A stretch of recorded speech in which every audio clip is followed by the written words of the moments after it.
Go with an exclamation point. Yeah. Hello. Good morning, everyone, and welcome to a very special episode of the Waffle Press Retrospectives. I'm your host, Diego Crespo. With me, as always, is my co-host, Matt Garingo.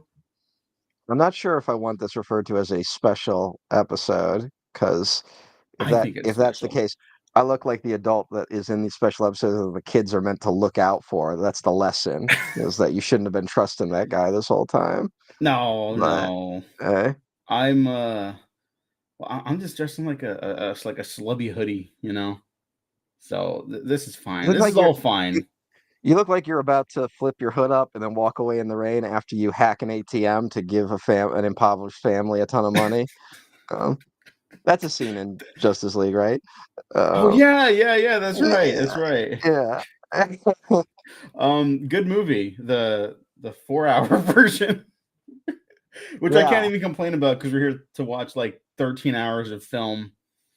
Uh, yeah, we're doing a live commentary track for all three Lord of the Rings today. We're starting with Fellowship Extended Edition. Matt and I will be watching them on HBO. Um, we'll let you know when we start, but there will be like small breaks in between, just so we can get like food and water and go to the Yeah, bathroom. I will keep a running timer for each individual movie Okay, thanks. independently. So if people need like a check, they can check with me. All right. And and then what was I gonna say? If you are doing on HBO, there's like a 30-second gap maybe because of the fucking stupid ad for the Riders of the Rohirrim or whatever the fuck that movie was called. Oh Um, yeah, the anime one, which could have been really cool if it was a success. yeah, 'Cause, you know, is that like for yeah. Hollywood, that's a very different like approach to a movie. Is all I'm saying. Yeah, but I think that's just because I think they were boxed into that one because of the rights being so weird with Lord of the Rings at this Oh point. Yeah. yeah. Oh, we can get into that. Yeah. Are we just Which ready? might Should be we just dive into it? any yeah, any discussion we could have, even like personal live discussions, we should save for the movie because it'll eat up Yes. time. Yeah. So, We might uh, bring on a guest or two later as well, just mhm. to help us kill time. And if you're watching this on YouTube, I'll upload these to SoundCloud as the three separate commentary tracks. But if you're watching this on YouTube, we're gonna move to this at some point, this without a camera because it's a lot of time to be sitting, and we want to be able to move around comfortably I'll and see. We're like gonna not care about how we look. it's gonna be an endurance test. Yeah, Uh, yeah. Ow! I just hit my foot. yeah. Um, but yeah. As I prepare to send the links out, is there anything you want to cover or say before we just get started? No, because we should save it for the fucking movies. Just All because right, we're gonna be, like I said, it's gonna be an endurance test. all right. It's the Uh, extended edition for Lord of the yep. Rings, The Fellowship of the Ring. Yeah, let I'm me just make pressing. sure. Yes, I have the extended version. Just wanted to make sure I didn't accidentally start the shorter version. Uh, Mhm. So, all right. Yep. Okay, I am beginning and pressing play in three, two, one, play. Play. All right. Remember New Yeah, Line Cinema? yeah. The house that Freddy built. What do you most associate with New Line from your childhood? I mean, it's Lord of the Rings. Like I'm not trying to be like boring or basic. Like it just Hmm. is Lord of the Rings to me. Like the hymn, the humming, the singing that we're catching right now. Like to me, that's what I remember in my Hmm. brain. Even to the point where I remember playing like the Lord of the Rings trilogy games. Yeah. The Fellowship, Two Towers, and Return of the Well, Do King. you do you associate the EA logo? Because I think EA put all those out. So like, do you get Yeah. like the old EA game where there'd be like that challenge everything at the end of the thing? Yep. Yep. But I do remember uh, that. I most associate the New Line logo with the Austin Powers films. Okay. Well, you're one of 'Cause those. I watched those a lot as a kid. Um, Uh, are they as good as Lord of the Rings? Do they hold up still? oh, which is a better trilogy? That is a debate Yeah, that someone has had at some point. Um, they shot like a 3-hour version of Goldmember. I believe that. That's ridiculous, but I believe that.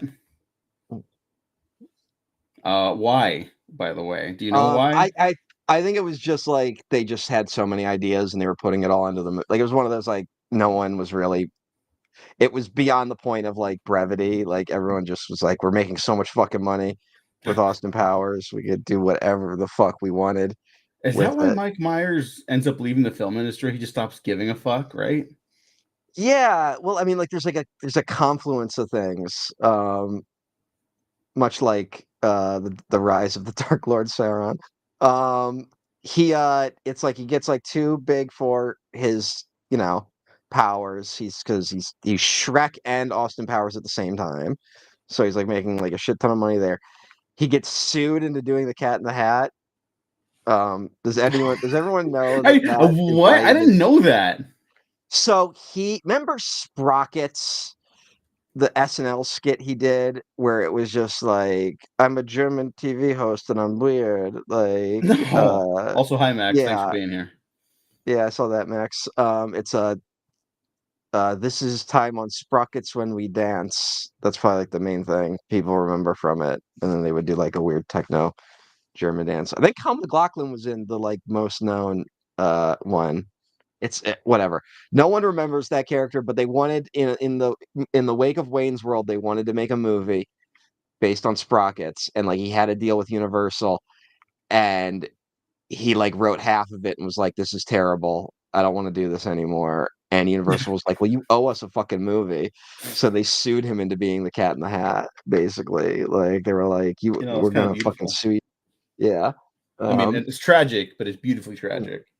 mm.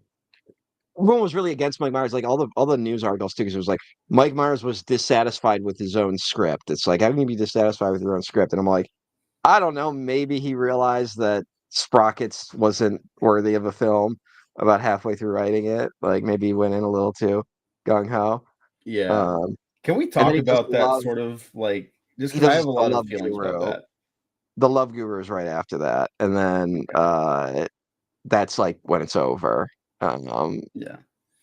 when I remember that uh, movie coming out, and a friend of mine who actually just mm, reached out to me on Instagram a while back. Good, he seems like he's doing good, which was nice to hear too. mm, But I remember in high school, he was like, "Man, you don't want to see the Love Guru, Mike Myers, so you know it's gonna be funny." And he just came back after that weekend and just like mm, demoralized and being like, yeah. "No," and that was in high school, so Mm. There was that's a fucking crazy. this doesn't happen anymore because they don't really release studio comedies anymore. At least not like wide release studio comedies where like they push like this is the new comedy character and you're gonna love him. And all the trailers are terrible. And but they're so pervasive. I always end up going, maybe when you see it, it works better. Like I'm like, maybe they just don't know how to market this. And almost every time it fails. Like that was Love Guru, and the other one I'm thinking of is Mordecai. The Oh or God. yeah, was that with the mustache, right? Where Yeah, they put yeah, I remember they at the put the press yeah. screenings, I didn't go to this, Mm, but I remember they gave out like the mustaches so you could do like the social media trendy shit. mm. That's when people were so embarrassed to do that, by the way. Someone lost a shit ton on that movie. Oh yeah. Someone was like, Mordecai is gonna fucking take over the world. There's a warehouse somewhere right now full of Mordecai merchandise that they just keep moving it because they can write it off on taxes, but like they can't actually offload it anywhere. Like, Do you think Mike Myers could have been a good Isildur? oh no, I mean, we're talking um, about Mike Myers and well, the failed one of the many failed Johnny Depp movies what if he picked during one up of the best openings in film history. he picked up the one ring and went, oh yeah, like Yeah. that's how he walks out of Mount Doom when he had a chance to destroy it. It's like his men are weak to power. Um,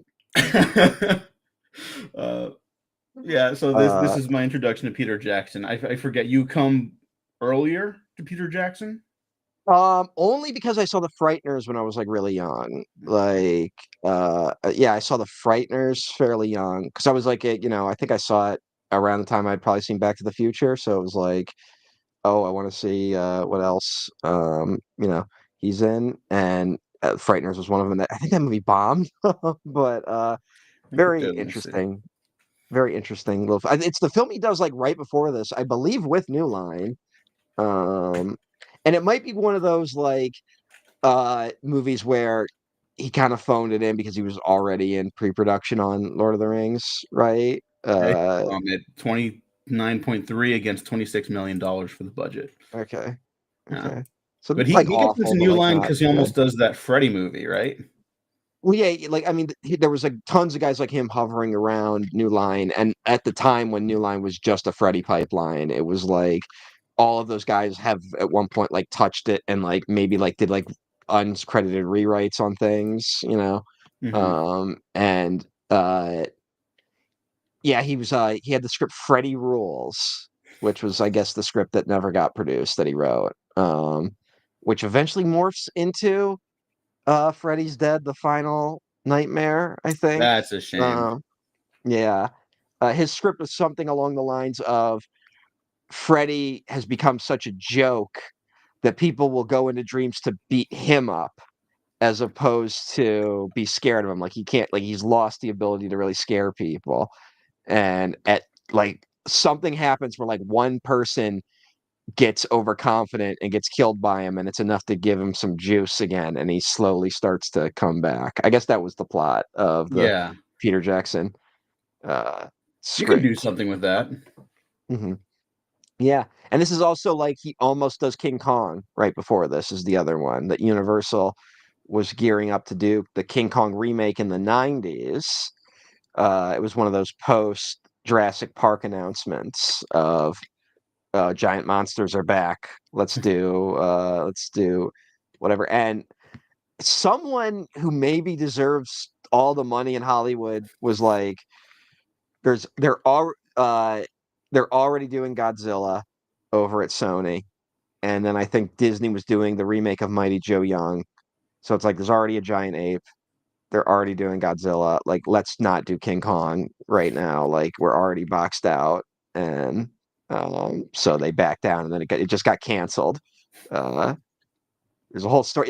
If I know this is one of those things where I think a lot of people know these stories. Maybe less the King Kong ones because I think this movie has stuck around so long that now everyone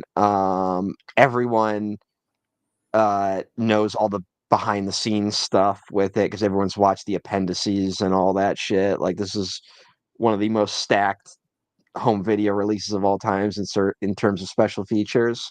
Uh, Like Although I think the the special recent release, features are like end up being as long as the movies, even longer, I think, yeah, right? yeah, and they come with like three different commentary tracks. Like, uh, Oh, shout it's out Billy who mentioned that Neil Line also wanted Peter Jackson to do Texas Chainsaw Massacre 3 around the time oh, of his all right. Freddy. Would have made So that that yeah, that's movie what. more interesting. Mhm. Like, I don't even hate that movie, but it's like it's That was when definitely New Line just had the Texas Chainsaw rights for some reason. Like they just yeah. suddenly got those. Yeah, that's after But Canon like shuts down, probably, right? yeah, it's probably Canon doing a I feel fire like Billy sale and also all that knows the shit. answer to that too. So please correct me Mhm. if I'm wrong. But Uh, yeah, yeah, so like I think a lot of people already know. So that's why it's going to be hard to find new things to talk about with this movie. But you are yeah. right. I This mean, is one of the best openings ever. We're still in it technically, which yeah, is the crazy thing. No, they like I don't know. Is this something you could get away with say an independent property? Like if this was like a brand new thing, like that doesn't have an established lore and fan base. Can you get away with a 10-minute opening like this Christopher where Nolan. If you're it's Christopher Nolan, I know that's the easy answer, but it's absolutely true. If Nolan's like, I have my Lord of the Rings, I have my Star Wars, Universal's like, all right, let's fucking do this. They're popping open champagne well, bottles. I mean, They're buying him fucking the, Ferraris. in terms of like getting a budget, yes, Christopher Nolan could get it. I'm talking about can you get away with a 10-minute opening? This is the extended version, so the version in the theatrical release wasn't 10 minutes, but it was still pretty long. Uh, of two narrations essentially uh, that go that bleed into each other. Could you get away with that in a original film, right? Mhm. Uh, I'm gonna be optimistic and say, yeah, I think you can. Mhm. Um, you have to I'm be sur like very I'm smart to pull it surprised. off. Yeah, 'cause part of me thinks that this is a movie that benefits from my cat's crying in the background because he I don't know what he wants, I can't even hear. It's but, fine. he's getting closer, so you're gonna hear it. No, that's fine. But I'll just say also right now, you'll probably hear stuff in the background as well. There's I got some family coming in and out today. Yeah, there's the cat. My cat will probably walk across the screen. I got to bring my dog in at some point, so it's gonna be a little hustle and bustle. But please continue. Mhm. And for those watching, we just crossed the 12-minute mark. Um, add about 30 seconds to that if you've got a promo on HBO Max before that. Uh, so Or maybe Gandalf's you're going over the watching it on the Blu-ray bridge. or the 4K. Yeah. Or yeah, those transfers that everyone's really happy about. Everyone Hmm. really likes those transfers Yeah. of To pivot back really quick, Billy mentioned that yeah they did buy the rights off Canon, and Canon almost did Halloween 4, which we talked about on the retrospective for that way yep. back when.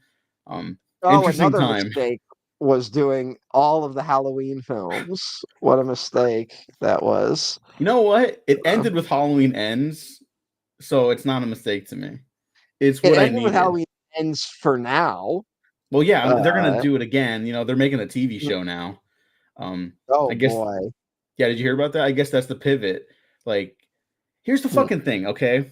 I have a lot of television writer friends. I love them dearly, and they're not the problem here. So I want to make that very clear. They're talented, they're passionate. Everyone of these fuckers deserves a shot. Television, I think, is becoming less of a writer's medium than it's known for. I think it's really just a stronghold for producers' medium. That's why we're seeing so many miniseries and shit, right? And like turn it into Hmm. an 8 episode event series, like whatever, and that's what movies are kind of chasing too. But that's why it's like Alien will be a TV show. Lord of the Rings is a TV show now. Uh, Hannibal's a TV show. That's like the one that fucking worked, you know. And it's like the bar is so Well, high, you're not going to reset again. that was kind of before they were doing so much of it, but I think it is, yeah, a it's got to do with whatever streaming metrics they're trying to boost. Like they can just be like IP plus streaming equals this, and I don't know how they justify it. It's that thing that like annoys me about the current state of capitalism. We're Yeah, already the on that. current Wow, state. we're gonna run out of topics so quickly if we're already complaining about capitalism less than 15 minutes in the Lord of the Rings. But they don't have to justify like to me, I'm like, if we're gonna have capitalism, can it at least still be like, okay, you turned a profit on that? Like nothing makes sense anymore. Like they can't none of the streaming stuff makes sense in terms of audience attention and what Hmm. okay, X million of people watched X amount of the Alien TV series. That doesn't generate any more profit for the bottom line of Hulu, right? Like Yeah. uh other than So unless there's like the ad version of Hulu, but like even then it's still like what are we doing here? And so it's like all these guys, we've programmed an industry that have to keep all these numbers up that don't actually reflect genuine profits anymore. Which is part of the AI pivot too, of just like none of it really adds to anything. Like it's a bunch of numbers going up, but they're not even the thing that they're supposed to be setting up. Like they're not even making money well. They're not yeah. even ripping the public I off have like very three well. things to bounce off from that. So this, I think we're going to be fine today for the most part. One, the AI thing. Did you see Microsoft is actually pulling out of certain AI contracts that they had signed up for Mhm. because they're like, yeah, Yeah. the market's not actually there. Mhm. So And the CEO basically goodbye. quietly admitted recently that like that it's not generating a profit. Hmm. Like Yeah. I think it is something where AI as a tech as a functioning tech has more value than say NFTs did, but it's something the public doesn't want, and we haven't found a way to actually use it. If if the main way people are using it is to complete their high school admissions essays, like their college admissions essays, which seems to be the main talk of what people use AI for, then it's not a profitable thing. Like Yeah. you're not going to get a ton out of that. So, um, And to give credit to CEOs for 1 second, for just one, and these are older CEOs, they're ones that don't really stick around anymore. They used to at least like do a bunch of coke, cheat on their spouses, mostly wives because it was all men back in the day. And they would still make interesting shit, like you don't get Lord of the Mhm. Rings, the Peter Jackson Lord of the Rings today, and I'm not saying anything revolutionary, but I do think it is important to keep in perspective. Where it's like you can't get this today unless you're James Cameron. And even then, it sounds like he's constantly prying it out of a studio's cold, almost dead hands. Um, Well, this is unfortunately very indicative of where the industry was going at the time, which is that the people that we look back very fondly on movies like this, like the Spider-Man trilogy, like the Pirates of the Caribbean films. I'm sure there's other examples I'm not thinking of. The Matrix was another attempt at one of these types of things. But that was very clearly these movies were getting made because studios were starting to make this pivot towards siloed IP driven films. That was the goal at the time. Um, that was the bet they were placing on the future. These movies were like the forerunners of that sort of blueprint. mhm. And this was New Line's attempt essentially to make their first silo, and to show how risky of a gamble it is, New Line essentially destroyed themselves trying to do his Dark Materials as the next one. They tried to push the Golden Compass as the next Lord of the Rings, and that basically sank New Line, and then New Line just got incorporated into Warner Brothers and lost its identity at the time. Yeah. Um, Max, who one mentioned that we got a lot of mileage out of the Michael Myers beating Loomis, or Loomis beating Michael Myers. So thank you for that, Max. There's my cat. yeah, there you go. You go uh, Wednesday. they're trying to make an AI game, and that Seuss, Max's partner, had a student just this week who has twice now been suspected of using LLMs for references, and he apparently works in the police forces, so she deals with it a lot. Yeah, I've heard it's like really rampant in academia and stuff like that. And not to judge it, I would probably use a if I thought I could get away with it, frankly, uh, um, I would do that. What are y'all watching? We're watching Lord of the Rings, Hey Noah. Noah, what the Uh, fuck? uh, uh, Oh, hey Kale. we're we just crossed the 19-minute mark into Lord of the Rings. Frodo just said he feels like butter scraped over too much bread. Uh, That's so Bilbo. uh, Bilbo, yes, same difference. No, yeah, It's the fucking same it's fucking thing. it's just Uh, metaphors. They're all just metaphors. They're not really characters, right? yeah. Mhm. No, Yeah, and then I mean, look, they made the silo, and then like they come back to dig it, they to extract more from it when it came to the Hobbit time. Um, that worked out really so well for everyone. yeah, it didn't like That worked out destroy so any. well that Peter Jackson will never step foot into a narrative director's chair ever again. Yeah, he's just doing documentaries with AI shit. I do miss him as a filmmaker, even though he Yeah, got wonky. I I don't know. I do miss him, but there's something to me being like these productions might have just broken him. Like I don't think he can work on like a scale that maybe he should anymore. Mhm. And now he did that Ang Lee pivot where like I'm gonna try all this new technology with everything I do for my next six films. And But at least Ang Lee seems like he's having fun with it. He's always like, maybe that didn't work, but I'll try this. I'll try this. I'll try that. You know, it seems I'm like very Gemini Man confused. stalled him out a little bit, but I'm very confused by Ang Lee in that respect, in him being like I'm gonna be the guy. Like post Life of Pi, I guess, was him like being like I'm the guy who does mhm. these type of things. And it's like, okay, how are you gonna use it? It's like, well, of course, for Billy Flynn's halftime walk or whatever the fuck. And people are like, what? S- you know, And to be it was fair, it's that not was the whole another. movie. Yeah, it was just the walk, right? Like he just wanted to do the high frame rate thing for It's the the. walk and it's some of the flashback stuff. If I remember correctly, because he uses it entirely in Gemini Man, and those data files are fucking like massive. Like Yeah. they're like you have to like fill up. a house with hard drives to store all that data, you know. I don't know how much that cost, but that movie was obviously a bomb, and Billy Lynn's was a bomb. But I don't know, he's just trying to find like a new way of like expressing an emotion or feeling. And I'll say for Peter Jackson using that shit in The Hobbit, even the GoPro in the second Hobbit for that river chase scene. Do you remember that? Yes, how Yeah. could I forget that? Yeah, and I was like, everyone's did like, they leave "What him the behind fuck the was scenes? that?" It is one of the most jarring things I've ever seen in on a big screen. Like it was a like, what the fuck? Like, did I really see that? And like for years I kind of thought, because why would I ever rewatch those movies? For years I thought I had hallucinated that moment until I saw other people discussing it.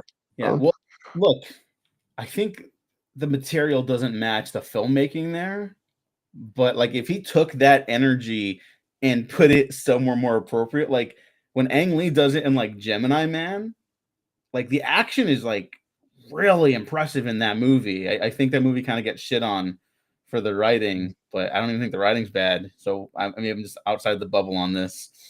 But I don't know. Like you could really like push the envelope with this stuff. It's just am I you don't okay? No, do it I'm with a not. fantasy Leave film. me alone. What the fuck? Yeah, Noah, Matt's fine. I think right now we're all fine. No, How no, are you? I got fucking Crohn's disease. I'm always fucked up. Fucking back off, man. Uh, Kale also mentioned that Peter Jackson broke New Zealand's filmmaking community. yeah, that happened too. That A wasn't strong opener. totally his fault, but didn't help things. No. Um, uh, We should probably they talk a basically little bit about the movie, though. they broke their filmmaking community, uh, and then did like basically like is it didn't even season two of the Lord of the Rings show not even shoot in New Zealand? Like they just went somewhere else to do They it. went to Like to England, which is where a lot of oh productions are how moving. how creative. I know, I know. Um, Well, the producers want those juicy, juicy tax credits, and yeah. England has a lot of them. I mean, look, to be fair, New Zealand like this, a lot of the reason why they ended up doing this in New Zealand were tax credits. Like that's why the Matrix sequels were done in New Zealand. That's why the Mm. Star Wars sequels were done in New Zealand. That's why fucking Superman Returns was done in New Zealand. Like there were a lot of tax credits in that era. If you wanted to do like this sort of big set, big costume fantasy sci-fi epic type shit. Um, but uh, yeah, it's always been the thing. But you know, also it was a smart choice for this movie because at the time, I think New Zealand was not as photographed a landscape as other parts of the world, so you could kind of get away with A this is a fantasy fantasy land. world. Yeah. Yeah, this is what Middle Earth would look like. Um, but I don't know. we're not There's, told.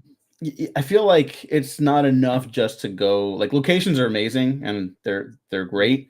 I think you for fantasy and sci-fi stuff, especially, you got to like really push like the look of them though.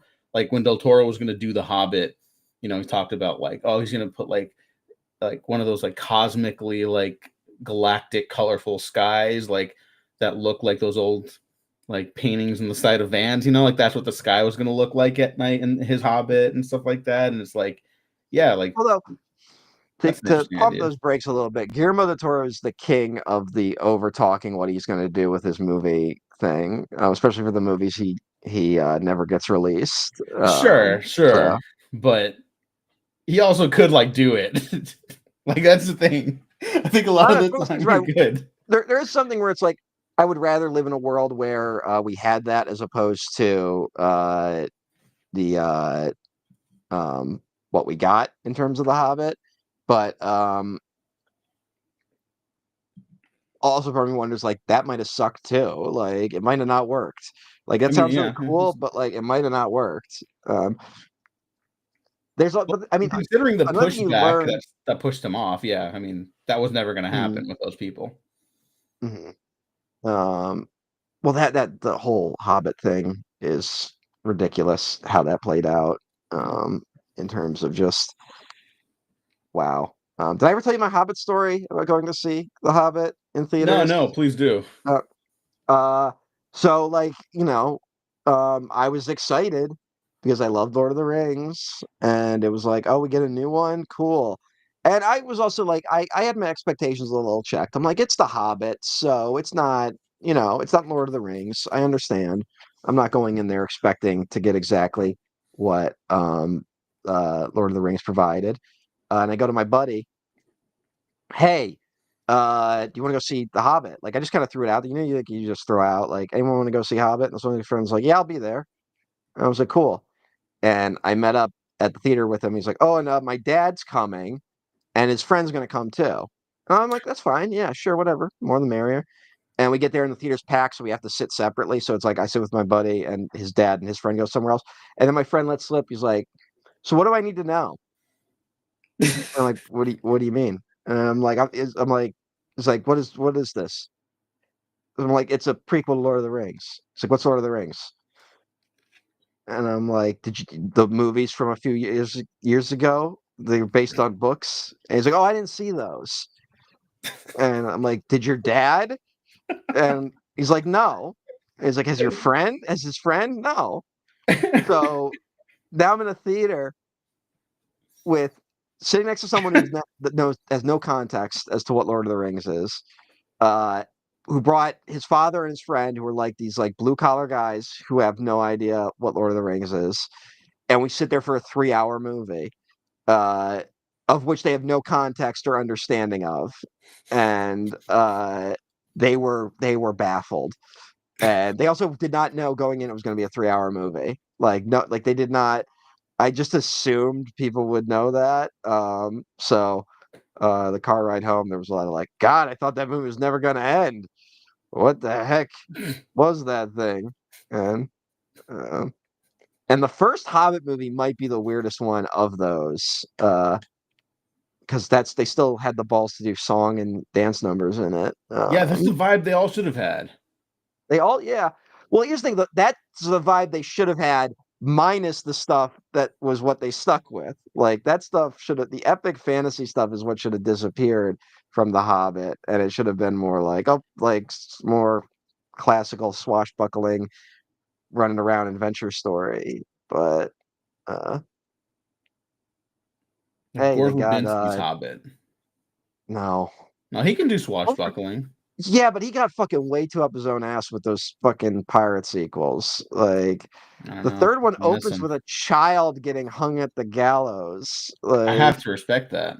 I know you're all like he's going sicko mode, He is. and He it's like did. no, He went so no. sicko mode. Those movies made like $1 billion, and they were still like, "We can't let you do this again." Here's the truth you people don't want to accept is that the Lone Ranger is him going sicko mode, and it's bad. No, no. So Oh, whoa, like, whoa, whoa, whoa. yeah, Pump the yeah. brakes. Take out the train tracks. Don't ever say that again. I We're can't about look. There's a lot of Verbinski heads that defend that movie, and I can't get there. So I'm more with you on we're, that one. we're about to hit 30 minutes, and Bilbo has just left. So Yeah. Only this, this, 3 hours and 18 minutes left. oh boy. No, This like, did. I will say, even though we're talking over this fucking moves. Like yeah, it's one of these things where like I'm like, oh god, like 30 minutes. Other movies, 30 minutes feel fucking interminable. yeah. So uh, Even like some 90, like a bad 90-minute movie, it feels longer than this by a significant amount of time. And I was joking. I, excellent. I, I think everyone who knows me knows I don't complain about the run times of these movies at all. I think they're Mm, perfect for the yeah. most part. Well, I know some people are weird about it. I don't know what the right answer is because I'm so used to the extended edition, but I feel like the longer versions of these movies play quicker than Hmm. the shorter versions. But that could just be my movie freak brain. No, you know what? That Here's another bit of history for me. Is that my first experience was with the extended edition, right? I talked about it when we did our oh first yeah. live thing together. Um, so later in life, when I go do a Lord of the Rings trilogy marathon in the lead up to the Hobbit's release with a friend of mine, um, Mhm. we we watch all the. I don't think they're extended editions at play because I remember it was either there or some other time when I watched the theatrical for the first time, and I was like, it's missing a bunch of stuff. What the fuck? Yeah. Like, no, this is too quick. It doesn't feel like it's fully fleshed out. It feels like I'm watching a trimmed down version of my favorite movie because that's what Mhm. it was, you know. Yeah, yeah. I So to think. me, the stuff that's taken out, like it makes it feel like an incomplete movie now, Mhm. Yeah, I and think yeah, the it's extended strange. versions only get played every now and then. They like a lot of re-releases still do theatrical cuts of the movies for whatever reason. They're Um, cowards, but I do well, love I that. mean, I will say I think the theatrical cuts actually made it more difficult for me to get into the movies initially. Like I watched all these when they came out, and they just weren't like they didn't hit in the way that, say, Pirates of the Caribbean did when I initially saw it, or, being like, oh, I didn't know this was something I really wanted in my life. And I certainly wasn't reading Tolkien in the early 2000s. So, like, I wasn't immediately hooked on them. And then in my peak, like, I buy DVDs, I have a movie collection. Like, one of the, like, things that you were just supposed to get for your collection was the extended versions of Lord of the Rings. And I got them, and those were the versions I got used to. And were like, oh, these are great. Like these are masterpieces.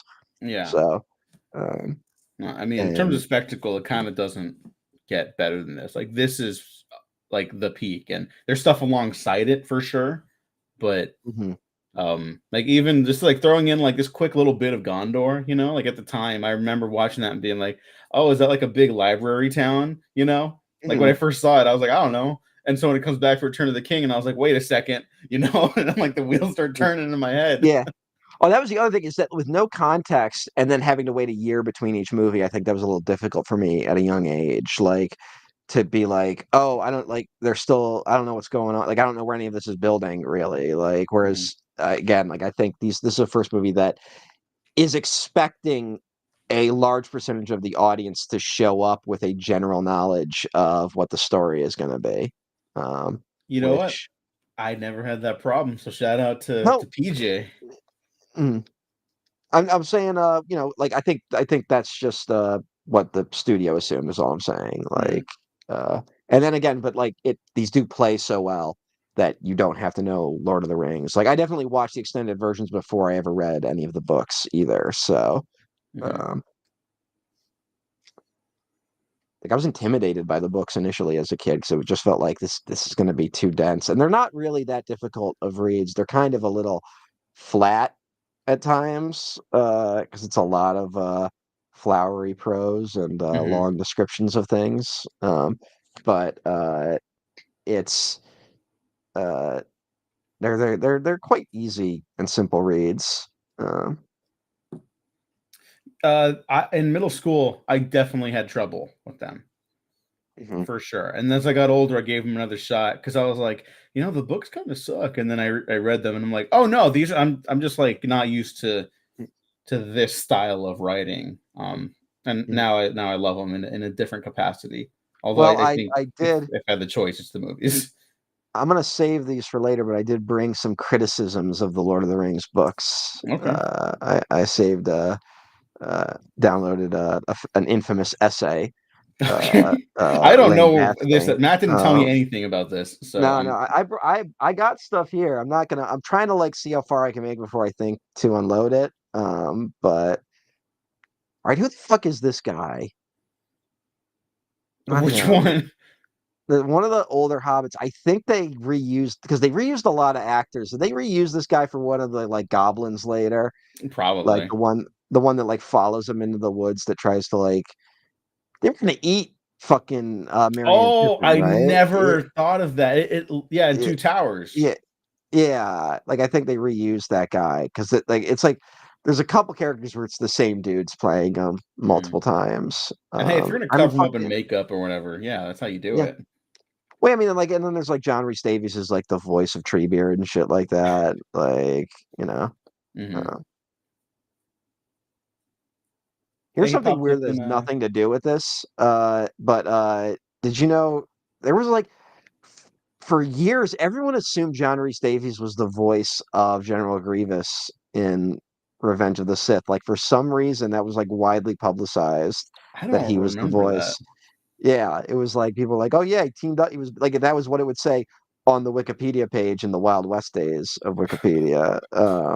But at some point, people cleared that up, and there might even be a little citation being like, "No, John Rhys Davies didn't play fucking General Grievous," like because it was so talked about.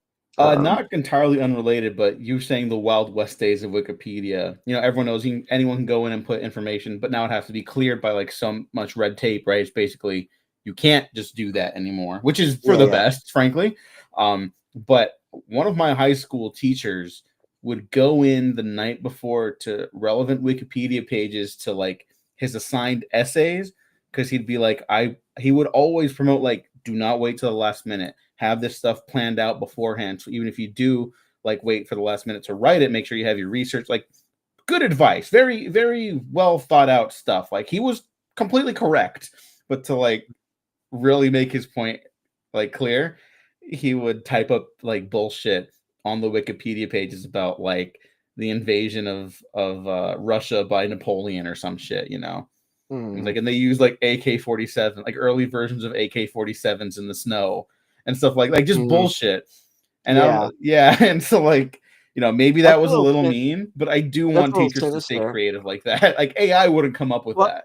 well, here's something. Yeah, like maybe you give people like be like, you have to do the paper with the information presented in this book, but that book contains very specific like details that would be incorrect. So if you ask an AI, they're going to give you because the AI will give you like correct birth dates and shit like that. But if you give a book with wrong birth dates, just like simple stuff like that. So because you're not actually trying to teach kids when Napoleon fucking died. You're just trying to teach kids how to do research. Like Mhm. that's the main point of a research paper. So it'd be a good way to catch people.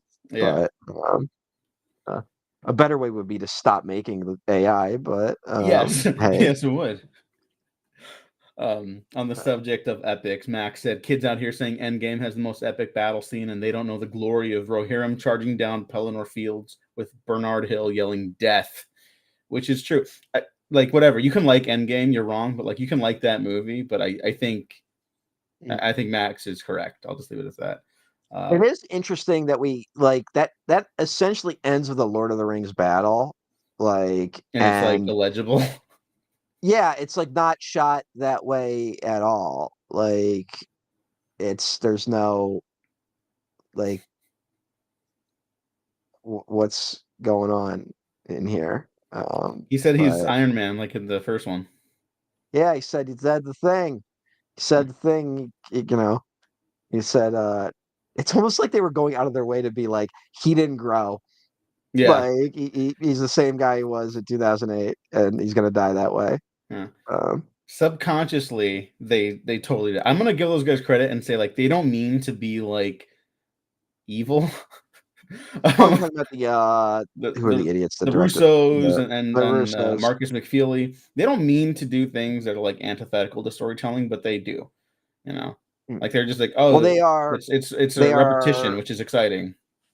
they're shortcutting. They do have their finger on the pulse of what will get a cheer out of an audience on opening weekend. Like that's Yeah, what they were good at. Like Captain that's what America that catching the line. hammer. Like I see how Yeah, people like that. yeah, it makes sense that that stuff played really well and they had a grasp on it. Hmm. And um, they knew people were showing up expecting uh, like this is why they got away with killing Han Solo in Force Awakens because everyone showing up to that movie expected it. Like no one, like like was it technically shocking? Sure, but we've heard time and time again Harrison Ford talk about how he thinks Han Solo should die, right? Hmm. Like is we've heard it over and over again. So like that moment happens, is it a shocker? Sure, but also it was something I think we were all subconsciously expecting. Um much Yeah, like the a little 9/11 bit. attacks, but No, no. in our action cinema, we were subconsciously expecting um, terrorism attacks. Uh, but Maybe, maybe. I was a little yeah, too young to there's perceive of that. no, there's some whole take on that of that like we subconsciously wish for the disasters that eventually happen, like that, like we are. that like it pops up in our culture that we subconsciously are like, oh, give us an excuse to do this, which is why there's been like a horde villainy in a lot of stories lately, where like subconsciously it's like, oh, we want the horde because that the horde is something that is dehumanized and you could just fucking just open Mhm. bullets into them and not have to feel a thing. And then we're also secretly hoping for society to collapse. Like everyone secretly wants it to happen on some level. It's in so much of our media that we like on some level we all deeply want it to happen. I think there's something to that. I think that is because like we all know something's like deeply wrong in the state of the world, and that's probably why people want like I mean Well, that's how you get like there's accelerationists, you know. Yeah, yeah. Well, like those people are the people that like see the problem but don't understand the solution because they think that the collapse of society, not necessarily accelerationists, but like the people who like play Fallout and don't get any of the politics of it, Oh yeah. are like it would be a reset. Like it would like we can go back. We've gone too far in this fucking postmodern art. Fucking people, there's no longer two genders. Fucking every sexuality on the planet. Like we've gone too far there. If society collapsed, it would force us to return to a state of moral absolutes because we would be driven to our fundamental basic instincts. And because they believe those things are fundamental, they believe that's what's going to happen. And any study of history and, indigenous cultures will show you that that's not what happens when there isn't an overarching globalism. But This is gonna be uh, the most insane. I love this image. Sorry, just really quick. The silhouette of them against the yeah, sky. That's like pure yes, fantasy to me. this But the there's silhouette of them against the sky at about the 43-minute mark of the film for those thank you. keeping track. But you mentioning all that stuff about like the survivalists and people who think like the reset will be like a thing that equalizes everything, whatever. Have you ever seen iZombie? No. Okay, definitely a hit or miss show. Some seasons are like this is what like television's all about. I think it's like Is that 2 the and world where like 4. everyone's zombies, or like the vast majority of people are zombies? Is that what No, iZombie no, no, no. is? iZombie is like there's a coroner who becomes a zombie and she eats brains to solve crimes so she can see the people's Oh, memories and stuff like that and solve who oh. killed them and stuff like that. Um Hold on, oh, is it I comma zombie? I was thinking, no, it's oh, iZombie like iPod, iPhone. Yeah, sorry. Look, it for the most part, it's a good show. There's some hit or miss stuff in there, okay. but it immediately popped into my brain like the survivalist stuff. There's like a subplot in a season where I thought like, oh, is this where we're going? Like these guys are gonna be like like they're just so like hackneyed or whatever, right? And they pull a Mm, really great like a rug pull where they're like, oh no, these guys like fucked up. They can hurt people. You know, they're not the real problem. They are a problem, but they're definitely like they're a symptom, not a cause, right? And then mhm, there's like a whole militarization of a zombie force that is mm. very corporatized and stuff like that, and they're kind of like the main antagonist by the end. And I don't know, it was just very impressive that like okay, this very flawed, very entertaining but very flawed show, even that had like understood the fundamentals of like how those kind of Mhm. conflicts could evolve. It just happens to be about uh a dramedy where people eat brains once in a while. All right. Is how many Yeah. is that a 26 episode season TV show from that? Is that Yeah, it's era? one of the some episodes or some seasons are like 13 episodes, but at least 2 of them are like 23 or 22 episodes long and I'm like, "Yes, this is what All it's all right. about." So you get the one-offs, you know, and then you get like the Mm, big overall story arcs and that's mm. great. You know, they could do that with like All a right. Lord of the Well, Rings I mean, show if they had more than 8 the good episodes. thing the good thing about a 26 episode show is that then you can just go, that sounds interesting, but not something I think I want to devote my life to. So just give me the best of episodes and I will watch those. Like the best of and the plot significant episodes. So as opposed to watching all of it. First sneeze. Bless you. First sneeze of the stream. Okay. How But many do you think you got in you? we're about to find out, motherfucker. Uh We're going for it. Um, oh man, they're sleeping. That's not Yeah, they good. are. Um, we haven't talked about any of the cast members. Oh, I lost Matt for 1 second. That's okay. I'll just keep talking. We haven't talked about any of the cast members. Am I supposed to let you back in? Hang on, that might just be gone. If you want me to let you back in, here we go. Backstage. Yeah, all There. right. I was yelling, I'm backstage. Like Oh, it okay. kicked me out for some reason. I have no idea why. That very Um, strange. I'll keep an eye on that. We haven't talked about any of the cast members, so let's do that. this is a good Uh, yeah, this is a good moment with Christopher Lee rolling up right about yeah, now. Christopher Lee, one of the greatest to ever do it. I Holy gotta say, shit. Sorry, I know I just had to talk about the cast members. I have to say, I'm watching this on HBO. I was complaining to you before we started this live stream that I never noticed how bad the HBO Max compression is on my TV screen when I watch it. I don't have the biggest TV, but I have a sizable one.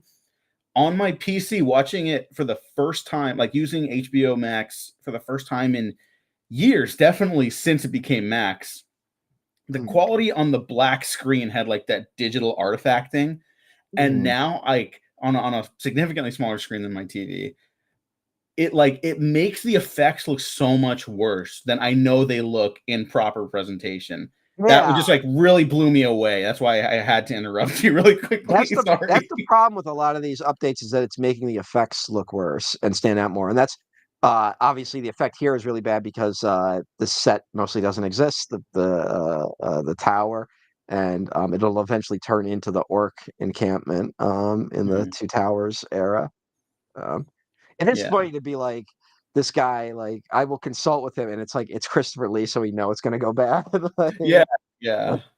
But like uh, even when I first saw it, I remember thinking, "Oh, he's gonna go meet like with one of the bad wizards to talk about this." You know, yeah, it's it like wasn't this guy. like He's coming out of a black tower with a black staff that looks like it could, like the everything around here except the trees look like they could stab you, yeah, and like Christopher Lee looks like a knife. Like he looks like a weapon, and it's like, yeah, I must consult with the head of my order. He's intelligent, so yeah. uh, why should we fear to use it? Max, we'll get back to Elijah Wood in a second. I do want to keep talking about Christopher Lee, Nazi hunter extraordinaire, Yeah. eventual heavy metal star. Do you know about Mhm. that? Yeah, he did like 3 albums where it's like a recounting of the life of Charlemagne, but it's heavy metal. And he did a Uh, Christmas album too. oh, right on. Yeah, a heavy And he metal also Christmas album. the only person I think who worked on the movies who had actually met Tolkien, who wasn't a like technical advisor. He met Tolkien at some point, which might have just been because of they all those British guys were doing clandestine shit during World War II. So Tolkien Yeah, might have been helping out behind the scenes somewhere. that'd be Um, cool. They both like teamed up to kill Nazis. Hey, that's a he movie. Someone should write that on he spec. there is because like who are the guys? It was something crazy where it's like Christopher Lee, Roald Dahl, like a few of these guys were all on a task force that their job was just to hunt Nazis. Like all these like weird like British figures that go on to like influence stuff. Yeah, you're writing it down. Yep, yep. Um, I Hey, I don't someone's think gonna there's write like that. It might as well be me. I don't think there's like a great like actual story based on what they really did, but you could totally use that as just a jumping If off The Blind point of Side can win just an Oscar. yeah. Oh God. Yeah. Um, Sorry, I just ruined I everyone's guess day by bringing that up. ah Yeah. uh I'll be but honest, even as a uh kid, I thought like the head spinning and shit, I was like, it's a little silly. no, Now I I think it's love awesome, but it is a no, little I silly. this is what I love because this is something that we don't do now where it's like if they did this battle now it would be like lasers would be shooting out of both their staffs and like the room would start like spinning with like objects that don't mean anything Yeah, and yeah. they'd be like and it'd be No, a no, lot of I this I do where, love this. Yeah, you're right. It's completely focused on their bodies getting thrown around against each other and yeah, shit. whereas I think of stuff like which is one of the Poe adaptations that uh Roger Corman did ends with a wizard battle.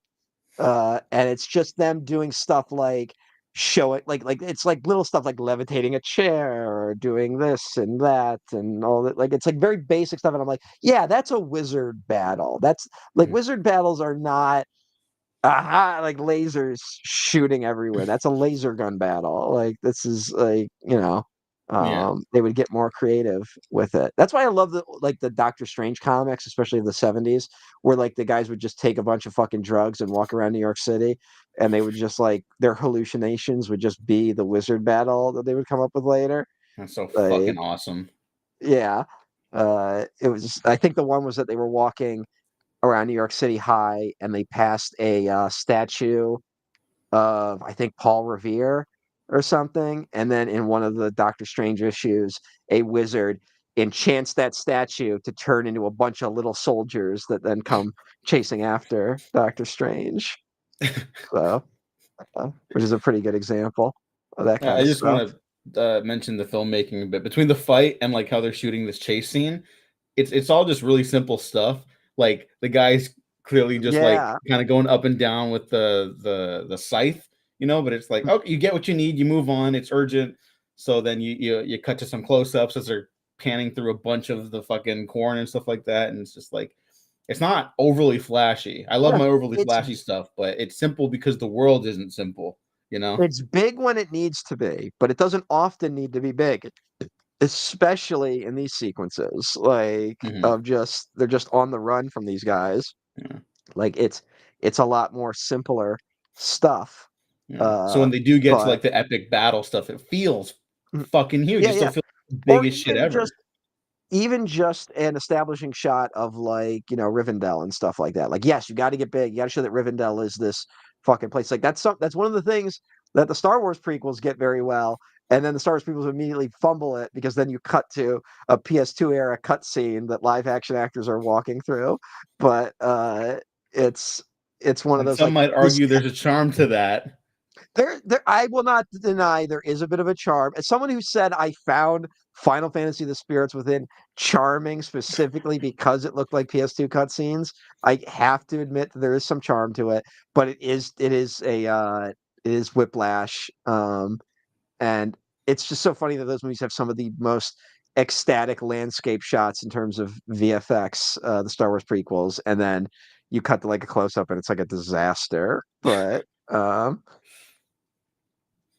I think part of why these movies, like the special features, became as much a part of the lore as the actual Lord of the Rings as well, is that it imbues you with that like I could go out with my buddies and a camera and like cardboard props and we can make a fantasy film. Like I think that's what these movies really inspire, as Hmm. opposed to like, you could be like, okay, we don't need the giant statue and shit like that. I mean, maybe it also inspired people like Doug Walker, which maybe is a worse example of it. But you know, Look, uh, when I think there's a groundbreaking discovery, it's gonna Mhm. have results that are both good and bad. Not to be all in a land of Yeah, contrast, but like that just is the development of new yeah. medicine is both good and bad. I was thinking of this with disco recently. So this is see where this is a classic Yeah, Macaringo that was pivot. crazy, but go Uh, ahead. well, like here's the thing. We've properly put in the context that we crossed the 55-minute mark, by the way. That we've Thank you. put properly put in the context that the backlash to disco was largely homophobic and racist, in terms of like that was a music that a lot of black artists and a lot of gay artists were interested in and participating in. But history has forgotten that the vast majority of disco music for a while was terrible and it was a lot of trend riding psychopath, like, like I mean it's like fucking Ringo doing disco, like Ringo Starr does disco stuff like Disco Duck, a song no one remembers. Like every group did a disco album and that was bad for the culture, but again, we don't remember that shit 40, 50 years removed at this point. Like it's now we just remember the good disco stuff and we can see the value in it. Whereas, it's one of those things where I wonder, I do wonder when we look back what the good sort of online criticism was in that Doug Walker era where everyone was doing a slight imitation of either Doug Walker or the angry video game nerd. And I'm sure there are good examples. I can't think of any off the top of my head. Uh, the transitional fossil being the Plinkett reviews, which have aged in ways, but also I think undoubtedly, I think the leftist video boom of the mid 2010s owes a lot to the Plinkett reviews. Frankly, a lot of people were imitating their style, uh, Mhm. but it's like also now like everyone does spreadsheet videos, in the post secret base, his history of the Atlanta Falcons video. Like everyone does these long spreadsheet type videos on sports and different things. But what will be the good ones will be hard to tell until the culture actually moves on. Uh, Mhm. I feel like we're similarly going to feel that way about we might be at the end of the poptimism movement, which seems to be signified by the absolute destruction of Drake at the hands of Kendrick Lamar. That seems to be bringing about an end to poptimism. Thank you for Uh, bringing that up because I haven't been able to talk to anybody about this, but I've not laughed as hard as I have when I saw that video of Drake walking out his stage in Australia or whatever, and he's got like the mm, smoking bullet holes from his shirt. And it's like, no, you're supposed to miss the bullets, idiot. Like they all hit you. Well, that was the thing with Drake, where when the Pusha T thing happened, where like he was like, "You have a child," and Drake immediately backed down. Like he was like, like he conceded. He's like, "I lost." Like he was like, which is probably the most mature thing he's ever done. And then on like the next 6 albums, he's like, "I ain't ever backing down, but people will never come at me because I'm too strong." And it's like, no, dude, you had one of the most public defeats of all time. Like you can't be going like, yeah, this stuff just bounces right off me because no one can get at me. And it's like you handily lost that. But yeah, a Peter Jackson cameo eating the carrot. Oh yeah. But, uh, Um, hey, rain yeah, should look like this more in movies. It is isn't it it's isn't it strange that it milk? doesn't. Isn't it milk that they use for rain? Right. In I've heard that. Yeah. Really? At one point they used milk, like for just the one that I know is true is that singing in the rain, it's milk. That he's dancing in milk instead of actual raindrops because it was hard to photograph water. I do think that when you do rain sequences, you have to put something in the water to make sure it shows up. So like it's like a foggy type water Mhm. in order to see what's actually being photographed. And I wonder if that's just something where digital just doesn't do it as well, and they haven't found a way to do it digitally. Like if we're using an old technique that was designed for film for Mhm. a new type of camera, whereas Yeah. someone Oh, yeah, w- yeah. That's this is interesting. something I've been thinking about. I messaged you recently, and you gave me a terrible answer, by the way, in terms of good examples of digital night photography in films. And part of me wonders if the reason why we're not seeing good versions of it is because we have an era of guys who worship the old techniques of artists but are using all new tech, and no one is bothering to stop and be like, we have to figure out a new way to shoot all of these things. Like we have to relearn night photography. We have to relearn shooting in the rain. We have to relearn how color looks on film. Like Mhm. as and instead you get a lot of guys who are imitating old masters with new technology and just kind of being like, make it look like that in post, Yeah. and it ends up not working that way. Mhm. So Or maybe like an obsession with like realism, like they think like, yeah, okay, if it looks real, people will buy into it more. It's like that's not how that works.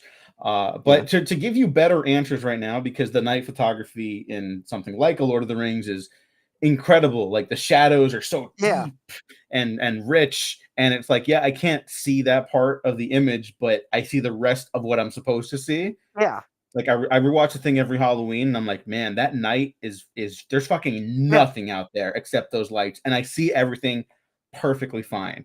Got to open the film school. Something's going on, but I do think part yeah, of it is like, yeah, you're right. Like people want to shoot with like low ISO, so there's less noise. So if you have to like bump up the exposure of the image in post, which you can make a good look that way, but like you don't rely on that. Get it in the camera first, Yeah.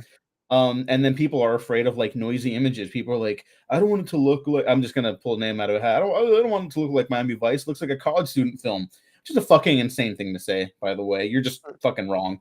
Um, and then you got guys like Greg Fraser, who's like, yeah, we could shoot the creator on like uh a Sony FX3, so we can basically shoot in moonlight without any additional lights. Just gonna look, it's gonna look very noisy and grainy, and then other people end up really liking that, even though like if you have to pitch that in a room, which they said was very difficult to do because these Yeah. producers and executives are like, well, it doesn't look very like a clean image, and they're like, no, no, no, we know it's Mhm. given it like this texture, and we can still play with the colors a certain amount of way, because there's the other thing about digital photography, the colors are either more or less sensitive depending on how high the ISO is. So if you're blasting that ISO to like 12,800, which my camera can do, but I have a smaller sensor than what they shot the creator on, for example, right? So that means ultimately less light. I can't really shoot in moonlight. They could.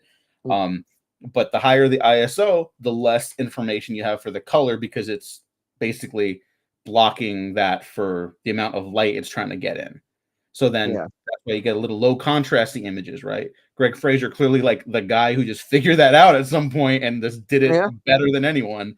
But it feels like everyone else is a little scared. And I try to be optimistic and be like, no, it's like these people in boardrooms. But a lot of it is just people not stepping up to the plate and trying Yeah. something, you know? And we're still in the worship of film as and not that this I love film, obviously. Yeah. Like I love movies still shot on film. I don't think Mhm. every movie needs to be shot on film, and there have been Uh-huh. great movies shot on digital.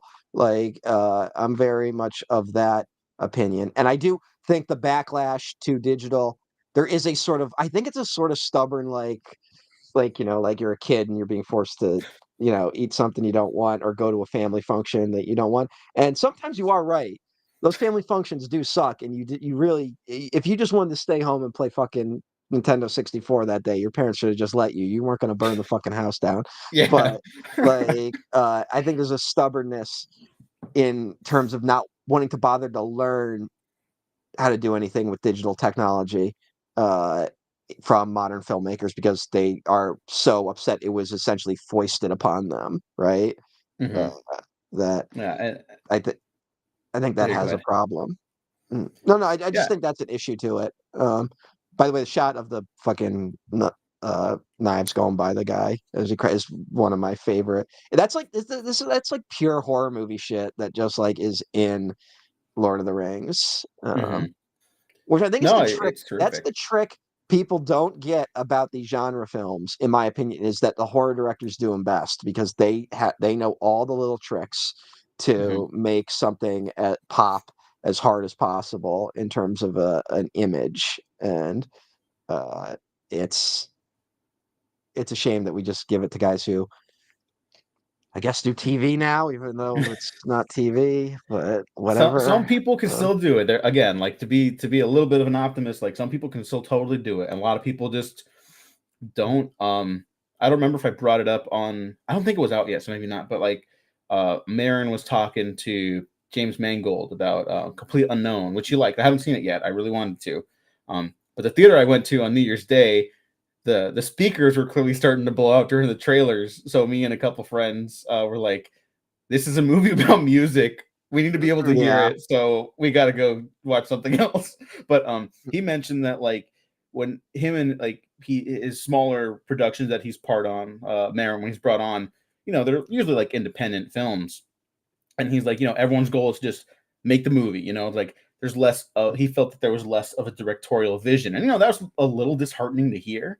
And then he praises Mangold for being like, no, this is a guy who's got a game plan. He's got a complete unified approach to this. He knows the movie inside and out. And I'm not even like begrudgingly like calling anyone out. I just think it's like interesting. That's like, yeah, some people just want to make a movie. They don't really put the thought into how to make that movie, and that's yeah. fine. I mean, some stuff works even when like the direction isn't like incredible. Mhm. I ended up liking Wicked, even though the direction in that movie is fucking terrible. Yeah. Well, also you got to remember that a lot of Sometimes. it is an industry where the time it would take, like they're not giving these people pre-production. Like this movie had like something like 3 years of pre-production or something insane like that. Some like before any amount of film was even shot. And even then they were like still writing it while they were shooting it, like Mhm. it was like an ongoing thing. Movies need pre-production, man. Like you need to be able to think out, especially fantasy epic films. And meanwhile, if a guy goes to you and is like, "Hey, do you want to do the next Avengers?" and you go, "I'll do it, but I need 3 years of pre-production." And then there's other guys that are like, "We will work cheaper and we will work with whatever you give us, and we will get a movie out that is functional." And the studio is going to go to those guys. Like, so it's Yeah. going to be guys that don't challenge it in any way. It's just how it's going to be passed Yeah. on, right? Yeah. And that sucks. And like I can't even hold that completely against everyone because it's fucking hard to make a living in every Yeah. industry right now, apparently, but especially in the film industry too. So it's like, look, you gotta fuck like Daniel Destin Cretton, incredible independent filmmaker, now just in the Hollywood pipeline. Why am I gonna hold that against him? The dude needs to make a living. He's got a family, like What did he do? short term Um, 12. Did you yeah, ever but see what did that? he do? Yeah, I saw Short-Term Book, but like, what did he do? You don't That remember? wasn't. I Uh don't remember. Shang-Chi. Oh, okay, yeah. And All they've had him right. attached to Shang-Chi 2 forever. He was gonna do Kang Dynasty. So that's already two development deal. People also maybe don't know this. Directors basically work on retainer for big movies like that too. So they are paid like sometimes along the production process, right? Not just a big hefty check at the end of the day. Um, so he's working, Now, and then now he's how do doing we get Spider-Man 4. ourselves how do we get ourselves onto one of those retainers and we just work constantly, but do enough to sabotage the production that we don't actually have to make it I'll so that make we can get Craven 2 right fucking we now. yeah, I'm not I will joking. I would sign on to Craven too and just be in pot like just good enough to work with, but like as we get closer to the time we're supposed to actually film, I'm gonna become more impossible to work with. So they have to fire me. But then I just get the money from just developing it. So like I would just cash those checks. That'd be Then I don't pretty have to have my great. name on Craven the Hunter too. Yeah. Um, Some comment catch up. All right. KL said when I watched the fellowship for the podcast last week, it moved very quickly. By the way, the next episode is on Tuesday, so tune in for Kel's podcast. I'll be sharing those all right. links on my socials as well. I was on earlier this year to talk about Bad Taste, Peter Jackson's first movie. So Mhm. go check that out. Awesome fucking movie, such an inspiration. Um, Yeah, totally I ramshackle. I See the watched strings, beautiful, beautiful. I watched Bad Taste on Google Video in 2006. Remember Google Video, I do. everybody? The I Google have Lord of the before Rings on there.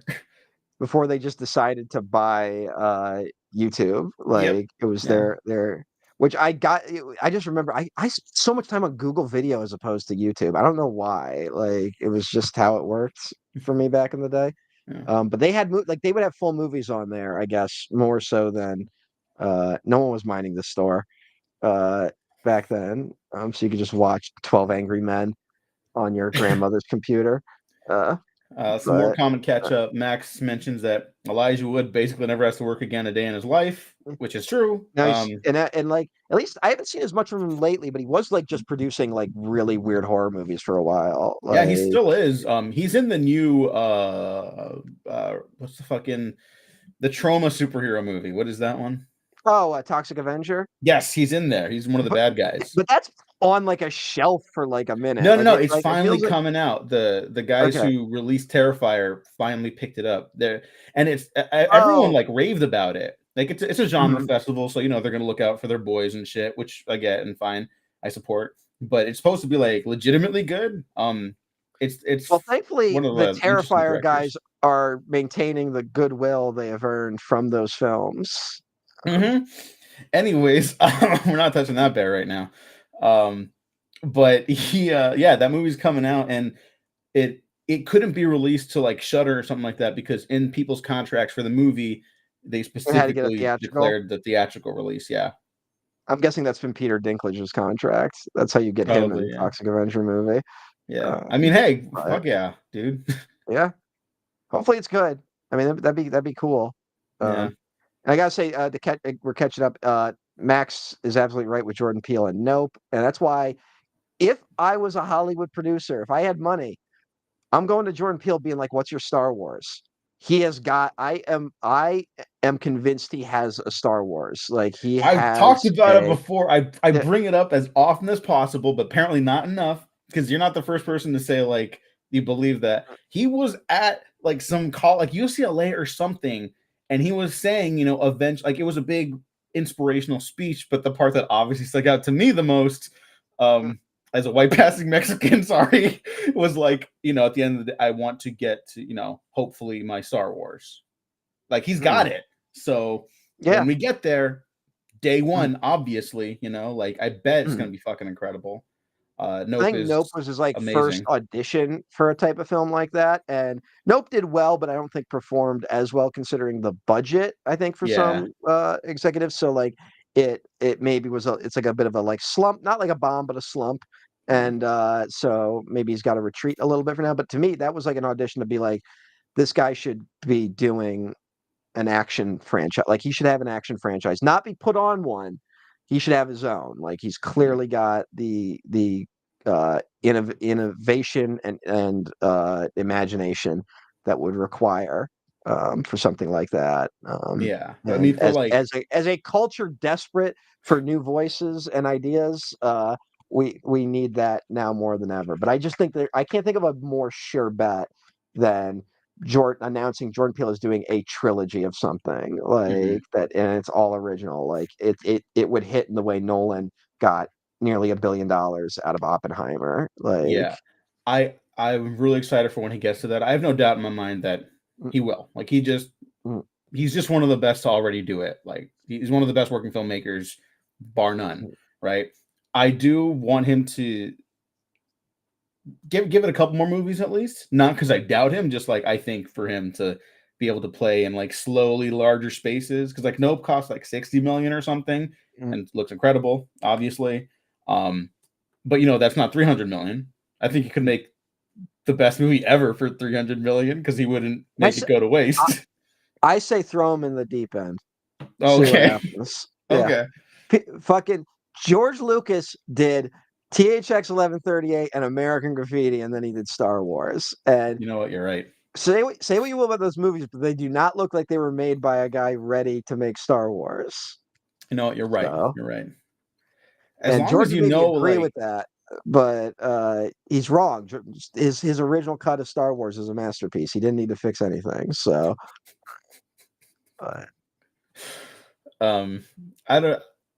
That's interesting. I don't know because if it does go wrong, which is possible, even though I believe in Jordan Peele more than most people on the planet, um, then he doesn't get the big stuff anymore. or no, Jordan Peele. It would be his only swing at the bat. Obviously, yes. Like if it bombed, but there's no way we don't get a good movie out of it. So who Mm-hmm. gives a shit? Like Mm-hmm. if they insanely were like let him shoot three movies back to back, he gets a trilogy, and it becomes clear by the first one that it's not going to hit, and then the next two get really limp releases. We still get those movies. Like that's all that really matters. And at worst, he would have to retreat to horror films, which he is great at making. Uh, Mm-hmm. you know, All right. All right. Well, I guess you're selling me. I want as much Jordan Peele as possible. I don't want like. I understand. Well, yeah, we all would want a universe where everything worked out perfectly. Like Mm-hmm. I want a universe where fucking the production of Empire Strikes Back wasn't such a nightmare that George decided to end doing Star Wars movies after Return of the Jedi. Like, I would like to have seen what it would be like if we just got a Star Wars movie every 3 years and with different actual creative voices behind it. But that's not what happened. Yeah. So we and what we got wasn't bad. So, it's of course I'd want a universe where shit just works. Like, here's the thing. This movie coming out starts the domino effect of we're gonna get The Hobbit, right? Like, which Mm-hmm. are just three terrible films. And I kind of like the first two. It's three terrible films. And in my opinion, that cost is worth that we got these three. Like, it's if that's what we pay in the culture, I think that's fine. Like, because here's the thing: had the Hobbit movies worked, we would have gotten some version of the Silmarillion being adapted, and that probably would have gone the way the Hobbit movies did. Like, it's at some point the slot machine stops paying out, but uh, sometimes it doesn't even pay out when you fucking sit down to start filming the goddamn thing. Like, it's every movie's a miracle in a way, and this is just the peak example of it, where it's just like it was all the right things at the right time. Like, we were at the exact right point in technology. We were at the exact right point in who was getting allowed to make movies. We were the exact right point in terms of how we budgeted films. We had the exact right cast. We had the exact right, like, every special effect is on display in this movie, and all those people are at the top of their game, and that's what allowed this to get made, right? Mhm. It's just the perfect storm of events. Where if you tried to make these movies even 3 years earlier, it wouldn't have worked. Yeah. It would have been too early, um, and we should be grateful that we even got it in a way. And But I am.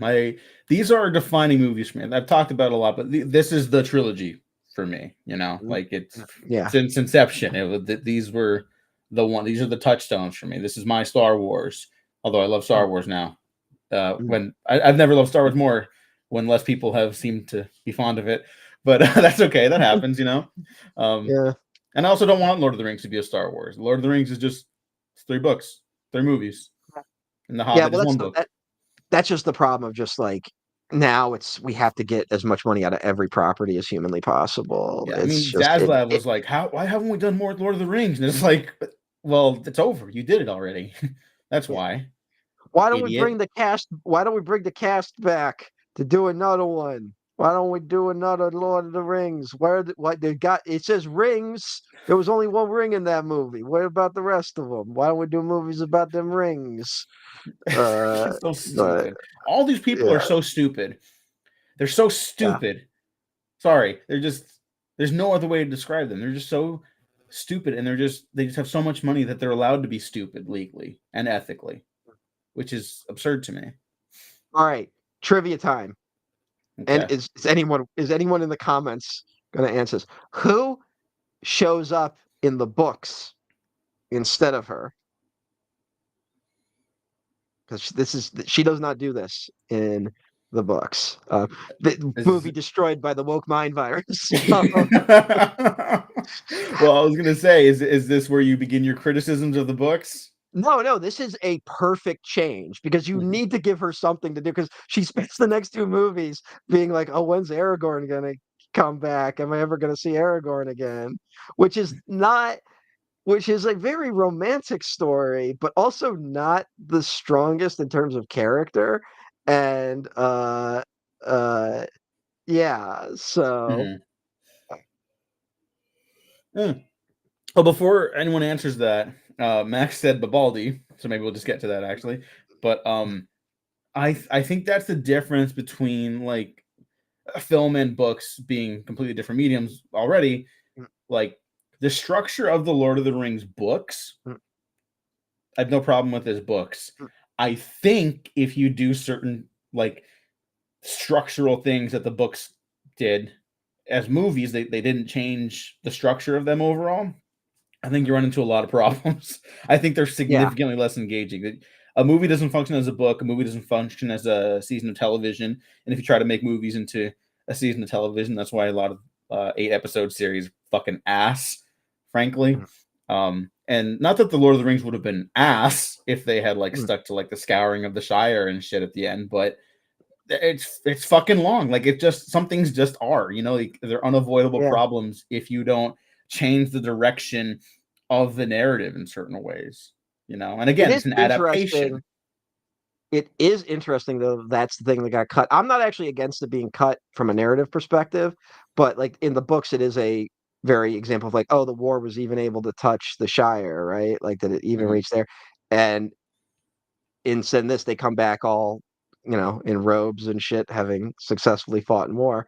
Released at a time when America is like, yeah, we can fucking invade anyone. We're fucking the top of the fucking game. We're fucking good. Like, there's no consequences to war. Like, what the fuck? Like, let's go to Iraq. Like that. Like, we literally did that. Like, and it's like that is why would it have any consequence on us? But hey, Well, it's uh, before you answer who showed up here instead of Arwen in the books. I think I've talked about like my very in hindsight very conservative one of my middle school teachers who loved 24 and we would kind of geek out about it before and after class and stuff like that. But he's since passed away. Rest in peace, Mr. Carnofel, crazy son of a bitch. Um, but I remember him saying stuff like, "Oh, would you rather have them fighting on the streets here? Or would you rather have them fighting on the streets in the Middle East?" As if that was just like a thing that was like possible in the same capacity, you know? So your comment made me think of that, which is like not wow. how that would work at It's all. amazing. People, this is something that like people don't remember. There was like a 4 to 5 year period in America where we thought terrorists were hiding in our own thoughts. Like that, like they were everywhere. That like any moment they were gonna come. So we had to do preemptive shit everywhere. Now, obviously, some people knew that wasn't If you true and see were using something, that say to, something. yeah. There's if you go to New York City, they still have those on buses. They Oh still my have lord. a lot of those signs on buses. Um, but I believe the character that shows up in Lord of the Rings book is Glorfindel, the elf, who may or may not be the Glorfindel that appears in Silmarillion. There's a lot of heated Tolkien debate as to whether or not it's the same guy, but he shows up and basically does the thing Arwen does here. But they decided to cut Glorfindel completely. So, which That's probably makes for the sense best. in the same way you cut Tom Bombadil because he's a fucking just a fucking brick wall that you run into as a story. You don't rock But with the bomb? I don't. Um, but I always think it's funny that even in the like the 17-hour long BBC radio adaptations of Lord of the Rings, the radio plays, uh, they cut Tom Bombadil too. Like even they didn't put him into the fucking story. Um, I forget what game it is, but one of them has Tom Bombadil in it. And he's like I a mean, super powered like hero. I think it was well, one of the 'cause RTS ones.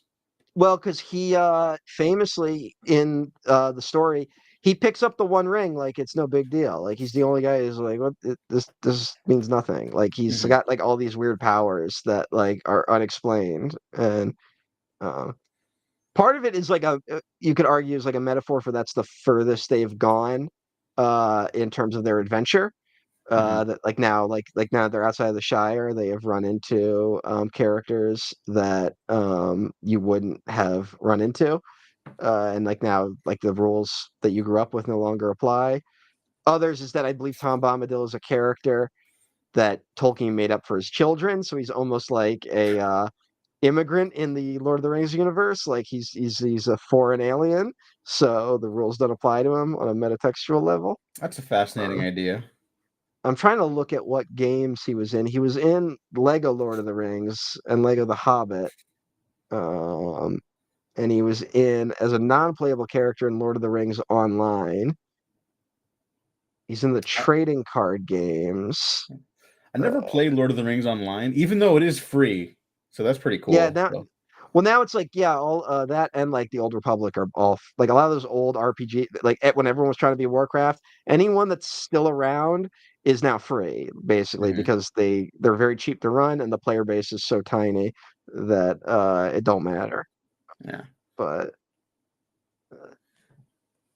Um, I could not find what other games Tom Bombadil was in. I'm sure he's in another one, yeah, but I remember that for some reason, but I don't know. Maybe we'll discover it in the rest of it our wouldn't it wouldn't 30-hour shock me. journey. Yeah, it wouldn't shock me. I Yeah. mean, those EA games did put a lot of shit in. Yeah. Um, We can talk about those in a second, but first, how come they didn't ride the Eagles to Mordor? Why didn't they ride the Eagles to It's not Mordor? like there's a giant fucking tower with an evil eye looking over all of Middle Earth or anything like that. So they couldn't possibly have thought about that.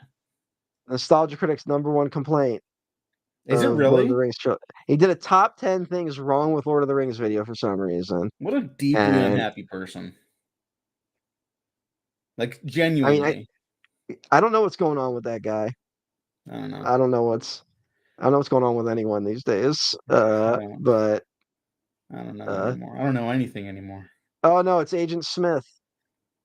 Um, did you He know? just he leans over to Frodo and he's like, "I hate this place." Yeah, He starts the he's supposed rant. to have a gentleness, but also like be mean. I guess Bowie wanted to play the role.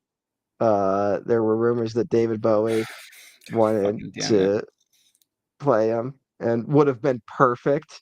That's Uh, Bowie misses out on officially at least two of the potential like greatest fantasy sci-fi genre roles in history. Blade Runner 2049, I think it's up there among the best the 2010s had to offer. It becomes perfect if you swap out Leto with him. And I know he passed away. The different yeah, that was that a whole world doesn't different. exist. Impossible. Yeah, But oh my god, that and then this, I don't think I knew that. That's deeply upsetting. No disrespect to Hugo Weaving, genuinely I influential in my own like idea of great acting, you know? I But don't know how close it actually came, right? Like, I don't know if it was something where like it was like a really close to happening and then didn't happen, or if it was like someone's first choice, but then they were like, well, blah blah blah. But like yeah, like a lot, like for whatever reason, it didn't happen.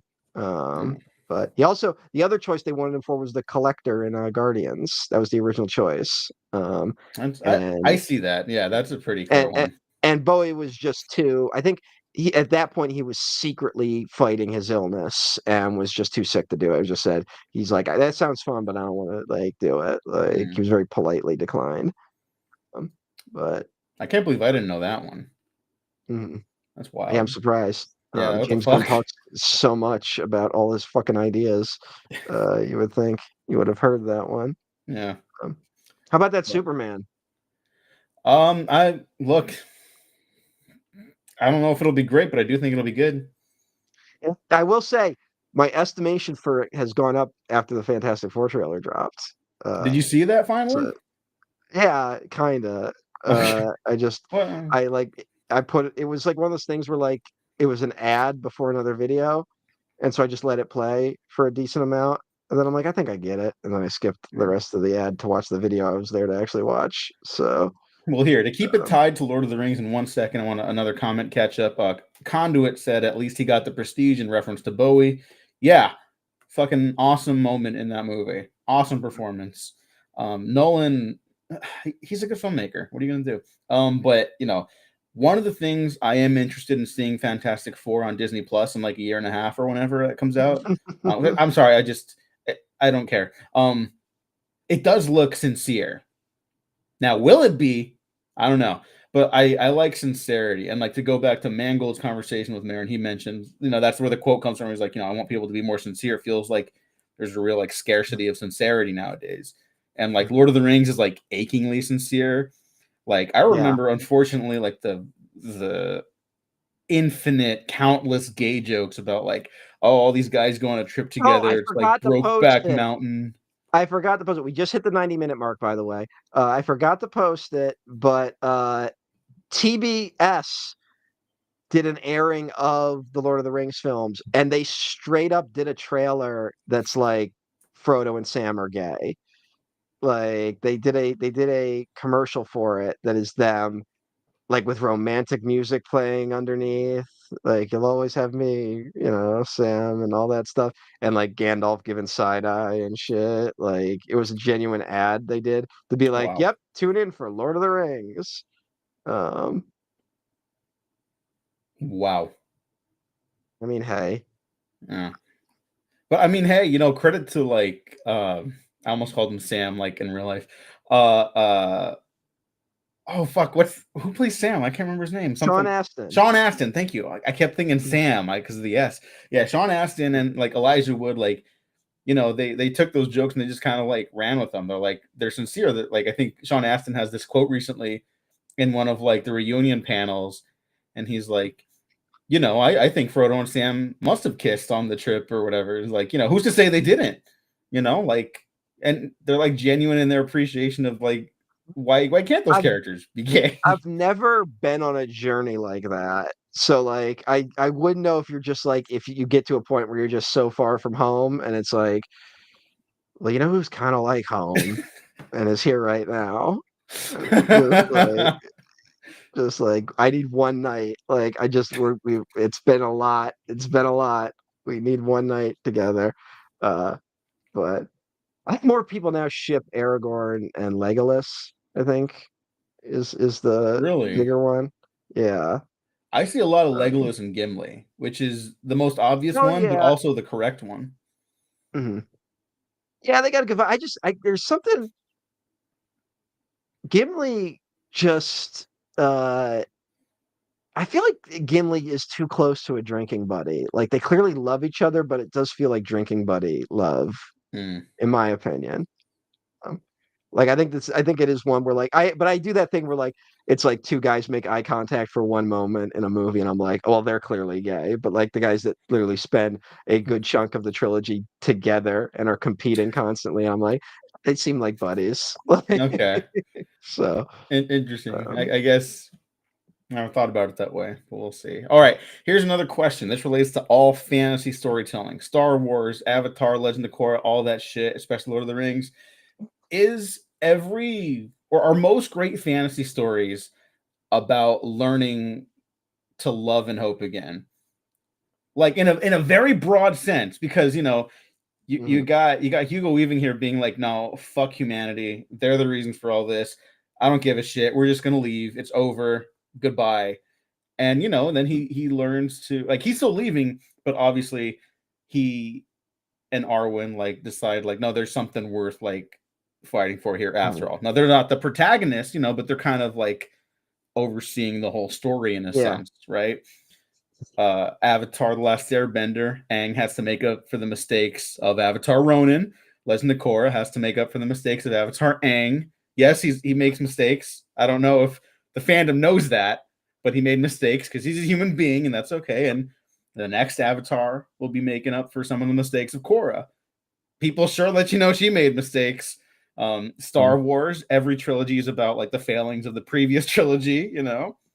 So like is that like Um, a common through line? I'm going to be a little cynical and just say that I think that's just a really easy thing to fall back on when you're writing a fantasy narrative. It's just a very easy, um, don't give into despair and, keep on keeping on. Like it's a very, uh, you know, it's a thing that a lot of people need to hear because most of our lives are not fantastic journeys in which we get to go amazing places and return with tons of riches. We're a lot of us are locked Speak for into the yourself. station. I'm just saying, a lot of us are locked into the station we're at for most of our lives. Like most of what our lives are is we are born at a certain level and we die at that same level. Like that's the vast majority of people. And so we need a comforting narrative that tells us that living that way is not only good, it's noble. Um, and so I think that's part of maybe the more conservative outlook on something like Lord of the Rings. Um, but uh, hey, uh, that's No, it was just something I thought about mostly because of uh, the official announcement of a new Avatar show, and I was like, yeah, we all knew it was coming. You guys, we all knew you were doing another one. yeah, we'll see how it goes. I'm always hopeful. Um, Yeah, I mean, like it's still the same team, which I yeah, it's not a trust. franchise I that's just been dragged don't to the. It hasn't like, and I think with Korra taking the chances that it did as a series, I have more optimism because it's like these guys, these are clearly people that don't want to just tell the same story again. But at the same time, who knows if they're a little gun shy now from the backlash to Korra, or if sometimes you hang around with your own story too long and you need fresher eyes on it that can maybe push it in certain directions. Um, but that's also now we're getting into discussions of like what is best for making an IP continue forever in terms of Yeah. story. But uh, I just want to say which is that shot of like the moonlight going through the little like mm, the trees and the bushes. That's another one of those moments that's just like seared into my brain. Like when I think of fantasy and stuff like that, I think of again like the earlier shot of them in silhouette against the pinkish sky clouds and stuff like that. It's like that's the what's that Quentin Tarantino quote where he's like, that is my aesthetic. That is what I'm trying to achieve. Like that's what I think of with those. mhm, Like it's just pure movie magic at that point. mhm. My movie magic is how do they move the camera between shots so quickly? How do they do shot reverse shot? What is this technique Oh, they called turn the editing? camera around really fast, so fast that you can't see it moving. Yeah, I didn't know we invented light speed travel for the cinema, and this is Yeah, it's all just for we've really cameras used though. it for. Yeah. Yeah, it's Uh, a real shame. Why do they make the little guys look littler and the bigger guys look bigger? That's moving magic to me. Um, Not to be all anti CG, because again, I just mentioned how like it's never looked worse than it does on my rough HBO Max stream right now, and that's not the movie's fault. Um, because I've seen it projected bigger since then, since theaters and stuff like that. But the shots of the hobbits looking smaller next to taller people, they still look good, and that effect is all done in camera. You know, yeah, so that's sometimes why that it shit looks just good. looks better. You know what doesn't look good? The fucking Hobbit. The Hobbit Oh, in the Hobbit doesn't look good. Uh, well, there's a lot of but compositing in that, right? yeah, That's probably what it yeah, is. yeah. Yeah. I see, like There's a, I this. mean, This there's is a fucking terrific. With yeah. Frodo putting the ring down in the center. So the rumors are true. I just love fucking Oh yeah, Sean Bean is get back to so some underrated in acting. this movie. Is Uh, Sean Bean one of the greatest actors who doesn't like get talked about a lot? he's great. Um, yeah, I mean, he always shows up to do his job. I can't think of a time he didn't. Hmm. Um, and it is something where he imbues his character a lot more with a lot more depth than he did in the books, frankly. Uh, but that's also part of like a lot of these characters have inner conflicts that don't exist in the book, which is always eternally funny to me when I read a forum discussion that scoffs at those kind of changes where the characters have internal conflicts and journeys. And that And they're just like, no, they're supposed shows to that, be like either perfect or perfectly like flawed or something like that. yeah, yeah, like, Aragorn never doubted that he should be king. Like he knew it. Like he was I mean, Aragorn's whole thing is very Arthurian, right? In terms of like Hmm. the rightful king, and like part of what makes him the rightful king is that he was living, he was out there in the real world as opposed to living in a fancy castle his whole life. So he got to learn how the common people really live. Um, he's just one of us. He's just like a businessman. He's like he work hard, just like one of us. That's why a country need to be run like a business. Think of I everything wasn't gonna like a say it. business. I you Middle hear that a Middle lot the Earth. last 8 years. You need Middle Earth. Got to be run like a business. That's how things supposed to work. I mean, Um, Boromir's whole thing is basically that Arrested Development bit where he's like, "No, that never works. People are ignorant. They're stupid. They try to, they try to make it work for themselves, and it never does. But it might work for us." you know? yeah, exactly. It is that 100%. Um, but yeah, this. Okay. By the way, Legolas standing up to speak for Aragorn. I see it now. Hey, there you Like, go. yeah, I There you see go. it. I mean, again, it's like you're on a journey. You can't bring your elf girlfriend along. Legolas is there. You have long nights. You're fighting a war. You don't know where things are going, and you also get to avoid Ned Stark's mistake allegedly. So, uh, I guess everyone knows that's not true anymore. Or does anyone even care? Yeah, yeah, I still like most of Game of Thrones, and I love the Song of Ice and Fire books. Yeah, I mean the books are fine. They're cool. I don't know. What do you want from me? Um, You should read the Knight of the Seven Kingdoms shit before they ruin it with that show. yeah, Uh, yeah, I plan to. Max asks the brave question of who's the bottom and who's the top, and I think they take turns. I think I think I think it's a I think they're both shared. switches. Yeah, I think they're switches. Mm-hmm. All right.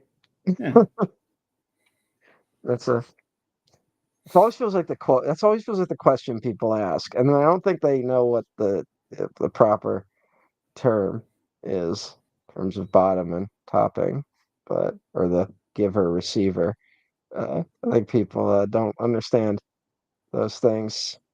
But it's fun to talk about Drake make fan art of it, so it's all yeah, over the timeline. yeah. Fan art's fun. I can't tell you how much gay art I find like that like I'm saving on my phone, and then like I find out later, I'm like, oh, this is based on something. I don't know. I didn't realize it was fan art. I'm just like, oh, it's really just really nice. And then like, what the fuck is Genshin Impact? Like, it's uh,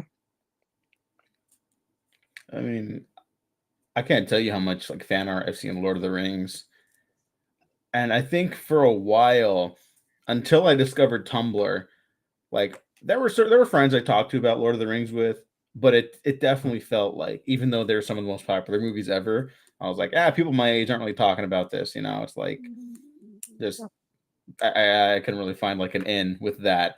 And then on the internet, I'm like, oh, everyone loves Lord of the Rings. That's awesome. Like even the people to that were remember. critical about the dumb shit about it, like it was just easy to talk to about on the internet. And now everyone knows like potatoes, you know, like it's Yeah. everywhere. Well, I think we benefited from The Hobbit coming out about 10 years after the first movie, and it it was like the right time for everyone to be nostalgic for it. So I think it gave these movies a bit of a boost. And it was just at that right moment when Tumblr was blowing up and Sherlock was big and the MCU was starting and there was a lot. Tumblr was a confluence of a lot of nerd culture stuff happening at once. Yeah. And basically ended like right after Trump got elected. That's Yeah. really when all that kind of went away. Is Tumblr the resistance then? Absolutely fucking not. No, no, I'm kidding. I did not mean that. Tumblr Tumblr thought we could stop Trump by watching the right movies. Oh, yeah. I'm just saying that was the Yeah. prevalent attitude. Look, I was totally swept up in it too. I found an old post of mine because my Tumblr's been deleted for a while, but like I every now and then like I go on a friend's Tumblr, and if I go back far enough, like they'll have quoted like my old account in something, and I've never been more sincere than I was in my Tumblr era, where like I was unironically sharing like Sherlock related gifs of things and like quotes, and it's like I've never been as open hearted and sincere as I was in that era. And uh, uh, life happens. Life does Uh, happen. I was an idiot, so I'm glad I've learned a lot since then. Most So of us are. And most of us have and are still there was also idiots. the moment because look, that was also the moment where it was like the last moment I could have made a turn into a reactionary direction, right? Mhm. Because there was a lot of debate about what was and wasn't right and things and blah blah blah. And I followed a guy who essentially just did like fan horror posters for movies. Like he just did like his own fan art horror posters. And I basically slowly watched him turn into like a men's rights activist, like over people complaining about it, like issues they had with like comic book stuff, you know?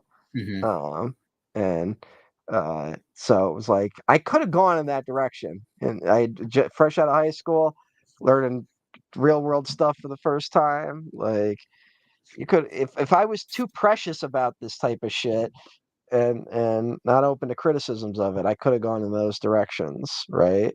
Mhm.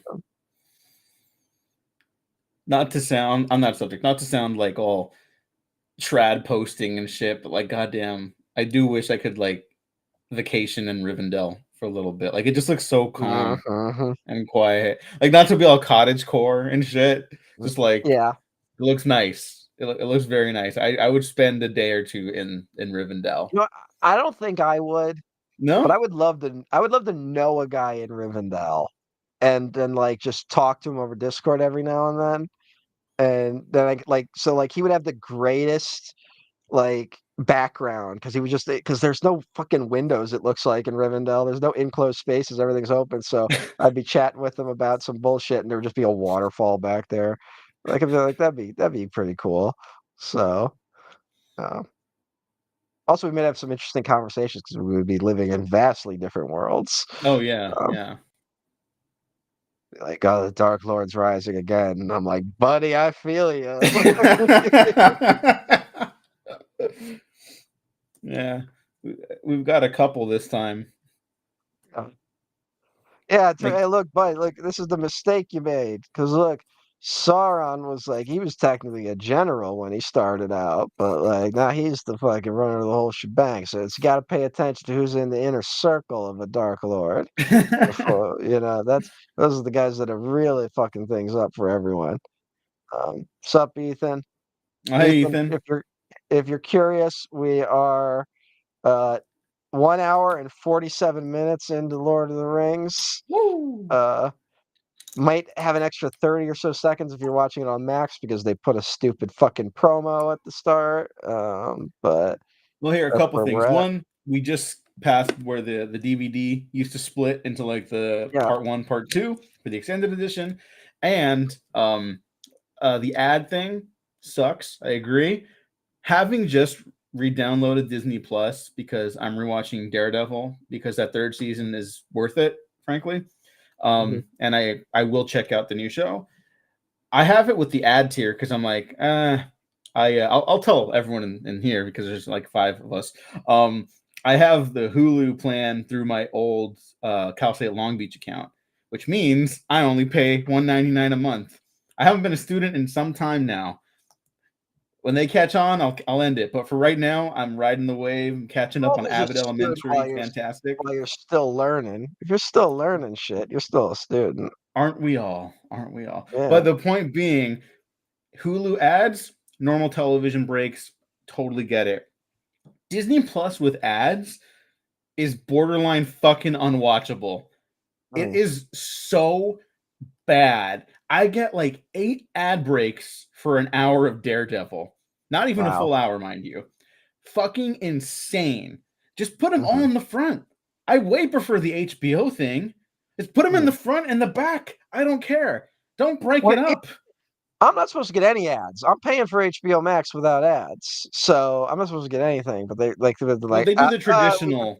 we can Yeah. still promote our bullshit, so fuck them. Yeah, But that's what I'm referring to. Like that, here's the thing, though. normal, fine, I get have it. to imagine it's more jarring since there was no way it was made for Daredevil was made for Yeah, any sort of streaming. it was Yeah, made for for Netflix. streaming. So Yeah, for Netflix until those greedy bastards took back the rights and shut down several shows that were in production, mind you, costing yeah. hundreds of jobs. So Mhm. that's fucked up. But they Yeah. do have the dignity to at least place in between scene transitions. So I'll give them that. But it's a fucking lot. And that show was not designed for ad breaks Hmm. at all. Also, it the first two seasons, it's not bad. It's just, like, yeah, it's pretty good. It's pretty good. Um, Okay, why do you think people refer to this as the best of the trilogy for Fellowship? um, I think it's the most cohesive in my opinion. I just think that like it's one where like all the little elements work together, and it is the closest to a traditional fantasy story in my opinion. It's whereas the next two are very much battle centric. You could mistake huge chunks of them for historic epics, right? Mhm. Like which is not a criticism. partly why these movies even exist. Is that Gladiator was such a hit. Mm, Like people were going for a historic epic type thing. But uh, for me, this is my favorite of them, and I just think it.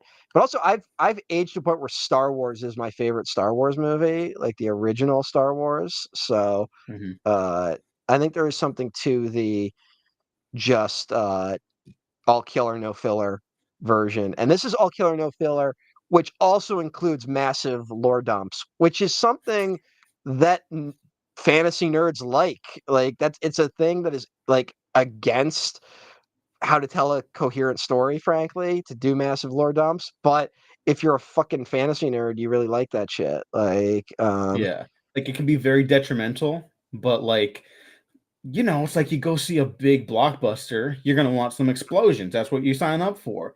I completely agree and understand, like, fantasy lore dumps, just use them properly, uh, that's what I'm fucking going for, man. Tell me all yeah, about the eons ago and the curse or whatever, or the relations between these fantasy regions and shit. And yeah, the trees talk. Fuck yeah. How do the trees talk? Well, the and also like magic from olden times.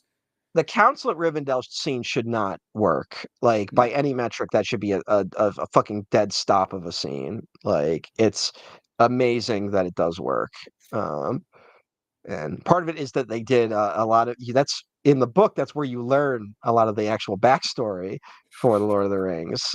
They smartly put that stuff at the front, but even still, it is kind of crazy they make that scene work. Um, Yeah. So we've talked about how, like, I forget whose quote it was, but someone said like the highest purpose of art is to inspire or whatever. So after So that I crow believe it's a scene, Bob Dylan quote, okay, yeah, it's a which good I one. have said, yeah. You have said yes Uh, many times, and then I just copied you. But whenever I would see a bunch of crows as a kid after that scene, it was like, oh, you know, they're Sauron's spies and shit like that. That would always put a little extra spring in my step. I love that shit. Because a lot of people don't like crows, and I was always like, "Oh, that's so cool!" It's like Lord of the Rings. Tells you to how address popular I was in Ethan's middle school. comment, I actually don't remember. I feel like Return of the King was just the consensus because it like swept the Oscars and was like a massive hit. Like it was kind of a like they did it moment. Because I think another thing that has helped is the fact that if you want to watch Lord of the Rings right now, you can sit down and watch all three of them. Whereas if you were watching them one at a time, there was still that question of are they going to fuck it up by the end? Like you still have to worry that they could fuck the last one up. And I think the fact that they didn't fuck it up with Return of the King um, helped elevate that at least at the time. Uh, Yeah, I remember it. I think Return of the King is still like probably my favorite. Like, it's so satisfying to how it wraps it all up, and so emotional. Like, I will probably tear up on this live stream a couple times to be so, safe. so the But one you like Return of the Jedi, you like Return of the King, yep, you like Last Crusade.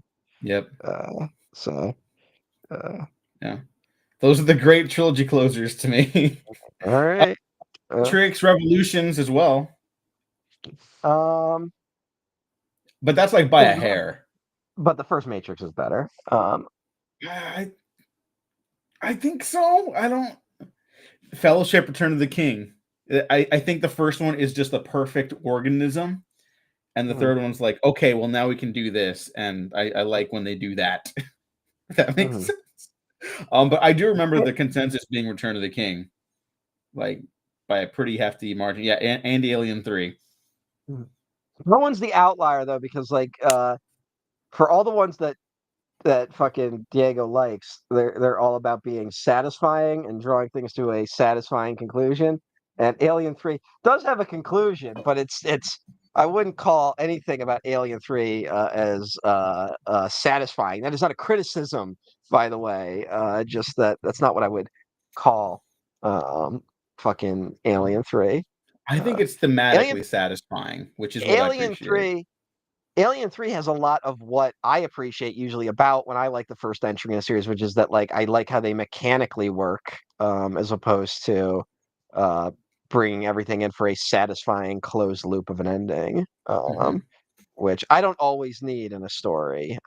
Sometimes you need it, sometimes you don't. But Yeah. um, Okay, so I want to get to Max's, talk about the Howard Shore score. We will definitely do that because it's top 10 scores for me, probably. Definitely, actually. But then Jack Godwin, who just returned from the Twin Peaks Festival.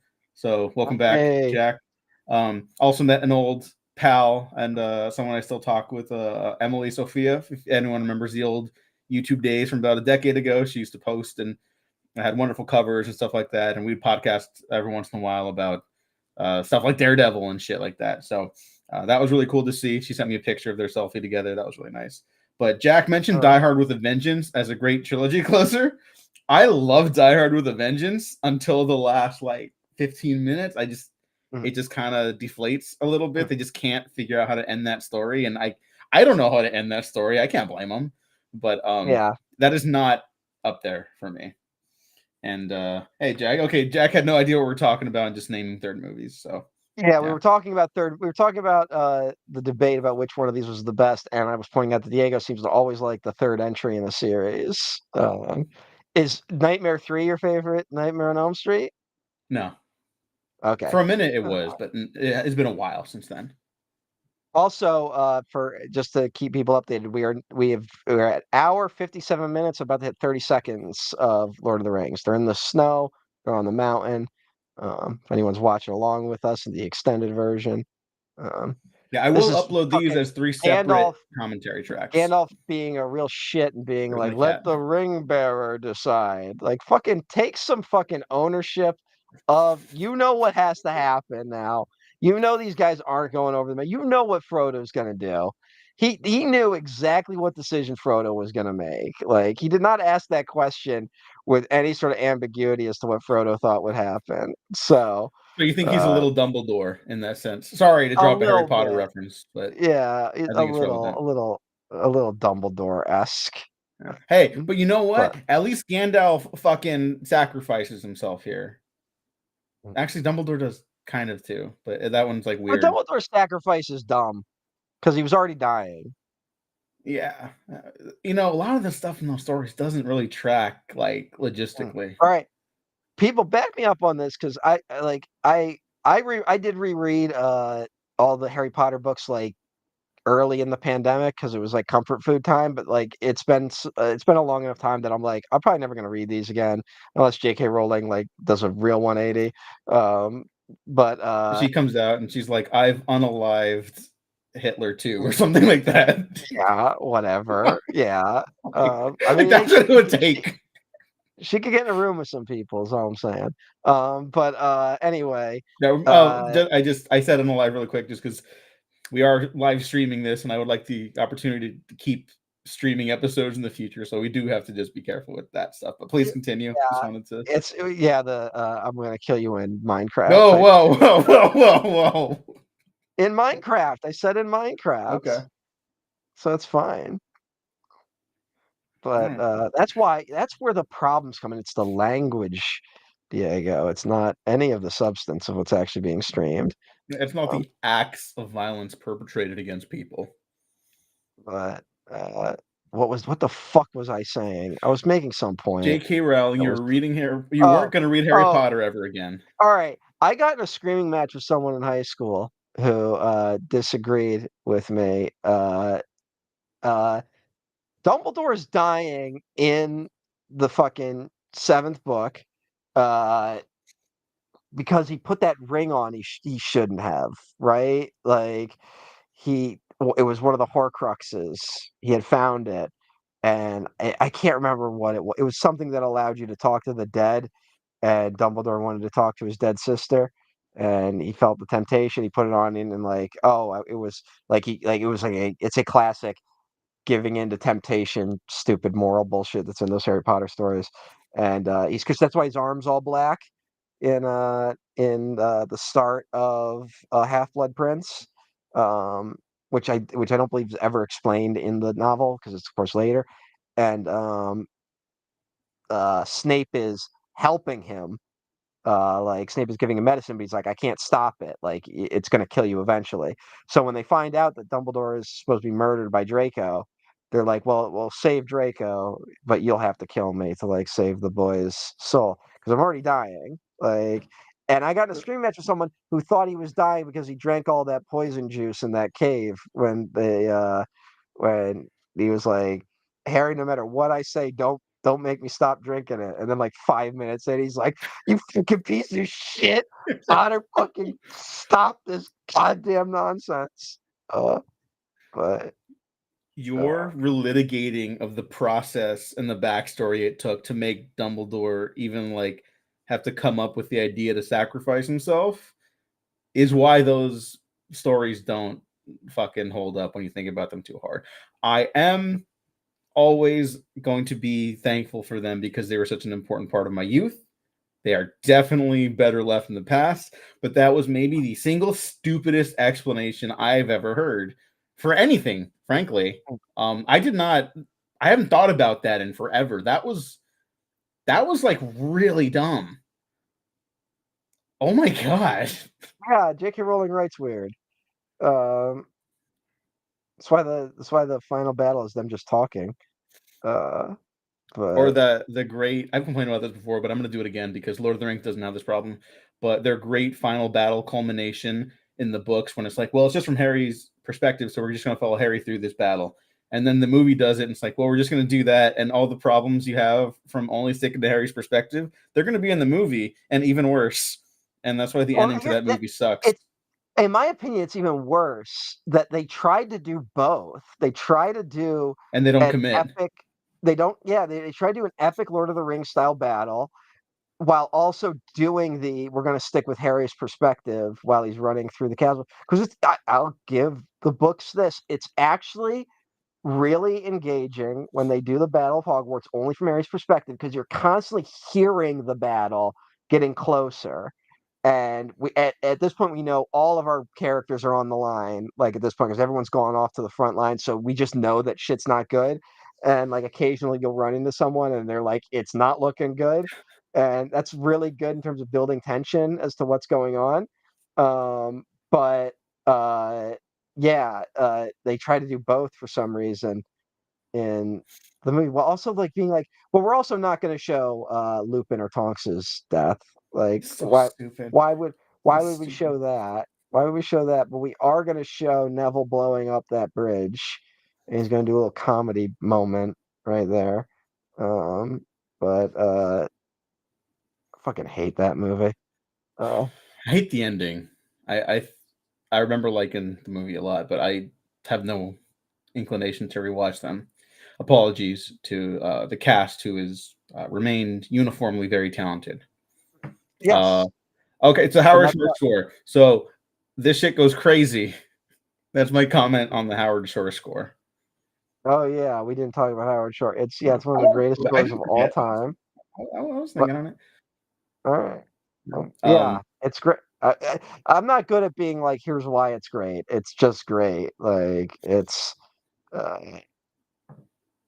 just no, that it's yeah, no, it's terrific. But I mean, I don't know instruments this way, so I can't like talk that way or like. also I'm watching this muted with subtitles because you would be able to hear it on my recording, and that would be immediate copyright strike. Yes, it So would. I'm not currently hearing the Howard Shore score. Uh, but But the different like compositions and themes he has for the locations throughout the trilogy, like it's incredible. You know, yeah, they don't feel like just like John Carpenter has that thing where it's like there's just basically temp tracks for the movie that he designed, so it can be placed anywhere in the movie. And this is yeah. such a great example, Howard Short score, that being like a great example of how to perfectly attune the sounds of the movie, the thematic scores of the movies to the imagery. Like it's very hard to do. Obviously, we don't know how to do that. I don't write music. I don't even play I music. mean, I've not to jammed, not but that's like just it. just because we were dunking on it. I think a big reason why those fucking Harry Potter sequels fall off a cliff in quality is John Williams stops doing the music. Like, I think there's a big drop off there. I But I know you're not going to agree. I still remember liking the score to Goblet of Fire. I think it's five onwards that are why? that are like the music goes down a big way. Why? Name name I'm a not gonna part of that defend score. any of those movies anymore. I'm just Na- like saying like I name liked that one at the time. name a part of that score that you can like if you had to hum it right now, you could do it that wasn't in one of the previous films. Uh, okay, I can't hum it, but Yeah, that you know what, that's a generic complaint for scores. I think some of them are not so much humming, although we like to be able to hum the scores. And Ethan's right, Lord of the Rings taught kids what a leitmotif is, which is absolutely true, by the way, for me. But I think the score for Goblet of Fire has like a certain like horror like element to it that I really liked at the time. I would have yeah, to listen to it again. it's them taking John Williams music and doing slow, spooky versions of it.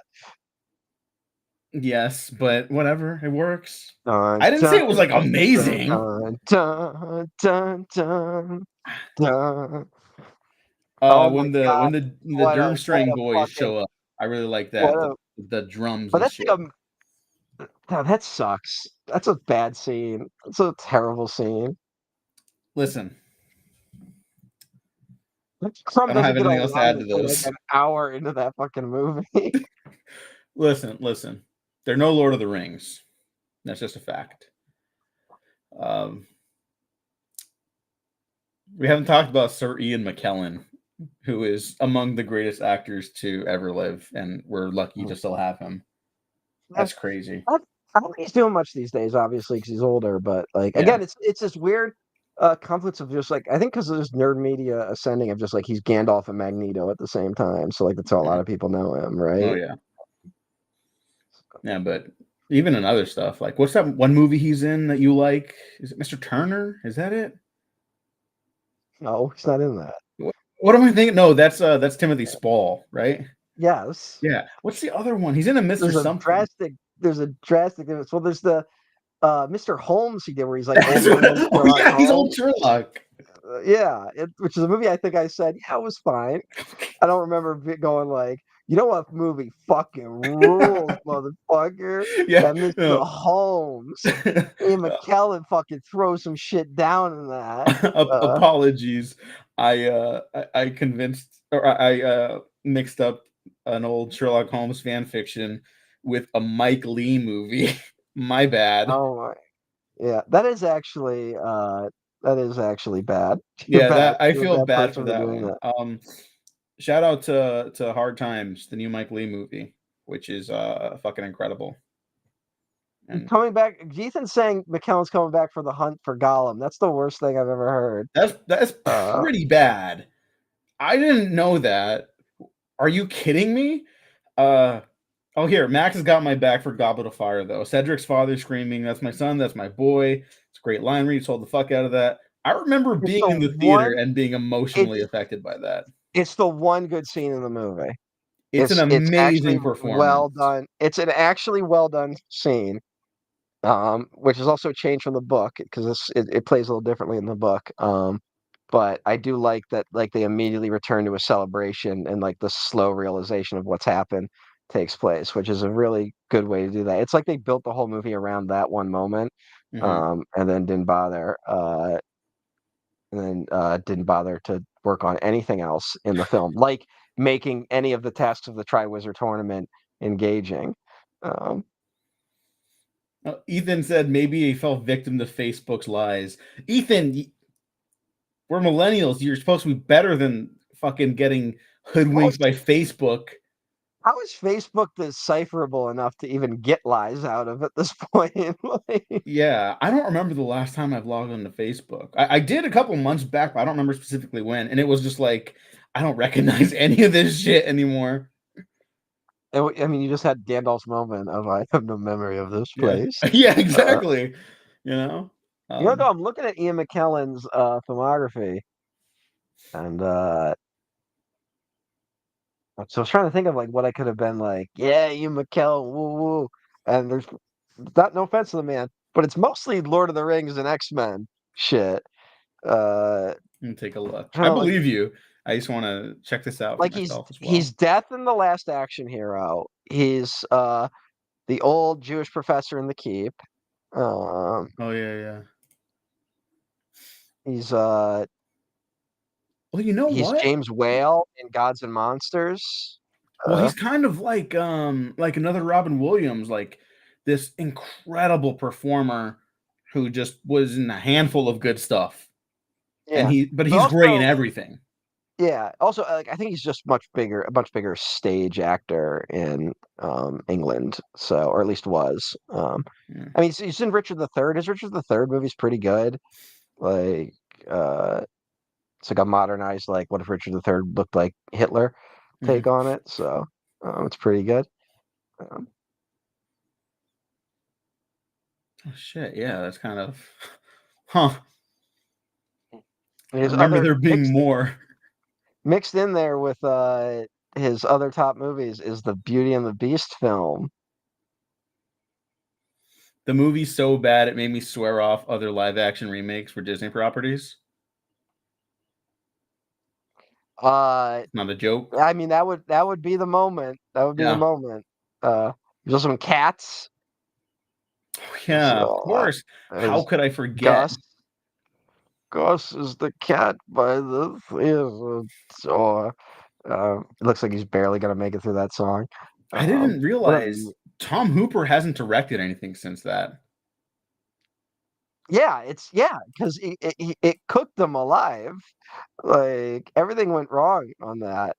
Um, Fantastic stuff. Yeah, I've heard more horror stories about that.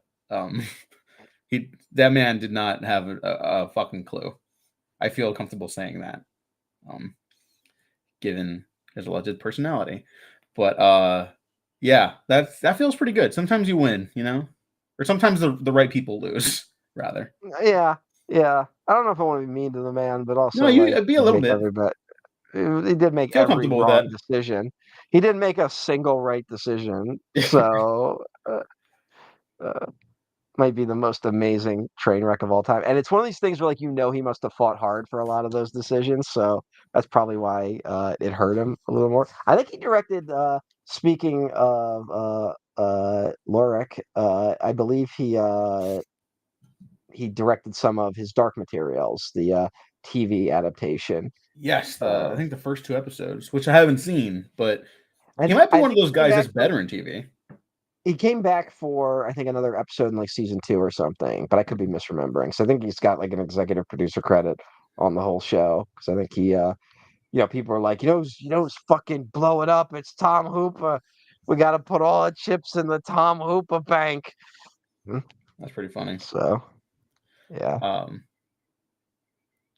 I was gonna say something else, but it's gone. My brain these is just fucking like it went back to cats mode. the cave troll looks better than the cats and cats.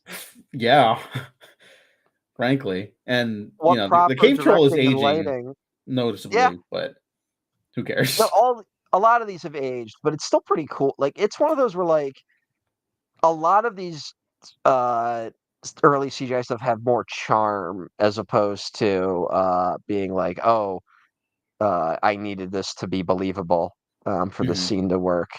Um, You know what else helps it too is you open with the practical orcs. Like you get the digital yeah, armies going on and stuff like that, but there's practical makeup for the orcs and shit like that, yeah, and you don't get this cave troll until like fucking how much, like over 2 hours into the movie on the extended yeah, version. That's a lot of time to get absorbed into the world. So if you're not into this movie, for some reason, if you're not into Lord of the Rings, The Fellowship of the Ring, you're not going to like any of the story. But if you are like a sane person, even noticeably aged digital effects are not going to bother you because they're not that yeah, drastically bad, and you're already into Middle Earth like as a concept and an entity. exactly. Yeah. I never I also, really I also think that like. when you do practical effects too, like mixed with CGI, you give the artist something to like work off of. So I think that's why like we don't really notice the CGI orcs mixed in with the Mhm. practical orcs because the effects supervisors have a point of reference. The cave troll is like a totally CGI character, so he certainly looks better than the troll in the first Harry Potter movie. Same year. Yeah. Yeah, it really does. And there's And still that like could a maybe weight. speak to the directing difference between a Chris Columbus and a Peter Jackson. Hey, look, I know you're a Chris Columbus hater, and I have mixed feelings about him as a filmmaker. He produced your boys Nosferatu. Yeah, He's the no, reason that movie finally got made. he's got his name on a lot of things that I love, and just but that doesn't mean he's a good director. And maybe Uh, he's a better producer in hindsight. I mean, some guys are. I mean, he wrote decent screenplays, like he wrote Gremlins, like you know. Hmm. I It's mean, just like, crazy that like he produced Christmas Chronicles because he clearly didn't believe in it, and then when that hit, he like was like, "Well, now I'm taking over," and he produced like one of the worst movies I've ever seen. So, it's um, unfortunate. yeah, But look, it's you're not wrong. like some people are better at directing TV than feature films. Like maybe Tom Hooper is. Like Sean Levy certainly is. He's a very good television director. He's a very good television director. What has Uh, Sean Levy done for television? he's really in the pocket of Stranger Things. He produces it and he's directed You like know two what? episodes a season. You, you know what? I think I'm ready to call it on Stranger Things. That's fine. I think I think Stranger Things is something that we do not need to keep reevaluating in the culture. I don't think it left as big an impact as we think it did. I think it's worth just being like, all right, let's let that one go. All right. Well, it's got one more season, and I'm gonna watch it. And that's it. I didn't realize you were a Zionist. Oh no, no, no! No, That's. They're Diego just coming out here. actors. It Diego sucks that coming they're out in it. here. I Diego, just coming. You know, he's letting slip some of the opinions he gives me when we're not on no, screen. no, no. If any new people discover this for whatever godforsaken reason, that's not true, and Matt is joking. This motherfucker goes off. This guy, he's all fucking. You would not believe the hateful shit that comes out of his mouth. Yeah, I just don't know why they never made that third Wonder Woman with Gal Gadot. It's like the woke mafia destroyed that movie from happening. Oh It's my that's god. Diego I'm quoting.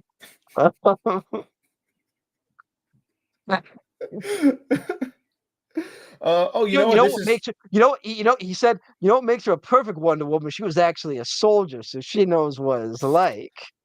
Because that's the defining trait of Wonder Woman is that she's a soldier specifically enforcing a border. That's what Wonder Woman is all about. That's the key to the whole thing with Wonder Tom Woman. King and Zack Snyder just got a boner.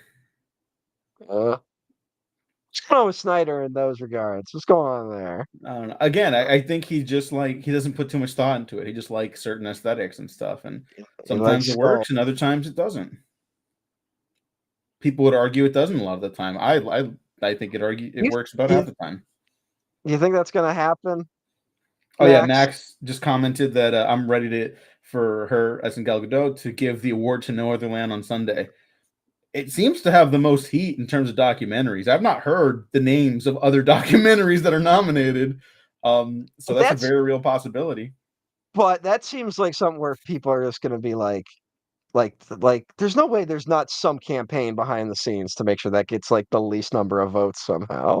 Like I mean, anything's possible. You're not you may not be wrong for sure, but it would be pretty remarkable if that's exactly what happened on Sunday. That's like 2 days, yeah. 3 days from now.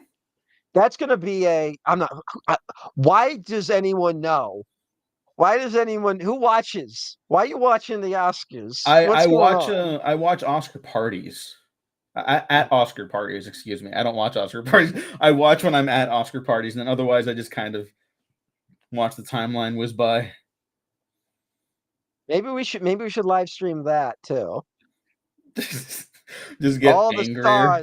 All the stars are here at the Oscars. What was the The fucking Norm Macdonald bit when he's on that one that's red carpet? that's him. All the stars Yeah. are here, and he didn't know anyone because it was YouTube Awards. So it's like I'm no Harley Morenstein, but I'm Norm Macdonald. So one of the hardest things ever to watch, but one of my favorite things ever to watch. Yeah. Okay, see, like the digital orcs like climbing down, even those, you know what?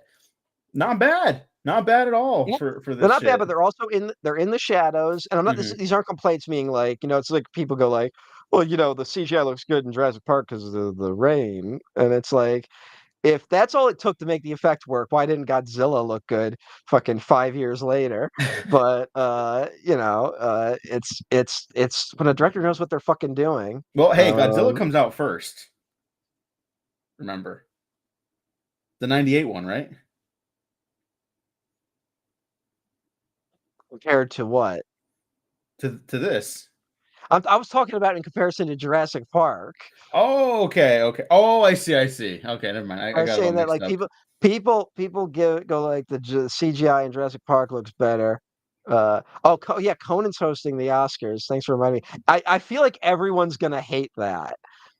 I feel like we like I feel like everyone's gonna hate Conan being Conan at the Oscars. I don't I'm know. worried. Like that's a very I'm real possibility. I'm worried for my man. Um, Look, that could be a disaster, but I am very excited about it. Now we have to keep in mind like all of this shit's going to be like checked and double checked and triple checked by producers. They're not going to let everything through, right? So we'll see. Like Conan's not going to give us his best because he's not going to be allowed to. But there can be something there. yeah, a Conan with like heavy weights put on him as to what he could and couldn't do. We have not seen that since the Tonight Show. Uh, and look how well that worked for the man. Hey, But but that one's not his fault. That's Conan, it's kind of crazy that Conan was like a late night host for so long, and then it's like now he's a podcaster, and it's like you host the Oscar. yeah. And you know what? He's And arguably it's never like, been more oh, popular. I know it's kind of crazy. It is kind of crazy that like he's doing better now than he was. Yeah, people just like him. Yeah, but I think that's what's gonna happen. I think that people are gonna see the Conan that I grew up on at the Oscars a little bit. He's gonna have fucking puppets out there. He's gonna make really lame ass jokes. He's gonna make some joke about his intern being gay, and like it's people are gonna be like, oh my god, this is the worst. And But if he like, brings out oh, Jim Downey, I will fucking lose my shit. I know he uh, won't, but that would be if you could somehow incredible. get Jim Downey behind the scenes writing jokes, that might help. But then we're gonna get like a Norm Macdonald level of like a joke that is just not gonna play well to people that For along the people lines there, of it'll suck. It'll suck the air out of the room. For people at home like us, it'll be the funniest fucking thing we've ever seen. famously I think Downey wrote for Norm when he hosted the ESPYs. And if you want to watch, and like you can tell that the regular people there are loving it, and all the sports fans look fucking pissed off at Norm. Norm was asked to not attend the after party for the ESPYs. That's incredible. So I think the funny story here with this chase scene is that in the script it just says they run down the hall and out the door. So like they just inserted this and like storyboarded it. So uh,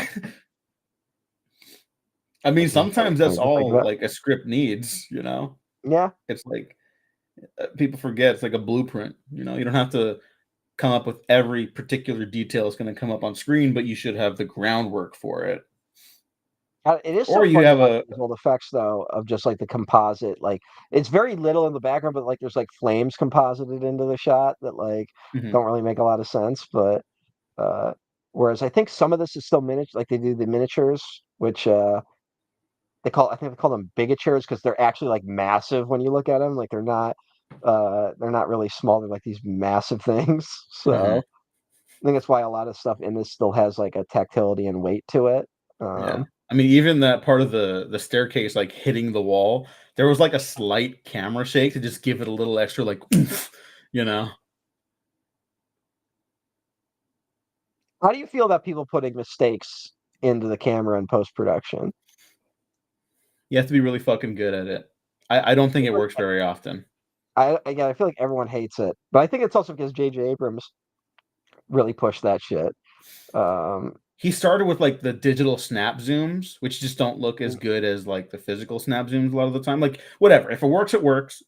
Fincher loves his digital zooms as well, and he's Another really example good of at it not that. working.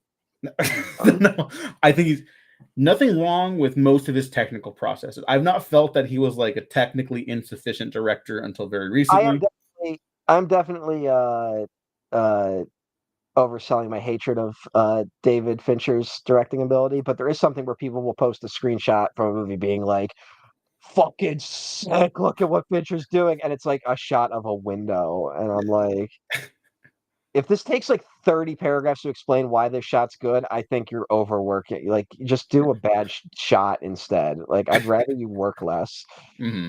because I don't notice what you're doing.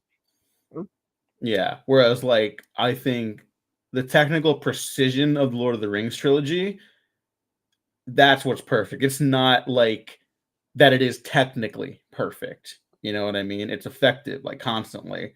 But it's like, okay, like right now, looking at it really up close, like, yeah, some of the seams are showing, but like, who gives a fuck? Like, it works if you watch this all in succession. I wouldn't be catching this stuff if we were coming back and forth, me looking at the camera, talking to you, or going back up to the screen, you know, and watching it on a significantly less pristine monitor than my television, you know, with a better streaming quality. For some reason, it's the same internet I always use. I don't know why it looks this bad. I use Because we're HBO doing all this the live. time. It could be because we're doing this live stream. Like that happens to me. Maybe, yeah. But all right, do Balrogs have wings? Go.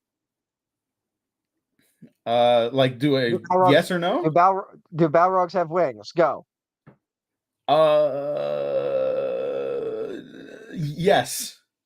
All right, that's where he's falling, people. That's I Diego's think so. choice. It's- Wait, why? Why? it is one of the most hotly debated Tolkien things. No one knows if the Balrog has wings or not Oh, because okay. the I way completely it's missed this. described in the book is it says like it opened like wings, but it's mostly described as shadow and flame. So there's a lot of debate. Does the Balrog have wings? And then it turns into, well, if he had wings, why didn't he just fly when Gandalf broke the bridge? And then it's like, well, not all wingless ant creatures can fly. Like there's plenty of the birds that actually can't fly. And so it's I think on a lot of uh, old school Tolkien Lord of the Rings forums, the top debate that is like pinned is still, does the Balrog have wings? And you see people making endless discussions as to whether or not the Balrog has wings. Um, I gotta look into this. and Wow, I uh, did not know that. Jackson seemed to find a happy median with the wings are kind of the flames, like, so you can say maybe those aren't really wings, they're just part of whatever shadow and flameness that the Balrog has. So like he doesn't take a he takes the coward's way out and doesn't take a position on things. But In whereas conclusion, the yeah, Balrog wings are a land of contrast. yeah, uh, meanwhile, just because I'm thinking about it, we haven't brought it up yet, but in the Bakshi Lord of the Rings, the Balrog just comes flying in on like massive wings, and it's clearly a dude being hung by wires. Like it just comes in like, like uh, this is, by the way, this is the first time I've watched the scene and not like choked up, just because I'm not fully paying attention to it. yeah, It's still effective, even though I know it's like, Gandalf comes back as Gandalf the White, even though it's like arguably not the same person. Like it's still deeply Gandalf the affecting. Grey, Gandalf the um, Grey, and Gandalf the White, and Monty Python and the Holy Grail's Black Knight, and Benito Mussolini, and the Blue Meanie. I'm uh, sorry. I want to go back to the Balrog thing though, because I bet those people were super, super chill about the approach to the Balrog in Monolith's Shadow of War game, the sequel to Shadow of Mordor, because you fight a How's Balrog in it. Monolith? How's Monolith doing, by the way? I am pissed. I'm fucking How pissed. how is Monolith? R.I.P. How's how's Monolith going? When's that Wonder Woman game coming? That's fucking tragic. That's a lot of fucking jobs. That's years of work people couldn't fucking complete. It's just wasted time, resources, livelihoods. Disgusting. Why? What happened? Yeah, well, it's shuttered as well as like Warner Brothers San Diego games or whatever, and I think it's 3 gaming studios that shuttered under Warner Brothers games. Huh. That doesn't sound like the Zaz Lab I know. Um, Well, I was trying to have a light topic about you fight and chase a Balrog in Shadow of War, which is a game that plays very fast and loose with the Tolkien lore.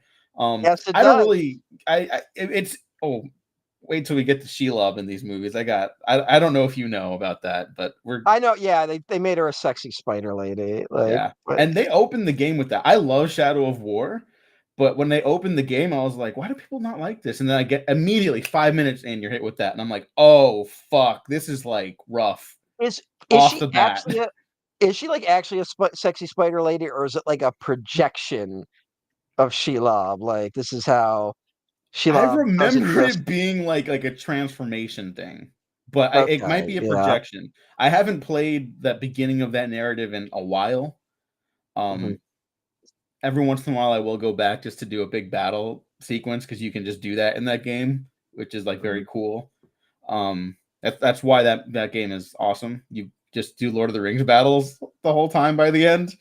Uh, but yeah, you chase and fight a Balrog, and it's like it goes to like the entire regions of like the game. Like it's just like a fucking sequence you got to do like constantly. Um, and it was just really cool, and the Balrog flies in that. So I'm sure, along Yeah, with Sexy Shelob, people were super chill about that. Although people are right to complain about Sexy right. All Shelob. right. I don't know what that was All about. right. All right. I would defend sexy Shelob if we got sexy Balrog. If Balrog Okay, showed up and was just like a shirtless dude with like horns, and he was like, "Yeah," like he shows up like that. If they okay, did that, then it would be equal. But that would I bet you the guys who defend Sexy Shelob would not defend that choice. Um, yeah, yeah. Jack mentioned that there's been many defenses of Sexy Shelob. Not seen those, but there may be vested interests. And that's because a bunch of video game players are disgusting perverts on the internet. I'm sorry, but it's true. well, here's I'm conflicted for the moment because Okay. I want gamers to be perverts because they should, but they should embrace it. They shouldn't they act like there's a natural order to their perversion. And it's like, no, you're a pervert. You're in you played Sonic too young. You're gonna be into those guys for whatever reason. Those wires crossed. Uh it's fine. Just don't act like don't be sitting here being like boobs and butts because that's the natural interest. Just be like, no, I want to see that. Like if you're just open about it, I have no argument. If you're like, I want the lady to look sexy because I like sexy ladies in games. That's not I would I would not disagree. That's a fine argument. Don't be sitting here being like, the woke want to get rid of the boobs. Like that's not how it works, you dumbass. But also understand that if you're a pervert, you got to give equal opportunity to different perverts out there. You got to give it to people who aren't the type of pervert you are. That's the thing gamers suck at. But hey, Yeah, that's why Italians are so successful. my who? Italians. Your guys' cinema has that down to a T. There's a Oh bunch of yeah, horniness like across the oh board. yeah, no, but like the problem with Italian sexy cinema is you watch it, most of it is just crimes permitted against a model they had on set that day. So Okay, well I don't know if that's not what I was referring to, but I don't think I can claim that. I'm talking about like really like I my mind immediately went to like the sleaziest Giallo films ever made, or, like House by the like Cemetery, something fucked up. yeah. Yeah. So no, like subpar, like one of those like Mondo Cane type things, or like, oh, Cannibal Tribe, like one of those things that Eli Roth jerks off to. Oh man. Like it's just you know. Max said he made the mistake of looking up R34 Shelob. Gonna gouge my eyes out. Don't look up R34 anything. Hold on, I'm gonna look up R34. No. Okay, Max also said they think Shelob was just a projection, so okay, that's better. But that they also Okay. twisted and turned to give her a central role because there's just not enough women roles in Lord of the Rings, which is like, okay, completely All agree. And right. I'll tell you the problem with Shadow of War. I'm not looking at that. No, no, look, all blurred. Okay. Now let me take the blur off for a second. You can't And show that on camera. We can't stream anymore if you do hey, that. look at this. No, I won't do that. But all Oh right, this yeah, still Max, makes do it the just doable. Balrog This isn't. search. This. Oh yes. All right. No, I'm doing that. I'm doing. R34 I Balrog search. yeah. But You know what? here, They're gonna put boobs on the Balrog. Like it's gonna be like. Let me see. R34 waffle press. If you know All right. what, I'll be All impressed if right. there's anything on there. The top four, only one put boobs on the Balrog. So I'll give the people doing it, but yet, yeah, the lower you get, it's just sexy. What if Balrog was a lady and had big boobs? Mm, So you people need to work on your fucking perversions. You guys, you're letting the country down. Damn it! that's really Um, what it comes down to. Um, you not only cheated the game, you cheated yourself. yeah. Oh, Kate Blanchett, icon, a Speaking of legend. sexy, Speaking, yeah, um, yeah, remarkably beautiful woman. Also said that like no one got paid anything for these movies, so maybe Elijah Wood does have to work still. I think they didn't get paid initially, and then everyone sued everyone, and then they Yeah. got money. I think that was part of why The Hobbit really. That's why everyone said yes to The Hobbit because it was like, you're gonna pay for this one, motherfucker. So, uh, what if she like Lydia Tard like just ran out and fucking just tackled someone at the end of this? Fucking Hugo Weaving, like Hugo No, Weaving's she like should giving have his been there. speech. She should have The been age there. of the Like race of man has failed, and it just comes out and fucking tackles him. no, she should have been there at the initial fight beneath Mount Doom with the Isildur, and just Oh tackled yes. him. Well, that's actually that's my big thing about fucking what's his fuck Agent Smith being all like, I was there, Gandalf, when the weakness of man failed. And like, bro, you could have pushed that dude was fucking tired. He just came out of a battle. You could have fucking thrown his ass in and been like, and no one else is there, so you could have come down the mountain being like, holy shit, he went to throw the ring in and he slipped. Like, can you believe it? Like, what the fuck? Like, it sounds like you failed, motherfucker. Like, you let a shielder just waltz right out of there. Didn't even bother. Didn't try nothing. Also, now we know that the fucking volcano explodes afterwards. So you could just been like, oh, he did it, like really nobly. Like you're just not ready for that explosion, man. Like, oh, how tragic. We should build a statue to that guy, and I'll go to the grave knowing the truth. Jesus. But could have saved us a lot of trouble. But Jack said that Tolkien was ambiguous about the Balrog wings, but he did say he has a killer six pack. see, So yeah, it's so canon. the It's real 30, canonical. so the real 34 artists are just trying to restore the canon to the Yeah. Balrog in more ways than one. Hey, Hey. uh,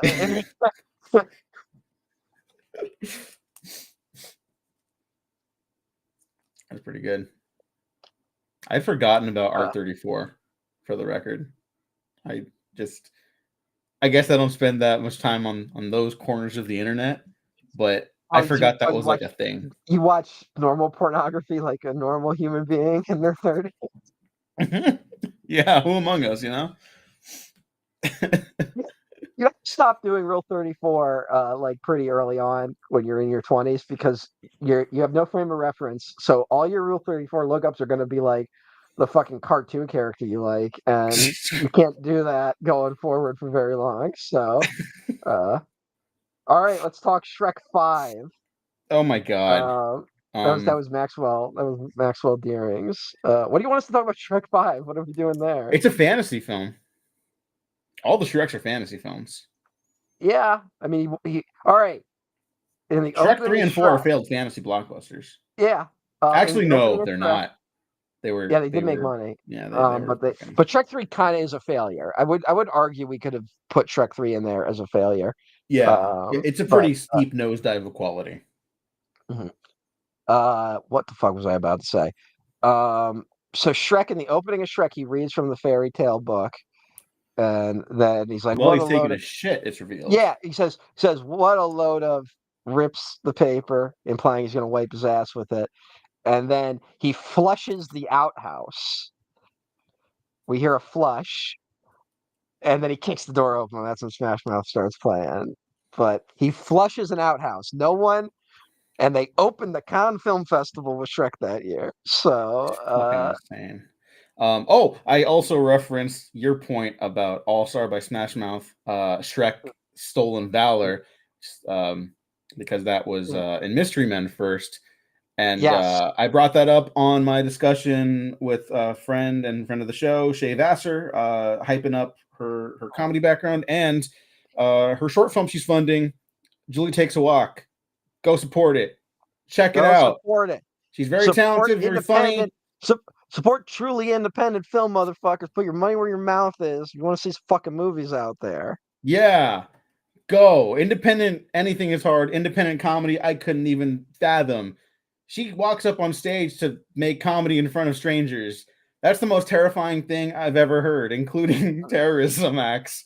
So, like, No, I cannot imagine what it's like to deliver a punchline to silence, yeah, like which any comedian has experienced. yeah, Like, everyone has bombed, and that's just part of the process, which is why I never want to do that. Like, please don't make me ever do that. we're, yeah, we're the cowards. We're podcasters. Like we Yeah, don't, like no one, like this is the most engagement we've had with an audience this fucking stream because we got people commenting. yeah. So, um, all right, just I haven't done time check in a minute. So we're at 2 minutes, 2 hours 42 minutes into the movie. So uh she's about to get tested with the ring or whatever.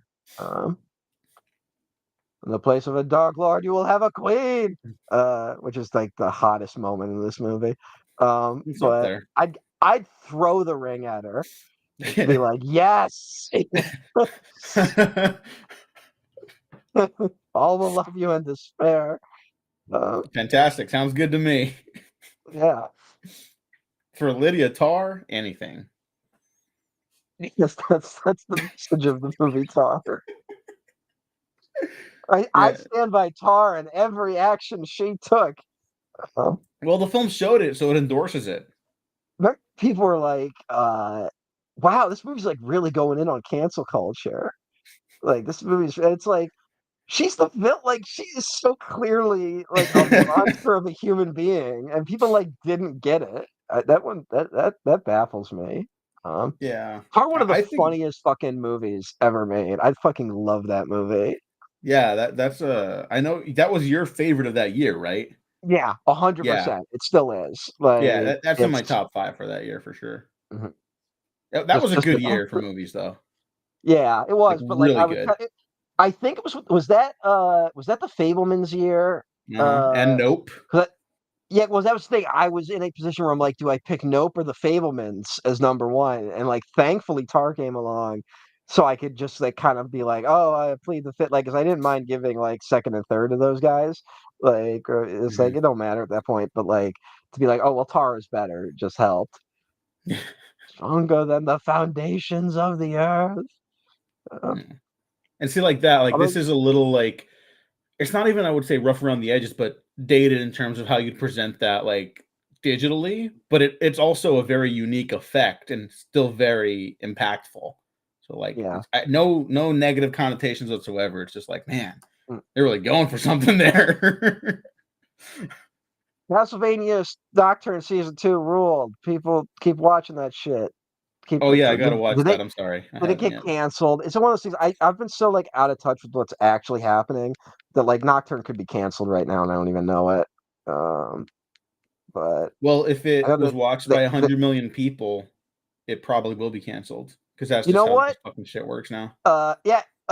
You know what? No, which it hasn't yet been renewed, but they're gonna have to fill that Sandman spot. They're gonna have to find something to fill the, you know, Yeah.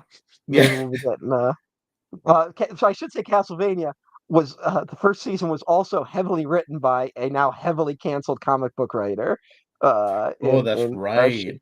Warren Ellis, man, fucking, he wrote most of the first series of Castlevania, which was something he was like working on for like a decade. Like it was Mm. one of those things because they kept trying to make a movie. Oh, yeah, it's what the fuck. That's Oh, a shame. keep an eye on Grant Morrison because now I'm like every shoe's gonna drop with these fuckers. Like, Yeah, and they're so awesome. Like I think they're the coolest like fucking comic book person ever. But I'm here's the also thing too. concerned now just because of all Grant this. Morrison is awesome, but also I believe does write about having a teenage girlfriend in his book Super Gods. So now could have been an 18-year-old girlfriend that's still technically teen. But hey, something I'd write about. And I don't know. Also, I don't know what the laws are in England in terms of age of consent laws. So, but yeah. Pivoting ahead, are are urukai zombies technically like elf Um, zombies? yeah, they film the same basic role, which is to make you not question slaughtering an entire race of people. Okay, Um, I mean they yes, serve the but same purpose that zombies do in the modern context. yeah. Uh, Also, because I think elf zombies monsters are just an awesome concept. That's like the frat boy geek part of my brain, this is not thinking actually too hard something. about shit. This is actually something I don't think is clarified as well in the movies because I don't think people know this. But a big part of cloaking the world in smoke from Mordor is so goblins and trolls and all that shit can invade because they can't go out in the sun. Hmm. Like that's a big part of it. Like that's so the reason the Uruk-hai are so dangerous is they can go out in the sun. Like that's what they're like bred for because it's like a Yeah. eugenics program. Very Hitler master race type y thing. Yeah, I remember it being in the movies. I never remember being too confused by that, but I also do remember having to explain that to other people who watched the movies. Not Mhm. like in depth. It was just like, no, because they mentioned in this part, or whatever. Like, Yeah. I forget the elf name, but he brings up like in the scene coming up, he's like, hey, Aragorn, like, you're being tracked. These orcs move during the day. This is a problem because that's new. That's why we're fucking out of here, like um I had I to would go back fail really on this quick. I journey just because of the amount of running they do in the second movie. Like I would have to be like, "Hey guys, just leave me at the one town. I'll Yeah, catch up later." Like yeah. I've been jogging more, but I'm not good enough to run across the landscapes of Middle Earth. These woods of Lothlorien, they look pretty cozy. I could probably hang out in a tree for a while. You guys go on ahead. Kind of the elves seem like Say uh, it. Say it. some of the elves, they seem like bummers. Like they just kind of don't seem like they'd be good hangs, you know? Well, And that's I why I'd only get go visit for a little bit. they go through it's very hit and miss with an elf. Like it just feels like some of them are chill and cool. And like, but like also Legolas is kind of a racist at the start of this, but then like as he hangs out with Gimli more, he's like fine. Hmm. Like, um, he's like, Gimli, you're one of the good ones. He doesn't say that, but uh, oh my God, I'm sorry, Diego. I can't believe that one got you. Uh,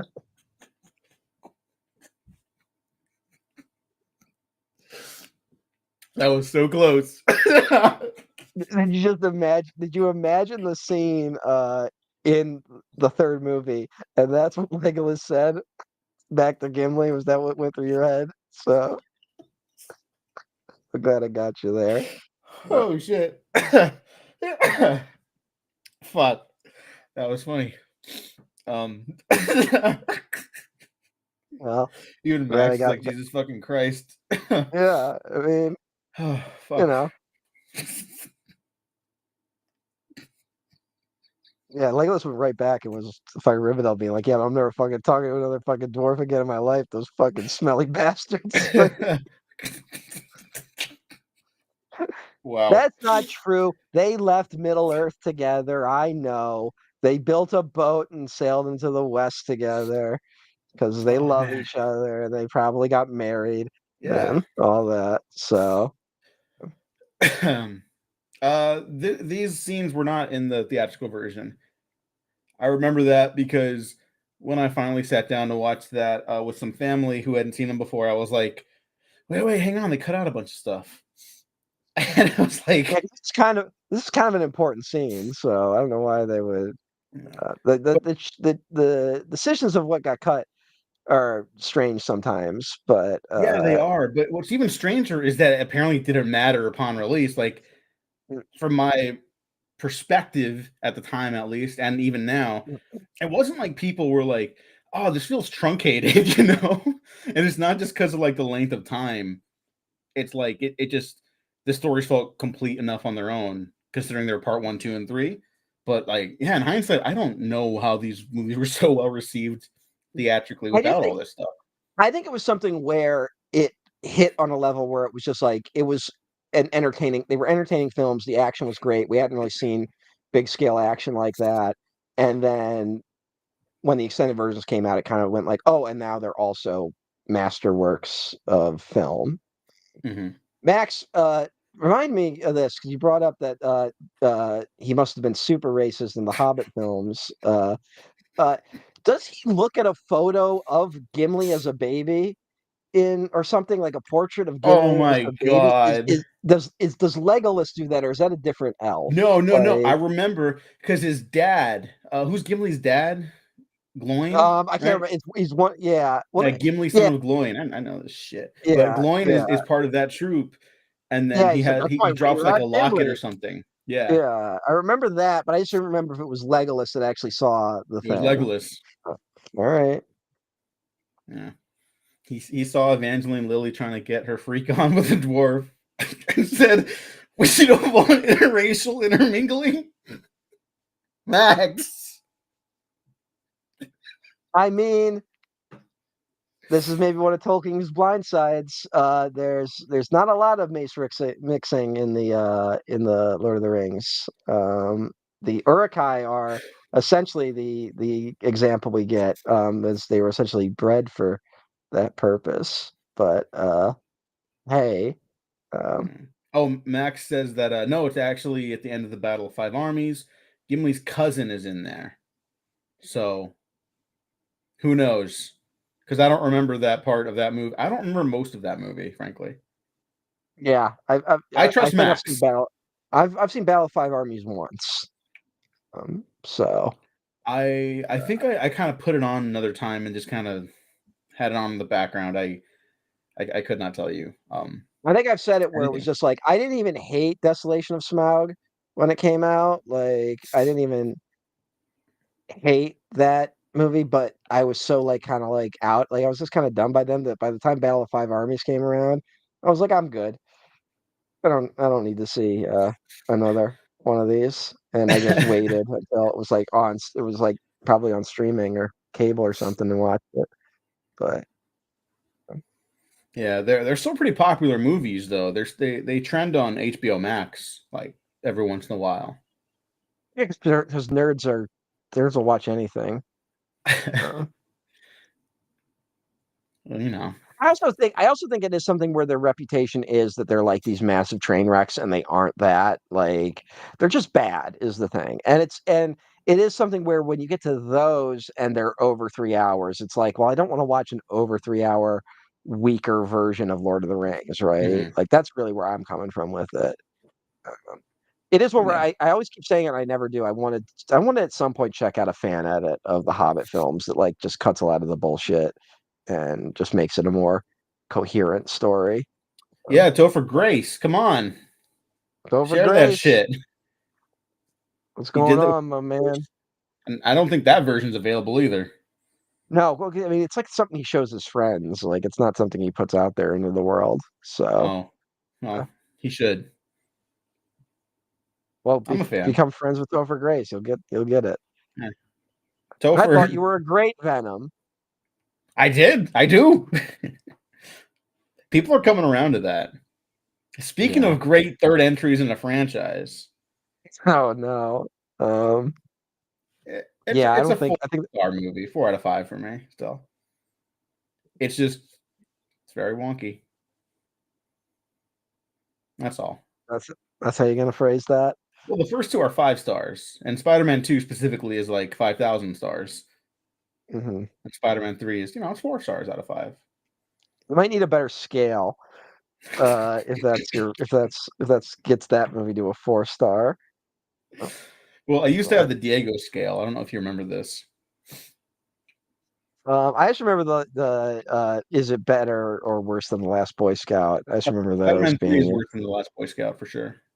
there. You go. Um, Spider-Man is about as good as the Last Boy Scout. Spider-Man 2 is better than the Last Boy Scout. mhm. All That's right, the ranking of the trilogy. all right. There you go. That's the Diego Um, scale, everyone. yeah, Um, all three Lord of the Rings are better than the Last Boy Scout. how many stars was Venom 3? 2. Tom Yeah. Hardy and Tom Hardy as Venom. Those are the only two good Uh, things in it. Um, yeah. Uh, Sorry to misdirect, but or redirect, but I always love the statues as they're going through the river. yeah, Like it just that feels was like the so fucking poster. huge. That was the poster when I was a kid. That it was just those statues, and I was like, "The fuck is this?" Like it was one Yeah. of those. Like I had no cultural context. I remember. Is it? Let me see how close it is because I used to when I was a kid. There was one hall. Like you had a movie theater, and uh they used to have a ramp to lead down to the actual theaters because you can't just have stairs, you got to have a ramp. And in the ramp section they put all the movie posters, so there was like this Mhm. wall of just movie posters. That's how I learned movies were coming out back then. The poster would be the first thing, and I remember the Lord of the Rings one being up for a long time, and Final Fantasy: The Spirits Within. I remember both of those in that same time period. Mhm. So Billy, Spider-Man 2 is better than the Last Boy Scout. I'm sorry to say. Spider-Man 2 doesn't have graphic shade black violence, but it does have um, everything else. Everything that's in it is among the best versions of it. Romance, camera direction, performances. is there even a debate that there's a better superhero movie than Spider-Man There 2? used to be. It's not serious anymore though. Like that's the best one. It taps into the heart of like what the best of those stories can do, and that is like you just Yeah. relate a grounded human emotional experience and transpose that into an action. Well, not even a full action movie, just a drama punctuated by action. Like they had the formula right there. They just don't do that anymore. So I mean, the flaws that stem from this era of blockbusters in general, it's unfortunate because they kind of gave us all the recipes, you know. Mhm. Like Lord of the Rings is like this is what you do with a fantasy film. Like it's a special version of it Yeah. because it's 3 movies, but it's like this is how you do it. And then the people were like, no, we're just not gonna do that. I think it's Transformers that really kills everything. Like, not to be that guy, but it's like Transformers is the synthesization of like, what if we took all of these things and made them into one movie? Like, it's fantasy and science fiction, it's superheroes, it's big dumb action, it's all the movies at once. Like, and that's where it all goes wrong, Yeah, and really. that worked one time Uh, too. which one do you like? I genuinely think the first Transformers is a good movie, and I like Okay. the third one and the fifth one. Like people just have to see to believe. I don't know if it's good Mhm. or bad, but I like watching it. Constantine is not as good as the Last Boy Scout, but I'm a fan. It kind of seems a good movie. Yeah. Um, feel like we're gonna get that anytime soon. Are they Uh, rebooting it? no, because Akiva Goldsman would be writing it. I think. 3 hours. 3 hours, Mark. We've Woo! just hit the 3 hours, Mark. I think the Uh, theatrical winds down about now, right? yeah, like this is only about 30 minutes longer than the theatrical cut. So Yeah. it's like every version gets a little bit longer. Like that's the only problem with marathoning these. I'm always a believer that when you do double features and stuff like that, unless you're like trying to do something chronological, you should watch the longer movie first. Like you should always watch the longer one, and this is just a ramp up of length in terms Mhm. of the movies and the extended versions. So uh, it might be part of us going insane later on. Yeah. Roberto Orsi died.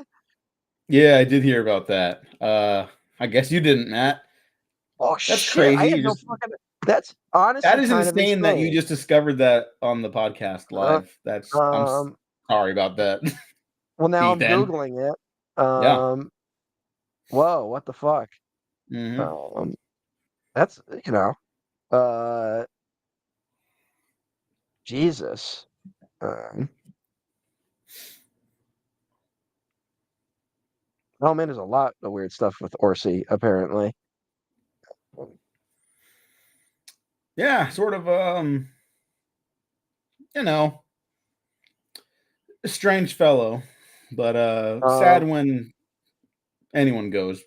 I guess, or not anyone. I, Sometimes I just I don't know if it's as sad if you look up what is on his personal life section a yeah, paragraph before his death. So, yeah, uh,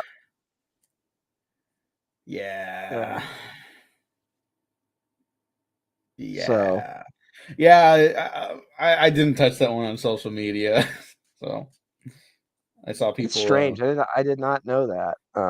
Wow. Uh, Yes, I think we both knew no, that one. I know Hackman died. I know Yeah. Hackman died. It was Um, like the last thing I read before going to bed last night. It it was was the like first thing sent to me this morning. I got like three separate texts, be like, "Holy shit, Gene Hackman died," and I was like, "What the fuck?" I'm going to bed early so I can have all my strength for the Lord of the Rings watch long. And I woke up at 7, so I've been up since 7. I'm gonna be up till 2 a.m. if we do this whole thing. So, uh, I think we can. We're gonna have our not like an official break. I'm not gonna stop the recording, but I'm gonna go get food. I'm gonna go to the bathroom after this. yeah, we'll take a pause, Yeah. obviously. I got an Um, emergency banana though. right.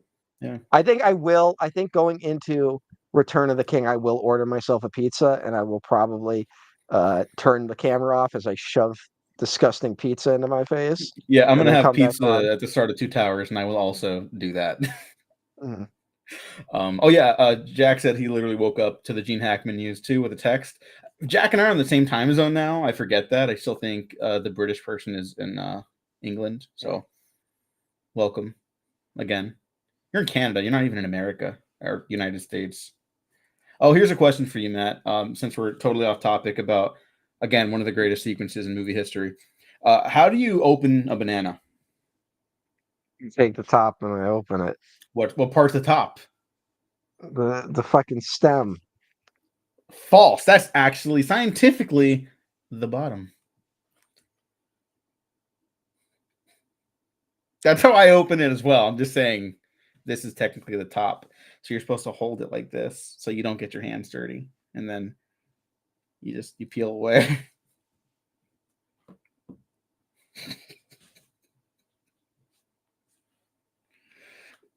I never knew that. Yeah. I got topics. I got topics for days. Now the energy was going pretty good. We're getting to the end of this thing, and I was like, we did pretty good for the first movie. I think we got this. And yes, this. All right, Max is going to bed. All right, good night, Max. Good Thanks night, for Max. catching up with us. Maybe see you around Return of the King. I think that'll Yeah, that'll happen. be that'll be in like 6 hours. So Yeah, if you're awake for whatever reason, um, if you're an early riser, you might catch the end of this. Uh, yeah. Is there any hyper moment um than when Aragorn shows up and like he turns the corner and there's a bunch of Urukai and then he just starts swinging? That is one of the coolest things ever, um, right? what are you talking about? What about when Captain America picked up Thor's hammer?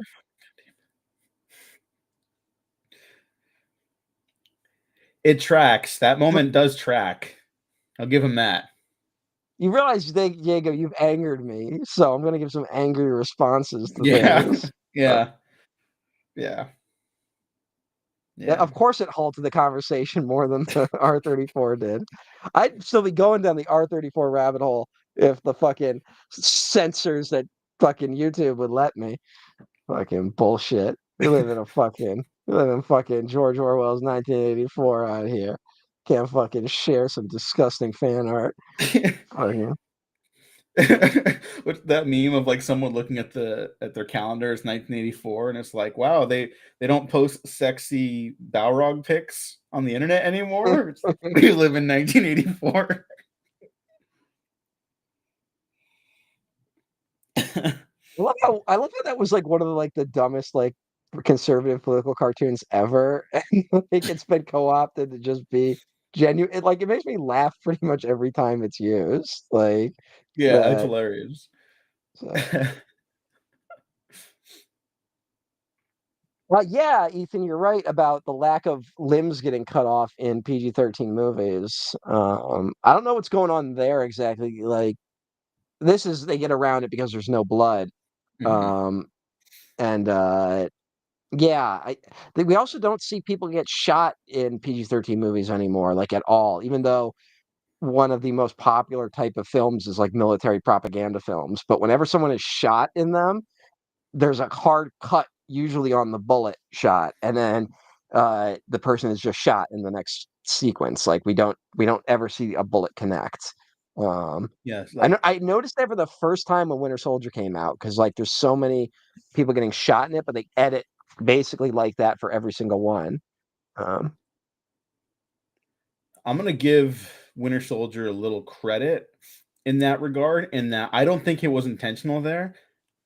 I think those guys in that team, the Russo bros, they don't edit on impact. They edit around impact. And rewatching it a while ago, I haven't seen that movie in years at this point.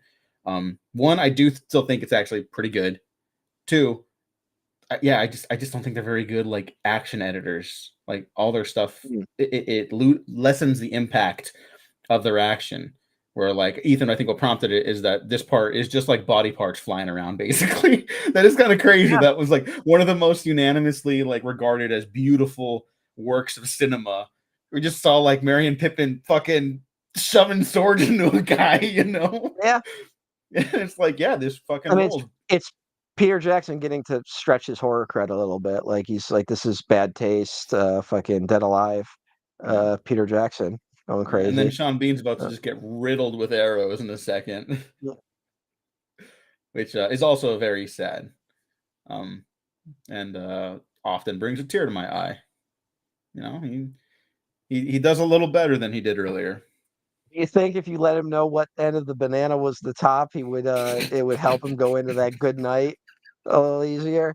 You fucking piece of shit. Do they have Uh, bananas in Middle Earth? I don't know. now that now there's a question. It's probably some fucking goofy ass banana. Um, like Yeah, Hobbit's got all that giant food because they're all short and tiny.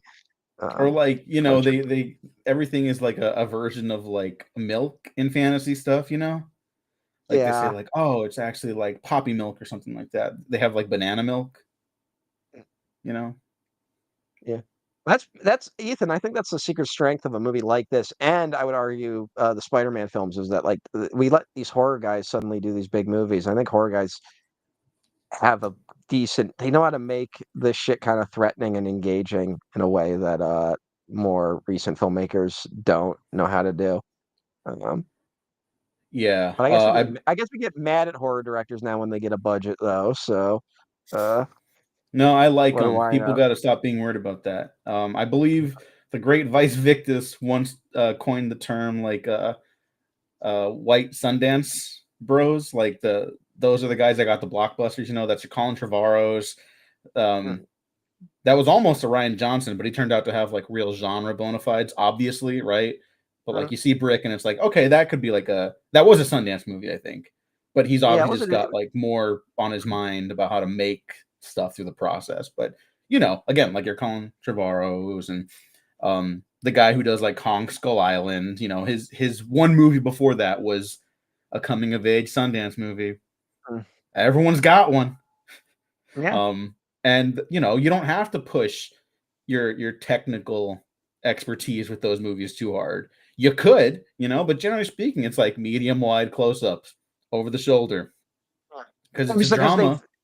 because I'm just doing an indie film on a larger scale, man. Like I don't have to actually deliver on the fucking selling point of the fucking movie. Yeah, which is the same. Like, how do I phrase this? You should still be like doing interesting shit with your dramas. I don't know why people think like, oh, that should be like simpler. It's like, no, it should be as difficult in a different way. Is all. Like if you're just shooting everything on like a 35, people talking at a table or in an empty living room, like spruce it up a little bit. Now maybe don't fucking film it like this fight between Aragorn and the Urukai, which No, goes do that. stupid hard. No, Or do that. maybe you should. Yeah, fuck it. Maybe you should. This is what coming of age films should look like and feel like. Just pull Half the swords down, jokingly, like like if you have like an argument going on, it should maybe kind of feel like that, like the culmination of a conflict between like parents and their kids, because that's what coming of age stuff often boils down to. It should kind of feel like that, just without the bloodshed. yeah, coming of age films are usually about a conflict between a kid and their father who said, "You'd never make it as a filmmaker." And then they hit the road at the end. There you go. They come to some sort of understanding. Mm-hmm. Much They like come to Boromir and some Aragorn. yeah. We're talking pretty good for a guy who got an arrow in the fucking lung. Yeah, movie But magic, baby. yeah. They do make him look paler in this, like right now. He's just like Yeah, that's something else too. People don't look fucking dirty in movies very often. This is great. that's They look like shit. They probably smell like we unfettered ass. also this is a movie of just like we talk about sincerity of just like two of the most sincere performances of all time, both Boromir and Aragorn. Like it's crazy. Mm-hmm. Um,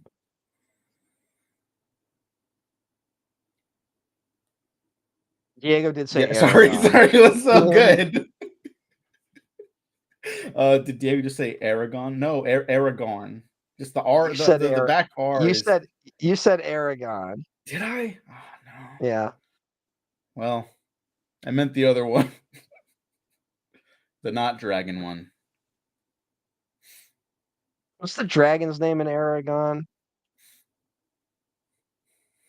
Voiced by Kate Blanchett, I think. Really?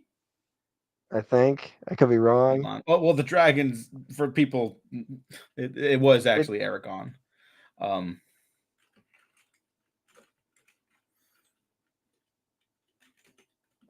I'm trying to look up. yeah, me too. What the fuck? Where's Jeremy Irons was in that movie. Oh no, that Rachel Weisz was Okay. the dragon. All Aragon right. is the guy. Sorry, I thought Aragon was Yeah, the yeah. dragon. It's been a while. No, and I knew that. Uh, Oh, and then John Malkovich was Galbatorix. it's weird that like dragons can talk in this universe too. It's something. I'm just the You rest don't of think this. you don't think about that when you're watching this scene. No, no, you don't. What is your opinion on dragons talking? Since we're here, Or more of it. yeah, We need more of it.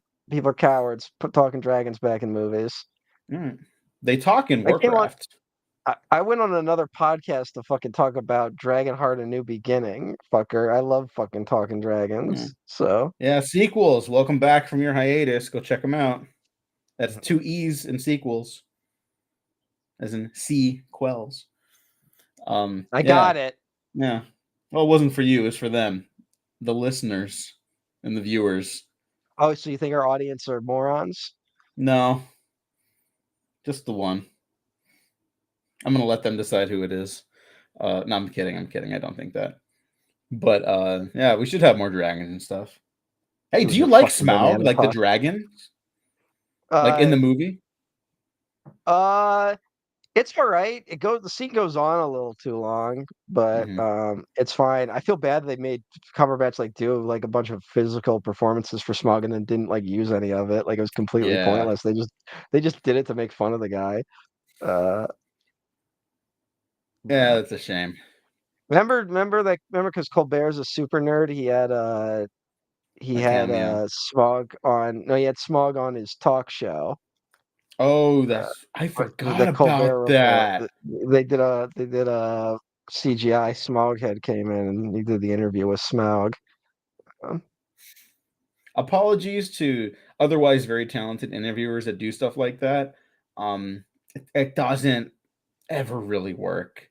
I see it's very why. difficult. Yeah, it's very hard. I don't blame It says a anyone. lot. I would get It says a lot that excited. the best one I can think of is Jason on the Arsenio Hall show, and Jason doesn't say a word, and that's what's funny about it. Yeah, that's So funny, you know. But like, I don't know if you know of Amelia de Moldenberg. She's the chicken shop date girl. She has a chemistry with all of her interview guests and stuff like that. Very charming. But she did one for Chicken Run, the new Chicken Run sequel, and it was like, man, she's trying to fucking squeeze a gallon of lemonade out of this dried up lemon here. Not her fault, you know. Like I like Chicken Run. If they were like, hey, you want to do this in the podcast, I would. I don't judge actually, anyone. they had Letterman had Beavis and Butthead on. Oh, I've not seen that. Yeah, I'm sure that was fine. Mm. Um, Letterman's usually good about that stuff. I remember the Rugrats went on the Rosie O'Donnell show. I haven't seen that either. Oh my god. Remember the Rugrats were like the biggest thing ever. Like they were like the Nickelodeon cartoon, Hmm. and then SpongeBob murdered those disgusting looking babies. Uh, Well, SpongeBob was very funny for an extended period of time. Like, I've Still put on the on. air. It's still on the air. Like, I put on cartoons for my dog sometimes when I'm out like shopping and stuff like that, just to like because she likes them. That calms her down. I've come back to SpongeBob. It's pretty funny, Yeah, but those that's first few like older seasons. season stuff. Yeah. Yeah, everything up to the Uh, movie, I remember being like genuinely funny. Ethan mentioned that Sean Evans did Hot Ones with Peter Griffin. I've not seen that one. how was it? Ethan, fill us in. Let us Yeah, know how Ethan. Peter Griffin did on Hot Ones. You know what would be Yeah. funny, bro? If fucking Ryan Reynolds went on Hot Ones as Deadpool, but was in character the whole time. Wouldn't Oh that? God, when Deadpool 2 was coming out, there was a lot of those interviews, and it was very clear they just filmed like some generic responses with him in the Deadpool or someone in the Deadpool costume in his voiceover, and they Mhm. had to ask like broadly similar questions to get certain responses to edit the Yeah. videos together. That was rough. Do you remember there was a huge fan push though to get him to host SNL as Deadpool? No, but I'm glad that There didn't was like, happen. as am I. And like whatever, SNL, it's an institution, hit and miss. Lauren Michaels got to retire, dude. Just leave people alone at this That'll point. that'll make it better. No, but I'm just saying I don't want him around. Isn't it crazy that the Saturday Night Live movie is about Lauren Michaels? Did you end up seeing it? We didn't end up talking about Yes. it. I just recently saw it. One of the worst things I've ever seen. I I didn't go that despise it. far, but I was I very I I hate. disappointed. It's the most wrong-headed movie I think I've seen in a while in terms of just like bad execution of a bad idea. Uh, what is this? What is this anxiety cinema we keep trying to make happen? Where like it's like like you're not gonna believe that all this crazy stuff's happening. It's like lyrical miracle shit in rapping. Like where like people think if they just rap a lot of shit really quickly that makes them a good rapper, and it's like no, like it's like everyone wants to be the third act of Boogie Nights now, and they all fail. I think also Good Time and Uncut Gems back to back sort of like reinvigorated that. Like I'll be honest, I think it'd be tons of fun to come up with something that could like fit that mold. Like to nail that, that would be Yeah, great because when it works, but it's fucking fantastic. But it's but fucking hard. here's And yeah, yeah, and don't make your Saturday Night Live movie fit it. What are you, an idiot? Like it's not. yeah. Yeah. Bad movie. really terribly directed and written specifically. I'm sorry to say. Yeah. I was kind of secretly rooting for that one to work because I liked the trailer and shot on some 16 millimeter, which I really like. I always Good for appreciate them. that. Yeah. Did you know the first episode of SNL actually is shit and like it's crazy to make your movie about that? Like Oh, the anxiety cinema thing inflated Shiva Baby's rep so bad. I like Shiva Baby. Very very Shiva Baby small film. Shiva Baby works because it's short. Like if it was a Yeah. longer movie, I probably wouldn't be as forgiving for No, it. Well, exactly. Exactly. we have reached the end of the first Lord of the Rings. We Yay! did it. Uh, Yeah. so And with the magic of the streaming services, it'll take Matt and I directly into the Two Towers extended edition. Uh, but psych, I gotta yes, use yes, the restroom. Should one of us stay and talk to the chat while the other goes? Should we sure, sure. Yeah, swap a you little go bit ahead, or do what you got to do. I'll hang out and then I'll mm, go because I want a snack also. all right. All right. Get them talking about something actually I'll interesting talk for about once. Shiva Baby because I like that But director and um I wasn't in love with that movie, but yeah, I can talk about it while you go. Yeah, all right. I'll yeah, be right yeah. back. Um, yeah, Shiva Baby. It was also like a thesis film, right? No, the short was the thesis proof of concept for what eventually became that. Emma Seligman, very talented. I I questioned the use of like shooting anamorphic for her two features so far. But I would also be lying if I said I wouldn't fucking kill to shoot anamorphic. I would love to shoot some anamorphic. When I go, I'll come back and I'll bring my small little anamorphic lens for my phone because I just like it. You know, looks like shit, but I also kind of like it when it was a little crummy. Also, I think Bottoms is one of the funniest fucking movies I've ever seen. I know people are very angry about that movie sometimes. I had a blast. I wish I could own it physically. What is that? Why haven't they released it? Someone tell Jeff Bezos to release it. Like, I'll buy a 4K of that. It's a very funny movie.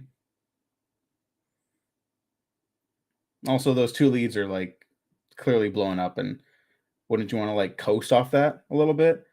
Ethan, you're one of the haters of Bottoms. I'll, I hate you. There, I don't hate you. You know that.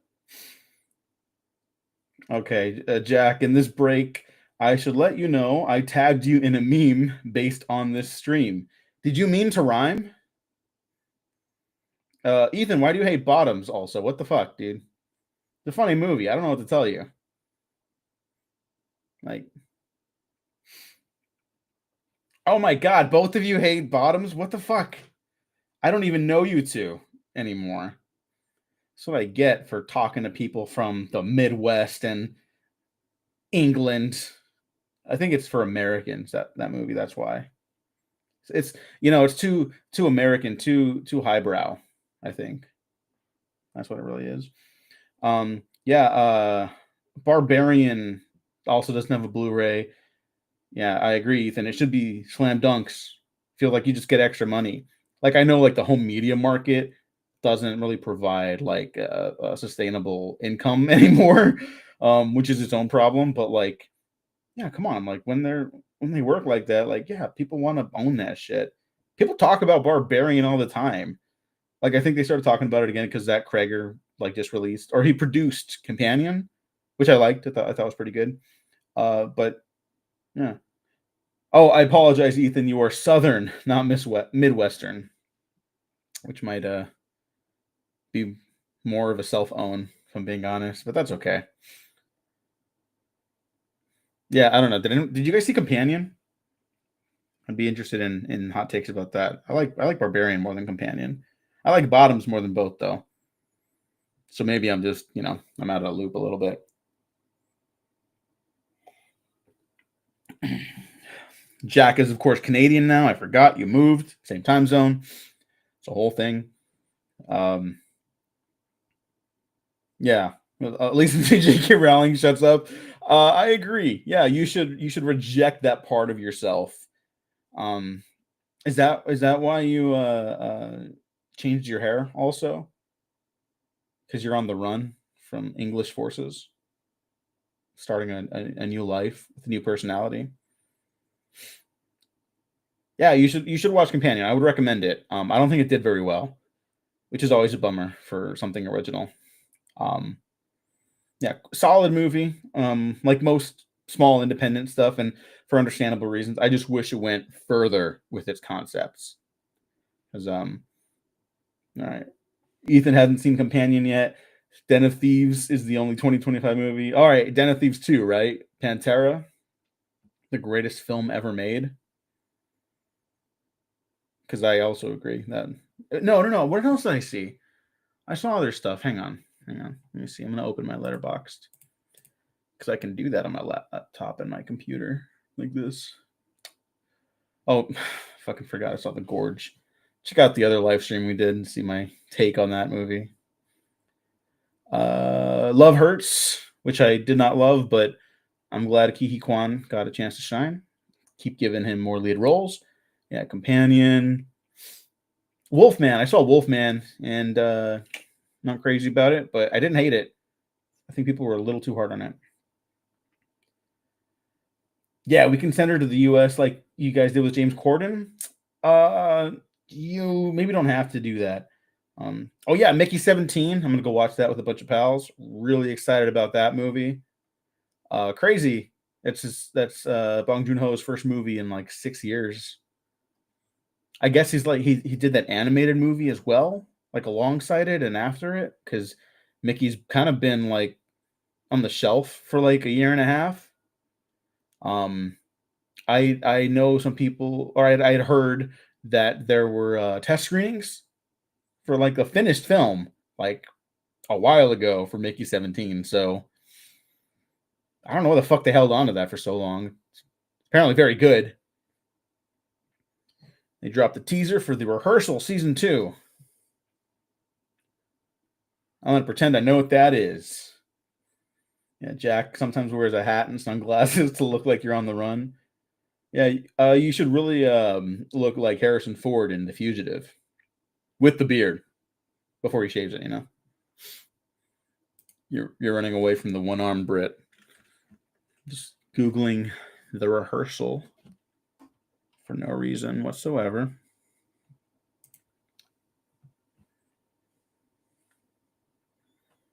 Oh, I've not seen this. I like Nathan Fielder though. I didn't see the other one he did. What was the other one he did with Emma Stone? It was supposed to be like amazing. The Curse. All right, all right. Ethan says The Rehearsal is a masterpiece. Season 1 at least. So guess I'm doing that.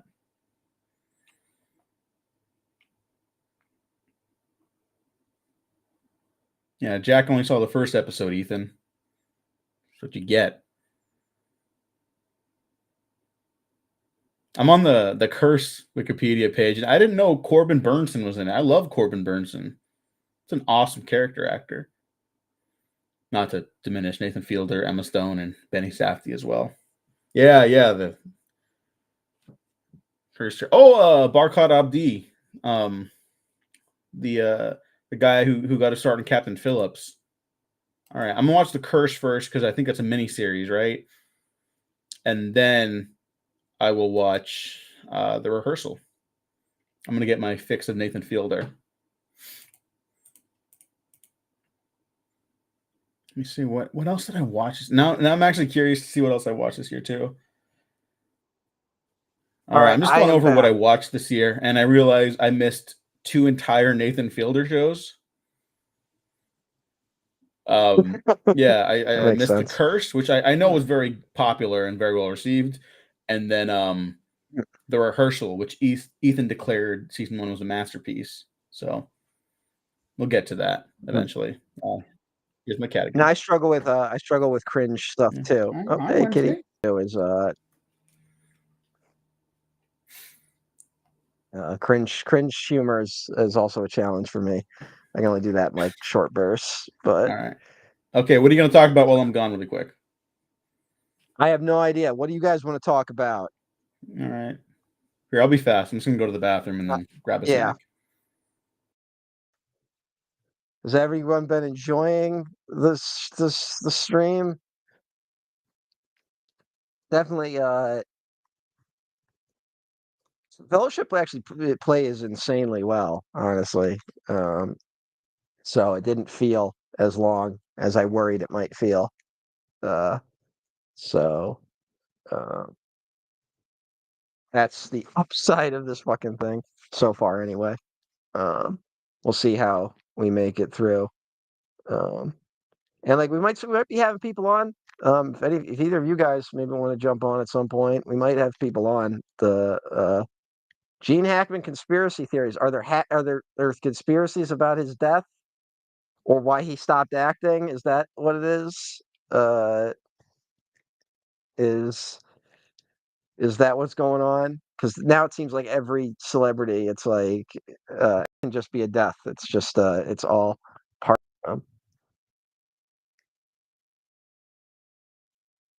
I'm still processing that fucking Orsi died. That's crazy. That's a lot. Uh, but if anyone was going to get conspiracies about him, it should be him. It seems like it would only be appropriate for what's going on. Um,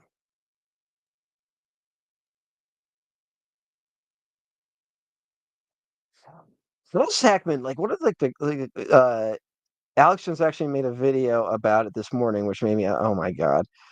I mean, I just uh, that it's one of those things. All these conspiracies, uh, it drives me nuts. That now they like you can just say anything, and like there's a search just stick around. Like, in what world is the death of Gene Hackman strange, right?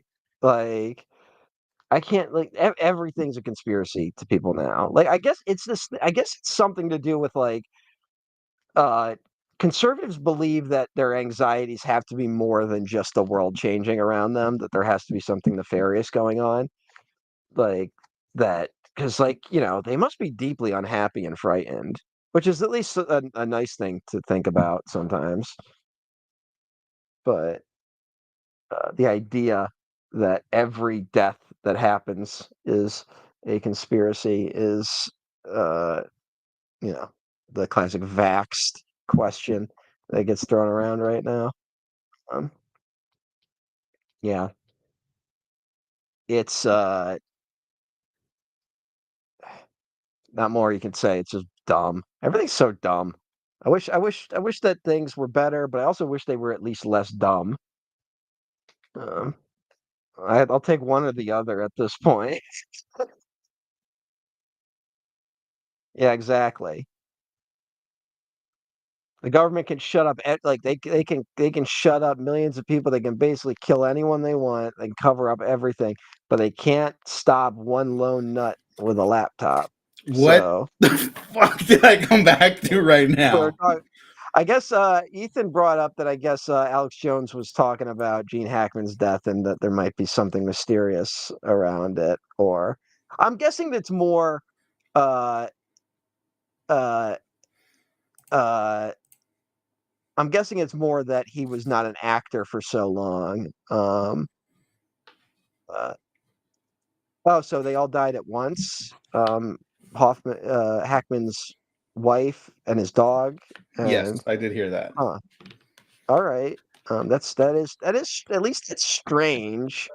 But I oh, got we got we pizza. got the we got the pizza going. Mm-hmm. Um, all right. Well, we should start Two Towers Mm-hmm. before we go insane. So I'm getting it lined up. Mm-hmm. Uh, Let me know when you're ready. yeah, let me see. Up, I got another bro hearing thing. All right, so I got it paused. All I right, don't yep, get the ready to 30 go. minutes because of potential ad blockers. So Oh, is all right? Right on. yeah. Well, that's good. I got a timer I've been doing on my phone just so people can follow something. Mhm. All right, ready to go? I'm ready. So we're gonna start Right. Two Towers in 3, 2, 1, play. Art.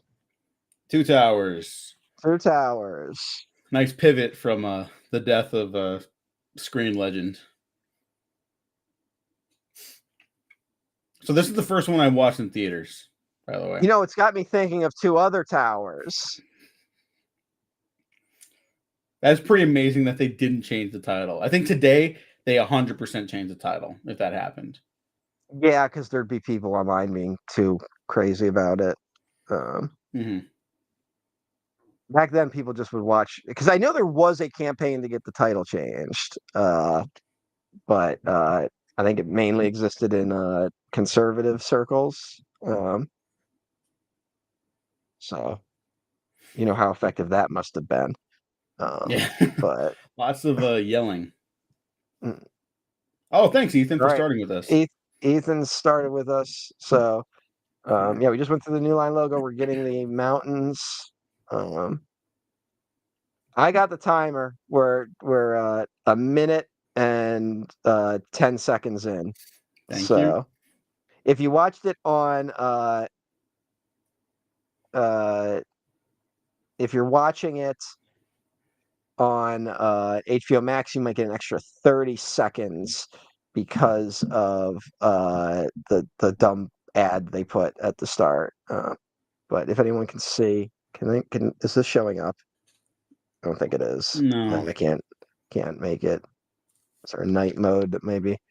No, that actually might help. While you're doing that, some quick backstory for me personally. When I first saw this Mm, movie, I played the Two Towers game before it came out because that was the era when they'd released the tie or not the tie-ins, but like the tie-in video games for releases. mm. They released them like a month early, right, to kind of like build up traction and shit like that. Yeah. And so the game opens with like the first act, the first couple levels from Fellowship. It's Mm, like the Nazgul, or like the training sequence basically is like a mini boss fight from what I remember.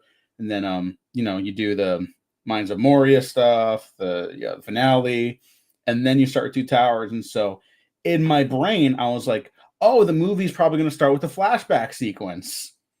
mm. Just because I was like, well, if they did that in the video game, obviously. And so to jump right into it, I was like, oh wait, no, that's not how this works at all. Whoa. And it took me like a That, second to adjust. that was like a peak era of tie-in video games. Like there was actually a lot of pretty good ones around that time. So mm, not even tie-in, just IP based ones. Like Yeah. uh got like the Scooby Doo game. That was a big one in my house as a kid. Yeah. Uh Yeah. SpongeBob Jack and games. Ethan both acknowledge that the Two Towers game fucking rocks. It does. I don't can you get it like on PC or Steam or like the PlayStation Network, any of that stuff? I I don't think so because it's a weird rights thing with EA and whoever Mm, owns Lord of the Rings right now. And then like EA also, at least until fairly recently, I think EA only ever put games up on their own storefront. And now they've changed that. But it's like I think Warner Brothers owns the publishing of the Lord of the Rings games now, mhm. or at least did for a Oh, little wait, wait, bit. wait. So the Balrog doesn't have wings here, right? It's just the flames. Yeah, like the flames.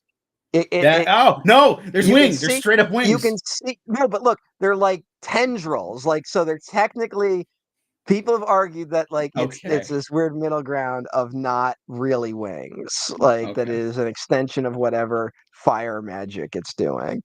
Now, Okay. that's a long way of saying, yes, it does indeed have wings, but in terms of the ongoing debate, that's, yeah, it's the middle ground one. Mhm. But yeah, okay. So the Two Towers game is fucking awesome. That's definitely one of the ones where I was like, well, maybe it doesn't hold up.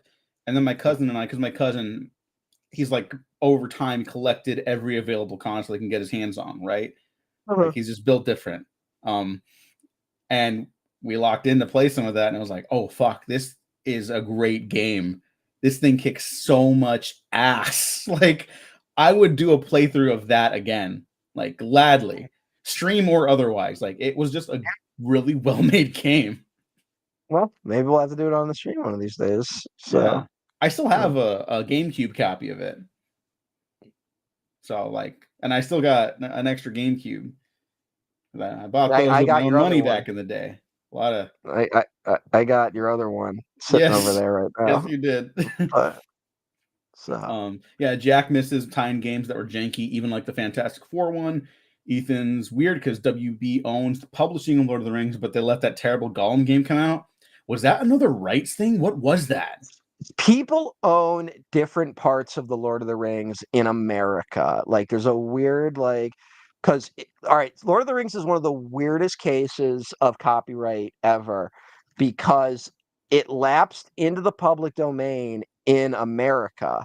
So there was all these unofficial versions of it that were being reprinted and published. And it was also one of those things where like no one thought it was going to be a hit, but like it slowly grew steam over time. It wasn't initially like the major blockbuster that it was, and then retroactively, the books were copyrighted again in the states. Like it was some weird loophole that put them in public domain. Hmm, It was actually this. I know we like things should go more in the public domain now, but this was like something where like Tolkien was still alive when a lot of this was happening, so it was like him not getting the compensation he should have been getting. that sucks. Uh, and then Ballantine Books puts out the first official release, and I have those somewhere, or at least a version, because those covers are really popular, and they're really wacky covers of The Hobbit and Lord of the Rings books, and that was the beginning of the Ballantine Adult Fantasy series, and that is the moment when the culture is like fantasy can be for adults now too, um, and Got my Lord of the Rings oh, trilogy books right yeah. here. I have the Hobbit somewhere. I don't know where. I haven't revisited that one in a while. But yeah, I got some books here, but I'll show them off later. I yeah, mentioned them on a previous stream. yeah. Uh, Ethan also mentioned that I still need to do the Thing playthrough. I will absolutely do that at some point. Clearly, uh, Matt and I and Gene and I will be doing these streams more regularly. We might try to just do the Hangouts episodes lives as often as possible as well with guests and such like that. So this will be just the recurring thing. I think it's going to be easier for us to schedule, oddly enough. yeah, But yeah, yeah. yeah, definitely want to do the Thing playthrough. And I've not played Resident Evil 8 yet because I made a vow to the people of the internet to only play it if I could play through it live with people watching. And I just haven't yet. All So right. I love Resident Evil 7 though, so I'm still looking forward to that. I heard Resident Evil 8 is very good. And I've not been spoiled So at all, which is kind of amazing for a 5-year-old game at this point. Alan Lee, who Ethan just brought up, was kind of the main visual inspiration for these movies. His art for Lord of the Rings, and there's a lot of controversy about that because there's a Oh, lot of weirder interpretations of what the Lord of the Rings universe might look like out there. And this Alan Lee was considered the safe option at the time, and in terms mhm. of a more grounded, more built on realism looking Middle Earth, which some people don't necessarily agree on Hmm. in terms of the presentation. Uh, but his Yeah. work is really good. But there's like you can find a lot of different takes on Lord of the Rings. It's probably one of the few fantasy series that has like an entire subgenre of just art books of people interpreting it over the years that probably don't really get made that much anymore because of these movies. These movies are so totemic in the culture that a different interpretation would be off-putting to people. Um, so, Yeah. I got to although check out I some of guess those books. they're good. They're interesting. If you like fantasy art, there's some interesting ones out there. Um, Yeah, I realize I really love that shit. Like, I'll look up concept art for any of the shit I love, and like, to go back to the now deceased Monolith Games, there was some old Wonder Woman game concept art that leaked, like the mascara and shit like that, and I was like, hey, that looks pretty cool. mhm. They should leak more of it, in my opinion. Like, I know there's never going to be a completed game and stuff like that, but like, just Yeah, to have that. I like that stuff. And yeah. sometimes you see like amazing concept art, and it's always kind of disappointing when you see a finished thing, and it's like, oh well, that's like a less interesting version. It Well, doesn't matter concept if the art, thing is great, but I sometimes it's like, oh damn it, just missed the mark. it's always a gamble to show any concept art because it's always the like maximized version of what you're hoping for, and then Hmm. a bunch of pedantic nerds will point out that it isn't 100% like the art that was promised. That's why games are bad actually, and Yeah. so um, Yeah, but because if you're gonna nurture's do a just still stupid. image, No. you have to convey a lot in a still image, you know? Like Yeah, it's you're not it's very different than when you actually put it into practice. If you did a lot of the concept art of video games as actual video games, you wouldn't know where the fuck to go because it'd be too yeah. fucking full of shit. So that's already a problem with a lot of modern games, but Hmm. uh And to be clear, like when I say like I love looking at concept art and stuff, like it gets my imagination going, like my own like view on things and stuff like that. I'm never trying to be someone who's like, oh man, we had this stolen from us. Like I am a little bit with the Wonder Woman game, but it's I'm also like, well yeah, that one whatever I is like imagine in its my own head, that's gonna be great because it's in my head. It's what I want, what I'm imagining. I'm satisfying my own artistic experience. Hopefully, I know the game would have been its own thing. I never want to mhm, make a declarative statement about like an imaginary thing being better than a real thing. You know, mhm. like I think you've Yeah, talked yeah. about that with episode 9, where it's like now it's going to be this thing for people to latch onto forever. Where it's like, well, yeah, you think it'll be better because it's in your brain. It's not real. You Yeah, can, yeah, you can always imagine a better version of what you got. Like that's just how it works for whatever reason, right? yeah, Like, uh, which can be hey, fun. speaking of But art, um, let me see which ones I got. I have a bunch of I brought a bunch of my fantasy paperbacks. I was gonna do this for the fantasy stream, um, but then we didn't have time for it, and so we got nothing but time here. So I don't yeah, even know if these will show up very well. But I see here's it. The Citadel of Citadel the of the Autarch, which is the final book in the Book of the New Sun series, which I've talked up to Diego. This one of these, which one of these? I have all four of them, um, and one of them came with the cover basically falling off, so I had to like, so I have these, I have them like in these slips. I think it was this one, the third one, the Sword of the Lictor. Uh, so and some oh, that's gnarly art. great. Yeah. I guess it's just a But that's silhouette, but like it's so like yeah. provocative visually. It's unfortunate. This is who put these out? This was Timescape Books, and they did a weird thing where it was just like the little like this little box would be where the art is, as opposed to Mhm. the whole thing. So like it's like the title and then this yeah right there. So the first one though is a full uh drawing, which this is they've reused this piece of art on basically every iteration. If you get like a uh, omnibus version of the 4 books. Mm. Uh, you'll get that. Who else do I got here? Um, uh,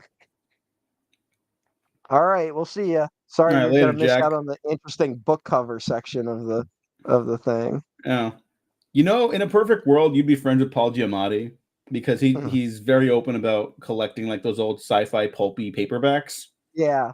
Well, I love like it is. This is something where I just like the covers more because now the covers are like boring ass. Like it's usually just the title and like a flower on it or something. Like Yeah, yeah, you walk this into is like a new book releases and like, see, that's yeah. fucking great. What is that one Yes, called? it's Elric of Melniboné. It's the Elric. It's technically the beginning of the Elric saga, but you shouldn't start here. Um, Interesting. yeah. This is Stormbringer. Uh, this is the final Elric, technically final story, but it's probably the third one you should read. Uh, Okay. in my opinion.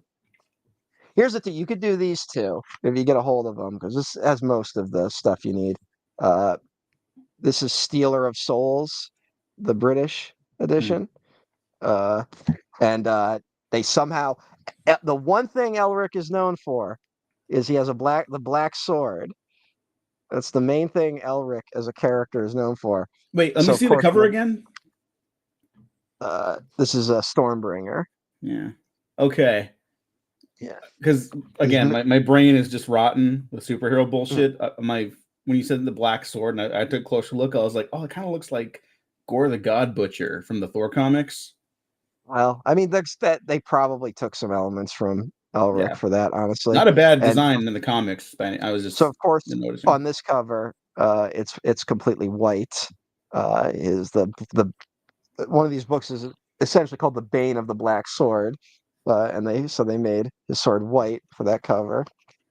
Here's an omnibus edition of Elric, with Hmm. some pretty cool art. Um, Okay, so, for uh, also, I realize some of this will be on a podcast. I don't know how many people will check out the podcast version of it, oh yeah, but um, maybe some yeah. Sorry, brief everyone. descriptions. Yeah, it's Elric.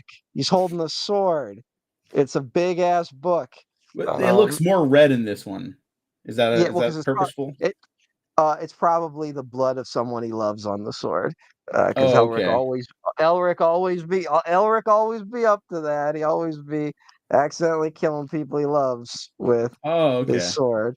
Um, Who among here's us? the here's the one to start with. If you're gonna start with Elric, it's the Weird of the White Wolf. Uh, Okay. this is a collection of. So these are the three you want to do: Weird of the White Wolf, uh, Bane of the Black Sword, which got him fighting some skeleton guy on the cover, and then Stormbringer. And you're gonna read Stormbringer and get to the end and be like, "How the fuck are there more books?" And I will not explain that to you. Okay. But Is it like Stephen uh, King's Dark Tower? no, it is not like Okay. Stephen King's Dark Tower. But although I feel like Stephen King definitely must have been influenced by Elric on some level. There's certain elements in terms of the battle between order and chaos and shit like that, which Elric is dealing with constantly. Yeah, that's the problem with for some reason, whenever they do an omnibus now, like the one I just showed for the people watching, it's in series chronological order, but you want to get closer to publication order if you're going to read them, in my opinion. So, Good to know. uh, yeah, because here's the problem. I'll explain this really quickly.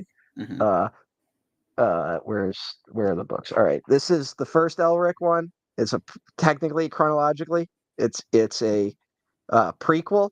You know, it just goes and tells his origin, tells you how he gets the black sword, all that stuff. But all the characters in here, it's all like, oh, you would know this is important if you had read the other books. It's not a great introduction to a lot of these guys. Okay. It's a like, oh, here's everyone in different lights before things went bad, all that stuff. Um, and then second chronologically is Elric, the sailor on the Sea of Fates. The problem with this being the second book, you know what? This might actually be the third, but it was when it was published in this format. This was the second book. Uh, it's a multiverse crossover story with uh, three of Moorcock, the author's other characters. They literally sailing on the Sea of Fate, so they end up crossing over, and they're all characters with similar uh, predestined, doomed journeys, and they all have a similar element. It's Moorcock kind of commenting on the eternal battle between uh, order and chaos and how the people are just puppets to these forces beyond their control. Interesting. Bad as a second story in Yeah, the sounds a series. little busy. Yeah, it's a little busy. And like now, not only do you need the context of the other Elric novels, this is an Elric story where he is a part of a team that you now need to know three other series in order to I'm trying to remember who all's in it. It's like Corum, the Eternal Champion, and someone else, but they all pop up in this book. And I'm just looking at the omnibus edition again, just to see what order these were put in. There was an Elric book published fairly recently, and it takes place in the middle of the series. So that's how it goes. Actually, so the second one in this omnibus edition is The Fortress of Pearl, which was not published Hmm. until a full decade after the last Elric novel, and is a completely different tone. Um, they are, in fact, taking the Hobbits to Isengard, Ethan. I'm not talking about that, though. I'm talking about all the boring books I own. I actually have a Um, lot to say about r- the opening of this movie, but please continue. yeah. No, I'm just bringing this up. Moorcock, I will talk about a little bit more at some point because Moorcock is one of Tolkien's greatest critics. And he wrote an entire essay calling Tolkien out, an essay called Epic Pooh, uh, in which he compares modern British fantasy to the Winnie the Pooh novels, essentially saying that literally they are no more advanced than that. Uh, That's a little so, harsh. yeah. If you read his stuff, it's very, very different vibes. It's very much, you know, it's you could argue it's the anarchist liberal answer to Tolkien's conservative neoliberalism, but he was not a fan. I've read that though when he wrote the essay, he had never actually read Lord of the Rings. I couldn't actually find proof of that. That's one of those things where like it's it's been talked about so much. There's been so much back and forth because he was one of the first guys to be like Tolkien sucks actually. Like he was writing that Mm, in like the late 60s, early 70s, you know. mhm. And I think his stuff's really good. It does get very repetitive though. Like it is one where if you're only going to read three, it's the three I mentioned as being the heart of his stories. And then if you're like curious, check out the rest. But Mm. you know, Sorry, I'm just setting it's up a my lot screen. closer to a deconstruction of Conan the Barbarian, though, in terms of a lone hero Oh, and that sounds super interesting. yeah, Like I'm into like everything you're describing about these books, but like Conan just, triggered something in my yeah, yeah. brain. Well, it's like instead of being like a muscular guy who can do basically anything, Elric is a really thin, pale, uh, gender ambiguous. It basically looks like David Bowie. I was Uh, gonna say like Prince Adam from He-Man. Yeah, I mean, it's if he didn't turn into He-Man, like and he's so it's like a deconstruction of that type of character almost. At least at that time. Moorcock admitted though that he actually didn't read a lot of Conan, even though that was his goal to so it's not out of the realm of possibility that he had never actually read Tolkien when he wrote his long criticism He of sounds the like he would have series. done very well on film Twitter. No, he would have. When I bring up the essay because I have it with me, I printed it out. It does read very much like certain pockets of film Twitter, um, as well as I also what was the other one? Well, this attack on There's Rohan is like when you start getting mobbed by the film Twitter haters. oh yeah, we're watching Lord of the Rings. Yes. Um, I forgot that's what we were here to do for a second. Um, I'm trying to expand people's fantasy horizons a little bit while they're here, but uh, Okay, there's wait. there's Hot take. Two Towers is the one with the least helpful re-additions to the extended editions. Let me think about that. Uh, I have like a silver bullet later, but yeah, if you think about it. maybe, but I think Faramir stuff is kind of important. Yes, Um, I'm not saying all of it. I'm saying it has the least amount of good stuff. uh, sure. I mean, I don't actually, I actually don't know all the things I could point at that were added because I'm just so used to this version at this point. I feel like they could have cut down on the Helm's Deep like prep stuff a little bit. Like I feel like that could be missing from the theatrical edition even. So, uh, but Maybe, but I immediately just think oh, I'm not even gonna save it. It's just the when they're drinking the water in Fangorn Forest, like that scene oh yeah, doesn't need to. It's the one scene where I'm like, yeah, you don't need this I in any of think these movies.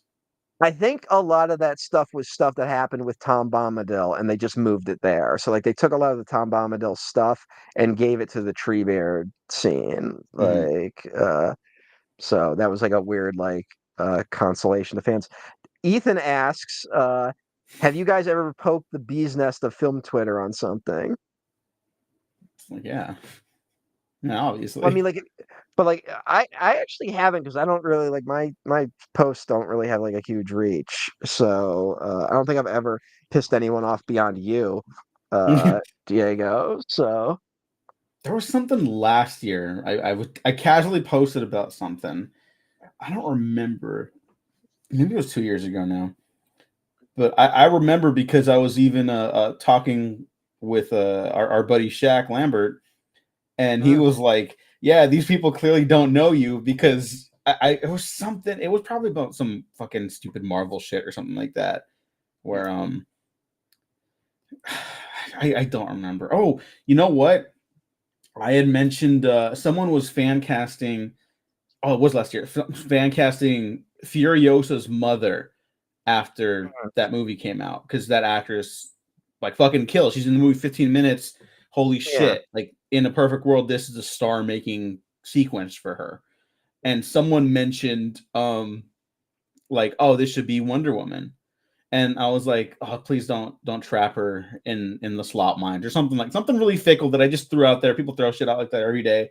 And I mm, was like, she's way too good to be wrapped up in that. Like, let her try new stuff. yeah, And then people started coming like, "Oh, you're one of those Marvel shills," and like, "Oh, you just mm, fucking hate DC, whatever." And I was like, whoa," and just quietly muted it and moved on. And then I checked yeah, back later because I was like, "Let me see, is this still going?" And it like was. I was that's like that was causing like DM responses. They're mhm, like, "You fucking hack, idiot! You don't know what you're talking about. She'd be a great Wonder Woman." It's like I didn't say she wouldn't be. I just said I don't want her to. I want her to do other stuff to keep stretching as an actress. yeah. The only one I think I've ever gotten close with in terms of like getting like a lot of people coming at me was I posted something about Chevy Chase of all people. And I was just kind of like, I'm fascinated. I wrote something that was basically along the lines of I'm fascinated with Chevy Sorry. Chase's born to lose attitude. Oh, you talking about the signature? You laughing at yeah. That's a No, comedy shot. Like, well, no, uh, no. Well, Ethan was like Elon Trump throne room when it's yeah, yeah. yeah.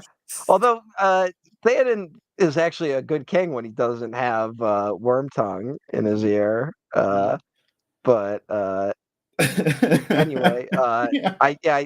I wrote something where I was just like, I'm fascinated with Chevy Chase constant ability to burn his career down, where I'm just like, he keeps getting these second wins and then he lights it all on fire. And I was pointing out like stuff like his talk show or Community and like how Community basically like made him, popular to a whole new generation and he lit all that on fire by being the biggest asshole imaginable. And I had people showing up like defending Chevy Chase's honor in the comments and being like, "Oh, he didn't just make some of the you're dismissing him. He made some of the greatest comedies of all time." And I'm like, I didn't say I wasn't even really being like, I hate Chevy Chase. I don't think he's funny. I was literally just saying like he just keeps screwing his career up. That's all I said. Mhm. And guys came in hard in terms of just like, yeah, well, he's got millions of dollars and you don't. And I'm like, okay, good for Like, him. yeah, Like you're not incorrect. Like he definitely does, and I don't. we just need the white wizard to suck the bat out of Trump to see if he's actually good under there. Um, What is happening? We're not even I was, halfway through this. What the fuck? I'm gonna steal someone else's joke. Okay. Uh, it wasn't about Trump, but to paraphrase the late conservative writer Christopher Hitchens, um, you could give Trump an enema and you could bury him in a matchbox. So that's what happens if you try to suck all the bad out of him. But you doing all right? Mm-hmm. You doing all right? Just need a little snack. Anyway, so about the movie we're actually watching, The Two Towers. What's your history with this one? I saw it after the first one. Okay. What? There's not. This one isn't that complicated. All Like, right. Just checking. I don't know. so, uh, it's yeah. It's I started it. I watched it like a year after the first one came out. That's really all it comes down to. Uh, I used to have like the shittiest DVD copies of Lord of the Rings that were like the theatrical cuts. Like I used to Mm. have those because those were the ones I got initially, and I think I bought them from a Blockbuster. Uh, you could recite the whole "they are not for eating" scene verbatim. This is a this has become a this is a weird scene to learn all the lines for. Actually, what's going on over there, Ethan? Well, this is iconic right here. This is Well, legendary. look like meat's back on the menu, boys. That's Yeah. iconic. But to know the subsequent lines about cutting off the different limbs of the hobbits and maybe eating those is an interesting one. I got some guts flying in the air. That's pretty cool. Yeah. Uh, That's great. That's classic Peter Jackson. mm, Well, you know what? Here's the real thing. Even silently rewatching this movie, uh, blockbusters need to have this kind of pacing again. They don't have to be this mm, long. In fact, a lot of them like merit some trimming. You know what I mean? But mm. it just fucking moves. Like, what's the last blockbuster with like legitimately great editing? Because this thing, you just like, here's the Gandalf scene. Here's where Frodo and Sam are. They're thinking about these people. So okay, then we switch to Merry and Pippin. Okay, oh, they're being followed by who? Boom, Aragorn, Legolas, Gimli. They're chasing after them. What else is going on in the region? Boom, going over there because they're new territory. And it's just like it just goes. You know? Well, it's been a minute since we had a blockbuster with this many moving parts to it that was actually not like just like throwing a bunch of toys together, you know? Mm-hmm. Like superhero films have this kind of pacing, but it's usually centered around one character, and then it's like, oh, they did everything over 3 days, and that's not that fun. Yeah. So just has Yes, so many Ethan. funny little orc guy voices. I'll have you know some of them are goblins, so show some respect, Ethan. um, Riders of Ron. yeah, Um, this is sick. Like I know they don't actually have like thousands of horses, but mm, you could have fooled me at the time. And like now I see that shot and I'm like, yeah, that's not too many, but it's still a lot, you know? yeah. Well, yeah, Uh, you don't think about it at the end when they show up and they're with a fuck ton of yeah, horses. yeah.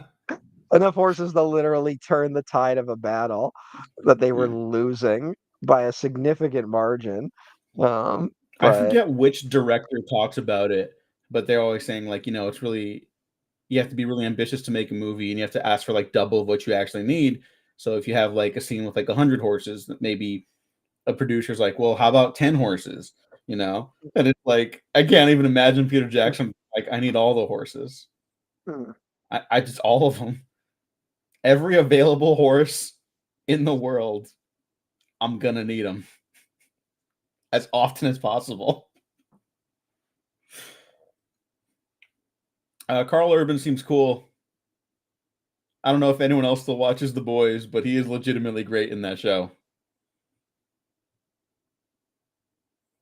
Oh, Ethan mentions it's a lot of horses to coordinate, and yeah, they'd all be CGI now. It mm. happens a lot. Some people, again, like a Christopher Nolan, he's the one. He would be able to get a bunch of horses. I think Zack Snyder Yeah, got some horses for his I Justice don't. League and BVS for some Yeah, reason. I think it still happens, but it's also what movies have horses in them anymore? Yeah, There's not we don't do westerns that much. no, Um, maybe we should is just for is the there a horses. western? Is there a western though, like in recent memory, where it was like all CGI horses? Like, I don't think so.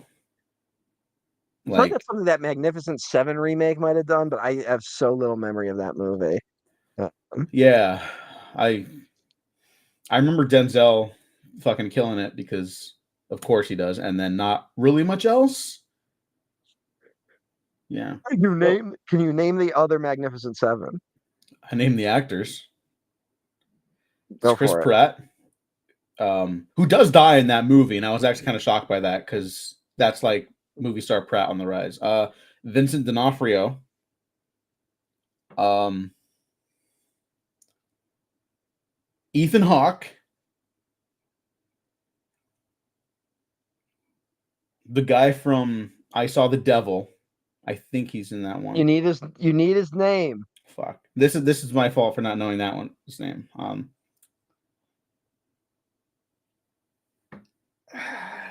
I think it's Kim Yun Lee. I'm probably wrong. They didn't even bother to list him when you Google the cast of the That's movies. So, Google. What the fuck, dude? Um. you're right. Oh yes, I got it. Mm, All Hyun right. Lee, yeah. Who else? I'm missing like one or two, right? You're up to 4. Fuck you know. Who else is Wait, one, there? two, three, 4. You actually got 5. That was 5 with that Okay. guy. Oh. I don't remember the Native American actor, and I don't remember who else there is. So I got most of them, Well, but again, you remember there was a Native American, and you forgot there was a Mexican outlaw. oh So, shit. Okay, yeah, I uh, know that guy too. He's the new Lincoln lawyer, which I hear is actually quite a good show. oh, okay. Um, Manuel Garcia Ruffalo, Okay, Ruffalo. I remember there was Probably an pronouncing R, that. but I wasn't gonna go for it. Hmm. And some guy I've never heard of, Martin Sensmeyer, Yeah. who Ethan was on. says Kevin Costner is trying to fix our Westernless world. Yeah, I guess. Why not? Did you see Um, Horizon? Oh wait. This is the part where Aragon actually yeah, he hurt got his foot hurt. when he kicked it. Yes, I did it. I did Yeah, the thing. I've been trying not to point out all of those, where it's like, No, did you no, see no. him That one drop I the think you have sword to. on the horse? Like, No, you know, did you ever go to church when you were younger? This is important, I swear. I've told you like 7 stories about me going to church. The Okay, church but is this is for potential integral. new listeners. When you go to church and you have to recite certain hymns and stuff like that, I think when we watch Lord of the Rings, everyone who watches it in a group setting, like a hymn being recited, has to point out that Viggo Mortensen actually broke his toe. You know, he kept the horse from the movie. Yeah, there you go. That's another one. That's another one. Yeah, Let's keep them that's a coming. that's a cute one. That is cute. Oh yeah, 8 out of 9 members of the Fellowship have matching tattoos. Yeah, who's the one that held out? Uh, uh, John Davies, John Yeah, Rice, John Rhys John Davies. Reese Davies. Thank you. I forgot the Yeah, middle part. Yeah, because he's like maybe fuck secretly that. very conservative. Yeah, John Rhys Davies is a weird guy, very weird guy. Yeah. The less we know about him, the better. Frankly, let's Yeah, keep this you're happy memory going. Yeah. probably right. Um, but he's a good Gimli. Yeah, great Gimli. And this is the guy who's maybe the same as the Hobbit from Yeah, the Prancing Pony. we Ethan, see if you know this information. We think this one guy who chases after Merry and Pippin was also playing a hobbit at the bar because it was a guy with like the exact same face, basically. So we think it might be a recasting. Did they just realize they were at Fangorn Forest like right when they got to it? They were 5 feet away. Yeah, but it's a Aren't you a movie. tracker? Aren't you a tracker? Wasn't that your whole thing just now? You were like a good day, like, oh, too late. If Yeah, you're you making know. a movie, you want to present information that way to the audience. You don't want them to be like, "We're next to Fangorn Forest." The audience is gonna be like, "What is Also, that?" the writers of Rohan basically admitted that like they would if there had been orc children with that posse, they would have killed them. Yeah. Like, Well, because they don't complicate things, and they don't have orc children in Lord of the Rings. I'm just saying, You're the guy like correct. is I'm just like also we let saying. none alive. Yeah. I'm a tree. Uh, speaking of John Rhys Davies, Yeah, it's our boy, Treebeard. As I get big older, tree. I love the Ent stuff more and more. I never disliked it, but when you're younger, it's like definitely Well, the battle stuff I'm going to. the Ents are better in the book, by the way. Like that, they kind of cut a lot of the Ent stuff because it maybe just wasn't as narratively engaging. Um, but they're an obstacle Hmm. in the movie. So I understand it can be a little frustrating for people when a huge chunk of the movie is them being like, "We're talking and we can't make decisions." Like Hmm. we get enough of that in the real world. Yeah, I mean Uh, that's why it's there. You know, yeah. it's like, oh, get it? Oh, It's a metaphor. a wizard should know better. Uh, my favorite Oh yeah. line. I just like I do like when these movies like this, it feels like no matter what you do, they're they're always a little embarrassed to be fantasy films. So for a guy to just come out and be like to say actually say wizard, like that's just a normal thing, Hmm. is like I love that shit. So Yeah, uh, complete unabashed fantasy lore bullshit. Like just bring it all out. Just, they need that in fucking Star Wars. Like they need to start calling people wizards and shit again. Like when Uncle Owen was like, that wizard's just a crazy old man. He was yeah, complaining about uh Ben Kenobi. Uh yeah. Well, that's why The Last Jedi is the best of the sequel trilogy. did did they ever bother to explain in any of the newer shows why his name is Ben Kenobi? And I didn't see the Obi-Wan show, so I don't yeah, know. neither did I. Yeah, So I feel like I didn't miss out there. no, it feels like it left no cultural footprint whatsoever. Um, Yep. seems like it paid off Ewan McGregor's divorce settlement though. So that's I good. think people forgot about that. Is he still with what's her name? Mm-hmm. Yep. All right, good for them. And they're both in the Star Wars family because she'll be in Ahsoka Yeah. season 2. Mm. Well, also, yeah, did she pop up on the fucking other thing? The Ahsoka. Obi-Wan, she popped up on Kenobi too. Oh, she Uh, did. I think so, Oh. but I don't pay attention enough, so I don't know. So don't quote me on anything I'm saying right now. Okay. Everything you just said could have been a lie. Yeah, doesn't Yeah. matter. Like, who's gonna watch No, it? I guess you're right. Um, yeah, I don't know. Ahsoka season 2 is coming out next year. It's really cool and chill to have seasons of television that take 3 years to make.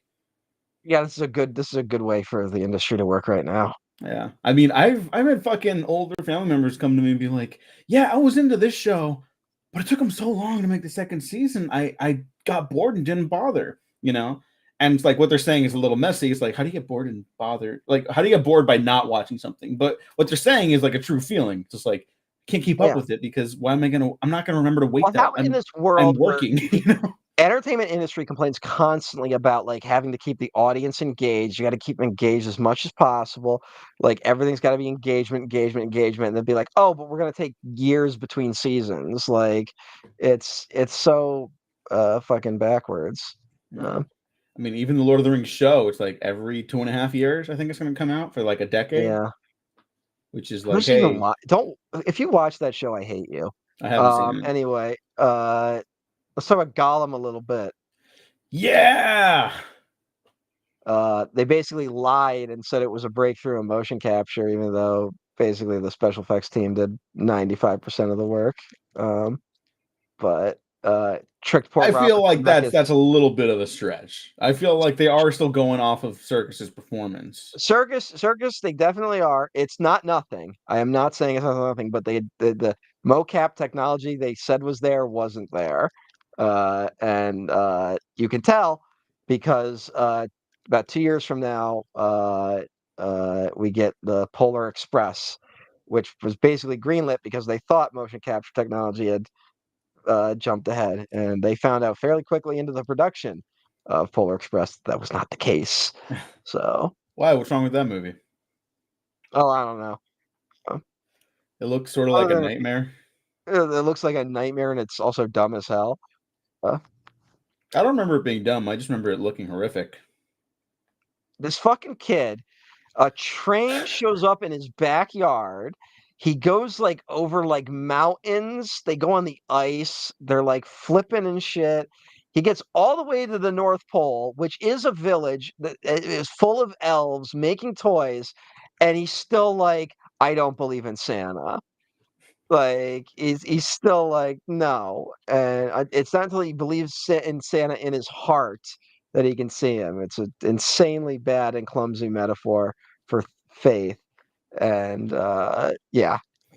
Also, it totally at the end of the book has like it's one of those classic like the book has a really somber ending because he asks for the one bell, so he just hears the bell ringing, and he's like, I like slowly my friends stopped being able to hear it, and I found out one day I couldn't hear it either. That's how the book ends, and it's about going from childhood to adulthood. That's what happens. Uh, Meanwhile, the movie ends with like, and I heard the bell ring until the end of my days. Because you know what's the best? Being emotionally stunted and stuck in childhood for your entire lives.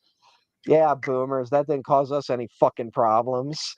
Well, that's Uh, Zemeckis just being like hyper sincere, which seems to be his big that's problem. not hyper sincerity. That's stupidity. Okay, I'm trying to be polite, Mhm. but this What's is another sincere? great horror What's inspired not sequence. sincere? Yes. What's sincere about being like you have to grow up? It's important to grow up. What's not sincere about that?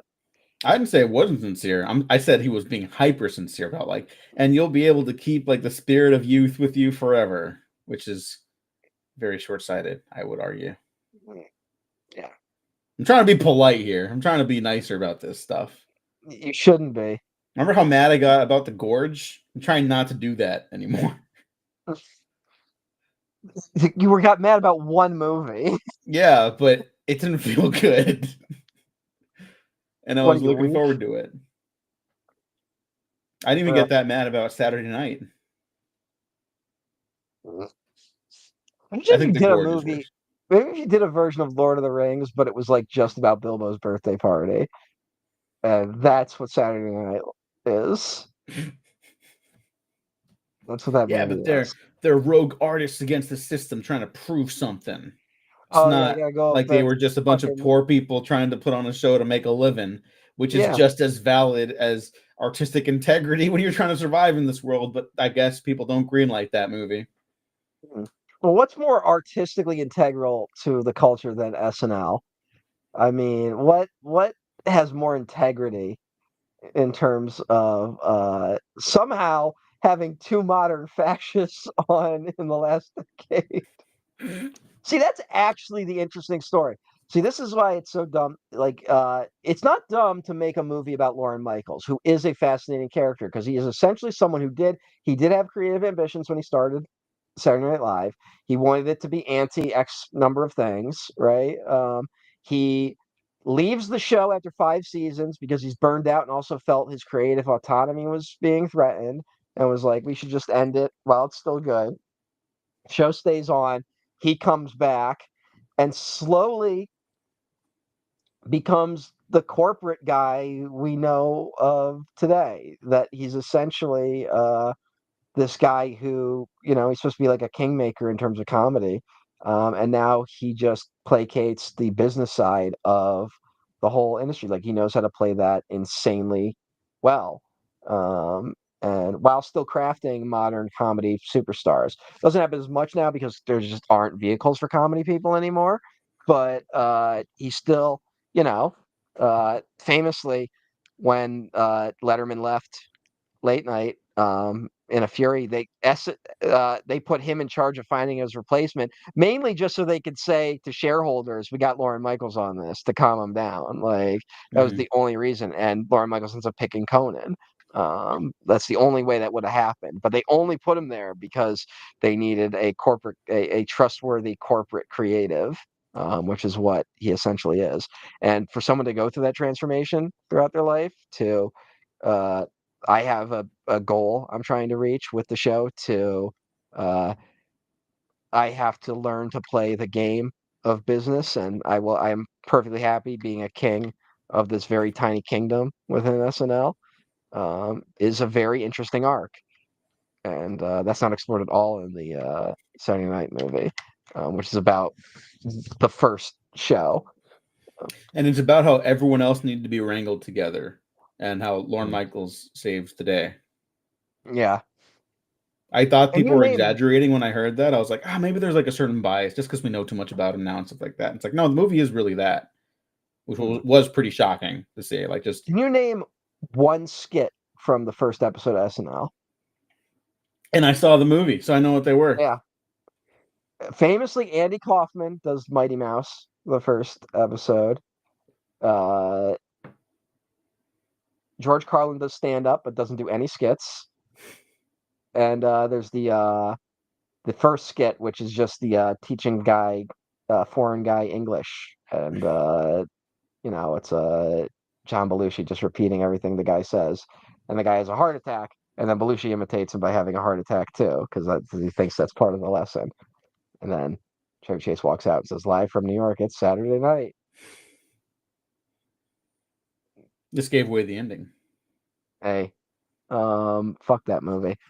Also, like the like the beginning of SNL, the skits were all like 2 minutes long. Like they just did like really rapid fire skits. They didn't do too many long ones. Um, so they hadn't found their formula yet. Mm-hmm. Uh, so it's just it's a little uh, it's so ridiculous that that movie is like, what if we made about the first episode, where it's like, oh, when they didn't have anything figured out yet. Like, it literally took them the whole season to really find their groove. But You know what? I, I can understand why you would do that premise. The ticking clock element, like this make or break time. And it's like it didn't really make them or break them that at that point, though, in reality. But whatever, yeah, like a it little wasn't. Hollywood flourish, you could totally sell that movie. You just have to make it good instead of bad. I don't know. I don't think there's a movie version of that that exists unless you're doing a completely fictionalized version of something, right? Like, Mm-hmm.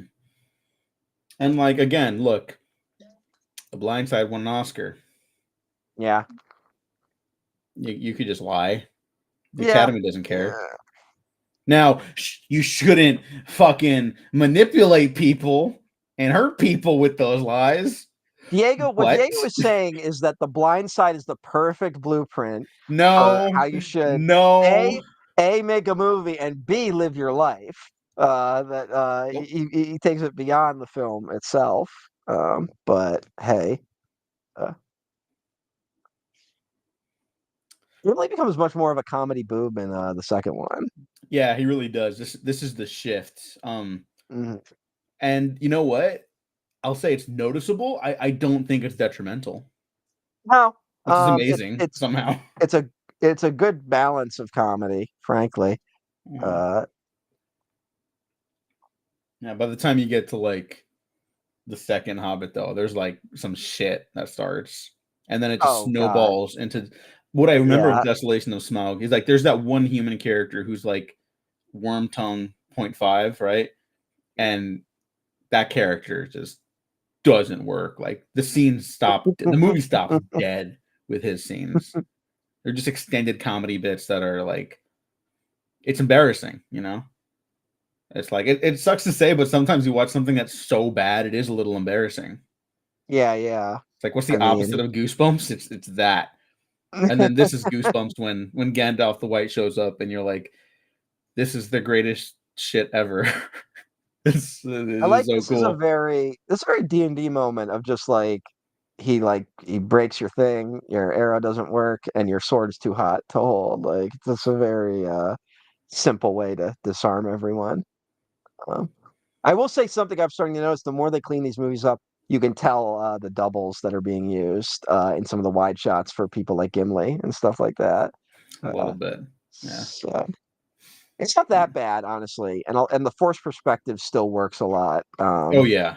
Yeah, Too. definitely. So Um this is again, George I've R. R. never Martin's. really I don't see the seams as much when it's on a big TV. It's really noticeable here. And again, my stream of this is just a little rougher than I'm used to. I'm actually shocked. It probably is that I'm streaming and Yeah, viewing this is and have like, infamously George R. R. Martin's. This is the scene he hates in Lord of the Rings. oh really? I Uh, didn't know that. I don't think I knew he that. doesn't like he doesn't like the idea that Gandalf came back. He's always like, you shouldn't. That's his whole thing. That's why he does those fucking characters dying and shit, because he's Mhm, like uh, uh, you know, it's like you had this mhm. great dramatic moment and you just destroyed it by bringing him back. Yeah, but Um, then you don't get to see this Fantasia sequence. yeah, sure. This It's is what we totally needed in yeah. the fucking movie. Look, that was fucking. Are you gonna tell me that wasn't fucking sick right now? That wasn't the sickest shit you've ever seen?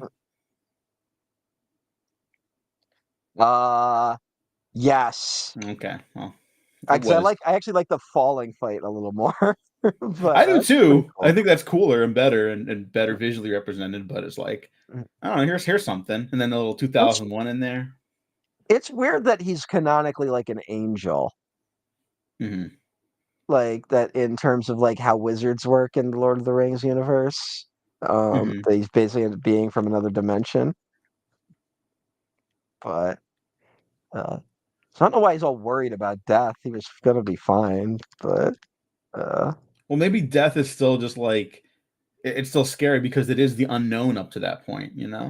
Like I mean, he knows experiencing what it, hearing it is a he thing. gives that fucking speech at the to Pippin where he's like, "Oh, it doesn't end the White Shores and all that Yeah. fucking No, I happy horse shit." recall. So do my tear Yeah, ducts.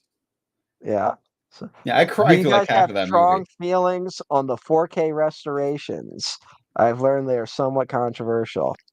Uh, I'm not smart enough to talk about it, but like when I watch those side by side comparisons, I do think it looks bad, but I'm also not smart enough to talk about why they look bad. So like I could just be being pedantic. I And think if I recall, it's that denoising, the degraining yeah, that it goes through. Um, I remember the colors being better in the 4K. I mean, the technically the 4K is what streams on HBO, and it is a more is less saturated than the original viewings I had of it. You know what I mean?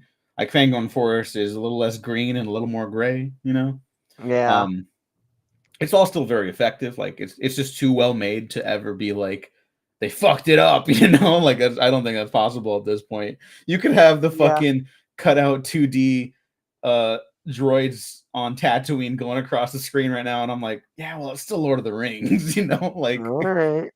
but no, I don't think they ruin it. And yeah, I think a lot of the restoration or the upgrading between mediums, home media, anyways, for Lord of the Rings, have been very controversial. Though I know that, like, Mhm. Fellowship had this green cast over it for a long time. Yeah, that was the version that was, I think, even streaming on HBO Max fairly recent until fairly recently. Yeah, I think the That 4K it just like toned that down, thankfully. But mhm. I've never thought it was like a deal breaker. You know. I mean, here's the thing. I gotta admit though, like I've never bought Beyond the DVDs. Like I don't own.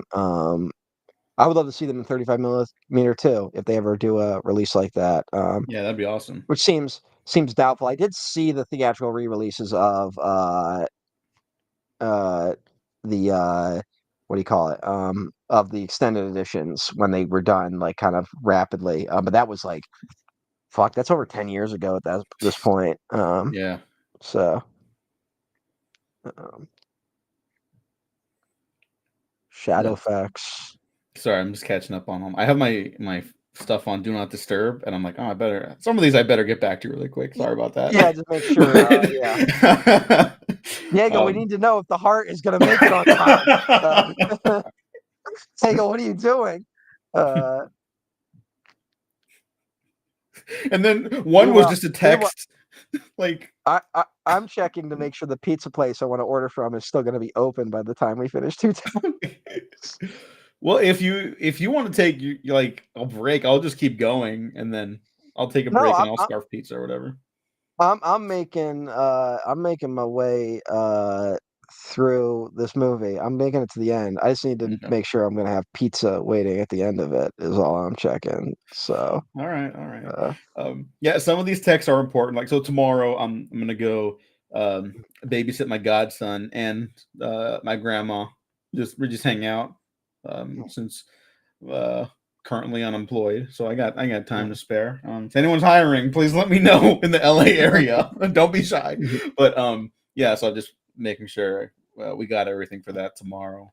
Um, and then the next most important topic that I've been texted about, someone texted me, Kristen Ritter's back. And I was like, oh, what? And then they sent me, oh, she's in Daredevil. And I'm like, great. I would have stumbled upon that. I don't need to know that. Like, But So okay. she's back. I She's gonna be on. She's gonna be on Daredevil. Yeah. I All loved her right, Jessica great, Jones, so great news. I'm sure they'll do her character justice as well. Um, yeah.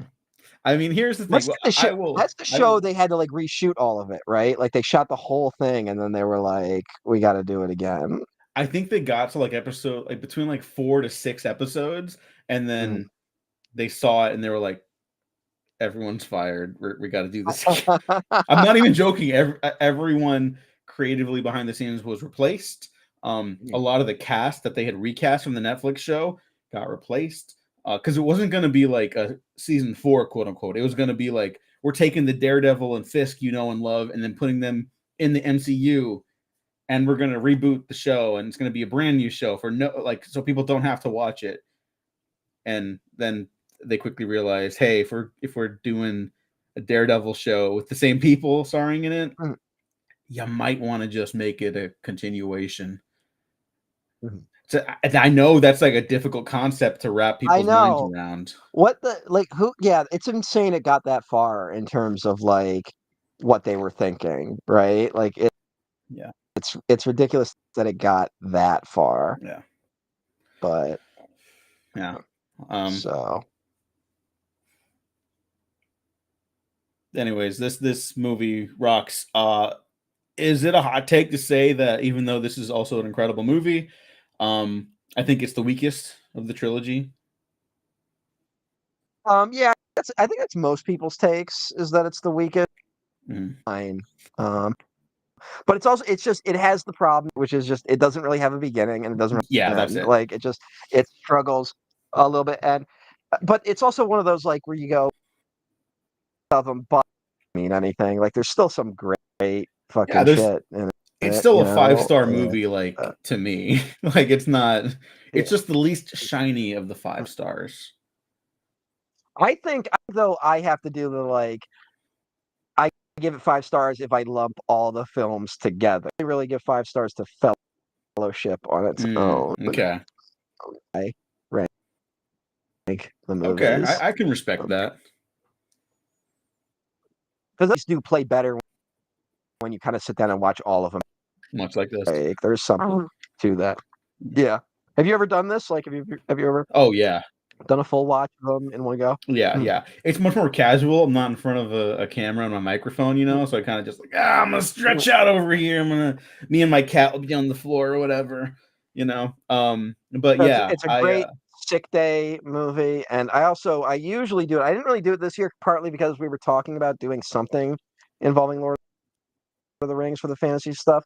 And I usually do it on New Year's. I'll rewatch oh, all of the that's Lord of the good. Rings films. Yeah, So it's I kind of think a good, especially in some fucked up times. It is a good little bit of a yeah, comfort especially the media. end of this movie, which is But like a very hopeful, optimistic outlook on increasingly desperate times. But I generally don't rewatch them in the first half of the year. It's usually more late fall into Christmas time for me, just mhm. because that's like in my brain. They came out then. I've always had them then, and Yeah, same. Like that's I get it. Like that's I push it to New Year's, but I hate it with winter time and stuff like yeah. that. So. And then especially like just when they first became available in home video, it was like, okay, I'm on Christmas break. I can rewatch Lord of the Rings. I have like time to do that, and they're big movies for me and my cousins still. And I think I mentioned it, but like my cousin showed her husband Lord of the Rings, like all of them, and thankfully he liked them. But it was like, yeah, these are really important movies to me and our family, so you have to watch them because you haven't seen them before. It's like Mhm. that's how deep this is. Um, here's more gray in the film. See, like at least here, it's like Yeah. increasingly dark, depressing Mordor. Where it's like, okay, if you're gonna make it a little more Yeah, but I don't know if desaturated, I no, fuck no, but that. it's also like still Um, there's contrast. There's still like shit that makes it like lit and purposeful. It doesn't well, yeah, look like a concrete. again, it is I mean, it's one of those things where like I think about this when I saw Titanic in 3D, and I was kind of like, I don't know if I need to really see it in 3D, but whatever. I want to see it on the big screen, and it like looked amazing. Hmm. And I was like, well, yeah, like well, of course, James Cameron's such a good fucking director. If his movie is going to look good in 3D, Mhm. he knows what he's doing in terms of posing a shot. Like, uh, so it is something where, yeah, like, the color up, it good enough that like it's not going to destroy it. That's why I think why um, the special edition of Star Wars, because like the more they tinker with them, it's just like worse, and they kind of get harder to watch. But like they really just gave up on color grading those correctly, and point. I don't even know what's going on with them these days. It is strange that like Disney has now had Star Wars for 15 years now. Like they've had it for over a decade, and like there was brief talk initially of the original cuts getting out there, and there hasn't been any such talk It's in a it's long got to be time. part of that So contract or something. Lucas has got to be like, I do not want my ex-wife getting royalties, because that's the rumor, is that his ex-wife gets cut out of Mhm. royalties because it's technically a new version of the movie. So Yeah. Um, he's waiting for her to die. Uh, I really hope that's not true because that's super fucked up, which means it's probably true. Uh, uh, she edited all three seasons, and in the documentary, the official documentary, Empire of Dreams, which was released on the DVD release of Star Wars when they were first. There's the behind the scenes documentary where they talk about the two editors that were brought in to help salvage. And they go, and Lucas even got his wife to come in and help a little bit. And I'm off from editing New York for Scorsese at the same time. oh God, And that's the only mention of her contribution to Star Wars. So that's a shame. she's never really made a statement. She's never really made a stink about it. So maybe it's not true. You would think she would Hmm. maybe be doing that. But Yeah, or maybe she strange just like that she's happy just not being involved. She's like, I know what I did. I don't need to. I don't need to do yeah, anything else about this. I'd want I'd want that Star Wars. Oh, I'd want that Star so Wars would money. I. Make no mistake. Yeah. Maybe she's just a better person than we are, She, and she's or like, she I'll could have take the gotten a high road. lot. She could have gotten a lot of money in that divorce. It could have been like a Yeah. Spielberg thing, where like lost everything he made off of his first chunk of movies in that divorce. Shit, I But should have talked about this a little sooner. But the moment when they put like the elvish cloak over themselves and they like camouflage, I was like, I've always thought that's so fucking cool. And I think Return of the King, the game adaptation, you can camouflage for like a bit in fight sequences. mm-hmm. One of those games took advantage of that, and I just remember being like really excited by that. Um, Another thing, because I mentioned the grayness of Mordor here and stuff like that. In Shadow of Mordor, the first Monolith Lord of the Rings game they do, um, a super fun game, very clearly like a trial run for like the epic scale of the sequel. A lot of the criticism about that first game is that there's two areas, right? One is like this Mordor, just kind of like gray, big gates, big Yeah. castles, some lava pits and stuff like that, and that's it. Then the other one is like that, but instead of lava pits, it's like water, and instead of gray and deserted, it's like forest, and not even forest, more like fields and stuff like that. So the sequel, they're like, fine, fine. Mm. We'll fucking just run with the bullshit. We're gonna make up our own lore, and it's like, here, this part of Mordor, snowy. This part, lava. This part, jungle. This part, this is where you find the Balrog. Like it's just like they were like, fuck it. Yeah, you're right. That was kind of boring. Let's just throw as much shit to the wall and see how much we can get away with. And they got away with it until Yeah, it now they worked out don't very exist. well for them. Yeah. Um, Whoops. Not their fault. but it's the woke that's Yeah. It's a bummer games about just stop. the woke mind virus. Games just stop. Yeah, that it has the ability to close it off huge chunks of the workforce.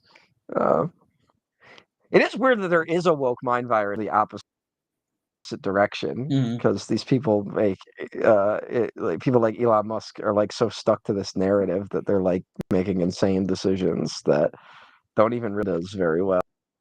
Elon Musk? You mean Rima Um, Wormtongue? but Owned. Owned. already made Ethan already made Shit, that that's right. joke. You joke thief, fucking thief, fucking thief. I'm doing a stream with the fucking thief here. I'm a classic Carlos Mencia. Jesus Christ. Oh my God. Isn't it funny that Carlos Mencia now looks like the better guy? Like stole jokes from Bill Cosby, and also the guy who like was his main antagonist in that whole saga was Joe Rogan. Yep. Good job, Carlos. Coming out on top. Carlos Mencia redemption arc. Carlos Mencia Yeah, redemption. maybe. You never Uh, know these days. Are we gonna get more mind of get a look into his twisted take on things? His the Mencia. Uh, Okay, so all the remember- Fangorn Forest stuff is what you a don't little like weak. my to Carlos No, I just didn't have anything else to Mencia? go off. If you have more, You're, please continue riffing. you're about a scene you think is boring, Eh, but I just think it's like, okay, this is like interesting and really well like designed. It looks terrific, but you know, so the tree's trying to eat yeah, them, right? Like, yeah, that's wild. That's kind yeah. of just in here. But it's only an Yeah, extended edition. Treebeard just shows up. They'll be like, yeah, I wonder why.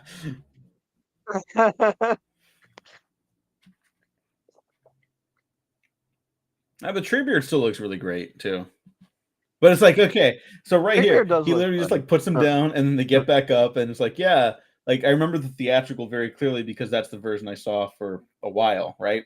And it just you just cut right back into the scene with them walking in that. And it's like, yeah, you don't miss anything, which is unfortunate. Well, I at a think that's certain really it. It's the point, Merry and Pippin stuff that hold the extended back for yeah, me. at a certain point when it was clear the first one was a hit, they started going and actually shooting like they did reshoots Mhm. of stuff to put in the later film. So I think there are some things here that were shot way after the production had ended, and then put in. So the jump from that to them just being shoulders again, that might just shot as initially, and then they went and literally just added that sequence.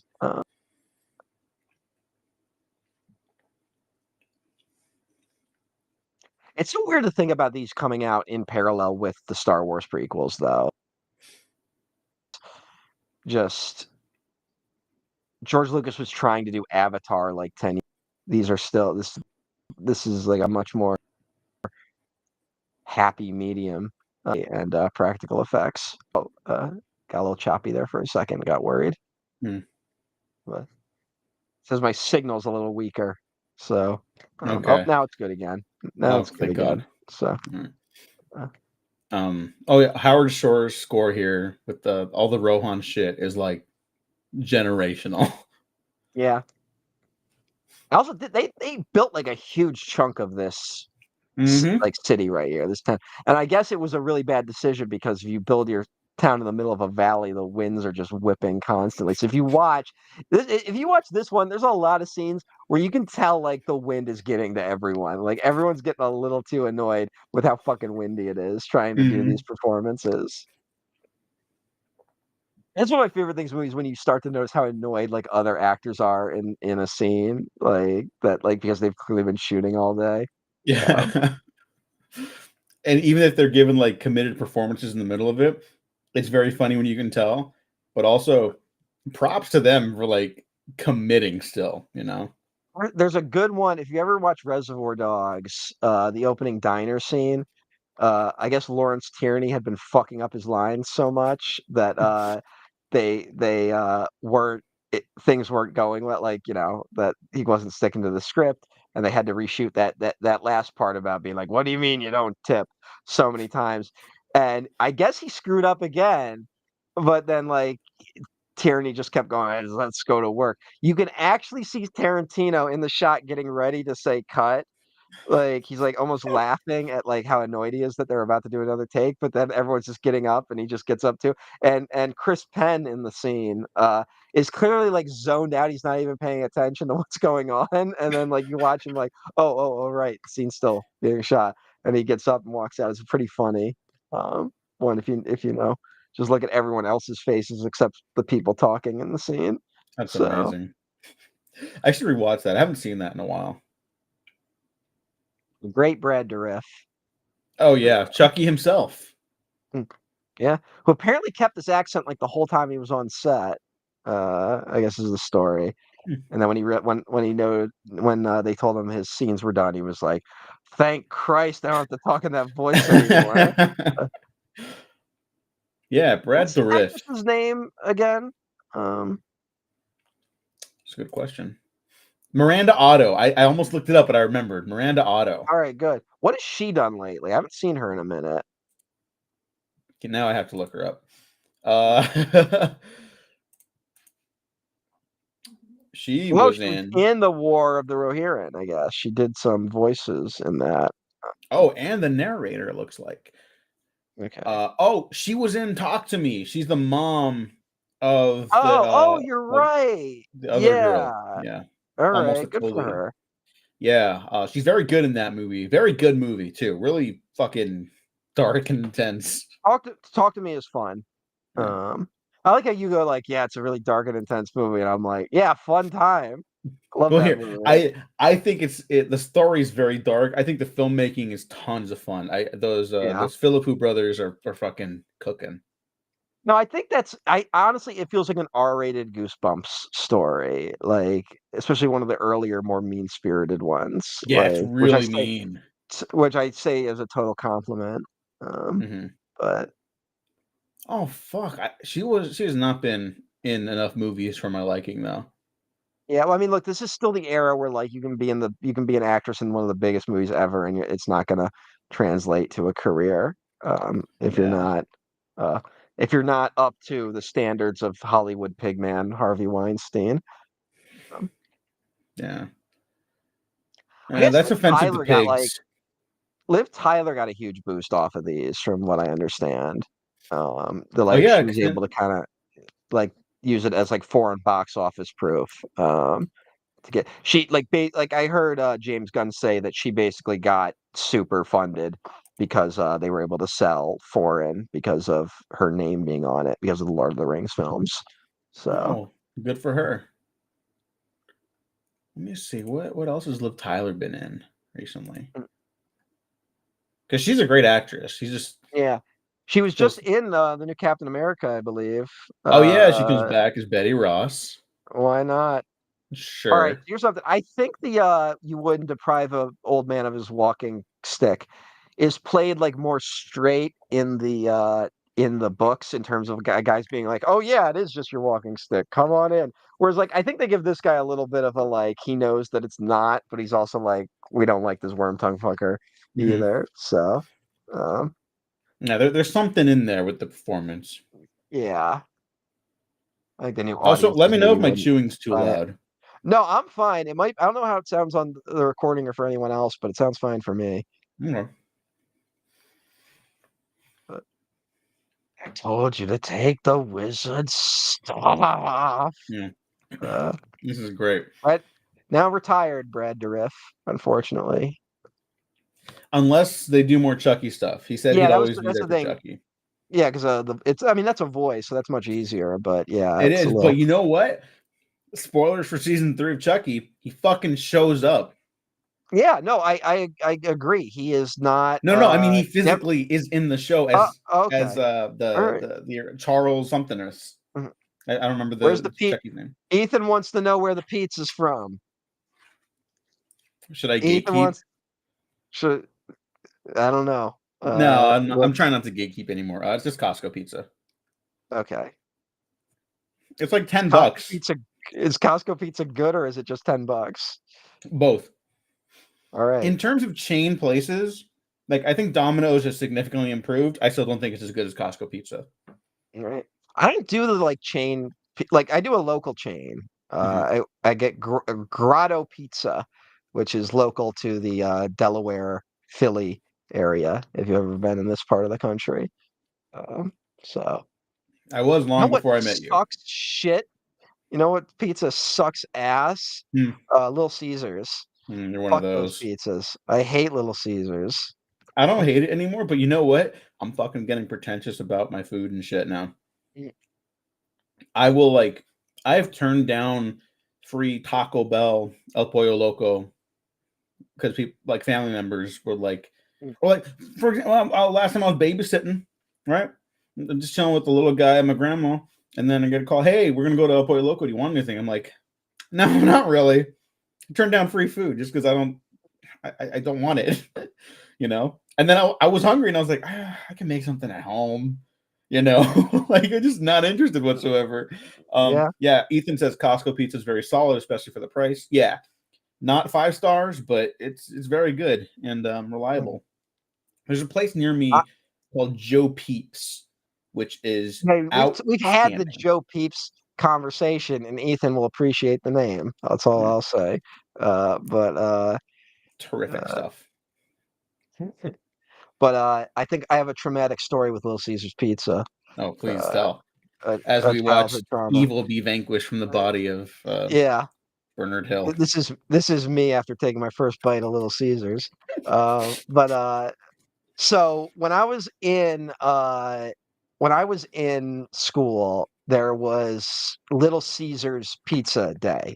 So if you brought like an extra $5 for lunch, you got Little Caesars Pizza for lunch, as opposed to whatever the regular offering was. Uh, and I never had the $5. I don't know why. Here's something. My father, God bless him. I don't know. He never communicated that he would pay for those things if I asked him. So I never asked him for it. And then one day I was like, "Can I have some money for the Little Caesars pizza?" And he was like, "Yeah, sure." So he gave me the $5 for the pizza. And so I was like, "Oh fuck yeah, I finally got it. Finally got the $5 for some Little Caesars. I'm finally gonna see what all the hype is about." I got in the line that was specifically just for the Little Caesars pizza. I got the pizza, I sat down, I took a bite, and it was the worst pizza I've ever tasted in my entire life. It's like biting into cardboard with sauce on it. I've heard the And cardboard comment before. yeah, so um I was like, fuck that. So never had Yeah, Little Caesars again. but I told you I had the special Batman pizza they did for the promotional stuff, right? I think you did, yeah. It sounds like something you would tell me specifically. Yeah, Um, it was. I had chest pains after. no, oh no, you're mistaking me for your priest. You told him you did that. Like, Yeah, Father Nahamkin, you know what I got it? Little Caesars. I had to say 10 Hail Marys after Yeah. Samuel Harry's and chug some Pepto. Um, and go for a or 10 he'll just mile and passed walk it away, off. didn't he? Uh, he just passed away, like fairly recently, right? Like within like the last year. I think you did. Let me check. Yep. Uh, like 9 months ago. Mm-hmm. Oh wait, no, May 2024. Yeah, he was 79 years old. I mean, that's a hell of a career, Hmm. frankly. Um, so he was like a mostly like British TV actor for the longest time. Like, and then he like does this and Titanic within like a 5 year period. So uh it's crazy just suddenly go from being like character actor in four of the biggest movies of all time. Uh, Yeah, I mean, Peter Jackson's just one of those guys that just had very specific interests, though. So it's like he did look for I mean, he cast Brad Dourif in this. Like that's yeah. so strange in a very positive way. No, no, it's a great choice. Brad Dourif is though just one of those though too where like he's in this, but then doesn't change a goddamn thing about what type of movies he's gonna be in. Like Yeah. he's like, I'm still gonna do Sci-Fi Channel original movies on top of doing Lord of the Rings. Hmm. It's like it's something I do, even though he's picked bad movies, I do genuinely appreciate that J.K. Simmons won an Oscar and then didn't change a fucking thing about what type of movies he takes. Like he's still will take the fucking just random ass they like had no right to call him for this role type movie, and he just The pops up and same shit. year he won his Oscar in 2015 for 2014 Whiplash, Mhm. he's co-starred in that Terminator movie Oh where one of his yeah, lines is like "goddamn time traveling robots," and it's like he just won an Oscar. That's yeah, fucking insane. that is insane. Yeah. Those are He pretty the movie should wild. have been about him, by the way. Um, that movie shouldn't have been about anything. Uh, Yeah, but if it had to exist, That movie when they released the first promotional images, it was just everyone shooting guns, but like aiming like downward, like one of one the of the great disastrous photo shoots in Hollywood history. yeah, it really is something where like all the hype disappeared in that moment. Like not Hmm. like it all went away. Ethan asks if the Riff is the only guy to be in both Dune and Lord of the Rings adaptations. I'm trying to think if there is another example. This would be one where if there is a crossover, they did the one of the TV miniseries of Dune. Like it would have to be something like that, Hmm. where uh it, or like if they or they did a voice in the Bakshi Lord of the Rings or something like that, you know. Yeah. Who would be? I don't know. He might be the only one though. Maybe some Yeah, you're background probably right. I mean, extras. did Jeff ever pop up in Star Wars? Get him to voice a robot. It's not too late. Get him the Trinity. Oh yeah, yeah. He was in Star Trek, right? Why do I feel like he was in Star Trek? Riff definitely did a Star Trek at some point. He definitely the one who's like big over in all of those is Jeffrey Combs. Jeffrey Combs did like a shit ton of Star Trek and played like Hmm. multiple characters. Yeah. So Brad Dourif was in Star Trek Voyager. So all right, that makes a lot of sense that he would be uh on Voyager of all the shows. huh. Uh, Yeah. Oh, since I looked it up, Chucky's real name when he's a human is Charles Lee Ray, yeah, and Charles Lee Ray. Brad Dourif shows up as the ghost of Charles Lee Ray Okay. in the White House. Yeah. That third season is so fucking wild, dude. I can't believe they cast it. Or I canceled it. Hey, what are you gonna do? They should bring it back and give them more money instead of taking it from them, allegedly. Hey, these studios aren't run very well. I don't know if you've No, noticed. they're not.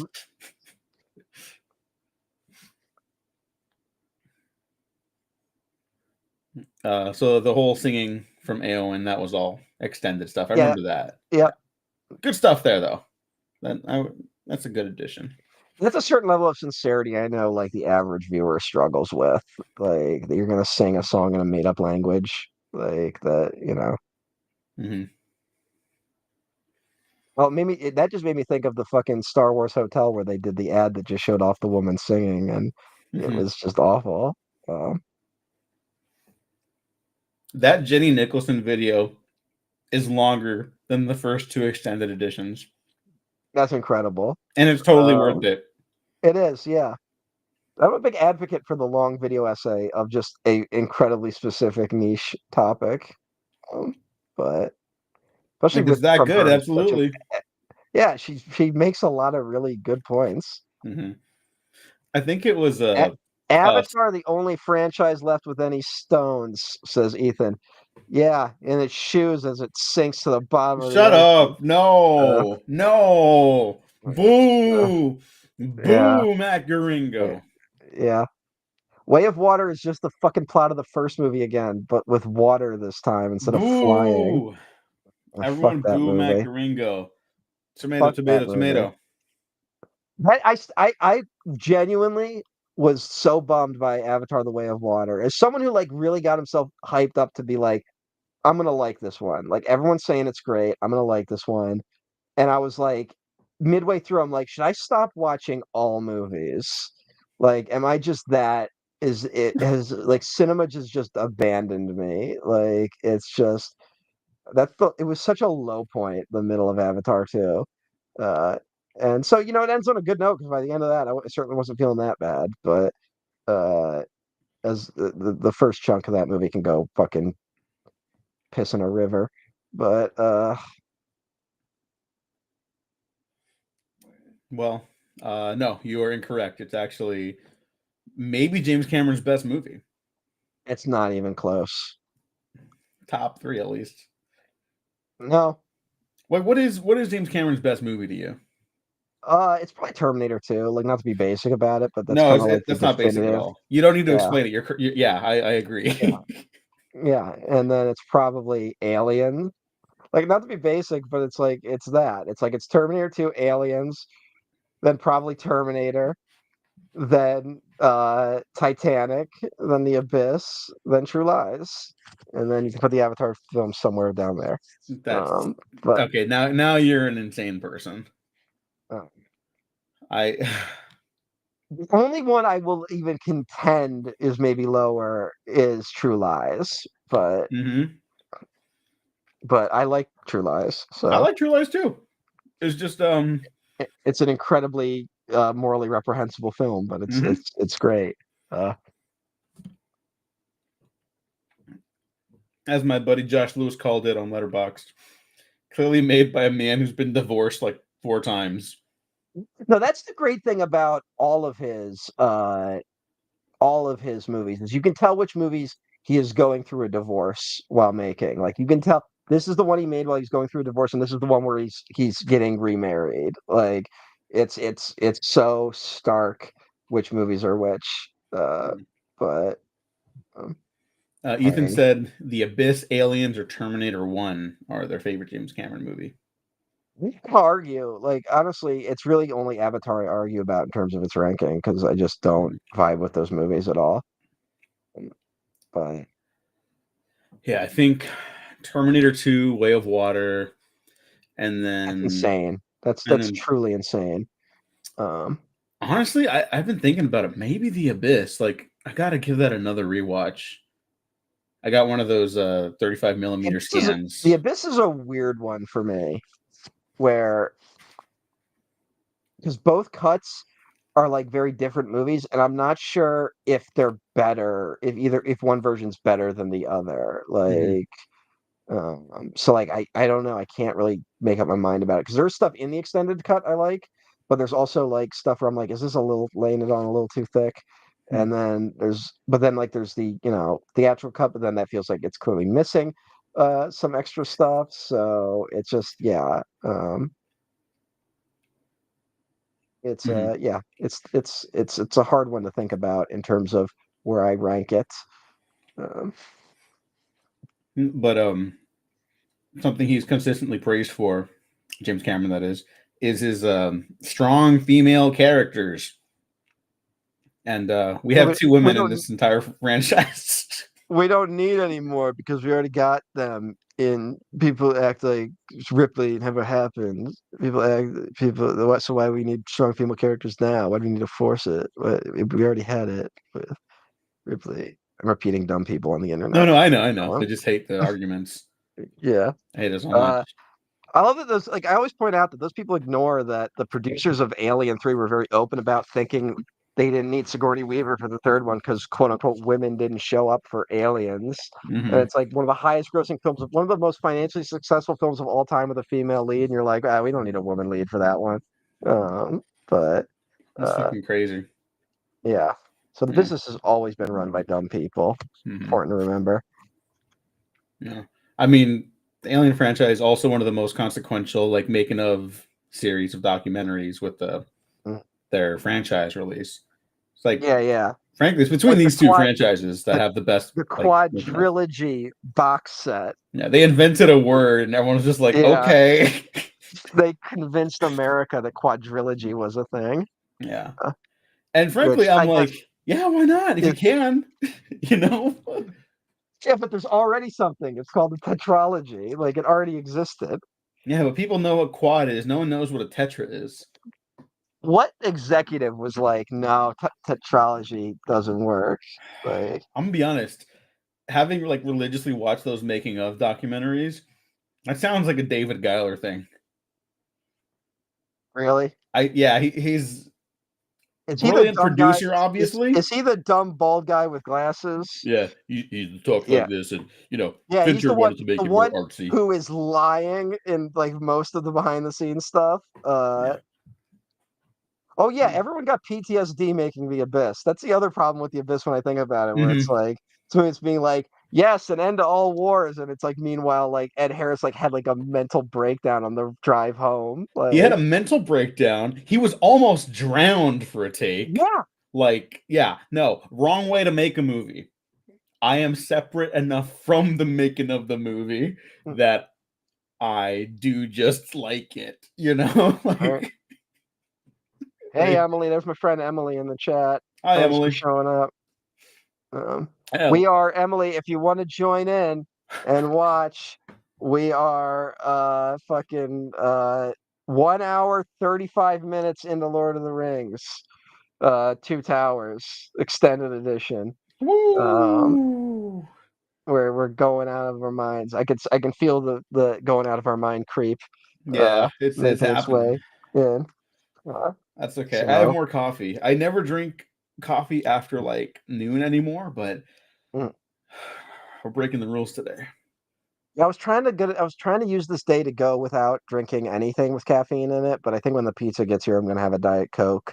So, Mhm. but trying to cut back on the caffeine and failing, frankly. But hey, as long as I drink all this water, the drinking of the getting more water's been important. Staying Yeah, yeah. hydrated. I don't for the handful of people that come across this later. Um, I also refill my coffee with water All just to right. keep my like a little hydration going. I'm like in my brain it makes sense. I'm like let me add more water so I replace all the dehydration I'm about to suffer. You know? Yeah. No, yeah, I'm like, why do I feel like shit all of a sudden? It's like I've just had like three Diet Cokes because I was fucking bored at a fucking bar, but like, Yeah. I'll be honest though, like I could drink water all the live long day. I never need like I never feel the need to have like some sweeter drink or whatever. It's just like, no, just water. I could survive off that. unfortunately, I have to be up at a 4 a.m. flight, so I can't. Kind of messed up. I wasn't consulted before this thing was scheduled. Well, sorry, Emily. Guess what, though? I'll be up until 2 a.m. Eastern Standard Time, at a bare minimum. In terms of, so why not just power through this shit with us? Fucking just see if you can make it. Don't go to sleep at all. Drive to the airport on sleep deprivation and just it'll all be worth it when you watch the Lord of the Rings with us guys. Yeah, we have somehow talked about this one less than the first movie, even though we started kind of strong a little We bit. started, yeah. It's go fuck yourself, Ethan. But yeah, fuck you, fuck all of you. I fucking hate your bullshit. Uh, uh, Well, we now have to learn about the fire and ash. I wonder what the fire and ash are going to be about. If the way of water connects all things, possibly, and I'm just going to theorize here, because Avatar is in many ways James Cameron's Lord of the Rings. Um, I think Ash and Fire are going to be about rebirth, the death of the old and giving way to the new, like a phoenix, because you're going to rise from the ash, right? So Jake Sully's totally dead in the next one, but his family will rise and be reborn. mm. Or maybe Quaritch 2.0 is going to be like the phoenix. He's going to give way to a new person within that body and the recombinant bodies, and he'll become a better person through that. He's leaving his old shell behind, and now he can be a hero of Pandora because we're gonna get anime redemption arc with Quaritch. Maybe they should try writing a good movie. Oh, they did twice. You No, should watch them. It's called uh, Avatar and Avatar: The Way of Water. no, no. They wrote one movie bad and then did it twice.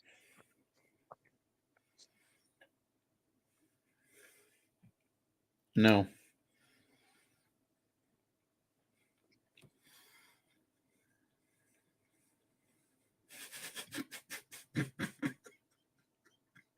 What are you laughing about, you fuck? Uh, I decided to do some paperwork while Mhm. angry at you. Uh, your fiance's workplace has been showing the extended editions in giant amphitheater type of thing. So I just watched Two Towers a week ago. Turn of the King in April. What is your fucking fiance's job? Yeah, that sounds awesome. And Matt is a hater. I'm doing my job. Um, No. Logan, buddy, everyone's relaxing here. McKet's yelling at me again. Well, because they want you to understand the way of water. Yeah, see, I agree. Logan, if that's what you want, then you're not getting treats tonight. Uh, but Um, Andy Serkis Gollum, one of the best performances ever, in a I series mean, full of some of the best this performances is ever. impressive in terms of like that it's a fully CGI character giving a performance by itself. Like it's Hmm. one thing to have them like have to interact with other people and stuff, but to then put the character by themselves for an extended sequence essentially, like that's really impressive that it was able to work. Um, Hmm. but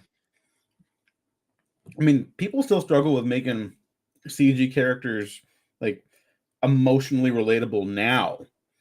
yeah. Yeah, Ethan's gonna go eat dinner and hang with the wife. Yeah, feel free to hop on before bed if you get the chance, Ethan. Thanks for stopping by. Really appreciate you instigating Yeah, Ethan. conversations and fights. Yeah. Enjoy, Ethan. Yeah, have So fun. Go take some film photos for me. tell Uh, tell your fucking fiance that my chart sucks shit. I fucking hate using it. God damn. Uh, what is my chart?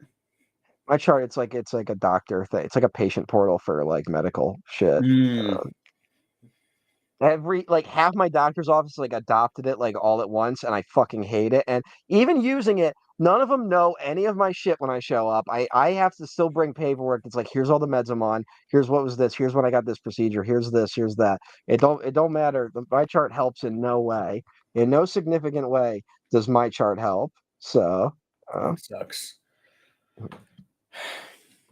Yeah, that's stupid. Sorry about that.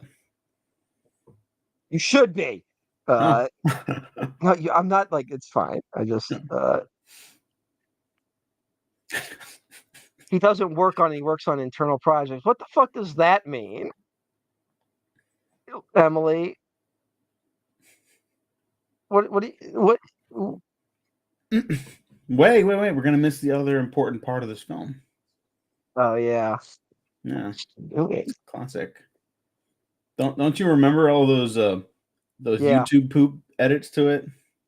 Yeah. Well, I mean it was one of the first on yeah, potatoes. There it Uh is. yeah, Beautiful. yeah. Boil Boil them, them, mash mash them, them, stick them in a stew. it was one of the early You're the Man Now dog things. Back before we even called memes, they were called fads. And it was a fad on you'rethemannow.com. It was just like, like a dance remix of fucking potatoes. And it's probably the version that if you ever hear a dance remix version of it's probably that version. It's just been repeated so much, and people just associate it with YouTube at this point. So it's like the Dennis Nedry Dodson remix. The We Got Dodson here. That goes back to that's a pre-YouTube thing. So um, before YouTube ruined everything, literally. Uh, Uh, yeah. Oh, so I'm on the TikTok with the kids, right? And just why? casually, because I need Twitter's not hitting like it used to, obviously, but I'm poisoned enough that I can't fully get off it. So I need something to kind of like scratch that itch. And casually scrolling through just Twitter, like not doom scrolling, but brain dead scrolling, rot scrolling, right? I guess la la la la la. I come across a formerly famous YouTube star who I used to watch, and very funny. And I was always like, what happened to her? I even checked. I'm like, oh, I'm still subscribed. She just stopped uploading videos like a decade ago, right? Hmm. Because obviously, right? She moved into like producing stuff and whatever have yous. And I was just like, oh, they're they're they're back at it just because they were like I'm bored and the internet's not hitting like it used to. Let me make some fucking goofy videos to share my thoughts on here. And I'm like, this could go two ways, you know? Like this could go good or this could be bad. Let's see where this goes. And it's Hmm. like, oh yeah, unfortunately we live under capitalism. And I was like, subscribed, follow. All right, we're good. We're in the clear, it looks like. So it's just funny to see like which of those older internet people like still like Which ways they pivoted post that. yeah. So it was like, God, you never fucking know. But it was like, thank God. All right. I would have been fine, obviously. Just bummed if they were like fucking red pilled or some shit like that. But no, that was nice to come What did across. I look up? I I looked up someone recently, and it was a sort of like, oh, they got pilled in a certain direction. Can't, actually, here's a weird one. So I looked up at some point. I looked up um a lot of the old like early video game reviewers that were on YouTube, like Oh guys that like no. you have no idea who they are anymore. Like, Mhm. and the vast majority of them have no more online footprint and basically don't exist. Like they're basically like they either stopped uploading or their channels are gone.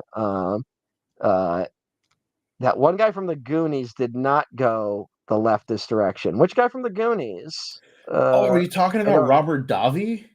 He's like a certified crazy Oh person. yeah, Robert Davi's a crazy person. I thought you meant maybe one of the kids from the Goonies was like a secret conservative.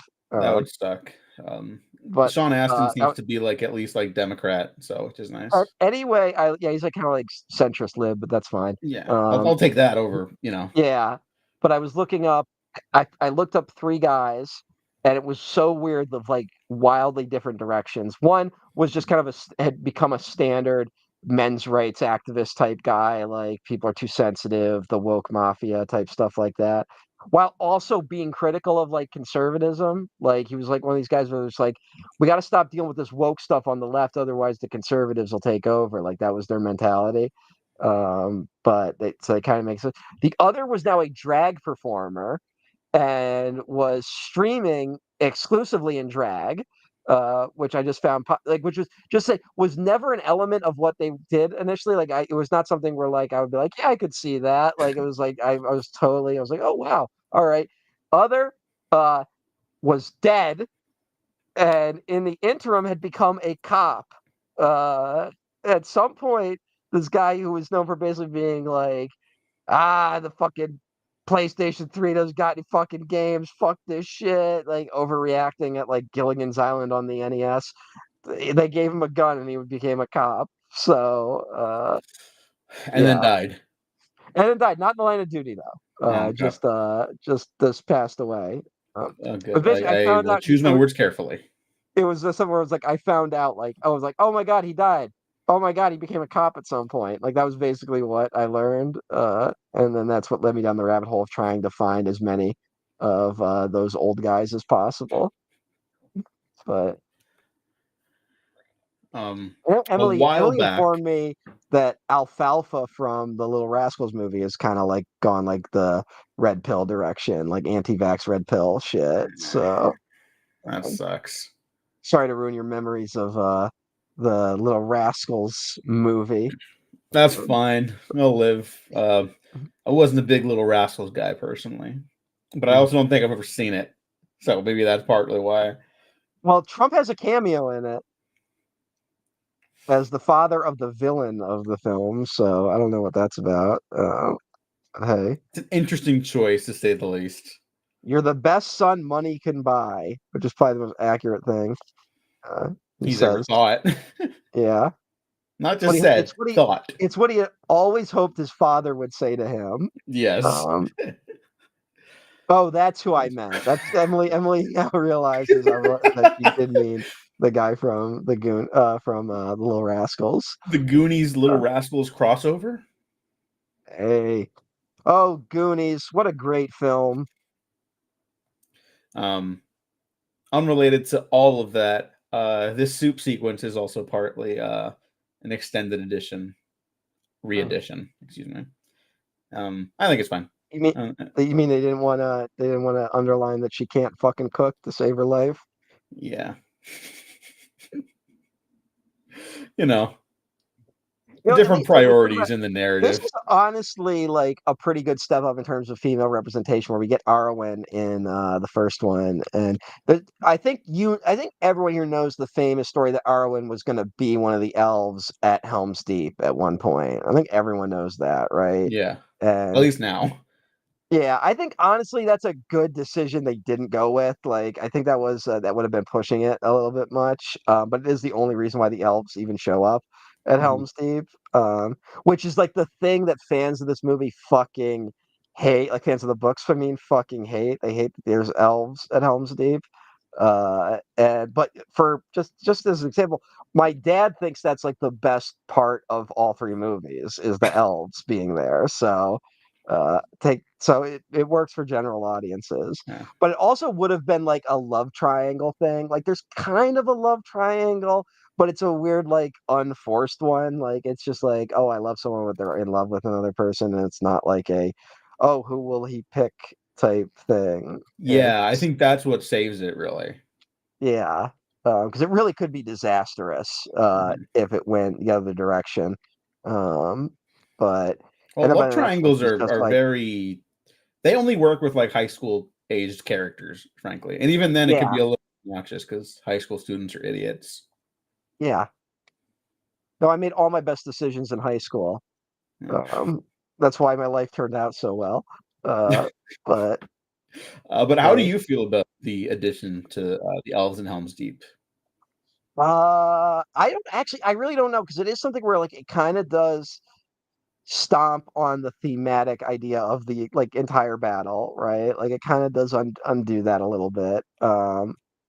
But they are just kind of cool. Like it's a little weird. And then I actually kind of feel bad because it's like they were just about to leave.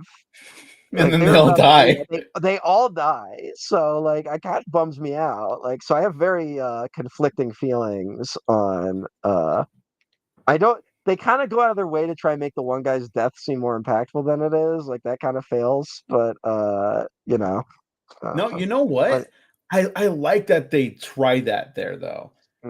I mean, right. it's that level of sincerity these movies have where, like, every death truly has, like, an impact. It's like whether or not you were attached to them as an audience member, Yeah, I sure. I think I they were do think trying to that that is important. they were trying to be like it's Boromir's death again. It's like deep and important. God damn, I the 4K has really cleaned this shot up. Holy shit. God damn, not to be. I just was not expecting that. Uh Yeah, you know? I'd be like, yeah, you could choose a Morgan life. I have no guilt about that whatsoever. Jesus Christ. You're not wr I get it, you're not wrong, like, Hey, I'm just being honest here. maybe I should watch the new Uh, Captain America. Like, just for her, just I'm she's sure in you one can wait. scene, but I will I'm sure you find can it. wait for her scene to end up on YouTube somewhere. Actually, you know what? Oh, Spoiler then you alert, look like, back at her. You look back at her after thinking of your girl. You fucking piece of shit, Aragon. You're cheating in the mind, is what you're doing right now, my man. But you know um that according to Christianity, that's as great a sin as actually cheating. If you even think about having an affair, that's equivalent to having one. no, look, really quick. I did hear that, Liv Tyler's only scene in the movie is, like, literally the last scene, um, with Harrison Ford, so maybe But it's wait, not worth it. she got to meet Red Hulk. I don't think she's there for that, I think she's there for after. She she gets to learn why he's so red. Yeah, spoiler alert for a Oh, movie that isn't doing very well. Apologies to Anthony Mackie, yeah, who I Anthony like. Mackie was who everyone involved that isn't the creative forces are getting screwed over by these things. So, Yeah, uh, yeah.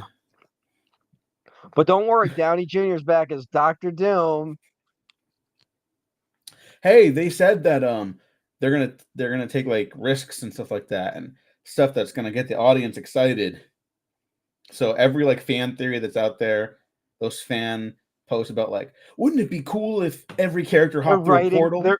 We're they're just gonna writing do the that. movie. They're just looking at what that is. Like, put it in, put it in, put it in. Yeah. There's some guy like yelling at like fucking interns doing the special effects, being like unpaid interns who are forced to stay all night to do the special effects. Being like, that goes in, that goes in. We need an animatic by like in 3 hours. It's going in the fucking movie. Uh, Hey, but that movie comes out next May. They have good not lord, started filming. good lord. That's gonna be Um, the worst looking movie of all time. yeah, that's not gonna be very good. Yeah, like Um, we're sort of now like is the criticizing Hail what they're Mary doing sometimes, but is the Hail Mary of bringing him back gonna work? Like, no. is because I think here's like if they're like it's Doctor Doom and then they pulls up the mask and it's Robert Downey Jr. I think that's gonna confuse people. Like if they tried to advertise it in a way that they never say who he is, it might work. It might Mhm. work to get people to go back. So, I think that would uh, work for general audiences because people don't know there's another Avengers movie coming out. yeah, Nerds do on the internet, which is fine. That's what how they approach this stuff. And generally speaking, for the last 15 years or so, it has worked that way, right? Less now, but still enough to be like, okay, you can pump these out still. I think you're right. I think if they market it without revealing the face, and then do they end with a trailer with like a close up of the mask coming off, then you don't see who's behind it. You see the hand only, right? And then people being like, right, and then cut title Avengers Doomsday or whatever. Yeah, then people are gonna be like, who's playing Doctor Doom? Yeah, that could be something, yeah. but that's Or not a if they movie. I or if they put Downey Jr. in it, but like they never acknowledge that he's Doctor Doom in the trailers. It's just like he's Mhm. back. That's the one way it'll work. All right. Oh, I need a brief bathroom break. okay, So I'm hitting a breaking point in terms of chugging all this water. So I will be okay, back. Emily, keep Diego busy. I'll be yeah, right back. please, because I will probably go when you return. So, um, so this scene in the game, the two towers, is also, believe it or not, among the sickest shit ever. Unfortunately, you don't get to ride a horse in the battle. They didn't have the money or technology for that in the game, but you get to fight a dude who is on the back of a giant wolf, which is very cool. Also, weird thing with the Shadow of games, Mordor and War, because the rights, like Matt was talking about, are with different entities, corporate and individual. They couldn't actually say like wargs, so they have to come up with new creatures. I don't know. Maybe they're from the Tolkien lore, but there's something called Caragors. I think. Let me check. Where are you? Caragors are they original? I think they're just original creations for the game. Yes. Okay. So in the Reddit thread, they're like, "Oh, this." I just found a Reddit thread. And they're like, "What the fuck is a Caragor?" I'm a real Tolkien nerd. Been since I was a kid. The fuck is a Caragor? So I guess they just made it up on the fly, which I understand. You can't make shit up, or you can make shit up when you can't like get the real stuff. Um,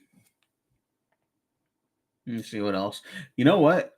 Apart from the horrible violence happening on screen, it's a pretty good travelogue for the country of New Zealand.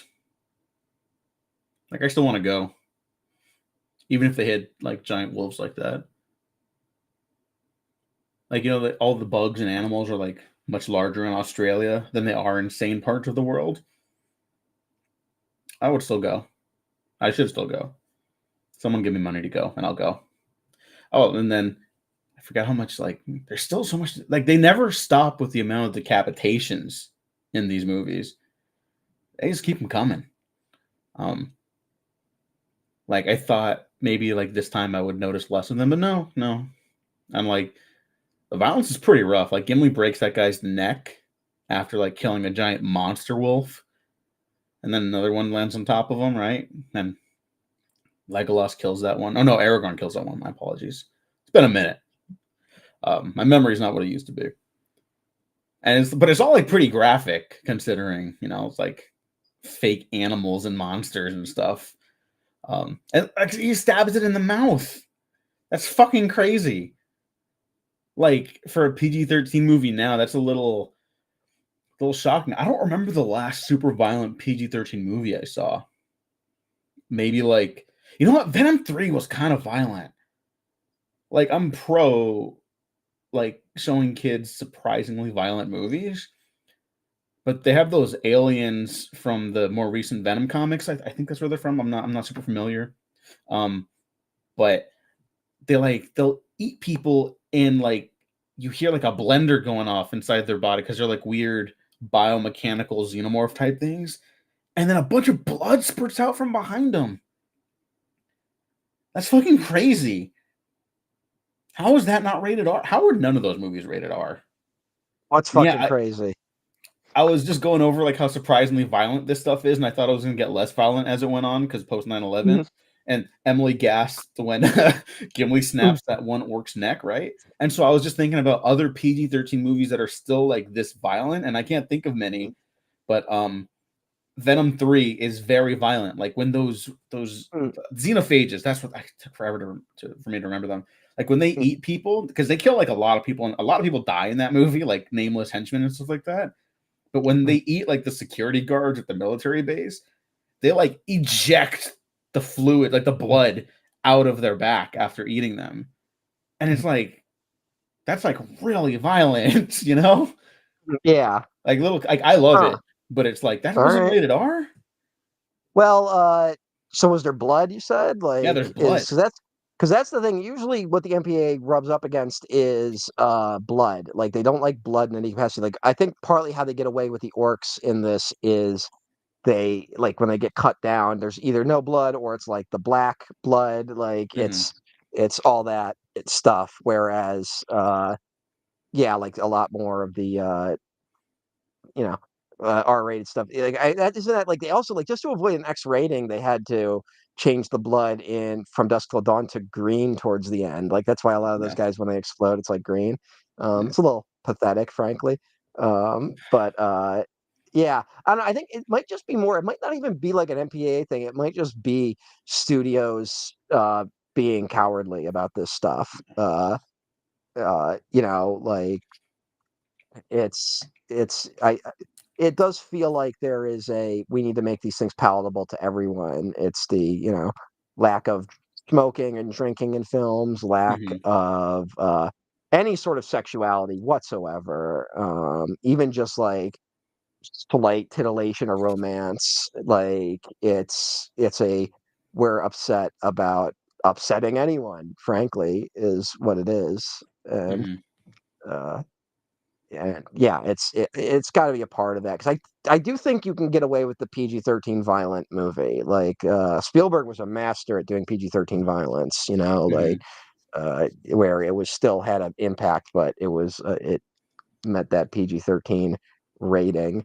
Um, and I would like to see more of it. Frankly, I feel like Star Hmm. Wars could benefit from it a little bit. Like there should be a couple moments in Star Wars that feel a little like threatening and violent. Like that's Luke getting his hand cut off in Empire. Like Yeah. there are moments, but I mean, yeah, like I remember you bringing up coming across people who would um, record their reactions to watching like Lord of the Rings first time and how like impactful that was.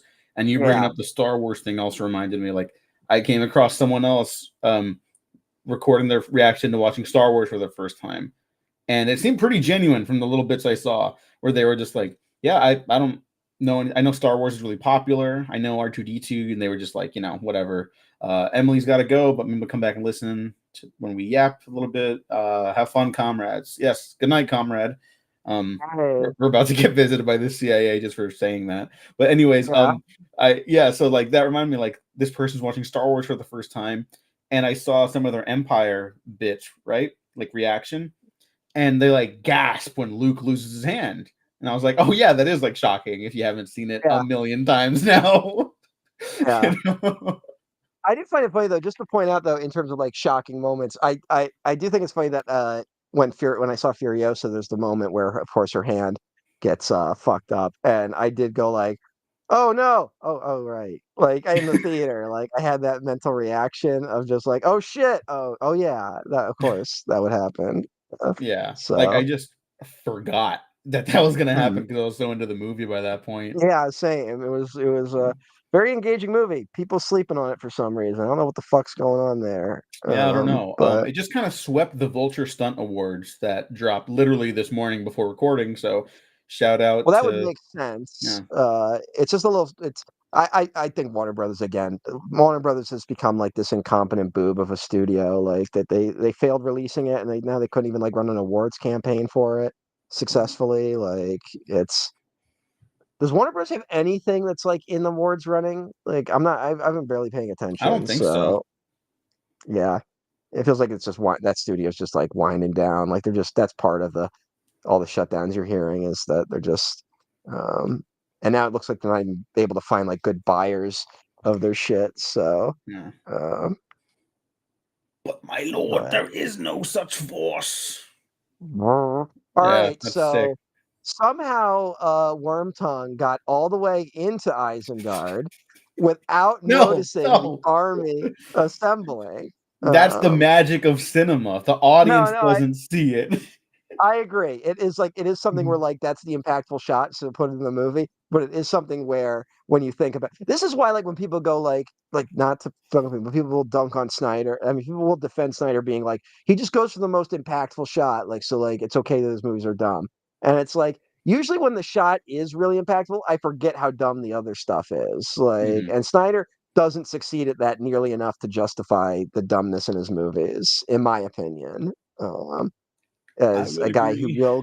who will go for the visual over any sort of story coherence, which it can work for you. I mean, Spielberg doesn't really give a shit about a lot of that stuff. Yeah. Spielberg is famously ignores continuity and plot holes, if you want to call them that. Also, Mhm. how Treebeard not see like the flames coming from Isengard from that vantage point? But what are Yeah. you gonna? I guess they did. Oh, he does see it. I forgot that. All right, I made a wrong call. Um, Well, it's sort of like when people don't think uh, mm, troublesome things happening in the world won't affect them. I don't know if you got that mm, from this story, but that seems to be a recurring theme with the characters in this film. yeah, yeah. We're by the way, we're at 2 hours and 6 minutes and 30 seconds for anyone either watching in the future or anyone that might be watching right now. Um, Yeah. although it seems the chat has basically dried up because no one was going to sit through this insanity with us. But Hey, somehow we still have a handful of viewers with us, oh, we though, got which is six viewers according to yeah, my thing. yeah, same. I'm one So of I'm one of them though. So oh, okay, drop so the four. 5, 5. But Because I uh, don't have YouTube open. I just have the stream open. So hello, okay. people. Yeah, anyone watching, I don't know what you're doing here. We're just babbling. Yeah. If you're managing to watch along with us, you're real troopers, honestly. Mhm. Uh, Yeah, on a but Thursday. Shout yeah, out shout out to the unemployed. Well, I guess now it's the evening. You can be employed and yeah. hang out with This us. would this would be the time for people to come on in. Yeah. So, And I'm uh, about to hop on out because I'm gonna go to the restroom now. So all right, yeah, and I will entertain the zero people here. yes, go But crazy. all Talk about the right, filmmaking. I think they shot it with a camera. That's my expert opinion on the film. Now that Diego's gone, I think that this they use something called film, uh, and it was very helpful. A lot of movies they don't use cameras these days, and that's the mistake I think a lot of these movies are making. Um, because you go to the theater because we're trying to get people to go back to the theater. It's like since the pandemic, people haven't been going, and you go to the theater, and then there's nothing on the screen because the guy didn't use a camera, so there's nothing to actually show on the screen. It's a big problem. I don't know how to solve it though. I think the solution is more cameras, but I don't know if I'm not because I'm not an expert in these things. I don't know uh if that'll actually fix the problem, but it seems like it might. But that's just an opinion of someone who isn't an expert. Um, see, I don't think this scene would have benefited from being shot on something other than a camera. Like, can you imagine if they had tried to use, like a fireplace to shoot it, you know? Imagine like logging that thing around, like heavy stuff. You'd have to some poor guy would have to lift it up to be at the correct level. And then what do you do? There's no film. You can't put film in a fireplace unless you're trying to burn it. But like what are people thinking? See, the use of a camera here really helps you understand that this is a flashback or a flash forward, I should say. It's not a flashback because Aragon's. This would be a hell of a flashback if Aragon died and he's been a zombie this whole time. Might explain some things. Uh, but hey, think she ever got over him? Like, I was like a crusty old fuck and like my wife was like closer to being immortal. I think I would be like, you should date other people because I don't want you to be alone when I'm gone. Or our son. Are you gonna outlive our son? I can't remember if that's gonna happen too. But uh, a love story for the ages. Oh, she's crying.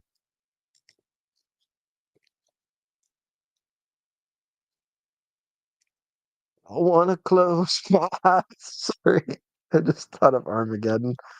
Uh, can you believe they're closing the Rock and Roller Coaster? They're getting rid of Aerosmith out of the Rock and Roller Coaster at Disney World, and they're turning it into a Muppets ride after they got rid of the Muppet Vision thing. What the fuck's going on over there? Everyone's out of their minds at Disney.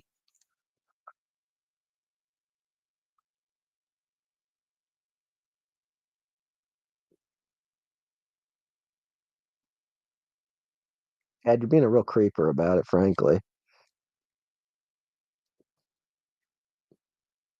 It's so funny when you think about that, like this was meant to be the Arwen going to Helm's Deep sequence. Um, but like they like the it like how much of it is still here, but they got rid of the essentially the reason they put it in the movie. Like, oh, that's an angry face. That is not a reassuring face.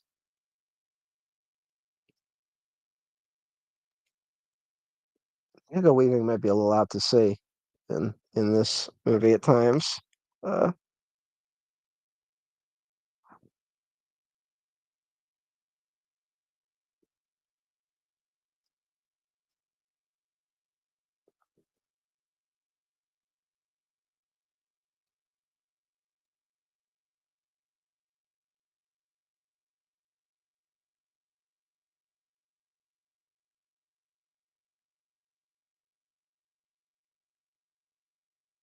this is kind of like a weird little recap in the middle of what's going on. Like I think we all know what's happening. But like if you did marathon these movies, this would kind of be the midpoint. So it's a bit of a recap, and it's setting up what is going to come in the third movie, which I also think is what kind of hurts this movie is that there's a lot of table setting going on for the third film. I mean, they actually barely adapted Two Towers for this movie. A lot of the Two Towers stuff, especially the Frodo stuff, is carried over into Return of the King. Like I think they actually they I could be wrong. It's been a minute since I've read Lord of the Rings, but they might have made it to Shelob in Two Towers as opposed to Return of the King. Um, but they chose that as the endpoint, which I also is oddly enough the endpoint for the Frodo's journey in the Bakshi version, um, the animated version. No one remembers. I guess narratively, I guess it makes sense to kind of end with that cliffhanger of like, oh, they're going towards Shelob. Like, uh,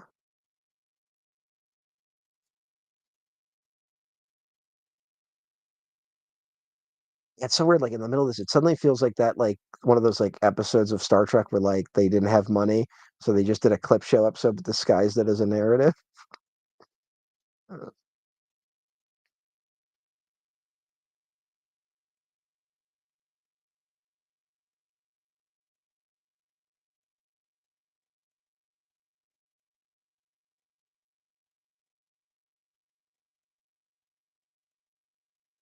Thinking about things.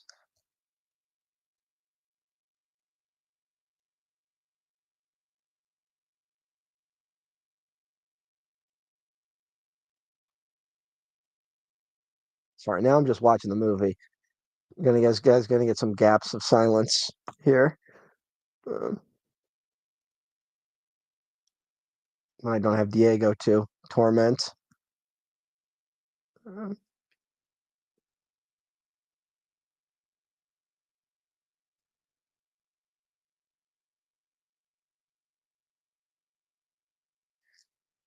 I kind of it's like no one really knew what the title of the Two Towers meant. Like there's a lot of debate. So like this movie's like going out of its way to justify that the Two Towers are Isengard and Mordor, the Eye of Sauron.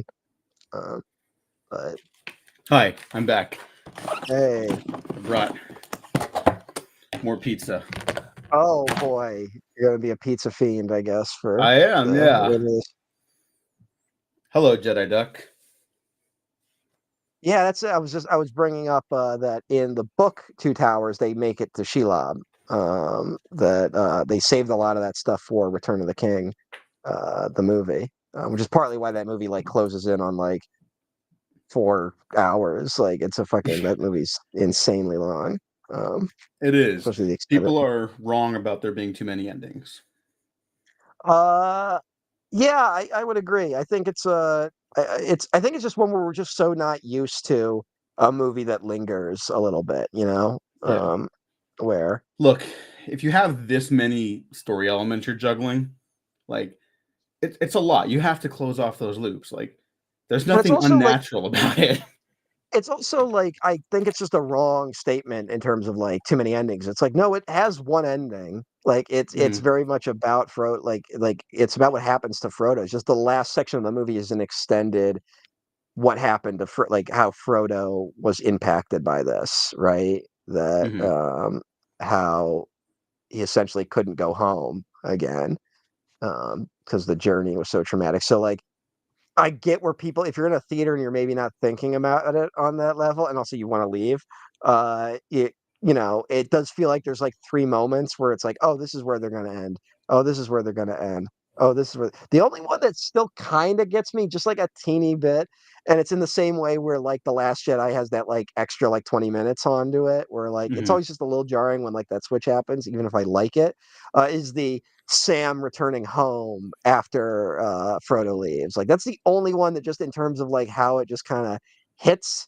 It's almost like a comedy shot of just like, oh, we're still going, even though there's like that adds maybe 30 seconds to the film. Yeah. But yeah, Yeah. I'll say today I might feel like there's too many endings, but generally I've never felt that about these movies. yeah, we might start feeling that way towards the end of the film. So Yeah, uh, yeah. uh, um right now, I got food to look forward to though. So my food will be okay, getting you here got yours towards the coming? end. I got it coming and I timed it so it'll be here uh when this movie ends. Okay. So Well, you it don't might get mind if here I when the continue chowing, do you? no, I'm fine. Right. I was gonna murder Ethan though for like constantly bringing up food, but Oh it yeah. was Yeah. uh so Mhm. That's good I stuff. did a very yeah, I can't wait for you to listen back to the audio. I did a very in-depth discussion about the technology used to shoot Lord of the Rings. I I gave caught a the really end of that or in-depth the beginning of that. I gave a really in-depth, long, arguably far too long, discussion as to the use of cameras and how it Mhm. benefited Lord of the Rings. Uh, See, actually, I like the inclusion of this in the extended sequence. It's just it's cool to see Boromir again, and it sets up a lot of what's going to happen in Return of the King. Now, I get why it wasn't in the theatrical cut of it because it doesn't really contribute to the a lot of stuff. I was talking about this too while you got a lot of stuff that happens in this doesn't contribute to the narrative of Two Towers. It contributes to the narrative of Return of the King, which is partly Mhm. why this movie is a little lopsided. But uh, Yeah, all this re-edition, mm, 5 stars. mhm. Arguably among the best re-editions for the extendeds. Yeah. What's this actor's name that plays their father? He was the Fringe guy. John Noble. Yeah. Yeah, he's fucking awesome. He's fucking chewing the shit out of some scenery in this as like the worst Hmm. dad ever to live. Yep. I didn't realize this. Okay, so I knew he was a TV guy first.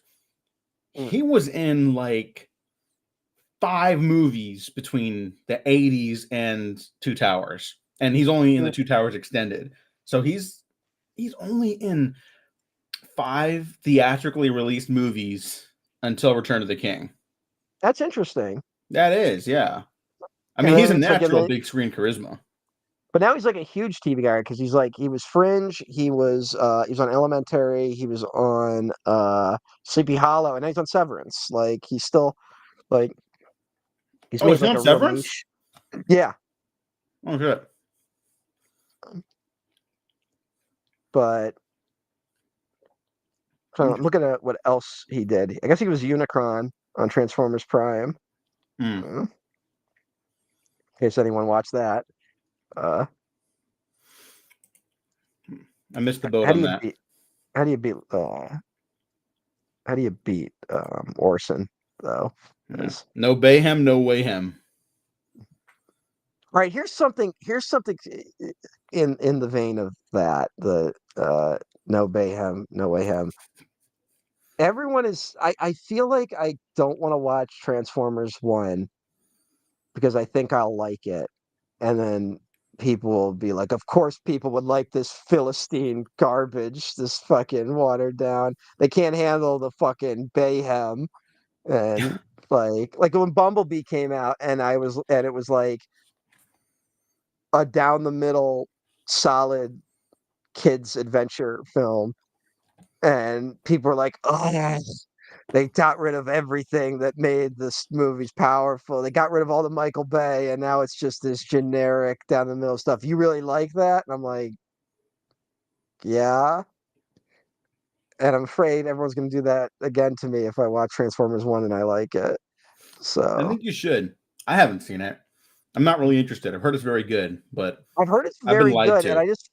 I just feel like it's going to be one of those things where like I'll watch it and people will be like, of course you like the dumb bullshit cartoon meant for baby men as opposed to the real because I don't understand what people's take are on the Transformers movies at this point though, just other than Mhm. like it's just pure id, but I don't know if like that can justify an existence of 5 films. Like if you want to make that argument, if it was one movie, and Mhm. it is one movie, it's called Bad Boys 2, but it's yeah, so like at this point, I'm willing to be like maybe the last night has some juice in it just because it's so insane. But I don't know if you can get me there in terms of the other Transformers movies, no matter how great the Bayhem is in it. Mhm.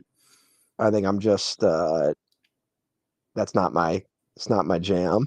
So Master Jedi Duck mentioned that the YouTube channel Just Right has a good analysis on the ending of Return of the King, how each scene plays well as a mini arc for Frodo. I think I might have been seeing that. I might have been subconsciously just aping what they had said just a few minutes ago because they're that's a pretty good channel. I've seen the Just Right channel pretty like he does a lot of decent videos. So Um, but yeah, that's essentially why it's just so weird. I like again, I get when you're in the theater and like you don't know where this is going, like it can be a little jarring, but uh it makes perfect sense as an ending for this movie. So uh but thanks for And you know calling what I've in. realized about like movies I consider to be great now, I tend to be uncomfortable with where they're heading in the moment I'm watching them. Where I'm Mhm. basically like in the back of my mind, like, please don't fuck this up.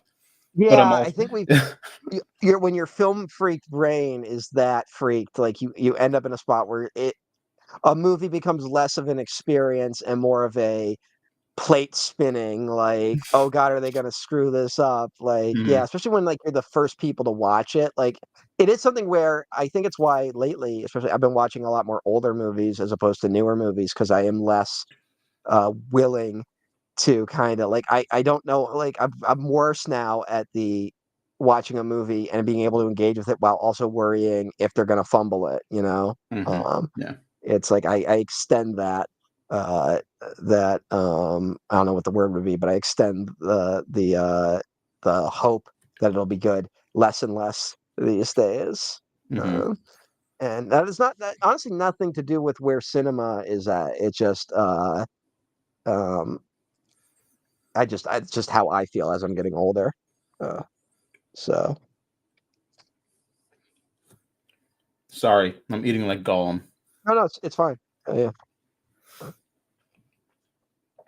Mm, I'm actually going through. I have at some point I will get to Michael Moorcock's essay on his criticism of Lord of the Rings, and but I printed the whole thing, and I was originally going to do like a much more in depth breakdown of it and like talk about the different authors because he shouts out authors he does like in it and breaks down a lot more. But I think I'm just going to stick to the points he's making about Lord of the Rings as opposed to going super in depth with him. okay, Um, valid. but I'm just going through and basically starring the paragraphs I actually want to talk about. Alright. So This scene breaks my heart. Like, it's very tragic, yeah, and it I is just feel really so sad. bad for Gollum. Like, Mhm. it's just, like, miserably sad.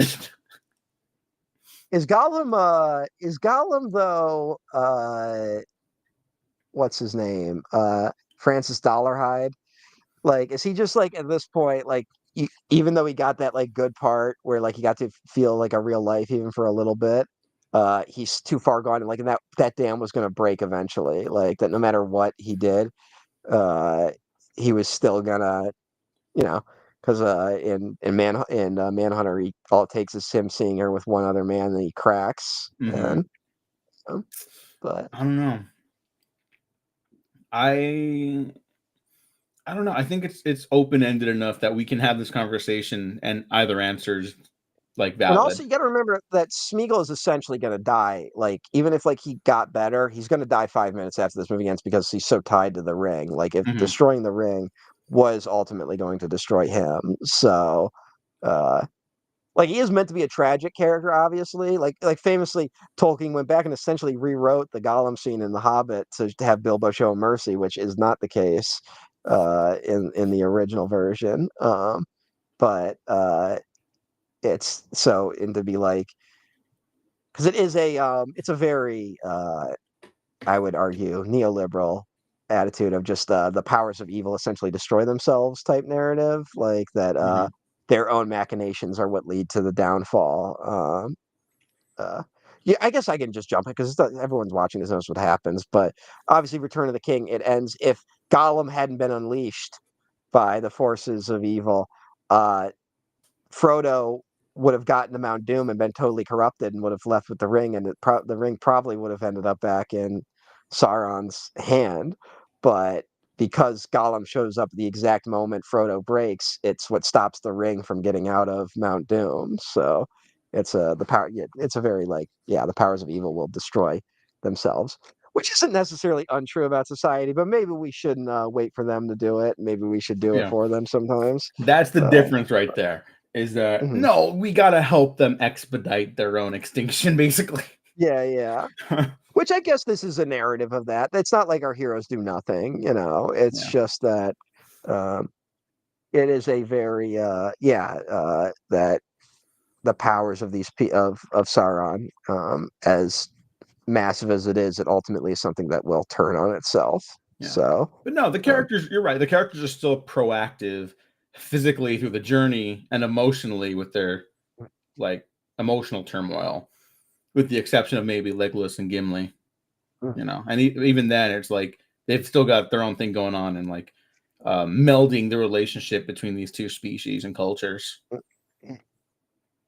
Yeah, it's just less. You don't think about that one as much. You watch it, and you're like, oh yeah, that did happen over the course of the series. Mhm. It's less about that specifically. The same way it's maybe about Faramir, like doing better than Boromir did in Fellowship, Yeah, and even Boromir again, like, you know, he does right at the very end. Maybe it's not enough to save the day, but it's something. He gives yeah. Merry and Pippin a chance. I think some of the additions, I think some of the characterization of both Faramir and Boromir are Peter Jackson additions. Like they're not as they're a little more one dimensional in the book, in terms of, there's a lot of stuff in there about weaker kings and lesser men and Mm-hmm. the right person being in charge. But Which isn't hey, maybe a great narrative to keep around no, nowadays. I no. think we're just done with Uh, that.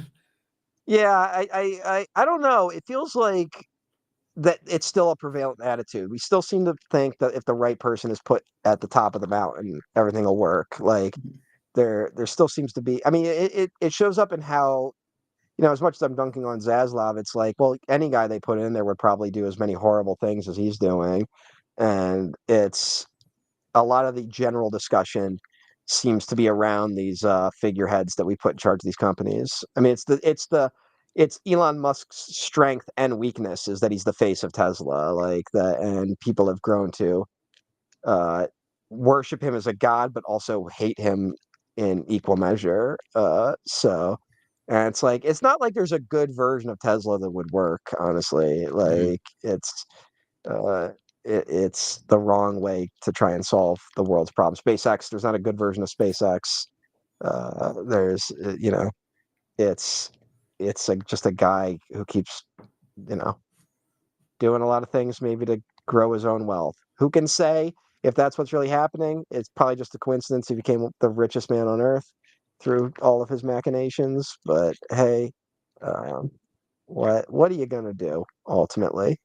Um, Yeah, maybe maybe it's good to not endorse that stuff, and maybe it's yeah, good to be critical of people in positions of power. Maybe not that like representation and such will save anyone, but I think it's good if certain media repaints um certain politicians and businessmen, most businessmen, as villains and antagonists in yeah. their stories. I think And that's kind of gone away a little bit. And look, whatever. Sorry to bring up the MCU again, but like, you know, Tony Stark, oh, cool rich person who people like, and very charming and has all the money in the world. You know, I willing to bet that painted a certain light on certain people. Well, I mean, Elon Elon Musk is Musk an straight up Iron has Man a too. yeah, he straight up has a cameo in Iron Man 2, and he was like a framework for that character. Like it's yeah. I mean, it is a. We'll talk about this when I get to the essay, but especially the early MCU is such a worship of certain American ideas that we were desperate to still believe in a post financial crisis world, like Mm-hmm. in a post America in decline type world. And a lot of it is that, like, oh, the right businessmen in charge is actually good. Like that technology is inherently good if it's in the hands of the right people. Like Mm-hmm. it's what we've really grasped onto as a country. As I think there was that debate about like what happens, like England became a bank after it stopped being a world power. I think it's very obvious that America is becoming a casino. So Wow. Did you get that from somewhere, or was that just off the top of your no, head? no, no. I really think I've heard. Well, No, here's the because thing. I've heard that the was good. I argument. want to make sure credit Yeah, whoever said that. yeah. I've heard the casino analogy other places, but not the specific comparison of that when America stops being an empire, it'll be a casino. Like it just that feels like the direction we're heading. Everything's a casino now. It's just I've definitely heard that. I've heard someone did that recently where they were like everything's a casino now, which is how it's just felt for a long time. So uh, it's hard to. gambling addiction's really hard to beat. It's one of the tougher addictions, because it's one that we tacitly endorse as a society. Yeah, But now sports gambling is more popular than ever. yeah, I see ads I for mean, it it was everywhere. I don't gamble, so I don't know why I'm yeah. seeing it. Well, the villain of our fucking movie, The Last Boy Scout, essentially won, got all that shit legalized. Like Yeah. that's what happened. So, um, and no one seems interested in fixing it. So, that's just how it is. And like all casinos, the house always wins. And so, like we now have an economy where the only goal of the economy is for the money to flow upwards. Like that's the only goal. And I'm not saying like, it was ever anything different, but we usually had other things that happened along the way. Um, Hmm. so Yeah. Now it seems like there's just one way. yeah, really. And in my heart, I'm hoping it really is just the death rattle of late stage capitalism. And it was like that was never going to be pretty, so of course it's going to be rough. Um, we might not be the generation that benefits from it, but it will be good to know that it is ending. Um, Mhm. but that's just how it feels right now. Uh, It could happen. We can be it optimistic feels like about we're this. feels like we're having this conversation a little bit with the old alliances are dead. Where was Yeah. Gondor? Uh, Who is our Gondor? Or that's the thing what is is our maybe Gondor? that's the wrong way to think about it. I really do think it is a certain standing by marginalized people and individual rights in that way. We have to find the individual rights that aren't as conducive and comfortable to capitalism, because we for a long time we were able to tie civil liberties to capitalism because they essentially had the same goal, but that's they're slowly starting to diverge. Yeah, So that's over now. start noticing what liberties capitalism doesn't want to deal with, and those are the things worth rallying behind. So that's how I feel about it anyway. No, that's well said. Well thought out. It's good to get political right in the middle of this fucking thing. We're 2 hours 36 minutes in. Yeah. Um, That's right. There's still the battle, mm, the third act, if you will. And like, you mentioned how like even these great blockbusters from the 2000s and late 90s like did pave the way for significantly lesser and diminished quality mm, of certain movies and experiences. But yeah, I think the elongated third act battle is really the one that stands out to me as like, yeah, we probably learned all the wrong lessons from that, mhm, because unless you're like Fury Road, um, even Matrix Resurrections doesn't have like the entire third act to be the battle. There's a lot of conflict in yeah. it, but it's basically a chase scene. It's not even a full fight. There's a quick fight in a cafe, um, I very think they small might have learned some scale. lessons from how the action is paced in Matrix Revolutions, which Yeah. does have slightly overextended battles and fight scenes, but it's not the worst. No, no. I remember people hated that at the time, and they're wrong. Just a little long. It just goes on a little Yeah, long as well. But yeah, like it's definitely the big trend with a lot of blockbusters. It's just big and loud at the end because that's how these things end, and they sort of miss the focus on maybe character and themes and sincere relationships and what they're fighting for. I like to know what characters are fighting for when they're yeah. fighting.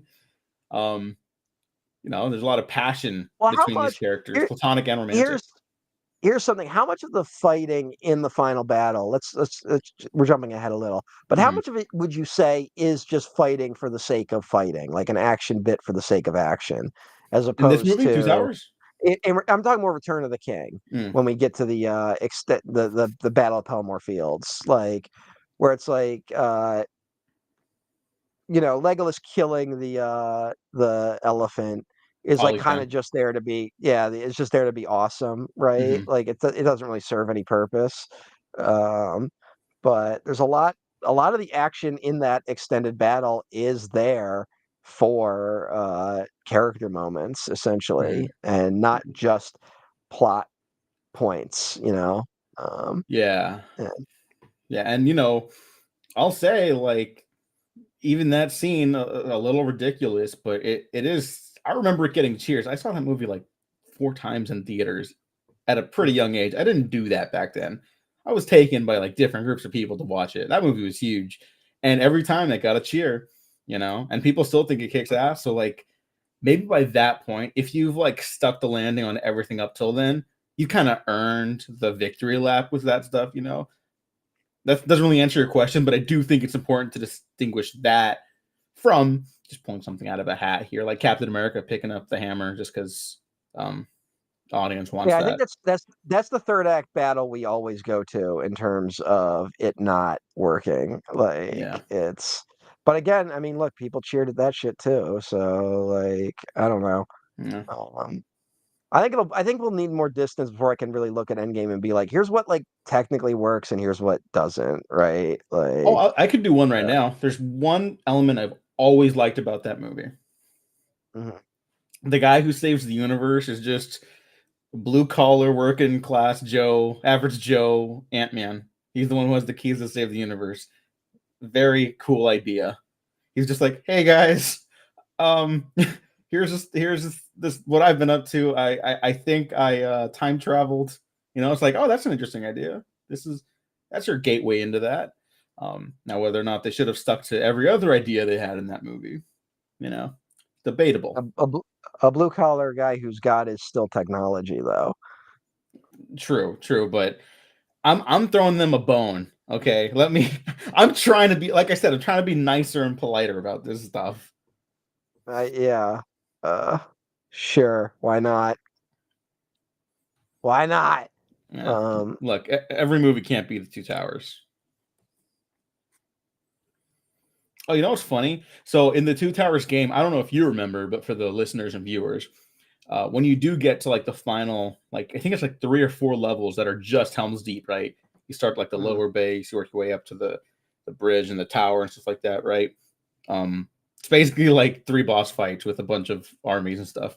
They always intersplice like the movie footage, but King mhm, Theoden's not a character in the game. So when they're like prepping for the battle, I think it's like a voiceover from like Aragorn or like Gandalf or mhm. someone, and there's a little bit of like Theoden in there, and it's like I was like, who is that? Before I saw the movie, because I'm like, I don't know what that is. Who's that? It's crazy. It is crazy the old movie tie-in games when you mentioned earlier that like yeah they used to release them before the movies were even out. Like the Revenge of the Sith game was out before Revenge of the Sith was out. Lego Star Wars was out before Revenge of the Sith was out, which had the first one had all three of the prequels, the whole That's story right. Yeah, in it. Yeah, that was a fun I game. actually yeah I actually remember vividly. Uh, I played it and I got to we my friend Ben and I started the first level of Revenge of the Sith, paused it, left the PlayStation on, went and saw Revenge of the Sith, and then came back and played it. Like that's what we did. So we had enough wherewithal to not spoil the movie for ourselves, but we were like, we know it's waiting. We know we can relive the movie right at home with Legos. I guess it's a testament to Two Towers, even as a kid, like the movie and the game, is that the movie's so effective. I kind of just like was still taken just like as surprised as if it was a first viewing of the story and the narrative because I didn't read the books till after the movies. So Hmm. and I guess it helps that the game doesn't really have a full narrative. It's very much focused on Yeah, gameplay and stuff. it's like a very piecemeal version of it. Um, Yeah. I mean, similar to like the Spider-Man video games or like even the Harry Potter video games, which were like actually pretty good in that era. Like again, I think made by EA, the Harry Potter ones anyway. Fucking Um, EA. but yeah, well, it's weird. That's EA it's that thing that you can track what happened to two different studios where it was like THQ and EA both made licensed games for various properties, right? You know, various. I think THQ had a lot of the Nickelodeon and Disney games in their That's right. era, and EA had Harry Potter and Lord of the Rings and some other stuff. And EA was very much looking ahead to the next generation and being like, we need to have our own franchises. We can't rely on licensed games. And that's why they go out and they buy BioWare and they buy various studios. And that's when they start pushing games, you know, like Mass Effect onto people. That was part of their strategy. And THQ didn't do that. And THQ went bankrupt fairly quickly into the Xbox 360 era. Um, Apparently, their big gamble though was that was the thing where like no one knew if casual gaming or elite gamer, shit was the future. So they doubled down on casual games and they made the U-Draw tablets, which I guess was a hit for the Nintendo Wii. But then they tried to pivot to other consoles, and none of the other consoles wanted it. You had to get a tablet in order for it to work, and it was like you could draw stuff, and it was you would license like Disney characters to draw on it and stuff, and they just had warehouses full of unsold tablets, entire pieces of technology, and I guess that hasted their bankruptcy. I have no recollection of that at all. That's crazy. Because there's no reason for you to pay attention to it. I just know about it. Like it's oh, here come them elves. Oh yeah, yeah. It's I was talking cool. about while you were I was talking about while you were gone that like how much it's shocking how much of the Arwen stuff in this movie was clearly just put there so she could end up at Helm's Deep. But then they cut that part, but then they still kept so much of that Arwen stuff. That's kind of nuts. It is. Uh, And that it doesn't like derail it, you know. Like we can yeah, it argue doesn't. about whether or not how effective it is, but that's Mm, impressive. yeah, it's that was you kind of were out of here for the one sequence that does feel like a weird like on the last episode of Star Trek: The Next Generation, like the recap they would have done at the start of season 4 after Mhm. the cliffhanger, but where they just go over everything that's happening everywhere. Uh, but it's like yeah, a lot of the Arwen stuff is tied directly into that. Oh, he doesn't know what a hug is because he's a dumbass elf. Yeah. You don't know how emotions work. Um, Yeah, they are a little Vulcan coded in these. yeah. The elves kind of get a little like I would say it's similar to the Ents. They're a little uh flanderized, I guess. They're just they downplay what the aspects that Tolkien was maybe going for more in the books. But hey, gotta sell this shit to middle America. So Yeah. uh, Like if you make it a little too complicated, you know, these movies can get away from you very quickly. Now, I'm not saying you can't make it work, but I'm just saying, you know, it would be here's difficult. one of the things, and this is partly why IP has been so successful in the last 20 years, is that nothing they do in the movie contradicts the lore of those books. So you can watch these movies, go read the books, and then bring everything you read to the books to the movies, and then you can go like, oh, okay, like really, like Legolas is more like this. The movie doesn't contradict that, but now you know that in the back of your head, so now you can be thinking about that. It extends your enjoyment of the movie beyond the film itself, and that's why that's partly why the MCU was so successful because it was so much of a like Iron Man does this in the comics, and if that's what this is leading towards, it's like this, it's like that. So you're thinking about a completely different character when you're watching the movie because you've been watching lore videos all day, Hmm. and it's like, yeah, Iron Man's a really interesting character when you take just the really good stories that were in the comics that they half adapt for the movies. If you bring that with you to it, but in terms of standing on its own, it's a lot less of that. So. Yeah, sorry. I just really like the lighting in the sequence. Like other people have tons of people have brought it up, but like when they have like that hard backlight behind them, it's like, where does that come from? I don't know. It looks cool. It's effective. Helps you like this right here, where he's walking past the elves and speaking Yeah, Elvish and stuff. It's like, fuck, that looks terrific. I wonder if that's also milk rain. You know, like yeah. Well, that should always be the attitude of like, who gives a shit where the light source is? Like, yeah, really, like, don't like Yeah. Can you overdo it, see it? but Is it like effective? Does it take you out of the scene? If the answer is yes, yes, no, you're good. does it take people out of the scene? Like I think there are some pedantic people who would be like, yeah, the backlighting, but like I don't think No, no, I've never heard a normal person bring it up. That means it works. because unfortunately we talk about like realism being like this thing that movies strive for like to their detriment these days, and Mhm. unfortunately people do elevate realism as like a good quality. Like they point to when they don't know how to compliment a film they like, they go like, well, I what I really liked about it was the realism. Like they Yeah. that's their go-to. So but hey, Yeah. Well, I mean, what do we've I talked about it. know? Yeah. We've Like with talked, yeah, we yeah, a certainly lot. have. Yeah, Yeah. we talked about it a lot. I always feel bad for the little old guy who just can't hold on to the arrow, you know? It's a good comedy bit to have Yeah, in the it's funny, but it's not too like light that it ruins the yeah, momentum of the scene. And it's like genuinely yeah. sad. They're like, "Oh shit, now we got to do this." Yeah, the guy's like, "Oh fuck." Mhm. But Oh, and you know what else I love? Whenever like they stab the orcs and stuff like that, you can always kind of tell they're like putting the orc to the stunt actor's like side or whatever. But yeah. like, I fucking love it. I've never had a problem with that. You know, even in my plot hole era of cinema loving, it was just like, it's just fucking great. No, it totally is that inspiring thing of like, oh man, you could just go out and do this. Now, obviously, you can't because this shit's fucking expensive and I don't have milk rain at my disposal, but it feels like you can. Like it inspires the same sort of inspiration as like Bad Taste or um I was gonna say Meet the No, yeah. Feebles, but not Meet the Feebles. Yeah, Meet the Feebles, if it inspires something that's very you might want to go get that looked at. Or Yeah. I want to talk to there's somebody. there's specialty forums for shit like that. But you're gonna have to find the nichest of the Reddit communities.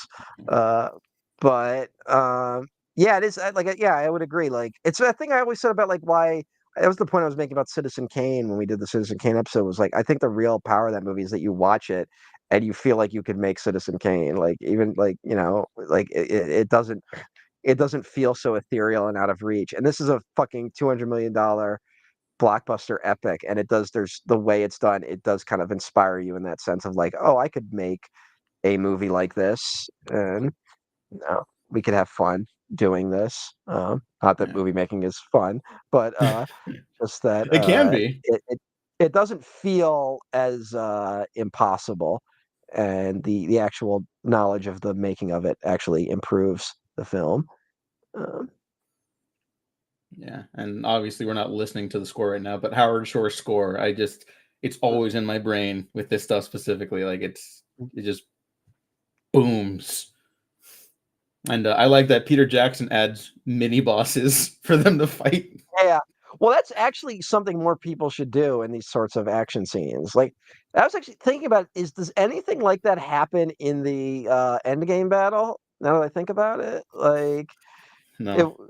yeah, Fuck, like that's really our it's all punching bag today, but too bad. It well, deserves it. it's the most recent example I can think of like major battle ending, right? Like Yeah. as opposed to like there's been a lot of big dumb endings, but they haven't been like battle endings like that.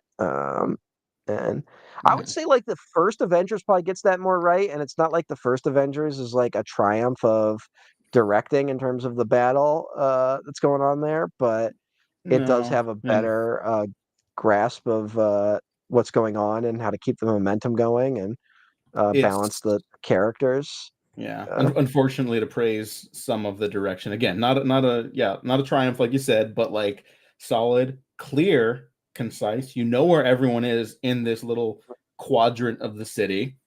You know what everyone's trying to do. Everyone constantly has a goal, and then that goal post changes or shifts. mhm, And that's it's just effective. It is quality yeah. blockbuster storytelling.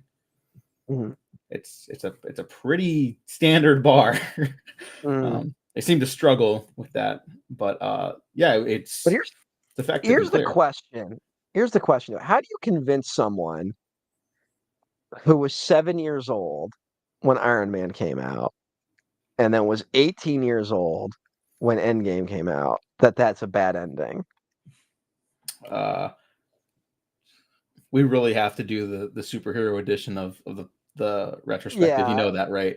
Um, w- w- you have to break down like what the actual story is of all those movies, and I but don't mean how do you penetrate it like in a real way, like in a genuine like uh I got like a PowerPoint presentation locked and loaded.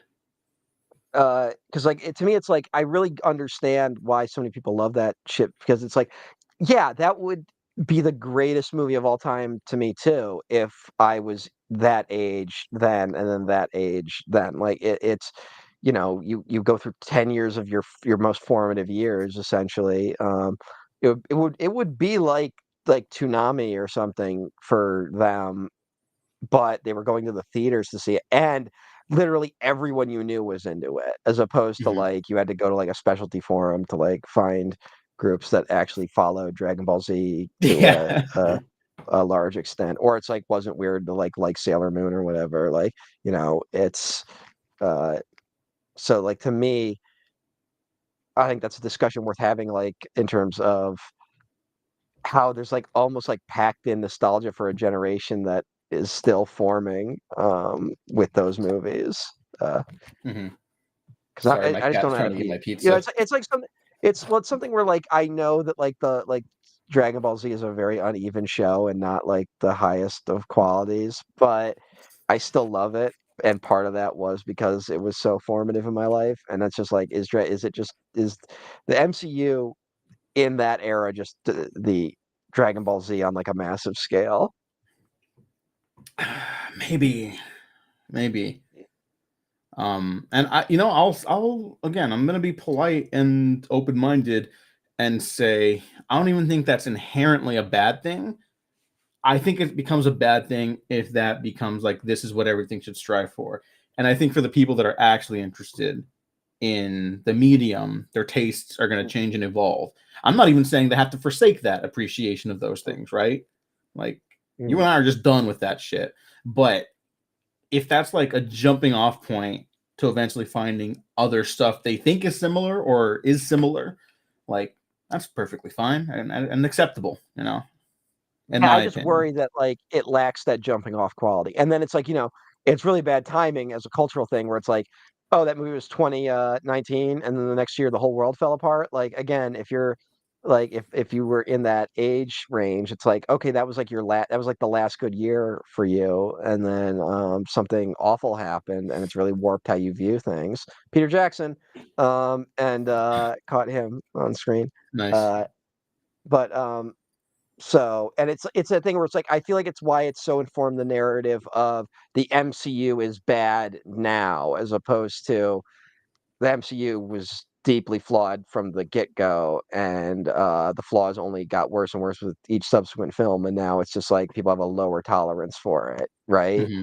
Like I don't think people are stopping and recognizing that the flaws went deeper, and it's turned into a like, yeah, things were like there was a better past, and it is being ruined, and who's ruining it? And then there's a bunch of guys on YouTube that will tell you who's ruining it Yeah. inaccurately. So That is a uh, very real possibility because we're also seeing that happen to some people. But I think other people are more open minded than that, And I've also seen other people be like, no, it's actually not that bad.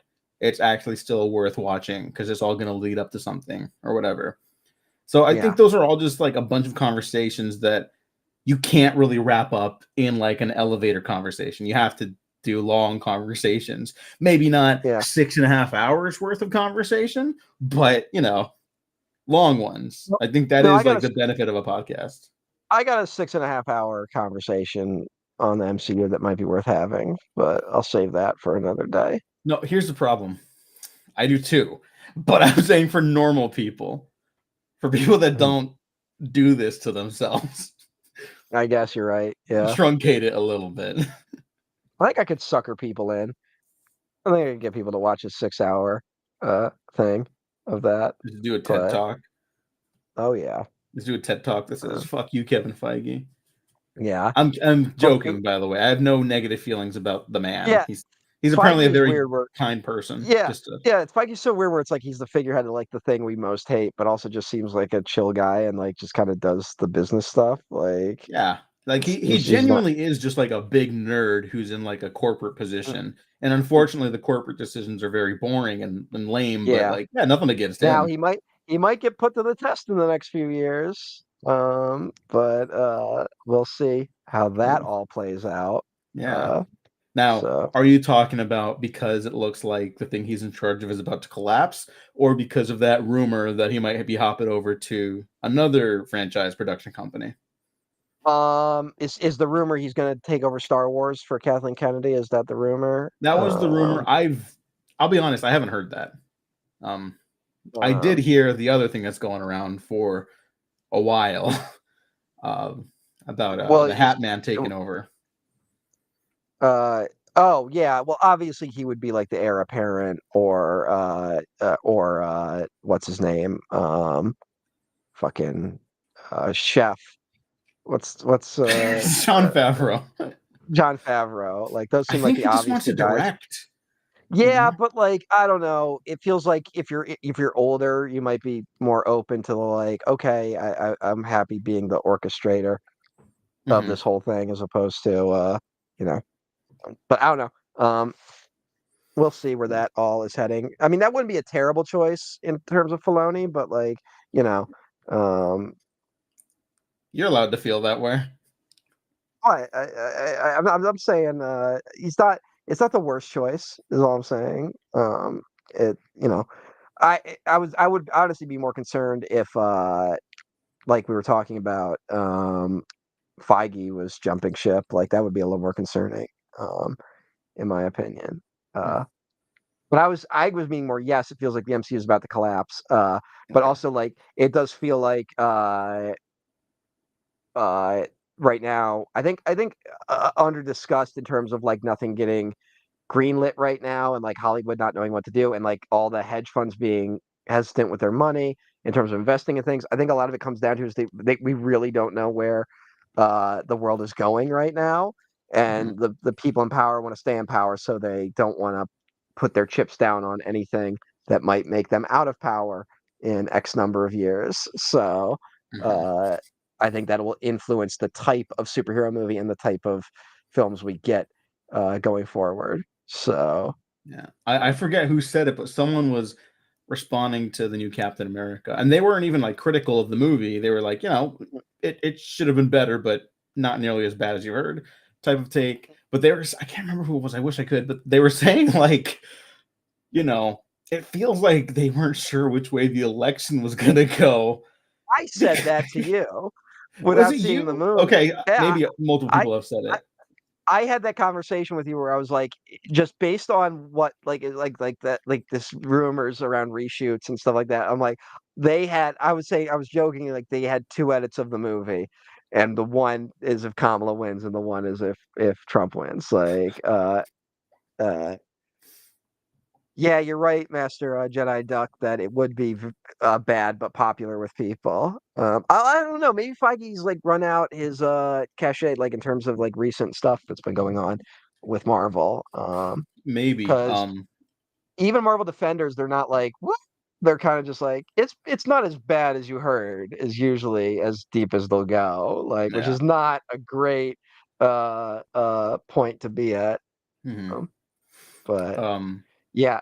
Yeah. So, but where were you hearing Feige was jumping? Um, No, I haven't heard that.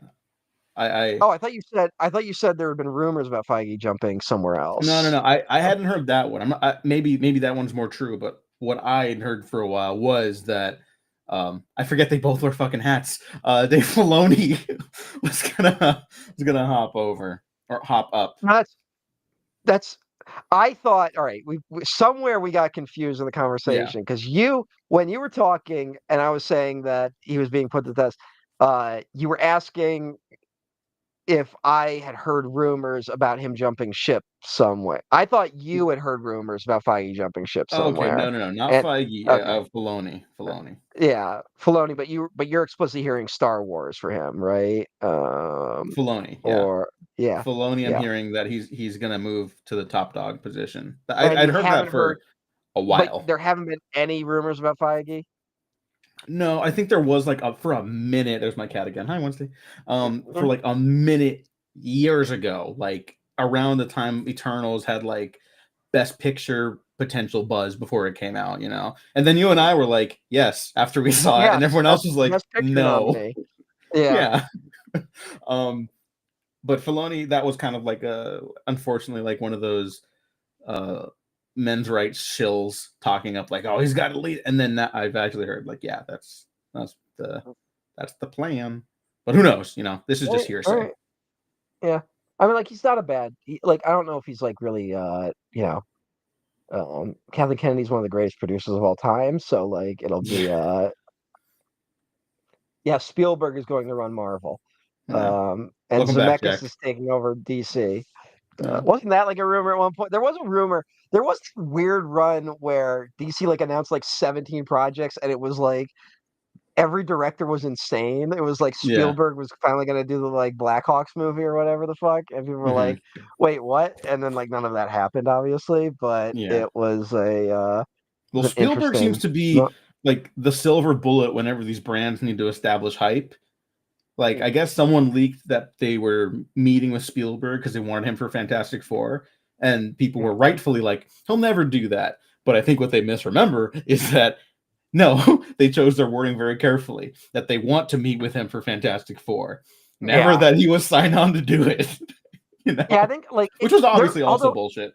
there is a part of me that's like Spielberg, please just do one to show these people how to do this. Like, just do like show these people what they haven't been getting for the past 20 years, essentially. Yeah, Like, I'm a little bit in that camp, but I don't I even know am what too. you would give Spielberg, like that would still be beneficial to what he's doing.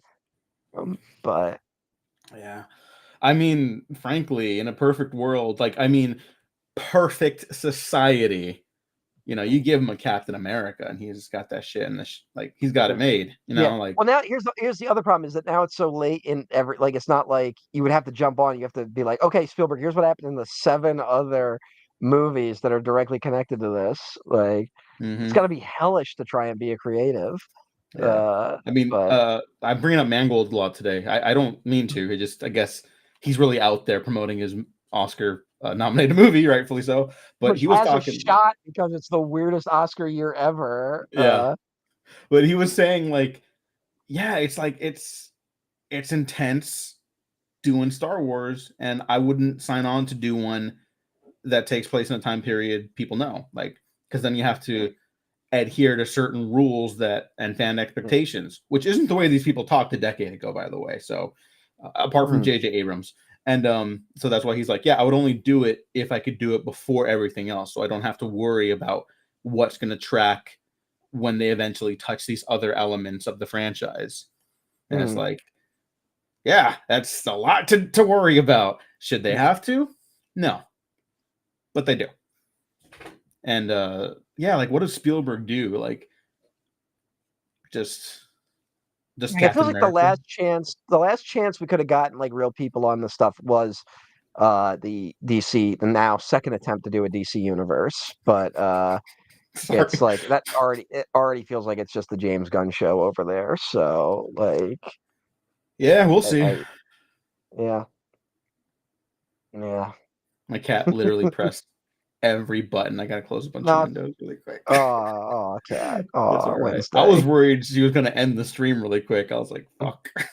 How big is Wednesday, like in a cat sense? Like is I was convinced she was suffering from a form of cat dwarfism because she's very thin and she looks frail. She's not. She's quite strong. If you pick her up and she doesn't want to be held, she'll let you know, and it's kind of yeah. difficult, I have a I have a cat like that where it's like they were clearly the runt of their litter, like they're very tiny and they've never grown a certain size, but they still have that strength and um, Yeah, it's quite a bit. a And wizard should know better. Sorry, no, that's no, it's great. the No, that's the this line. is the shit. I know you mentioned the ends are better in the books. I still don't know anybody who doesn't love the third act and shit. Like it's Oh so yeah, cool. it's again, it's one of those things where like this is why these movies worked is like my dad is like that scene when the trees fucking rise up is awesome. Like Yeah.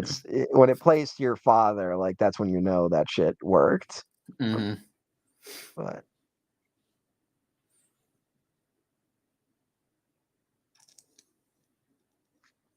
Sorry, really quick. I just gotta respond to some I more think texting. yeah, yeah, Master Jedi says I think Filoni as head of Lucasfilm is okay. He's a middling director, but seems open to collaborative. Yeah, to be collaborative. Yeah, it seemed like he would be the good middle of the road choice for running studio. Now, does he have the pull? Maybe Kathleen Kennedy, because Kathleen Kennedy was very good at like shielding directors in terms Hmm. of what they did.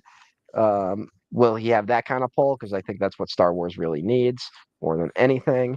Um, and then it's like, is once Kathleen Kennedy leaves, is that like the Ryan Johnson trilogy that is always being rumored is just officially dead at that point? Like, is that the first announcement we get? So, uh, uh, I mean, we all kind of pretty much know it's just not happening at this point, unfortunately, right? no, I honestly don't. Like, I am someone where I'm like, it still could happen. I'm not like saying like it's a very likely thing, but it feels like a lot of what is going on is that he had a gold mine with Star Wars because he had such a good relationship with Kennedy, and then he found his own gold mine while everyone was being mean to him about how Hmm. his Star Wars film went. So he's mining that gold mine, and then there's like, well, if there's gold still in that other hill, I'll get some of it. I'll have to share that with more people, but I'll go back to it. I'd rather Yeah. focus on my own gold mine right now, though. So, Yeah, uh, he seems like he's having the time of his life because between the Knives Out sequels, which after this he gets to shop around to theaters again. mhm. After this next one, Wake Up Dead Man, right? That's the title. Yeah, yeah, Yeah, and then Poker Face over at Universal Peacock, um, which had an amazing first season. And those are basically like, not to fucking be boring, but like they're basically a movie a week. Like they're really yeah. filmed like with very high production value and No, I'm not he crazy about lucked it out. taking 2 years, but it kind of if it's as good as the first season, it's worth it. He lucked out insanely well in terms of how he used Last Jedi as a launching pad for what he was doing. Yeah, Like as someone who just like again, we're like in Star Wars circles, he's the devil, but like he succeeded wildly yeah. compared to everyone else. That where it's like now J.J. Abrams, it's like he's not even fucking working. Like He's allegedly it's filming a movie this year. but like yeah, but what have we heard? There's been rumors about him doing stuff for a while. Colin Mhm. Trevorrow's barely doing shit. Like he's already off the like even people who like barely had anything to do with fucking Ron Howard took a real downswing post post solo. Like it's you know, Yeah. who Well, knows he what's also going on did there. Hillbilly Elegy. Well, that's the thing. It's like yeah, like he like He's oh he did responsible for the solo downfall of America. and yeah, exactly. Like he contributed to like a pervasive evil. And it says a lot about the neoliberal Hollywood attitude that like he didn't even realize that when he did that. So um Yeah. but hey. I Did the think it Hillbilly was. Elegy actually get nominated for anything, or was that one of those where like it was an awards play, but like everyone was like, "Fuck that"? Uh, I remember it getting buzz, but let's see, because I I do think it had not a lot of remember. buzz, and then it just like was dead on arrival. Like I think everyone hated that shit. I think that was the moment people realized Glenn Close was never going to get an Oscar. Like it was just over. Yeah. She was nominated for Best Supporting Actress. Yeah, but I think that was the last. I think that might be the last time that happens because Yes, but it there's did happen. all right. And Best Makeup and Uh, Hairstyling, which is one of those really wow. embarrassing ones. Yeah, that's rough. Yeah, it's almost like the best song this year. Uh, Um, to go back to filmmakers, specifically Ryan Johnson, I believe it was Dan Doherty who mm, suggested the idea that Ryan Johnson could do a Superman movie. And when he said that, like mm, that was like mm. mind-blowingly good fan casting. Like remember when it was fun to fan cast artists we Yeah. like into certain properties. Not that it would absorb their lives, but it'd be like, I like to see their interpretation of that. Well, that's what it used to be, is that we would get an artist interpretation on a character, and now it's Hmm. like, this is the house style. This is what you're fitting. These are the 7 other movies you're Yeah. supporting. Like, so, I mean, uh, like fucking I remember like 10 years ago, I was like, JJ Abrams should do The Flash. And I in my bones, again, a perfect world, I think that's a good fit. You know? mhm. Something fast paced, super exciting. You're in, you're out under 2 hours.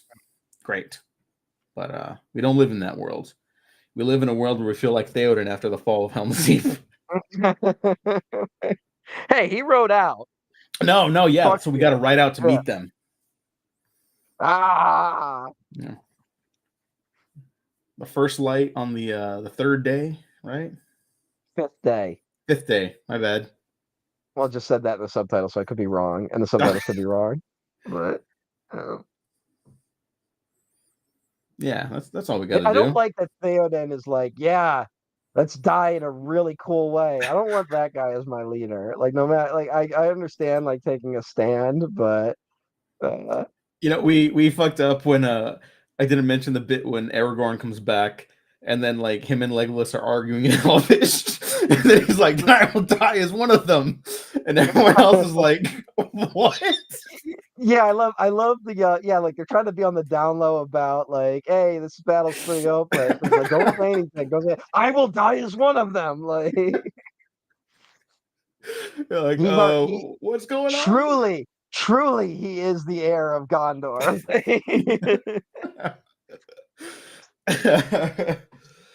um We need that cool-headed thinking going on in in Gondor. Imagine that was every speech he gave. Like, we're all gonna die, but I will die as one of you. Like, it's like, wait, what? What's happening? Hey, you Why are know we what? dying? Better than the fucking Lord Farquaad. Like, and you will That's an of you incredibly low dying. That's a bar. price I'm willing for you to pay.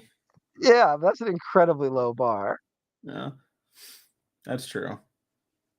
Okay, so I know we're not seeing the whole scale of what's left of the Rohan army, but it is kind of crazy that it's like literally like 6 horses and they're Yeah, like going out there. I mean, that's awesome. Don't get me wrong. This mm, is great.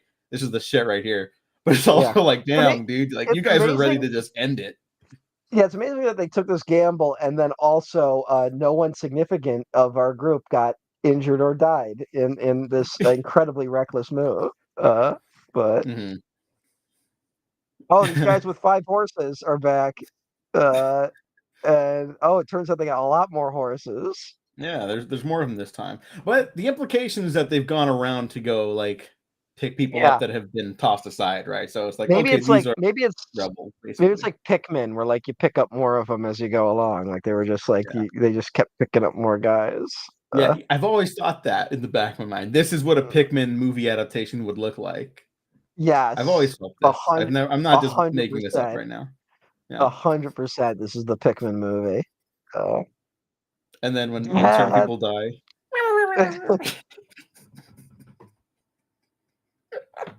All right, that's a little unsportsman, Gandalf, to blind the enemy before attacking them. It's a little. They are like denizens of pure evil. Um, so I mean, I think that's fair. So what you're saying is we got to build that wall. No, no, the Ents are tearing it down. No, but like when they go to the Black Gate, Mordor, all that shit. What do they do afterwards? Are they going to annex Mexico? It's no longer Mount Doom. It's now Mount Gondor. Uh, the Gulf of Gondor, It's fantasy. It is the not Gondorian, a the Gondorian River. it is metaphorical. It's thematic storytelling. It's not literal. Because Yeah. if it's literal, it falls apart. So Hmm.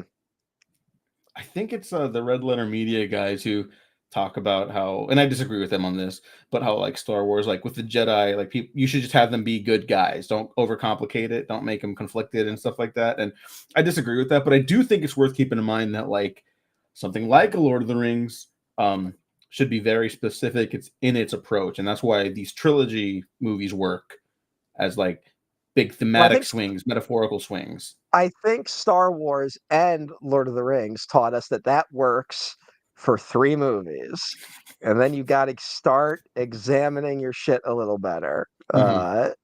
So, that would be my lesson. Um, really what the red letter media people need to say is that they really don't want more Star Wars movies, that, like, that's really in their hearts, they don't want more Star Wars. Yeah, and that's fine. You can That's feel a that, totally you know. fine attitude to have, but maybe stop watching. Like, it is a Yeah. I'm more in their pocket when it comes to their complaints about Star Trek, because I do think that they are right about the just complete mishandling of, like, the entire philosophy of Star Trek. Um, I'm even a little more forgiving of a lot of Star Trek stuff, but especially lately, it just feels like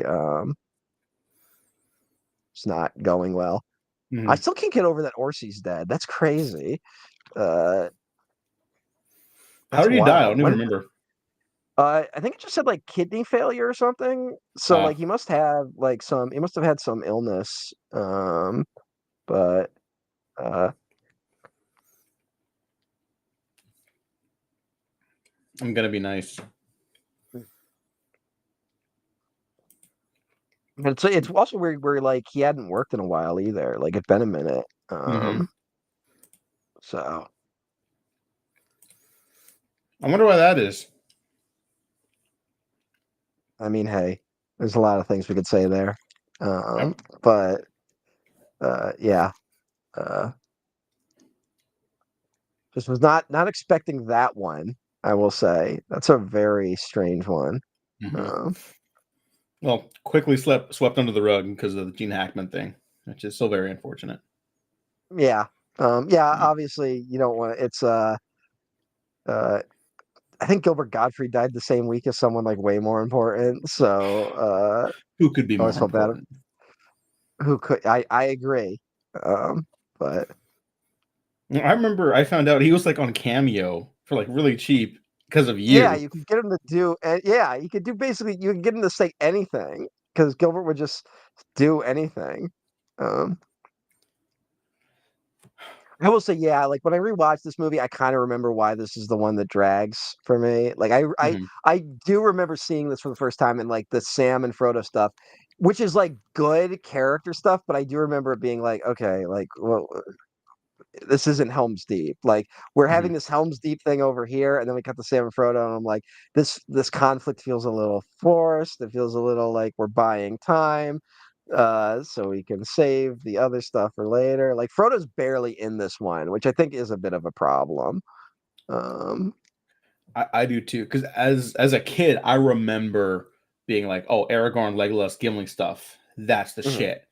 And but I this was always my least favorite one. You know, once all mhm, three were out, and I could never. I always thought it was like, well, they take forever to get to the battle. Well, mhm. but really, in hindsight, yeah, it is that Frodo and Sam are Are obviously in not it just physically less? separate, but they're yeah, they're in it Yeah, significantly less. But I mean, yeah, and the he gets the moment of the separation movie. doesn't help. Mhm. He gets this speech, which is fucking the Yeah. shit. You But it's know? also like it's a good speech. I will say it totally succeeds at this, but what it feels like is compensating for they don't know what to do with Sam and Frodo in this movie. Like, that's really what it feels like. Because you can't really end the Sam and Frodo story where it ends in the Lord of the Rings book, where it's like Shelob's lair. Like, Yeah. you can't end the story there. Yeah, I saw But you and Master Jedi Duck talking about that in the comments, and mm, I agree. mm, Yeah, again, one of those structural things that you just have to change for the movie. Otherwise, like, yeah, imagine if they stuck with that. You know, not I that they were know it planning would have to, but like, imagine. been. Well, it would have been the issue there is that, like, it would have been a lot more. I think there would have been a lot more Mordor stuff that maybe they just it would have gotten a little repetitive there. So I can kind of see why it was cut, right? Hmm. And I know, like, part of the restructuring of this was figuring out where when things happen chronologically within the story, because the way the books are structured, we jump around a lot because it's just like Yeah. you stick with these characters for a half, and then these characters for the next half, and then these characters again, and these characters again. Uh, the only thing it really undoes that's significant is because the characters are unaware of each other, and we as an audience are unaware of what the other characters are up to. a lot of the going off in the battle where the likelihood of losing is significant. The tension is lessened slightly. Like when they ride out, especially at the end of Return of the King, when they ride out and they're given the cloak, being like, "We've killed your Hobbit friend. Like you're Mhm. fucked." We know that's not true as an audience, but in the book, you're not totally sure at that moment. Mhm. You are left with a uh, they really could be just this battle they're about to have really could be pointless, and they're all gonna die. So I'll say just the Secrets of Sam's speech is so good. I'm already like I'm thinking about how emotional it usually makes me, and it's mm, kind of making me pause for a little second. yeah, And it again, does. I think this I is will the say weakest. it does speak to the power of film, one, in terms of like filmmaking, that I think a huge part of it is that with the sound off, I'm not getting emotional as much over here. Like, Mhm. whereas like I definitely like I do definitely get like really choked up at the like I can't carry it for you, but I can carry you, like that if I'm gonna crack during this, it's gonna be that moment. But it might not happen with out any audio or music swelling or anything like that. Mhm. Um, well, Also, oddly enough, this isn't in the theatrical cut. You would think this moment would be, yeah, but but it's how the Return of the King game starts. right on. Yeah. And I will say again to talk about like the continuity aspect of stuff and why it doesn't ultimately matter. Like this, like, oh, Fangorn was right there the whole time. Yeah, who Yeah, cares? I don't know. You fucking after everything you just went through watching this, like it never registered until like later in life. there's a couple geography moments that don't make any sense. All right, here's a question: Mhm. Is Gimli just lying about the number of orcs he killed? Because he lets he lets Legolas answer first, but then he's like 43, right? Mhm. Uh, so is Gimli lying? Or did he really Uh, kill 43 orcs? I want to say no because you see him chop down a bunch, but it He does does stop at a good, certain point.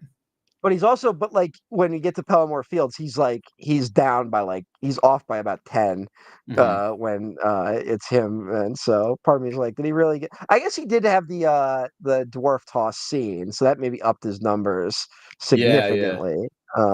But uh, Yeah, that could be it. Yeah, and then It's a yeah. little it's a little weird here with again when we're talking about like how Frodo and Sam don't have a ton to do, where it's like it feels like these guys have fucking Perry Merry and Pippin have more to do in this movie than Frodo and Sam do. Yeah, well, they basically wrap up the Isengard stuff in the trilogy. Mm, Like they're literally yeah, picking up threads. The Palantir, they're literally picking up a thread of the plot, yeah. in the third movie. So, These um, characters really shouldn't work. I guess I got to give from props to Tolkien that like Merry and Pippin work as characters because it feels like they should be around for like a little bit and they're mhm. fun, but then at a certain point in the story they should maybe go away. And it's like no, they stick around and like get involved in a lot of stuff. Well, Um, just the way like big movies like this tend to work, it's like you got to cast that size. Like some of them are going to get trimmed down, right? I remember vividly watching this for the first time, the extended edition, with my family around, and I think it was like my mom who was like after the halfway point, right when Pippin's like, "So where are we going?" Right? She was like, yeah, "Oh my god, they're gonna die!" Like she was like heartbroken, like, "Oh no, they're so dead." And it was like genuine. It wasn't a joke. It was like, "Oh no." And yeah. that's just It not does what happens. it does feel like yeah, they're that at least one of them ain't gonna make it, Mhm, and also it does feel like when they get separated in the third one, it is like a big moment of just like oh god, like they've never mhm, been apart from each other ever, like these two fucking stupid ass hobbits. mhm. Fucking getting high off gillyweed and shit or whatever the fuck. Oh no, gillyweed's Harry Potter. That's Yeah, I was the like, they "Wait, take. wait, wait." Gillyweed is what they take to swim underwater. Mhm. This is Hermione a long bottom Gen leaf, genius right? Hermione, could not find anything to help Harry Potter swim underwater in the competition. It was, fucking, Neville Longbottom. that found the gillyweed. What bullshit. Fuck that movie. Well, you know, yeah, Longbottom Lake. So did she just take the Longbottom name, J.K. Rowling? Uh, Possibly. Hmm. It's a good name. Hmm. As for being like, I'm the next Tolkien. Yeah, interesting. We'll say it's funny. Interesting. I got this. I got this essay here uh, about Moorcock criticizing Lord of the Rings, and he originally wrote it in like the '70s, I believe, but he updated it at some point. So I tried to find the original version for at least comparison's sakes, but I couldn't find that available online, so I only found the '70s version. And part of the updates is he includes authors that are more well known today in terms of his criticisms and his praises, and he gives a very light praise to Rowling, including her in a list of the good fantasy authors, uh, calling her redoubtable as informative. And I think that's him being like,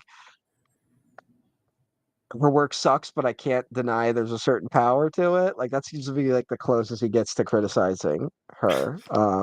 And then it's so funny when I'll read from this in a little bit later, but the criticisms he levies at Lord of the Rings are 100% criticisms that are present in Harry Potter. So that could just be him again. Moorcock maybe didn't actually read Harry Potter, so uh, just knew to include her in it because he knew it might annoy people that he said nice things about Rowling, but mean things about Tolkien. Look, So I gotta respect the born hater. yeah, Moorcock's an interesting fella in that respect. It is like he's like the punk rock response to uh, fucking Tolkien and all that stuff. Um, he was part, there's like there we it's actually a little sad that the '60s and '70s are full of like so much creativity in our culture, in like music, in cinema, in comic books, in literature, and that all kind of gets washed away by the time of the '80s. And part of it is the sort of siloing slowly into franchise type filmmaking and blockbuster filmmaking. Um, so like Yeah. it's just like by the end of the '70s, it's like X-Men comics, it's Star Wars movies, it's every artist that was transgressive up to that point has gotten more commercial. Like it's a total shift in the culture. And I think Moorcock was part of that new wave, along with Harlan Ellison in the science fiction realm. And Harlan Ellison famously also wrote a very critical essay of Star Wars called Luke Skywalker is a nerd and Darth Vader sucks runny eggs, I think is the title of it. Um, and, is very similar in Moorcock's criticisms of Lord of the Rings. Um, and Frodo is a it's nerd and Sauron sucks running eggs. Yeah, I mean, kinda. There's some of that. It doesn't have the. Have you read any Ellison? Like, I know I got you to read. I I have have no no mouth mouth. and was, Yeah. but like, have you ever Oh, read like let's see. essays by Ellison No, or no, like I seen haven't. interviews with the guy? Because he's very aggressive. Oh, okay. He's Like in a famously. fun way, or like maybe don't put yourself through that way. I find it fun more than off-putting, but there is Oh, definitely an off-putting edge to it. There was an interview with him. He was on some fucking talk show that was hosted by Studs Terkel of all fucking people. And it was like him and like Asimov and I can't remember some other guy who was a science fiction writer. And they're being asked about like science fiction seems to be the new craze right now among young people. And they go to Asimov, and Asimov is like, I think science fiction works because if you have an interesting idea, you can make an interesting story out of it. And they go to Harlan Ellison. He's like, first of all, I don't like that it's called science fiction. It should be called speculative fiction. Second of all, I've had publishers repackage stories that were very clearly not science fiction as science fiction. I've had to sue my own publishers because I will not be taken advantage of for so that they can make some more money off of my writing. Like that's the energy he brings to it. Whereas I Asimov gotta is check just this sitting there out. being, Annabelle's just sitting there being like, "I think that, it's interesting. I came up with the 3 laws of robotics," and Ellison is just like, "You can't let your guard down for a moment. They'll take advantage of you the second they get." Uh, there is a clip of him, because he wrote episodes of Babylon 5, and there's a clip of him being like, "Yeah, I wrote for Babylon 5, had a really good experience writing at that, and then, the DVDs were coming out, and there were these special features, and they said, do you wanna do interviews for those features?" I'm like, "I would love to. How much, will I get for it?" And it's like, "Well, we don't pay you for that, we just interviews." Like, "What do you mean don't pay me for it? I wrote the episodes. You should pay me. I'm not gonna do work. I'm not gonna promote your labor. I'm not gonna promote my own labor for no price." He's like, "Always pay the writer." Like he was very much that guy. I mean, if you saw the H bomber guy plagiarism video that starts with him being basically the only successful plagiarism lawsuit in the history of Hollywood, and you have those clips of him where he's like, "I've known Asimov for 20 years. I called him up immediately. I say, you don't steal from your friends." Like he has that. That's his energy for like his whole life.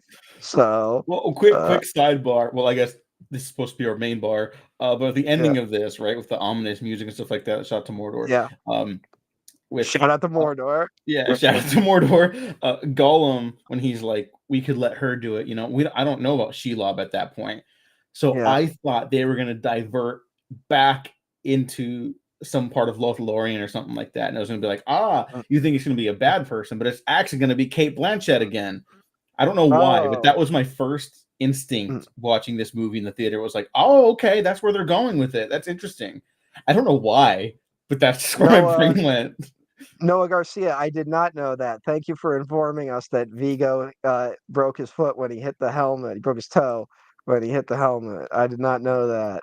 Did you know that, Diego?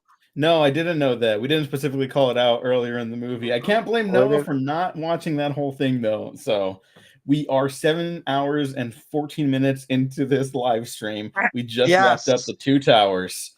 Yes. All right. Uh, uh, Should we we're stretch our we're gonna legs for a second?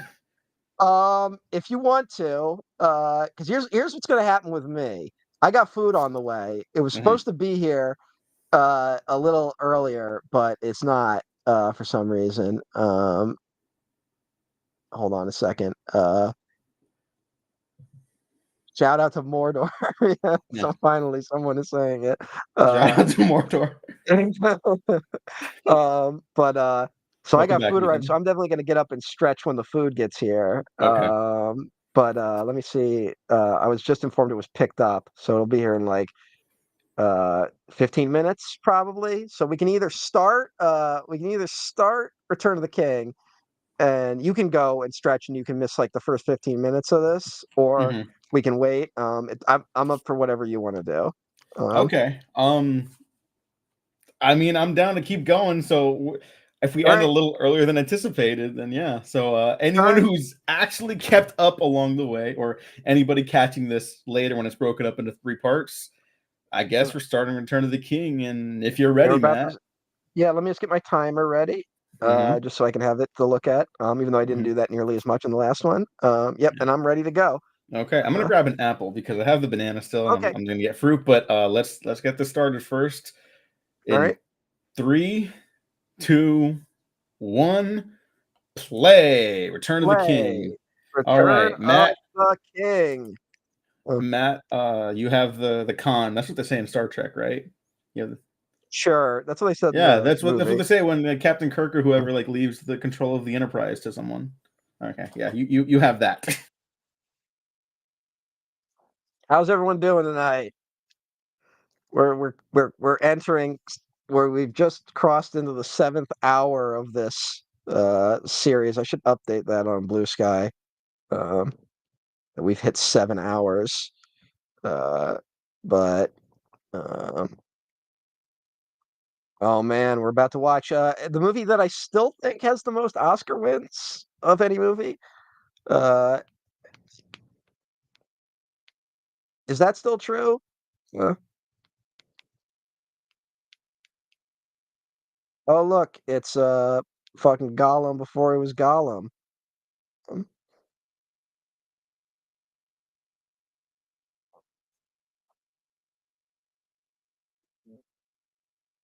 I'm so dumb. I always forget that they're supposed to be like little guys because like that's why the fucking fish he caught overpowered him. Um, I think if Deagle had just given him the ring because it was his birthday, it would none of this shit would have happened.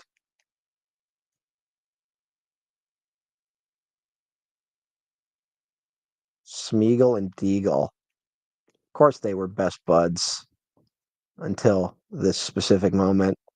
Uh,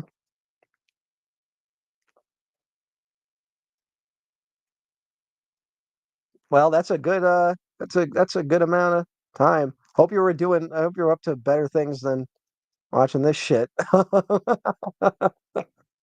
uh, yeah, we're definitely rapidly approaching brain break, in my opinion, in terms of watching these. I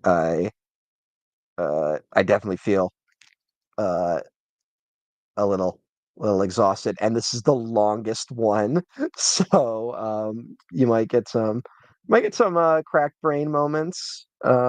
You also we might start having some other people on. I know we talked about it. It's up to how well we can coordinate it while also watching these things. If anyone's interested in maybe stopping in, we'd be down for it. Reach out to Diego because he's the one running the show. I wonder how many people this was their introduction to Andy Serkis and were like, "Holy shit, there's a guy that really looks like this."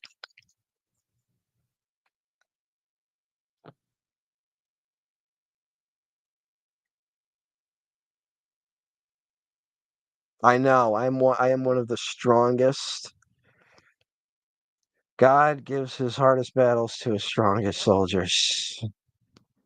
Uh, uh, uh, I've done a Lord of the Rings marathon before. Although whenever I've done the marathon, because I have the DVDs, I've every movie gets broken up, so I got like a break in the middle of every movie and a break between films. So like this is just like a straight shot, and then to have to like kind of keep talking through the whole thing, not take a nap when maybe I want to. But I've been up since 7 this morning. I was gonna sleep in because I knew we would be doing this late, and I'm probably let's see, how long is this fucking movie? Um, Return of the King. It's about four. It's 4 hours essentially. I don't know how much that is with credits. Like I don't know how much you move for credits, but 4 hours. You know, I'm gonna be up until past midnight over here. Uh, but um, it was fun and worth it. This was my dumbass idea, by the way. Uh, I don't know why I suggested this to Diego. Uh,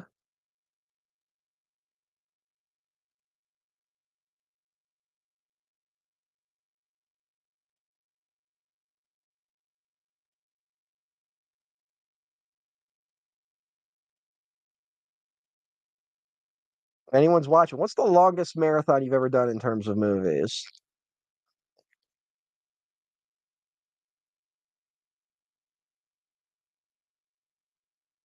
Hey, look, man, I got Crohn's. I got problems. So fucking back off, man.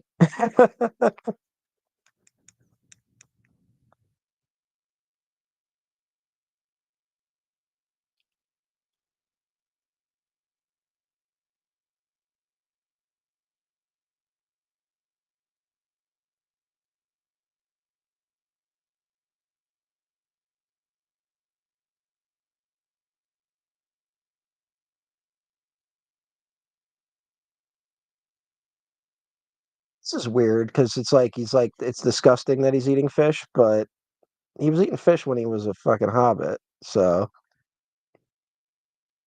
I don't see the major change going on there, if you ask me.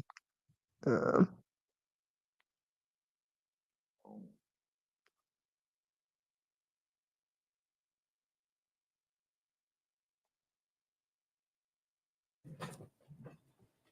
oh, is that Diego? It is. I've come Oh back at boy. a part that used to scare the shit out of me. I do like the eye change. That's a really cool effect right here, where he closes his eyes Hmm. and now he's got those Gollum eyes.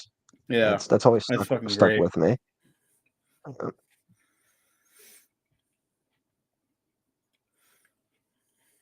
Back to these idiots, these dumbass hobbits that trusted this fucker. They wanted to believe in the good. You can't blame them. When they go low, we go high. Exactly. That's Uh, never backfired. that's never backfired ever. Um, yeah, Star Wars Saga, especially now, sounds like it would be even more of a challenge. How long was that, Ethan, to do the six before Force Awakens? Um, I remember when Disney rolled out at the El Capitan all the movies leading up to Force Awakens, then The Last Jedi, and then Rise of Skywalker. mm, Unanimously, for the I know a handful of people that did this Rise of Skywalker one. They talked about how obviously they're deflated from sitting in a theater that long, but also, the movie, which is a shame, but it's what it is.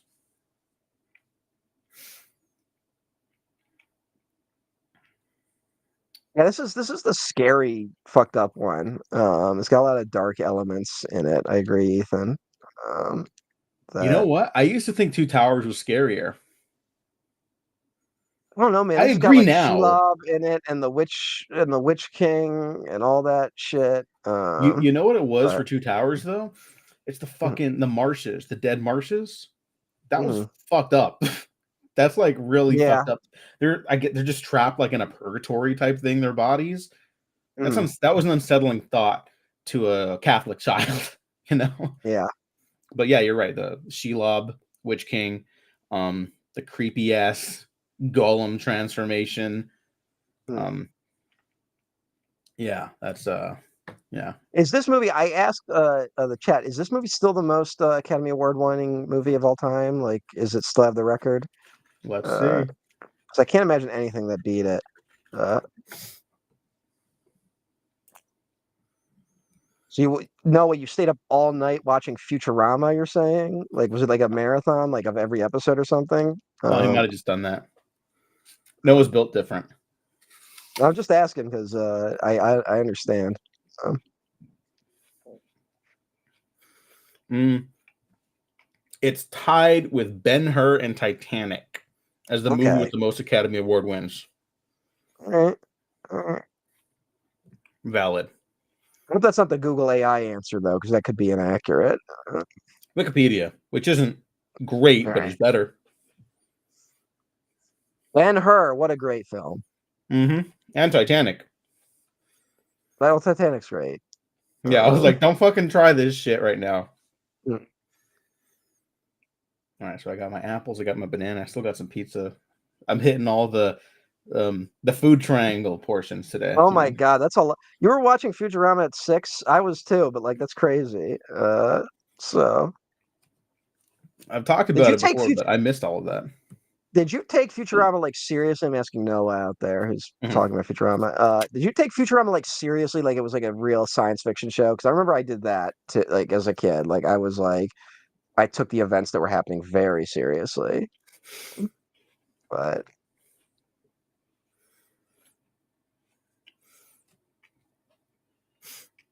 all right, my food's gonna be here any minute. Mhm. I'll take So over. yeah, when that happens, I'm gonna go get that. And when I come back, I'm probably gonna leave the camera off so you don't see me shoving Mhm. disgusting greasy pizza into my face. And I'll try not to eat too loudly on mic. Oh, Yeah. for me, am I eating too loud or am I still good? I haven't heard it, but I don't know how it Okay. sounds to the to people out there. If you don't hear it, they probably don't hear it. But chat, let me know. I gotta sneeze.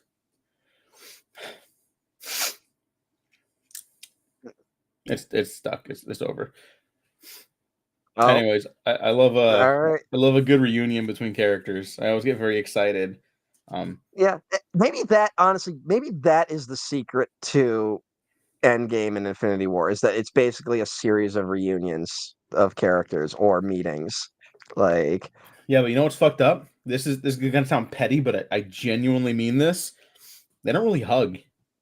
No, they don't. There's no Um, affection. Now, mhm. obviously, the characters are complicated. Quality of their individual films aside, right? Like, if there are exceptions, Also, they like are there. they get there and it's like battle about to happen. Like it's not like they have a moment of like, "Hey, it's good to see you." Mhm. Like it's like No, they're stuff's happening. So yeah, yeah, and like I understand why they don't hug at the start of Endgame. I'm not an idiot. I did see mm, the movie, but like everyone else showing up, like it's just so like plot, plot, plot, plot, plot, plot, plot. There's no character in there. And I'll say this: Rise of Skywalker. There's some good hugging in that movie. all right, There's some whatever. great hugging. Um, I do like the terrible theatrical edit of this scene where Treebeard's like, "There's a wizard in a tower, and there he shall stay." Like, and then they just cut this whole sequence. Yeah, it's very silly. And again, that's the version that won all the Oscars. Yeah. I also think that that is why people are so disappointed about the Shire scene missing from the end of it, because that's kind of what happens in the book is that they leave Saruman in the tower and Treebeard is supposed to guard him and Treebeard fucks up and lets him go. And that's why the Shire gets it. So I bet you audiences that knew the book were expecting that to happen and then were confused when it wasn't in the movie. So uh,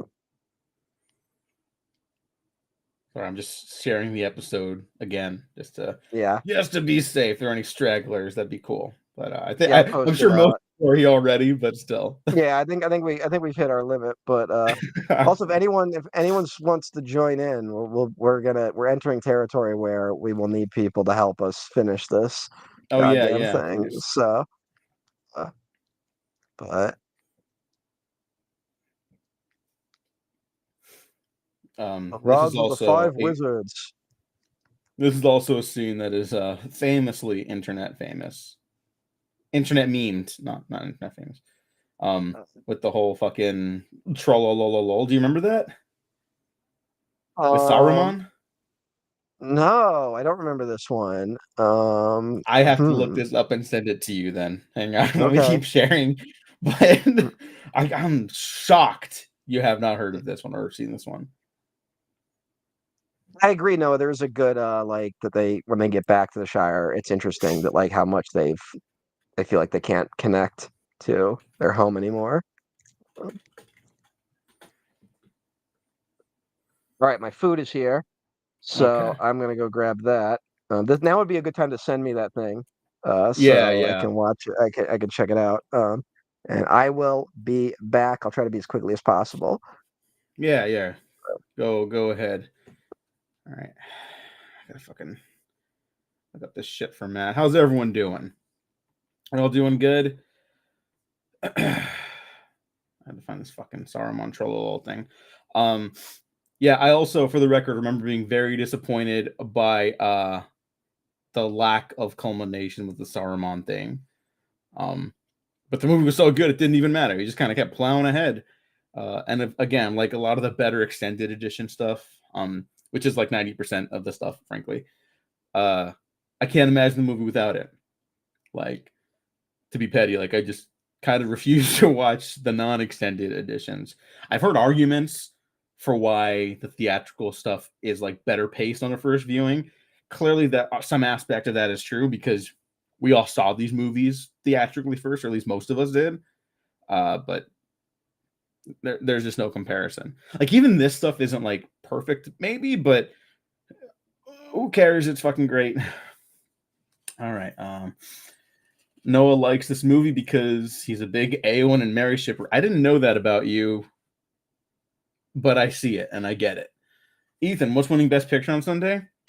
I'm gonna go with Complete Unknown. I think people underestimate. I haven't even seen the movie, but I just feel like that one might be the quote unquote safe picture winner. If the substance one, I'd go fucking ballistic, and I mean that in a positive way. I know some people, Ethan, would not feel the same, but I like that movie a lot, and if Demi wins the Best Actress, I will also go ballistic in a complimentary way because I think that movie's tons of fun. Brad Dourif could probably be in a Coralie Farjay movies. Yeah, theatrical cuts are perfect movies. I felt that way watching them, so like I'm not even going to disagree. It's just, I didn't realize there was more perfection available. Although I wouldn't call Two Towers perfect. It's a little flaw. I know, Ethan, you didn't like Complete Unknown. I know. I'm sorry. I'll watch it eventually. I like James Mangold. He's a good filmmaker. Um, this one I think is a little less popular. Lord of the Rings trivia. If you're like a super fucking nerd, but just for people that maybe stumble upon this, I'll just mention Christopher Lee brought up his Nazi hunting background, which is one of the coolest things anyone could ever be part of, Nazi hunting. When he was being like murdered, or I guess like Peter Jackson was imitating like what he would sound like during his death scene when he gets stabbed in the back. Christopher Lee corrects him and goes like, no, that's not what someone sounds like when they get stabbed in the back. Like there's more of an exhale.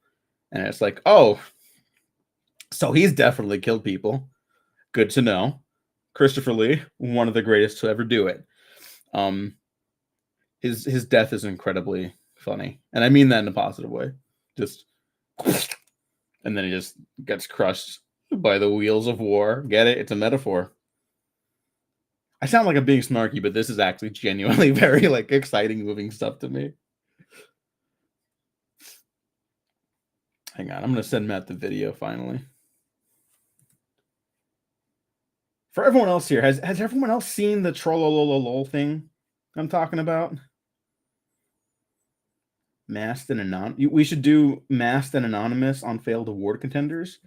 I'll be honest, I don't know if we're doing failed award contenders this year. We might just move back into blockbusters because the fantasy edition got a little messy at the end. I think we gotta trim it down. We can't go past 13 to, I would say actually I'm gonna say 13 episodes a season might be our limit. If I remember correctly, we went further than that this time and it was like successful, but I think we should just narrow it down a little bit. And I'll be honest, I'm a little excited to do the failed superhero blockbusters just because it looks like that's just where it's all heading anyways. No, you don't know what I'm talking about? Hold on, I'm gonna fucking there.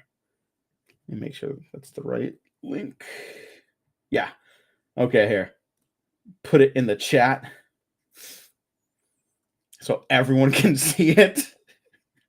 You're gonna think I'm a crazy person. Like it's not super funny now, but like at the time, I just remember that being one of those really obnoxious like YouTube poops. So that's what that is.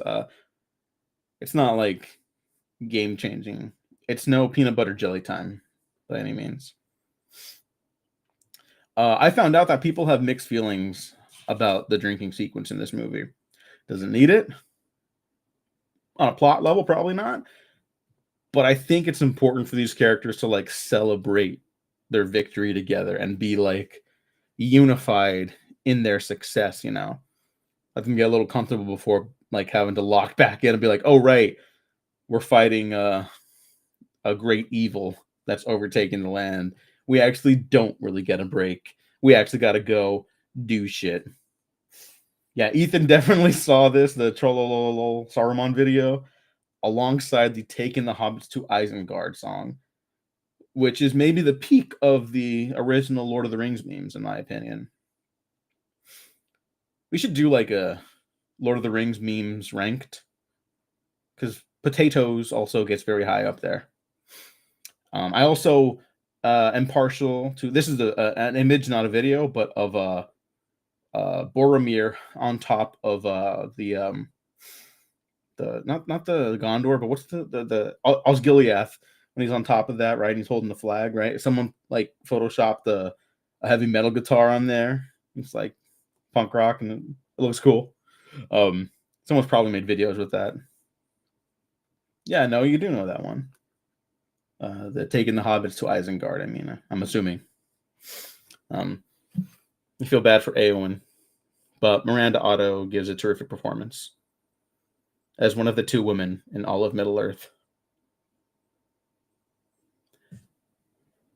And I do like that the elves can, I guess, just hold their liquor. I don't know, little flourishes like that add a lot of like texture and character to the world. Like you think they're going to be all like prim and proper, and it's like, no, Legolas can knock them back, and dwarves have a very rugged appeal to each other, and I respect that. We don't kink shame in Middle Earth.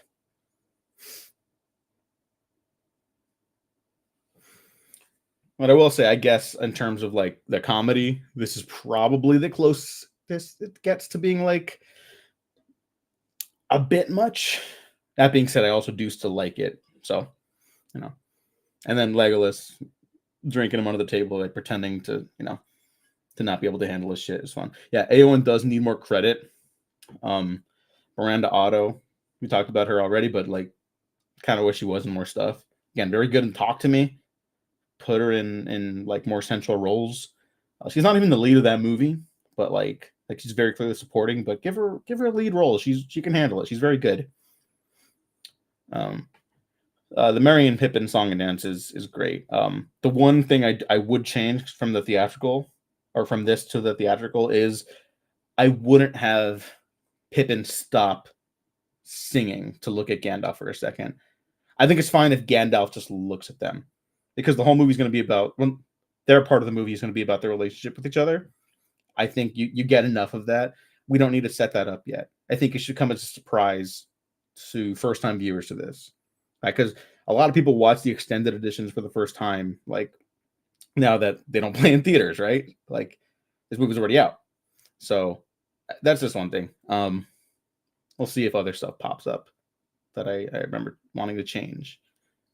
I was like I think I mentioned the Two Towers is the one that has the least effective additions to me, whereas this one I can't really remember the non-theatrical stuff too much, except for like what I just brought up and the Ghost Army stuff. I think the pacing in the extended with this one is a little wonky in that sequence, but I remember liking everything else because those are the only two things that kind of make me brush up against them.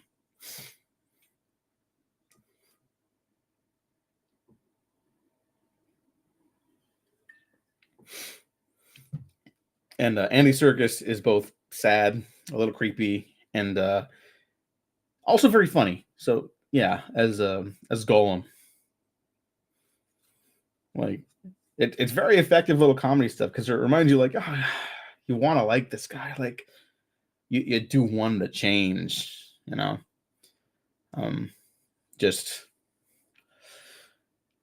I don't know. I guess chat basically Ethan and Noah, but chat as a whole. Do you think Gollum could have changed? Do you think he was too far gone? Or is it like a Francis Dollarhide and Manhunter thing where it's just like, he's either he's too far gone or could he have stayed changed long enough to see an end to like the reign of Sauron? And again, like he does die immediately after the ring is destroyed, regardless of whether or not he's in Mount Doom. But I'm just curious what people think.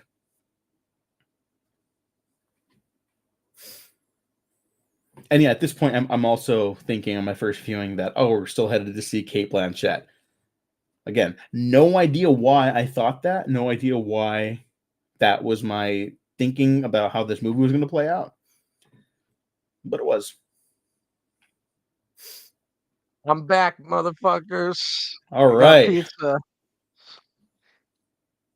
Just talking about Try to how keep at this point, I still thought we were going to see Cate Blanchett for no reason, basically, right? I just assumed that was going to be like a switch that the narrative was going to have.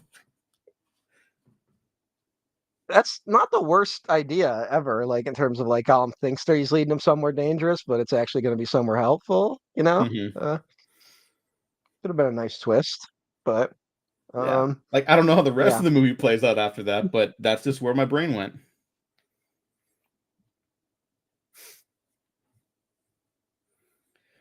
Abby says yes, Gollum would change. Thank you, Abby. And Ethan says no. Like, I really don't think there's an incorrect answer. I think the movie completely leaves it up to like what you believe. It's one of the ambiguous elements of it. There's not too much ambiguity. Very simple comedy, but I do like that Gollum was like, I wouldn't hurt a fly, and then whoops, squishes the fly. Very simple, but it's not too much for me. It's not like I fucking think I think great. I might not. I'm usually not this cynical, but I am kind of in a Gollum wouldn't change camp too. I'm not positive though, Hmm. in terms of uh, like I said, he's too attached to the ring is the problem. Like I feel like even if he could change, I'm of the opinion like he could change, but he's gonna fucking die 5 minutes after that ring's fucking destroyed. So All right, Noah mentioned that's a tough one, especially since this thing is reflective of addictions and that mindset. But also there's magic, so who knows? Um, but yeah, I mean, like if you're gonna bring that up, like addicts can, like, there's a healing process that comes with that. Like they don't have to be like continuously stuck in that very tragic area of life. It's work, it's progress, it's very difficult, but like you know they can get help. So that's why I it think would have it's taken a lot. It would have taken a lot for Gollum. Let's just at least no, sure, acknowledge that uh Gollum. absolutely, Um, absolutely. the first step is admitting you have a problem, and I don't think He Gollum's even wasn't gonna go there. like hanging out at the prancing pony or anything. Can you imagine? Uh, it's like those Star Wars This is our Infinity friend comics. Gollum. There's a Star Wars Infinity comic that's like the alternate universe, whatever version of events, and the one with Return of the Jedi ends with Darth Vader totally redeemed but doesn't die. So he shows up in a white Darth Vader suit, and he's like one of the good guys now. So I remember you bringing that up all those years ago. That's still fucking ridiculous. Like, at least change the helmet, man. yeah, the helmet is like a 50% of the intimidation factor. Like, I don't even know if the color's bad. Like, I don't know if the color is the problem, honestly. Like, it really is more the shape and the helmet. Like, But also now I'm thinking of like, okay, like they save Gollum and like, oh wow, the ring's destroyed, but it doesn't kill him. Let's take him home. And then they're going, and Sam's like mustering up the courage to talk to Rosie, and everyone else is like, "Who's this?" And Gollum's like eating a raw fish at the table, and they're all like, "Look, man, he helped me through a difficult time. Like, you just got to be cool with it, okay? Like, he's our buddy we picked up along the you don't way." understand what I've been through with this man. Yeah, Suddenly, like Rosie gets like super judgmental, and Sam's like, "Oh, now that I've seen this other side of you, I can't love you anymore." Like it totally derails whatever's happening. He learns that Rosie's prejudiced against Gollum. Like he's like, "But I was also prejudiced, so like I have to learn too that it takes a minute to warm up to our creepy incel-looking friend Gollum." Um, yeah, you're right. No, they just needed to get him laid. If Gollum had just gotten laid, it would have been fine. I am so viscerally upset right now, having read that and then immediately thinking of what he would sound like. Oh God. Oh, we are Yeah, at a all breaking of you. point, people. Fuck all This of is you the for putting seven that into the world. this is the 7 hour 45 minute mark of the stream. We're fucking cracking. We're thinking about Gollum sex noises. So Everyone's going to hell. I'm gonna put you there, and I'm I'm so upset. It's the worst you want thing us to, that's to ever write happened. The Gollum fan fiction? Which one? No, I hope you mean the I, one where he comes back to town, not not not the fucking sex one. Goll not Gollum gets laid. No. I would totally write the one where he's like at the prancing pony. If I could draw, I would draw that scene of him at a table while everyone's dancing and drinking, and he's just like, right? And then Sam in the corner talking to Rosie, like, look, he helped me when I was going through something. Like, you just got to be cool with it. I think you have to be cool. Then at what point do you have the conversation, like the real conversation with Gollum, being like, "We got to stop bringing dead rabbits home." Like, at what point do you like have to like take him aside and be like, "Dude, look, I understand you were in the mountains for a while. It was tough, but you got to stop. We're not there anymore." No, you know what? That's a sitcom premise. They're trying to like they're trying to squeeze out every ounce of the Lord of the Rings IP. That's your premise right there. Gollum's back, everyone, with his pals Merry Gollum's back in Pippin. a Gollum's back in a big way. You thought he died, but he actually survived. Yeah, and then like eventually, at the end of the first season, they got to build up to it, but he starts wearing like human clothes, like all the way clothes, but he's still like crawling around and stuff like that, right? So it's like they're throwing a big party for Frodo, like they did for Bilbo at the start, right? And he's like, Yeah. like setting up fireworks or whatever, or like, Gollum, we love you, but you gotta get a job, man. You can't just be around here all day. So he's gotta go try on a bunch of different hats. He's gotta go like be a chef at the Prancing Pony, And they're like, Our boss is coming over for dinner tonight, but I've also scheduled this with the boys.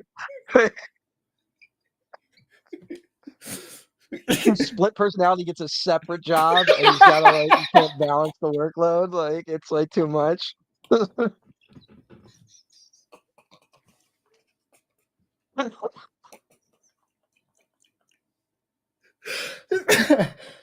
oh shit. Yeah, that's that's the story right there. That's what we're There going you with. go. We got it. What's it called though? What's we gotta Oh fuck. Just take the title from the fucking the stupid movie they're doing. Just The Hunt for Gollum. Just take that.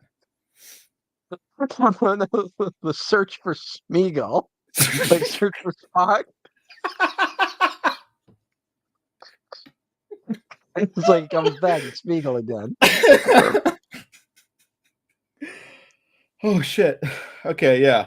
That's it. You know what? That's going next to the bit with Tolkien and Christopher Lee's war journals together. Where the fuck did my pen go? I was laughing. Oh, I threw it earlier when I was very upset about something. My What did goblin buddy. you say? My goblin buddy comes to town. But Ethan, I am eating a plain cheese pizza. I don't get too creative over here with my pizzas. I'm sorry if that's lame, but it's how I live. Oh, here. So, Noah said, "Call it Golluming around." oh my God, that's a good one. I Yeah. like it. I like golluming around. When you said when I really started laughing, you said the boss coming over for dinner immediately went to steamed clams. Yeah. What is going on in there?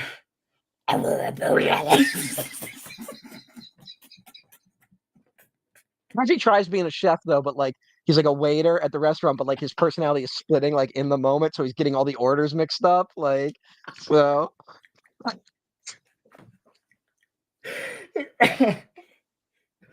Oh shit. he like he misunderstands and thinks people aren't leaving him tips because he doesn't remember and like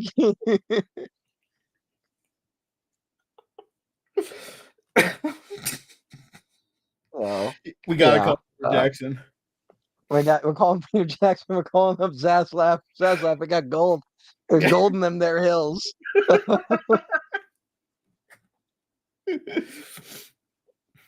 And of course, when like Aragorn or someone comes to visit, because you got to have those cameos, right? Or those special guest stars, you got to have the audience clapping and everything like that. Yeah, he walks Aragorn walks in like he's fucking Kramer.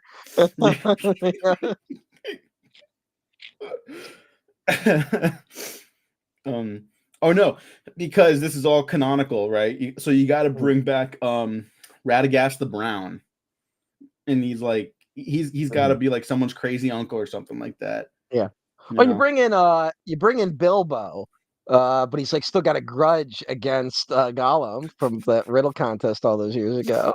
And it's like, motherfucker, you took the ring though. Like you fucked my whole life up. And of course, they got to make amends, and then you got to do the episode when they realize they actually do like spending time together. Of course, yeah, always.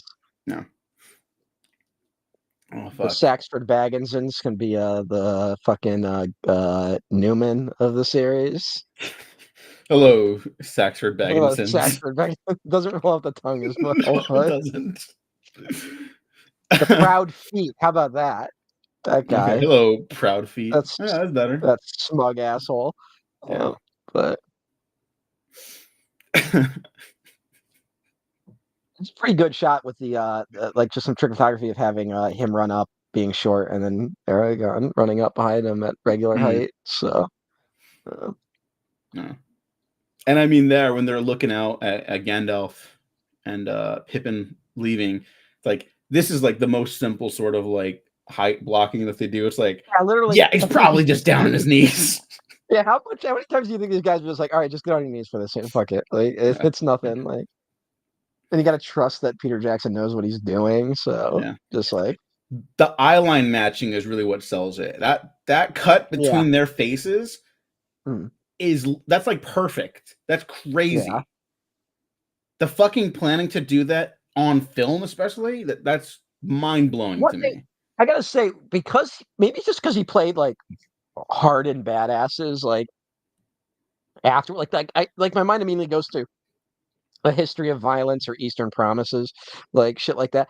It you forget that Viggo Mortensen actually has like a really warm presence. Like it's kind of crazy how warm and gentle and kind he is in these movies. Like he does sell the whole like having the multiple angles to be a great king type thing, right? Like Sorry. what the fuck I did I just say this figured time? no. It's when Aragorn and Arwen's hypothetical son comes in, you gotta do an episode where they need Gollum to babysit. Oh yeah, you're right. Yeah. Owning to happen. I might kill that fucking kid though. That's a we might have a problem there. No, he's good now. He's good now. He's still an asshole, but he's good now. That's the No, but like difference. I don't even mean he would kill the kid but like he's incompetent. We got to remember that Gollum doesn't know what he's doing Mm. ever. So Yeah, that's true. That's true. also if a He's kid like, gave me but that look, Uncle I'd Gollum, fucking I'm kill him. hungry. He That's just brings that's out a a raw fucking fish. I don't know how that glare is what won her over. That kid gave her a fucking evil look. Like you better fucking have me. Like Well, that's it the feels like it's about to pivot into like a pro-life commercial of being like she has the chance to. She has it. He what choice does he have in the situation? Like that's how fucking like rotten our brains are from this world and the internet. You just made like a joke about that being pro life. That's crazy. almost like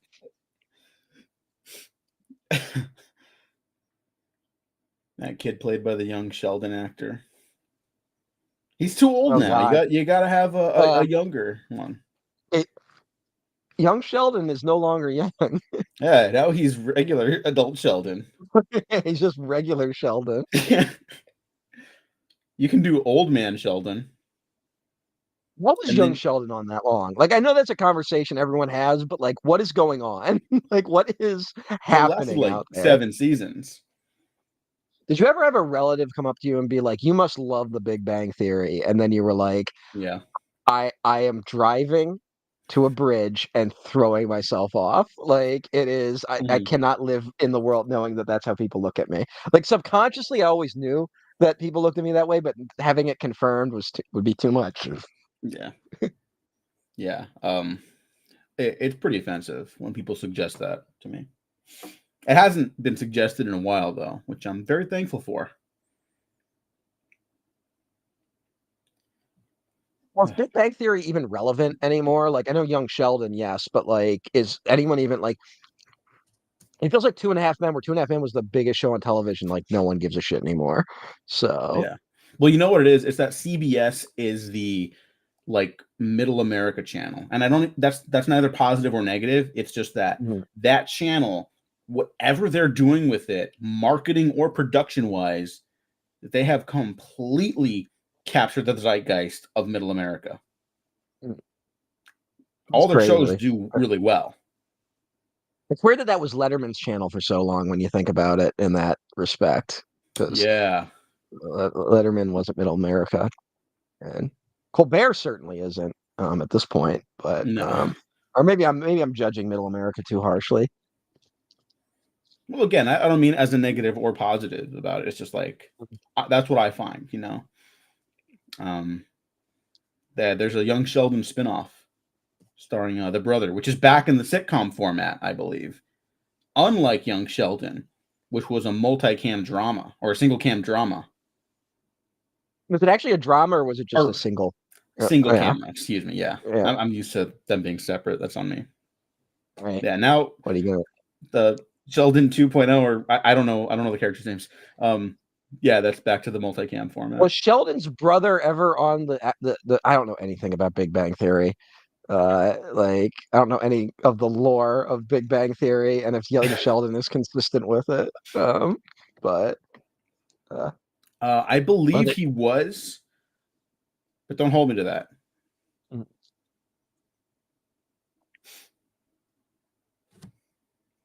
I have some more of my apple.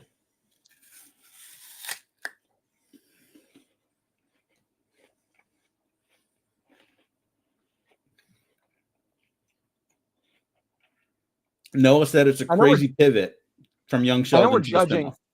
we're judging the pivot, but we also just spent about 20 minutes pitching a Gollum starring sitcom set in Middle Earth, and we would 100% watch and produce if we were given the opportunity.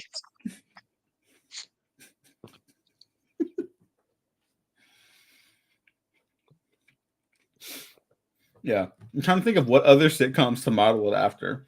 Like, should it just be Seinfeld with hobbits? Well, it's got to be maybe like the Odd Couple or something like that, like something where because it's got to be Mm-hmm. the one is like like this, and the other is like this, like that's really the setup there, and so it's and Gollum's always trying his best, but it's just not working. But he moves in with the Fraser Crane of Hobbiton of the Shire. Who would that be? Do we have a character in mind? We just get Kelsey Grammer. You're a fucking hobbit now, Kelsey. We're taking the shortest walk possible.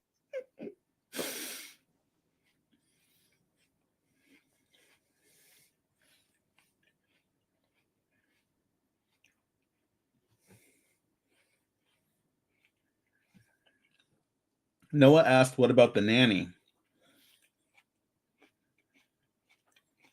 Does that show hold up? Anyone I know?" don't think I've ever actually seen The Nanny. I don't think I've ever actually watched any of it. Um, I remember liking it when I was younger, but that there's was like so the many Nick and Night shows. era and stuff. Yeah, there were so many shows that like were cultural touchstones that like I totally missed in their heyday. Um, Friends probably being the biggest one, which I just like I have no real benchmark for Friends Yeah, whatsoever. Um, I'll say as someone who saw a lot of it, um, pretty funny sometimes. And then all like right. it doesn't. I'm shocked that that was the most popular sitcom after Mhm. Seinfeld. Seinfeld, I get that Yeah. show's fucking hysterical. Mhm. Well, Friends is kind of known as the sitcom that broke sitcoms, right? Like because they was Hmm. like the first one where like none of them were really comedic actors except for Yeah, one of them. So like uh and I was like, oh, we can just put hot people on sitcoms. And, yeah. uh, what are you gonna do? Okay, you got to do a Halloween episode of the Gollum sitcom, but where like sitcoms like Do they even though do they it's celebrate named after a Halloween? character, it doesn't matter. Hmm. Even though there's like a main character, there generally is an ensemble around him, right? So you have to have their Halloween special be about Mary, who's getting nightmares of Denethor, and it's Denethor's ghost Wow. haunting him. Yeah. They have to perform an Is he, exorcist or something, you know? is he on fire still? Is he Yeah, like yeah, yeah. And they got to do like a poltergeist on their little hobbit okay. house.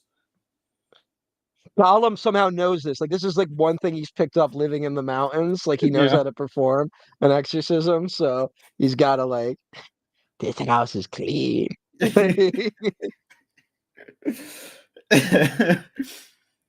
They wouldn't say the power of Christ compels you, though. They'd have No. to have something else. What are like the Um, the old gods? Like there's like the uh religions in the Middle Earth, right? the Varda, right? Is that what they're called? All right, Uh, let's start googling shit. mhm.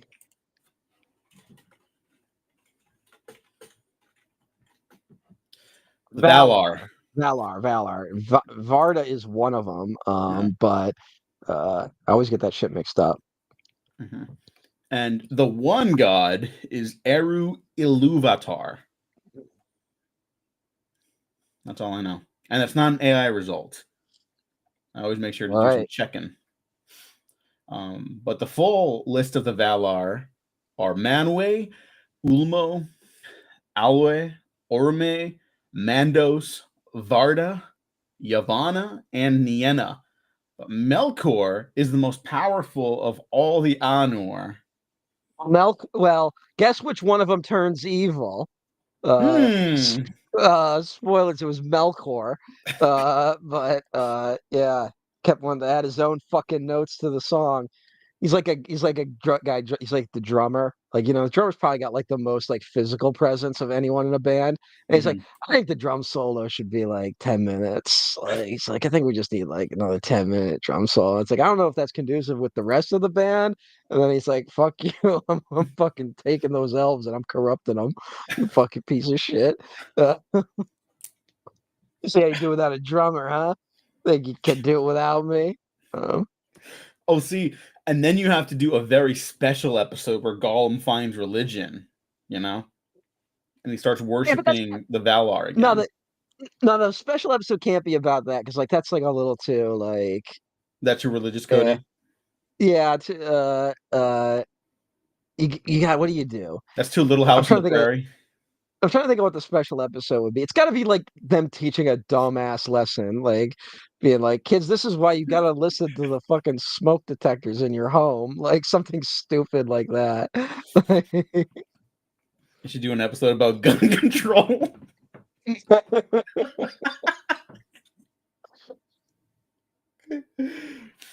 Remember, kids, if you see a gun in your home, Well, Smeagol finds it. Just do you remember that meme that was like, here's the size of the Lord of the Rings book together, and here's the Lord of the Rings if Mary had a gun or Pippin had a gun. So you just take that element, you give Pippin a gun in an episode, and then show him the dangers of firearm usage, and that's your special episode.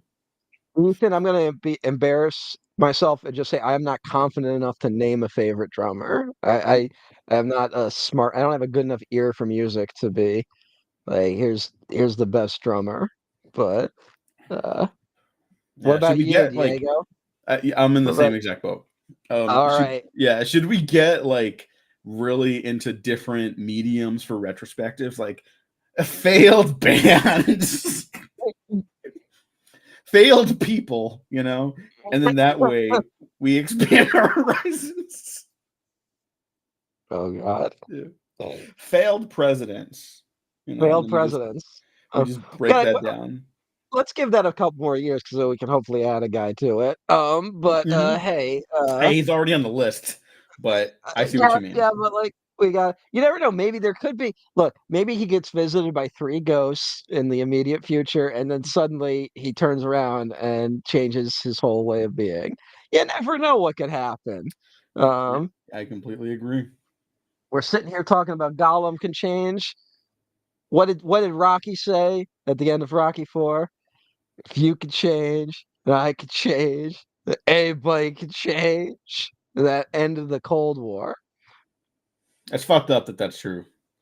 Never forget that that's how the Cold War actually ended in real life. That Rocky gave a speech so powerful it ended the Cold War after he beat their boxer. They were cool with that. They were Yeah. fine with their own guy getting the shit kicked out of him. But Yeah, that's how that works. It would be pretty great if we could actually end conflicts in the world like that. with boxing, Yeah, our guy I beats don't know your if I would. guy. I don't know if that would be too good because a lot of boxers are psychopaths. They're not like Rocky, where he's just like, "Hey, yo, Adrian, I'm just from I the didn't say we streets." should endorse Like, them as human beings. I'm saying that's how most international like conflict should be resolved. isn't that the setup for robot jocks? Is it? The well, it's not boxing, but it's like instead of wars, every nation just gets a robot, and like if you want to set if you want to settle a conflict, the robots fight. So Okay. Well, I I was gonna say I've heard worse ideas, but I that's not a great one. no, no, yeah, it's not great. It's not great. Um, but hey, I do like Noah's pitch of wizards having to register their staffs. That's why when they show up in Warm tongue Rohan, can feel justified. yeah, It's like I told you to register the wizards. yeah, they thought he was gonna fucking air that room out. um, to speak of the actual qualities of the film, I quite like the quick moment. I remember this being an extended edition, in a positive way. Where they're like, "Oh look, like the king has his crown again with the flowers lighting up and stuff like that," but they're not quite there yet. So the sunlight goes away. I don't know, it's just nice. It's one of those moments that maybe it doesn't need, but it's very effective. And It's a little, what they would say on the nose, but it's effective. yeah, whatever. By the third one, I think you get to be on the nose. Yeah, It's like again one of my other favorites, Return of the Jedi, when Luke's wearing the all black armor, and people are like, man, he looks badass. And by the end, he doesn't turn to the dark side, and it's like, oh look, he's got a little white undershirt or whatever, and it's like, yeah. yeah, I guess that's visual storytelling. No, Yeah. It works. uh, It works. That's all I'm saying. yeah, yeah. You would not part an old man from his second.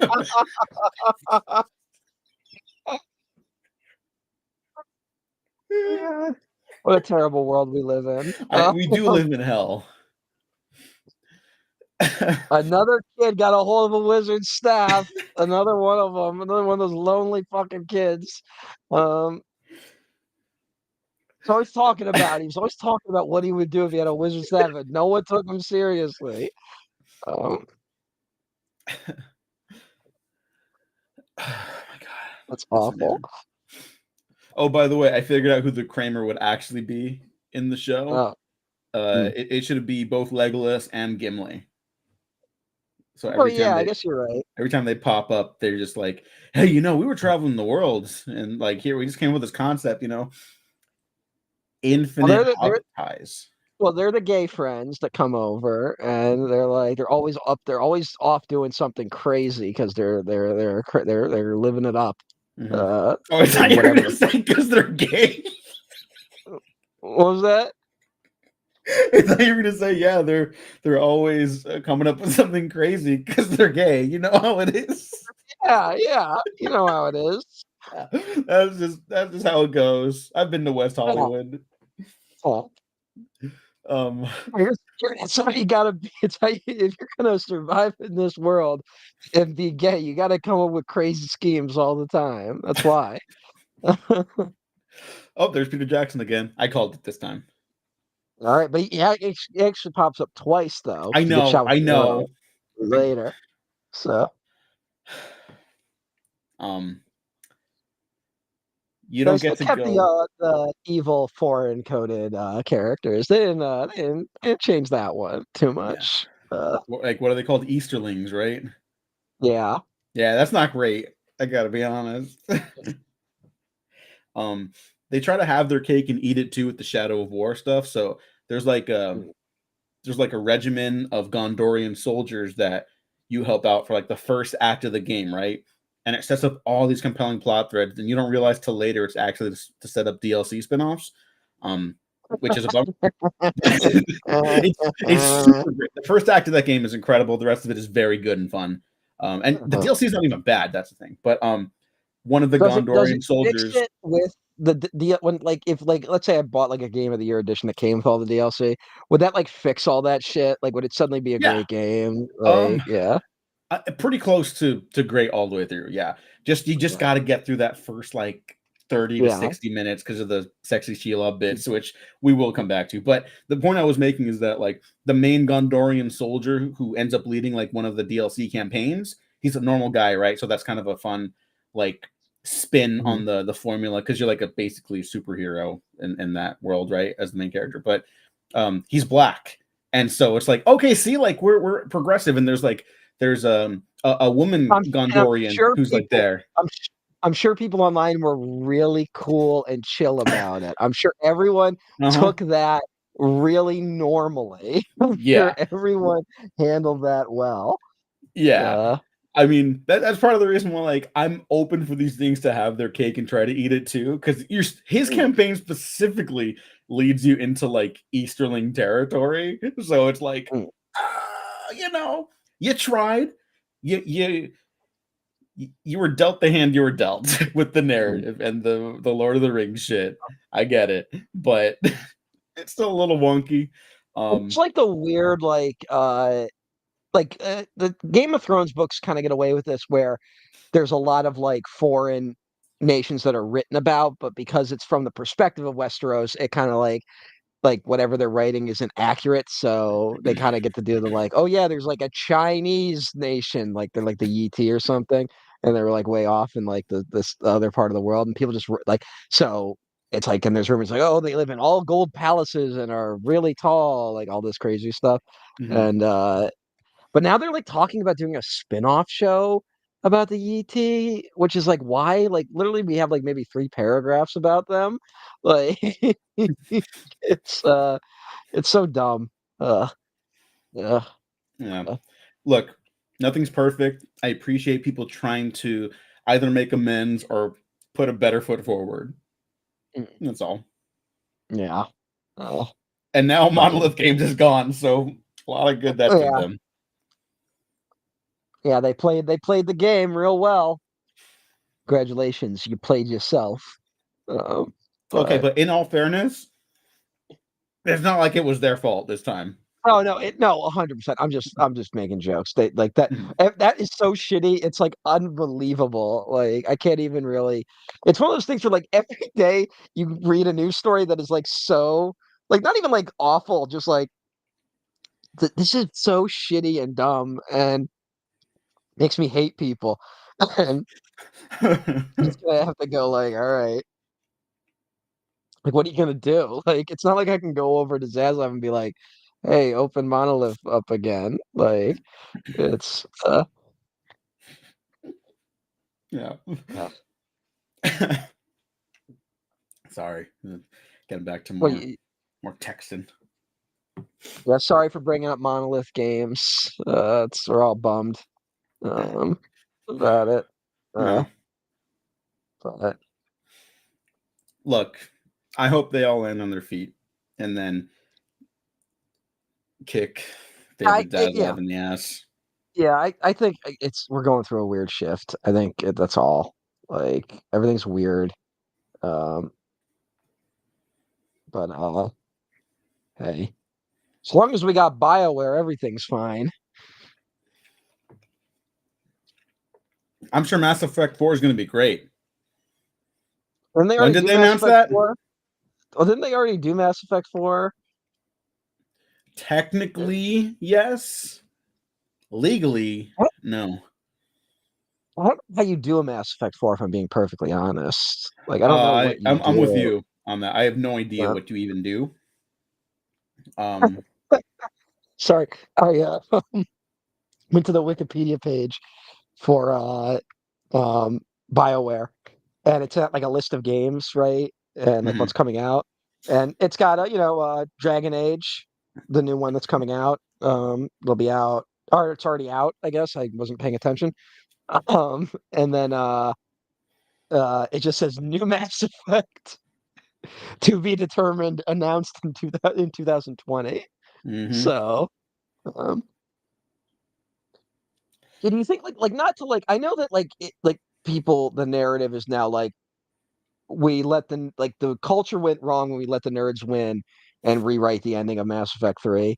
But like I kind of am like maybe go back and just rewrite the ending of Mass Effect 3 to do a sequel to it. Like just Because like the ending doesn't really, or it could do that insane thing that the Deus Ex sequel does, which like it didn't pull it off very well. But Deus Ex, if you ever played Deus Ex, No, all right, so I Deus Ex know it's has supposed to be like legendary. the original game has like three endings that are like massively contradictory and like have massive implications for the world. Like it's one of those where like you can't write a sequel to these. These are definitive endings, right? And so, but like, all right, you can maybe do a couple. So, what ending are you going to pick to follow up? And the sequel decided to do all of the endings happened at once. And you think that's what Mass Effect 4 should have done? Maybe they should do a version like that where like we don't know, like it's no longer about Shepard. And you go like, we don't know what choice Shepard made, but whatever choice they made resulted in all three of those things simultaneously happening to the galaxy. Like, uh, so like some people merged, some people just exploded, some people blah blah blah. Like, so like everything happened. So all the endings happened. And then you just jump like 500 years into the future, so it doesn't matter as much anymore. Mhm. And you don't have to worry about characters hanging around. But yeah. So and then Well, in the ignore. reveal trailer, do you remember this for Mass Effect 4? Did you see this? No, because I haven't given a shit about Mass Effect since Mass Effect 3, frankly. Okay. Like, Well, uh, it's Liara is like looking out at this snowy wasteland, and that oh, was like the only image that's probably not the game they signed up for anyways at this point. I just thought that was yeah. interesting. I was like, oh, we're doing like a direct sequel. And other Well, people were like, she well, maybe it's went. not Liara. And I'm like, why are you doing Mass Effect 4 if it ain't Liara at this point? Well, how old is Liara? Like I mean, Liara like they live like thousands of years, right? Like the Asari Oh, or whatever. yeah, that's Yeah, true. like Yeah, that's so why you okay, it could could be an like older character. yeah. 'Cause I was saying like yeah, like I was about to say, like yeah, you get rid of the original cast and just like bring maybe Liara back because she lived so long. Like she'd be the one. Because I also think she has like a brief voice cameo in Andromeda, if I remember correctly. I never played it because I the I don't response was I so haven't bad. I haven't either. And it's one of those where like again, it was just like they don't know what to do because they don't know how to make an end. They don't know how to make a sequel to Mass Effect. Okay. But uh, yeah, I don't know. It's weird. How was the new Dragon Age? Did anyone play it? Like, was it good?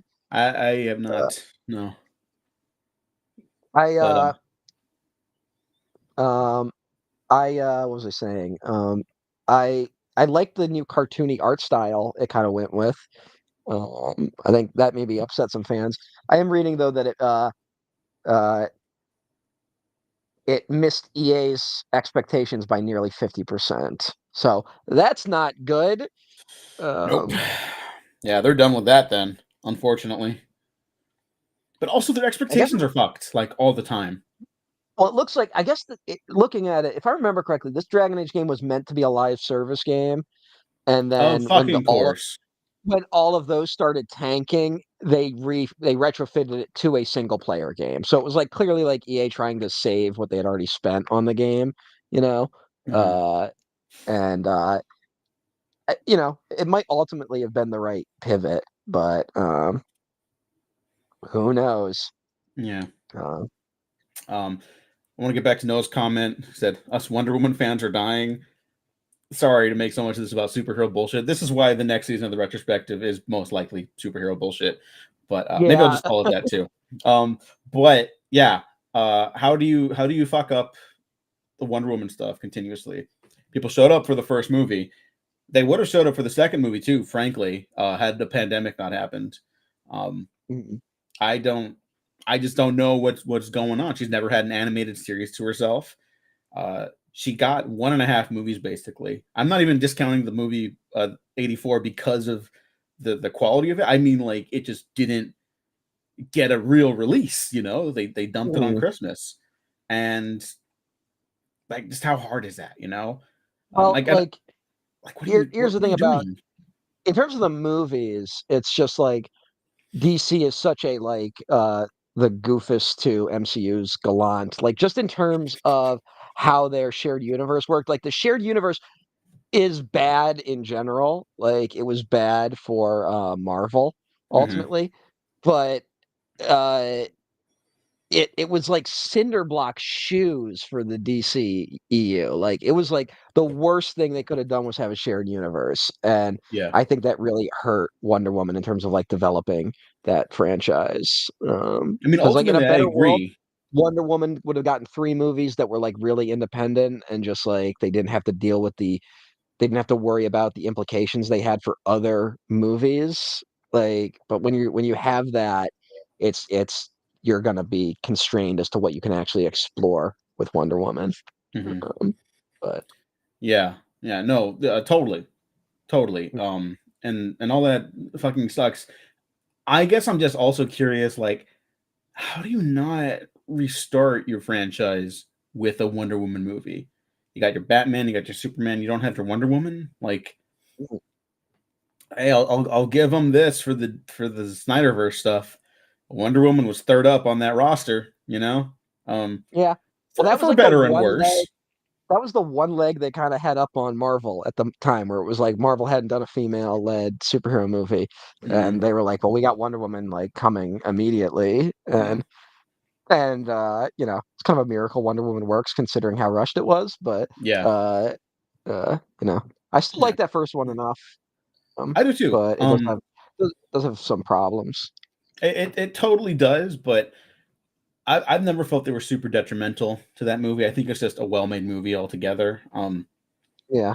I think the second one had potential, and I remember thinking it like the potential of certain ideas in that movie were very compelling to me.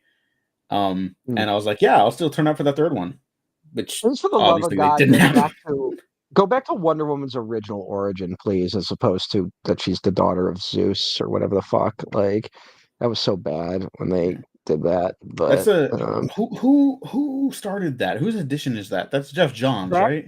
no, it's the one everyone liked. The new 52 Wonder Woman. Um Oh, Azzarello, right? yeah, yeah. Okay. I remember And liking his stuff apart from that, well, that's but the it's been forever. everyone has told me that his work is good, but I was, like, so off put by that change, I never read it, like, I held a prejudice against it, and even though, like, that was clearly not his choice, like, that was clearly something that was foisted on him, um, uh, but, yeah, it's just I really hate that angle, it feels like it totally like, it really undoes the balance of Wonder Woman in a weird way, like, it just, like, Mhm. totally misses the point. And it is this thing of like Grant Morrison, they wrote about Wonder Woman and uh yeah, I was just wondering if they abandoned it after the New 52. No, because I haven't read the New 52 when that happened was basically when I stopped reading comics like regularly. It broke me as a comic book fan. Like it really broke that addiction. So Yeah. because I was I so frustrated with it. I Um, hear that DC has this absolute line right now, which is sort of mm, like their new version of Marvel's Ultimates, which is supposed to be mm. very good. I'm gonna wait for potentially years before I pick that up, obviously, because you just Yeah. never know these days. But it's supposed to be very good, and the Wonder Woman there is supposed to be awesome. No, let me know if I'm hearing wrong, but I've heard the Wonder Woman stuff especially is really kick ass.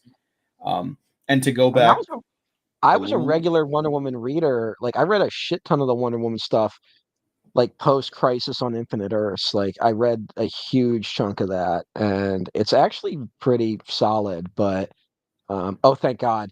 oh yeah, Thanks no, I for just said to letting go me back know. to the Clay origin. Yeah, I'm so like I'd have to be a fucking pedantic nerd about it, but like that is important to me. So it is like it's nice to know, even though I doubt the quality has really improved that much. But you know, DC has its ups and downs, especially in more recent years. Yeah. Well, to But backtrack a little bit, Ethan mentioned the Bioware game. I swear this is going to be related. Uh, won't be good because of the massive talent drain over the years. So to go back to Wonder Woman's game, which is now canceled, um, the Monolith Studios was a place that kept a lot of their old talent in like leadership positions, from my understanding. Not across the mhm, board, but I don't know if people know this because only I only know this because I'm obsessive, but like they did that AVP2 game from like 2001, which is mm. like the best AVP game Yeah, yeah. bar none. Even though the human writing in that is like very generic military bullshit, like it's tons of fun. It's really well structured, really well paced. Great designs, like all across the board. One of the better Alien and Predator games, if not the best, outside of something like Alien Isolation. And those guys, like, were still, a lot of those guys were still around, like Monolith and stuff like that. Like Monolith was like a genuine institution, and so that's a real bummer that those guys get Wonder Woman, and it's like, hey, we just figured out like the hack and slash thing with these Mordor games. Let's do Wonder Woman with that, but push it into a new area. Because I'll say that too. The jump from Shadow of Mordor to Shadow of War is such like an astronomical jump in technical specifications. Like it really does feel like different people made those games in a lot of ways. And it's all around a bummer. Sorry to bring that up Yeah. again, but I had to get that off my chest, I guess. Because I'm not going to do an No, episode about that. no, thank you for bringing attention that Tom King was a member of the CIA. I did not know that because I haven't paid attention Oh, did you to really not? those. I really, yeah, I have not. I don't pay attention to this stuff anymore. Like I Okay. really, I'm so tapped out of comic books. Like it was the one vice of mine that I like had to give up. Like as I've gotten older, like like you have to slowly start letting go of nerdy shit because you just don't have room Mm-hmm. for it. And comic Yeah. books was one of them. And although like I want to read a lot more older stuff these days, it's more the Mm-hmm. like trying to keep up with whatever is going on right now. Mm-hmm. That is the problem. But I Yeah. did not know that about Tom King. And yeah, what are we doing, people? Um, it's like he's like that's the co-architect of the DC universe currently. Allegedly, I'm gonna go ahead and guess, considering that they weren't actually working on a Wonder Woman series or a spinoff or any of that. Gail Simone came out and said, like, yeah, that if that was true, that didn't come to me, and I was helping with a lot of Wonder Woman stuff behind the scenes.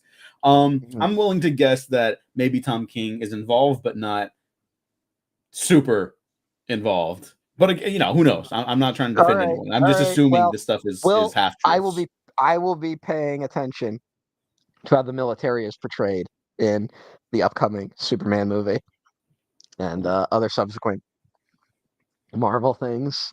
I Yeah. mean DC things. Yeah. Uh, David Cornsweat turns to the camera and he's like, "Join the troops." I mean, look, it's you never know. It could just be like it could just be very the CIA, not perfect, but we need it. Like if it's that kind of messaging, Hmm. uh,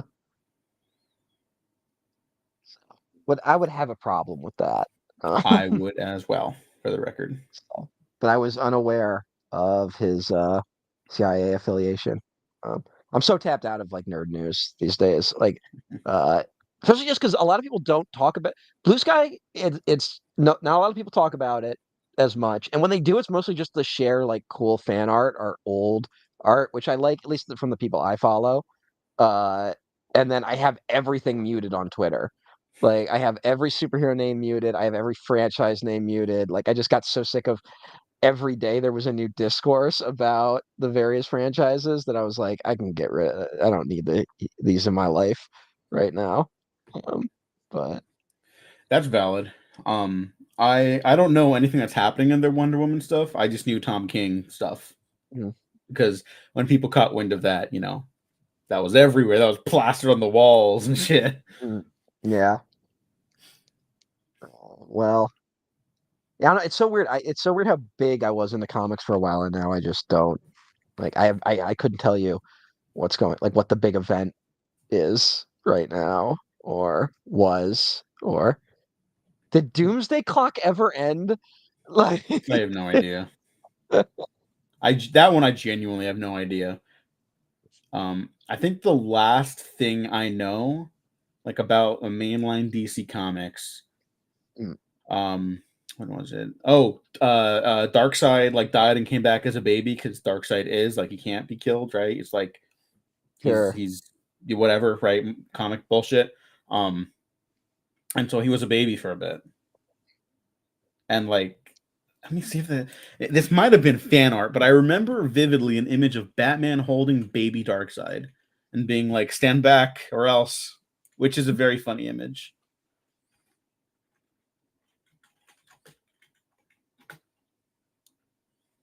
Yeah, I can't imagine a former CIA official writing Wonder Woman very well. Uh, Yeah. Okay, yeah. There's an image. What? there's Oh, a the panel oh. where she's literally crying, holding the American flag. So I like it. Noah, you're more tapped into this stuff than either of us, and you're even not sure if Doomsday Clock ended. Like, I think it ended. But uh, Oh, wow. okay. Here, there's an image with Batman holding baby Darkseid, and he says, "And I'm here to use him. Now stay back." So there's Oh something wow. kind of fun. Yeah. I don't know. Better than the CIA, I guess. Mm, Like just yeah. ethically. Is Jeff Johns just gone? Like, is he out of like comics? Like, what happened to him? I have no idea. Jeff Johns. I haven't heard that name in years. He co-founded his own comic book company called Ghost Machine. Wow. Creator owned through Image Comics. Mm, Um, so um, it's got Brad Meltzer over there. That's not a great sign. But hey, uh,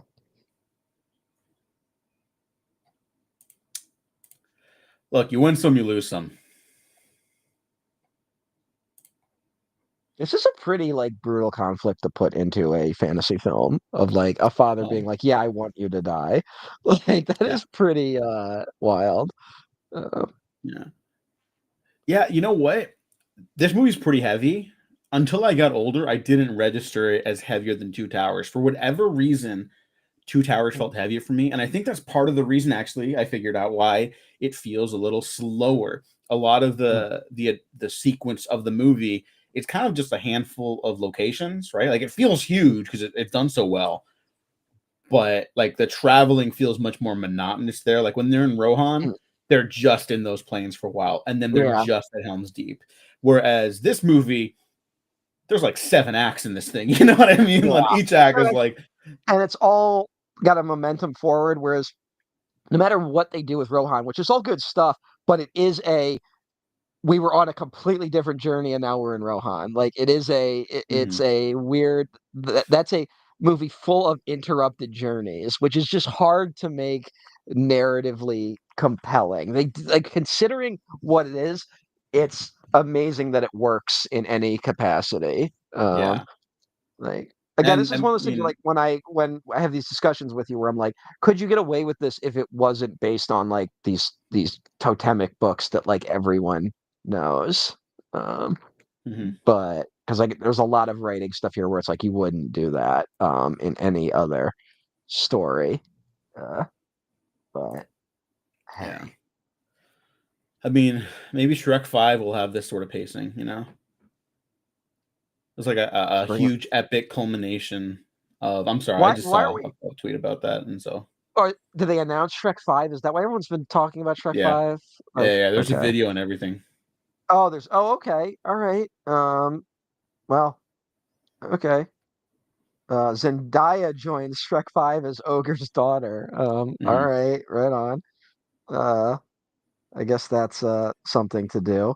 yeah. I Uh, mean, that movie could be something. Will it be? Probably not, but it could be, you know? well, it is this weird thing where like Shrek 5 is now in the shadow of Puss in Boots 2, which is like was like this unexpected like major hit and people are like this movie's kind of amazing and so now it's like we didn't know the Shrek anything in the Shrek universe could live up to such expectations, so now to be like Shrek's back and like Yeah. what are they gonna be sincere, are they gonna be cynical, like that's the problem, and like it feels like neither is the right option for Shrek, like it just feels like I Mhm. don't know what you do.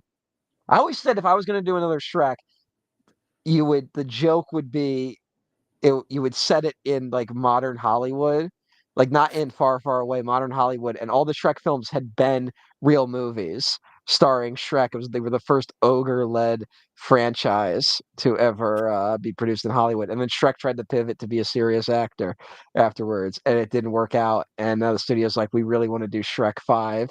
And he's got to like, oh God. So like he's reluctantly going back to do the franchise that he started.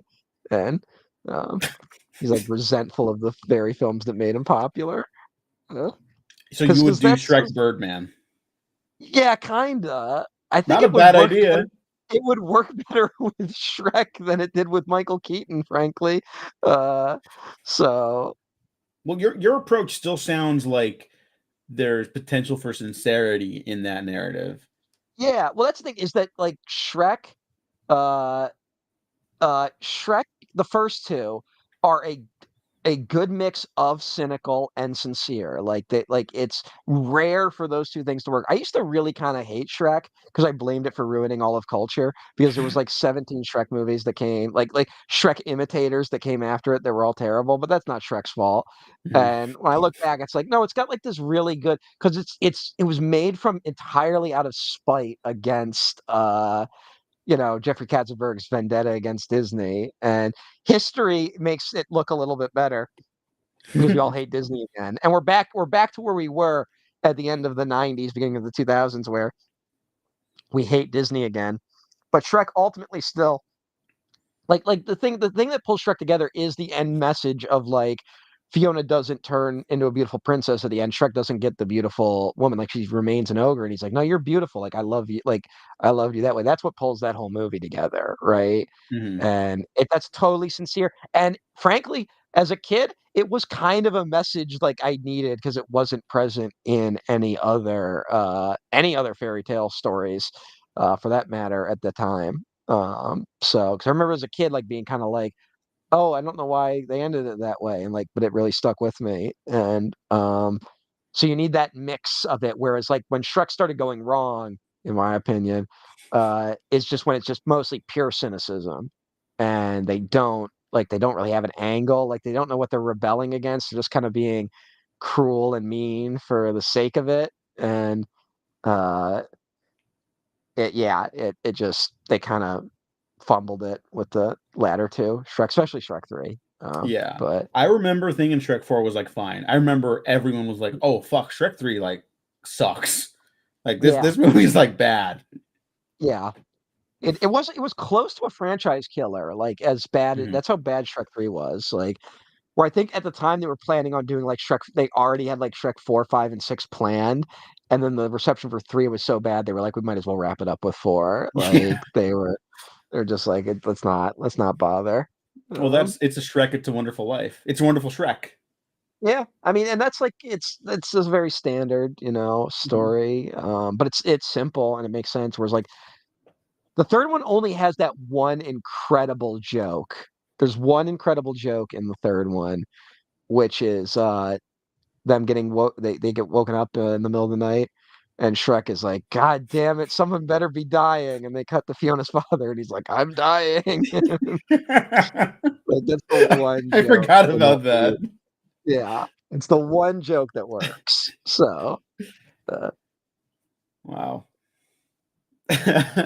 Yeah, that scene like yeah, will but like convince you it's a good movie.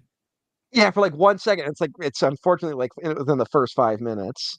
But that was one of those one where you could tell they just didn't like they were kind of backed into a corner of like, I guess we got to do it about him having kids, but we also have to do it about 7 other things, and they couldn't decide on which one to stick with. But Mhm. um, Seems to 'cause be a remember it's also about recurring the problem villain. for that year of blockbusters. Yeah, you know it. That's the year that destroyed cinema in a weird way. Look, I don't know about that, but I see what you're saying. No, 2007 is like like that miracle year, right? 2007 is that year where there's like so many great movies, but quietly there are movies like Shrek the Third happening, and it was this thing of like Shrek the Third, uh, Pirates of the Caribbean 3, and Spider-Man 3 all opened within like a month of each other, and all the And they all the all have more people. money than God. Yeah, and that was Hollywood like, oh, we can really test the limits on franchise filmmaking. Like that was really the sign that like, oh, people will pay to see this shit. Like they really will. And because everyone's like, at least one of these is gonna bomb, and then all of them hit like big time. And so um yeah, it's that weird thing of like 2007 is remembered for being that great year of movies, but like the highest grossing movies are kind of a disaster. Like Is that also the year our boy PJ releases The Lovely Bones? it might be, yeah. Let Let me me look check up the really quick. Lovely. It was either that or the very next year. No, nope, 2009. 2009. Because the Lovely Bones had that like really torturous production process where like wasn't it Lynn Ramsey at some point was going to direct it? Like she was the Mhm, first one, and then like Peter Jackson kind of like took it from her a little bit, and then mhm. Ryan Gosling was the lead, and like he gained all that weight to play it, and then he got fired like 3 days into filming, No, and what like the day he returned with the weight, oh god, because uh, he look, did in he do that? Jackson's defense, he didn't say he was gaining weight for the role, Oh god, I did not realize that. but maybe that is a sign of bad communication on both ends. If you're the star of Yeah, a I would movie and you're talk the to. director, you should have these conversations beforehand. Yeah, that's a very bad miscommunication. I mean, that's how you end I up mean, with Mark Wahlberg leading that shit. yeah, which was a problem. Yeah. But what was I gonna say? That's kind of the Henry Fonda story from Once Upon a Time in the West. You know that one? Mhm. Lynn Ramsey's Lovely Bones would have been incredible, but Yeah. yeah, but Henry Fonda got cast obviously in Once Upon a Time in the West in the villain role, and he was confused. And he's like, "Well, I've never really played a villain before," and so like he grew like in his description, he grew a beard and mustache to look like John Wilkes Booth, and got brown contact lenses and stuff so he could cover his blue eyes. And he showed up in Italy to film it with Sergio Leone, and Leone looked at him for 2 seconds and just went off. Off, like take all that off, and like, and then Henry Fonda realized, like, oh, he was buying that people would be freaked out to see me, Henry Fonda, as the villain. Like that when the camera reveals that it's me, everyone's favorite good guy in cinema, literally like 12 Angry Men, like the greatest like human being, like the ideal of what we want to be as Americans, Henry Fonda as the villain of Once Upon a Time in the West, was what he was buying. So but that was an instance where he could just take the makeup off. It's not like he showed up like like 50 Yeah. pounds overweight or something. Uh, Yeah. but But on that Lovely Bones Lynn Ramsey note, she may have a movie coming out this year, or at the very least oh next year. Finally. Thank fucking yeah, Christ. Lynn Ramsey. It always takes a minute with her, which is unfortunate. She's very Was specific about the movies she's making. Like Yeah. to her credit, she really has to like believe in it. She's been open about like not interested in Mm, Hollywood work, really traditional Hollywood work, yeah. which I respect. You should be Uh, able to be like making a living without that. mm, who was the director that was the original director of Jane Got a Gun? Her, Like that. Yeah, that her. was her. Hmm. Yeah, like uh that infamously disastrous production. Yeah, But uh, yeah. Real shame you know, because that could have been a really kick-ass movie. yeah, that what happened there?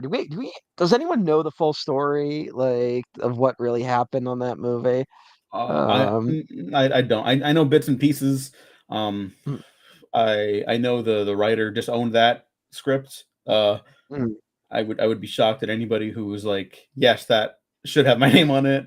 mm, Like Gavin O'Connor, like it basically not his movie as well. Like that thing is mm. just dumped. Like it made 3.8 million against 25. Yeah, and it was Like like it that was like doesn't the happen unless you're producers. dumped. Yeah, something like the producers were the ones that fucked that whole thing up, from what I Yeah. understand. But um, you know who Henry Fonda is? Noah. Yeah, come on, Noah, get it together. You gotta watch some fucking movies, man. Um, Oh, okay. We should talk about this movie But before that, I do have to clarify something really quickly. We were talking about how like I had heard Kathleen Kennedy stepping away in the future, and the talk was that Filoni was gonna do it, take over eventually. Um, there was just a released like deadline interview specifically with Kathleen Kennedy at some point in the last 2 hours where she was like, she was doing the Wolf of Wall Street thing, like I ain't going nowhere. So Oh wow, all right, all more right. power to I mean, her. yeah, that keeps happening though with Star Wars, where uh, like remember there was like that like it got reported where it was like Brian Johnson's trilogy is officially dead and he's been fired and they're gonna throw him in a river. Like it was like getting like widely reported, and then like Brian Johnson had to be like, "No, I'm still doing it." Like this is nothing's not, Yeah. not like there's always these stories of like they've been fired, they're gone, and it's like no, we're doing it. I think just because there have been so many instances of that in this Mm-hmm. in the whole development of Star Wars that uh yeah I guess people are more open to believing those firings could take place. Yeah. Uh, And look, to her credit, as one of the greatest producers in the history of Hollywood, right? Um, when you go back and check out the criticism she gave of the original solo directors, it sounds like they just lacked a certain professionalism, which we have since learned is a running thread in their filmography and their mm, productions. Um, so I'm willing to bet some of these people just aren't really up to the task of taking on a movie of those Star Wars scales. Because mm, her and Ryan Johnson, before Last Jedi was released, made that trilogy announcement. You don't just do that, like that has to yeah, be an incredible relationship. One movie announcement, maybe, trying to get that Ray movie off the ground. Hope it works out genuinely. Three doesn't happen. So mm, clearly, she just likes talented, professional mm, people. yeah. Um, Noah, if you really aren't familiar with Henry Fonda, 12 Angry Men, man, if you gotta watch that. That's like one of the greatest films ever made. Yeah, Like 12 Angry Men it's is a straight banger. Like to be very simple about it, like that movie does just kick ass. Diego keeps trying to find an excuse to do 12 Angry Men on the show, and like we can't really ever It's justify too it. Like successful.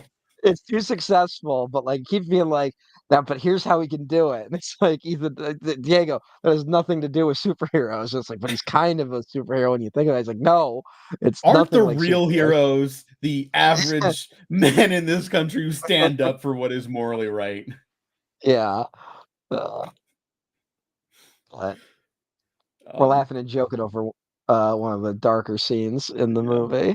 Um, I remember after the first or second viewing of this, uh, mentioning that like, oh, the tomatoes are like the blood the soldiers are about to shed, and some older family members I was with were like, oh, and I was like, oh, did I get something? Like, did I lock in before an adult? you know? That's that's like me when I was like when I watched The Big Lebowski as a kid and was like, "Oh my God, Donnie didn't get a strike before his death scene."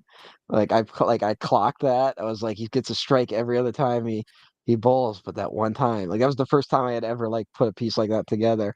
And I was like, "Dad, you notice that he didn't get a strike?" He was like, "Huh? I didn't notice that." Oh well.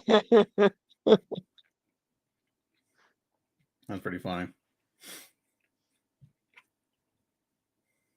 I still have more pizza. You have more pizza than I did. Jesus Christ. I thought I was I think I'm realizing I'm kind of a slow eater. mm, Sorry to speak with my mouth full. that's fine.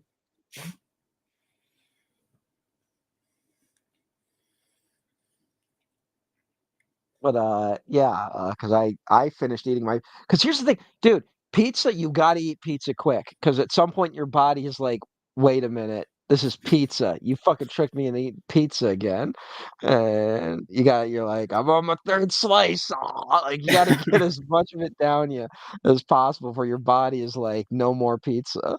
Yeah, Um, after this, I'm not gonna have pizza for a while. Like, I think I'm yeah. in that stage of my life now where I'm like, I had pizza like 2 weeks ago. I'm probably okay. I don't need to have it for a while. I unfortunately have not entered that territory yet, but I will get smaller pizzas when I go places. So like, You know what I'm remember doing like in high school? There was a Costco near the high school I went to, and it was only like half a mile away, and at that age, it's like Mhm. no problem. I used to be able to buy an entire pizza because the food court was outside. You didn't need a Costco card for the food court back then. So me and my buddies would each get a pizza, and we just fucking scarf that shit down. No, yeah, That was all. I used to be able to pack away a whole pizza. Mhm. That now I would die. I would be a dead man. Um, but still chasing that high though. So like this actually sucks because here's the thing: like pizzas are so inconsistent in quality that tonight's pizza was actually good. So Mm. like now, like I've been tricked into thinking all pizza going forward will be good, and that's not the case. Um,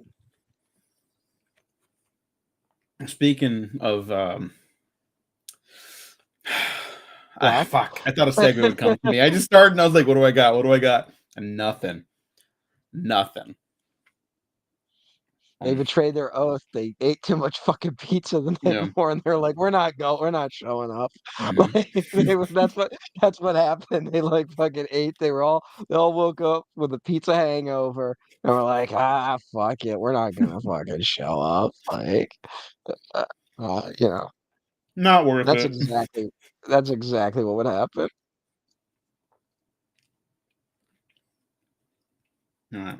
And get a little more See these? comfortable and finish my pizza. I'm just gonna turn my camera off though, so All no right, one looks yeah. at me and judges me. I guess we're both camera. We're both off camera for the time being. Mm-hmm. Um, but here's something. I like they really the Hobbit and Elf subplot of The Hobbit is terrible, right? Yeah. That weird love triangle. But like Well, she's dwarf, totally not hobbit. uh what was that? Dwarf, not hobbit. Oh yeah, he's a dwarf. Yeah, I always mix them up because they're just they didn't make a lot of the dwarfs look like dwarfs in The Hobbit. You know what I'm saying? Like they only made a couple of them look like Gimli. You know, Mm-hmm. Oh, you're the saying rest you just. want them all to look the same? I'm saying that they should have if they're going to be dwarfs, you Racist. should make them distinct from the hobbits Mm. visually. If that's your fucking movie.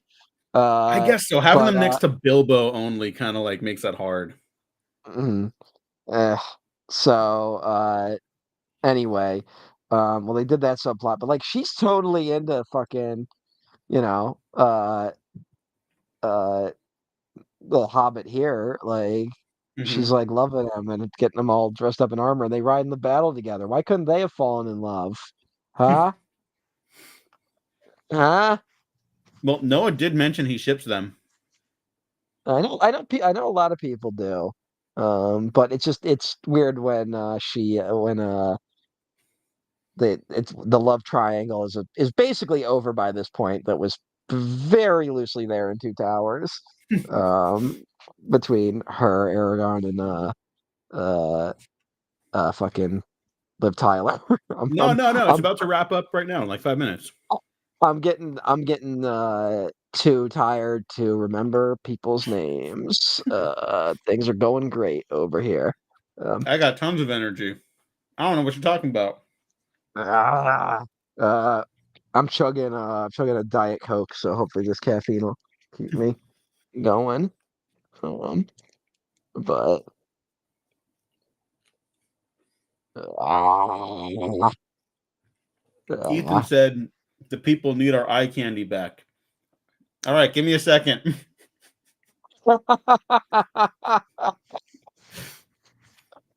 oh boy. Oh boy. Uh, I haven't had a full meal today to do this, so I have to eat like an animal. oh God. I can't believe we need food to keep our energy up. Yeah, what is that? What the fuck? Fucking Eve and the fucking apple in the garden. Whoa, Fucking whoa, ruined it whoa. forever.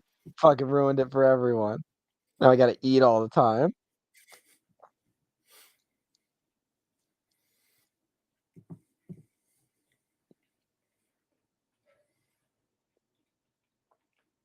Hmm. I still That have is the your Wikipedia heightism, page. Ethan. Oh, wait, That what? that is that is Ethan's like I got a mother-son vibe from their relationship. Oh, That's for Aowen and Mary. yeah. Hmm. Uh, so but that's heightism. Uh, Ethan's a tall guy. I don't know if you know that. Ethan's Oh, I tall. get it. I see. Ethan's tall. Ethan Oh, I'm tall sorry. Do fuck. do Tom Holland and Zendaya have mother son vibes as well, Ethan? Prejudice. Wait, is she taller than him? Oh yeah, significantly.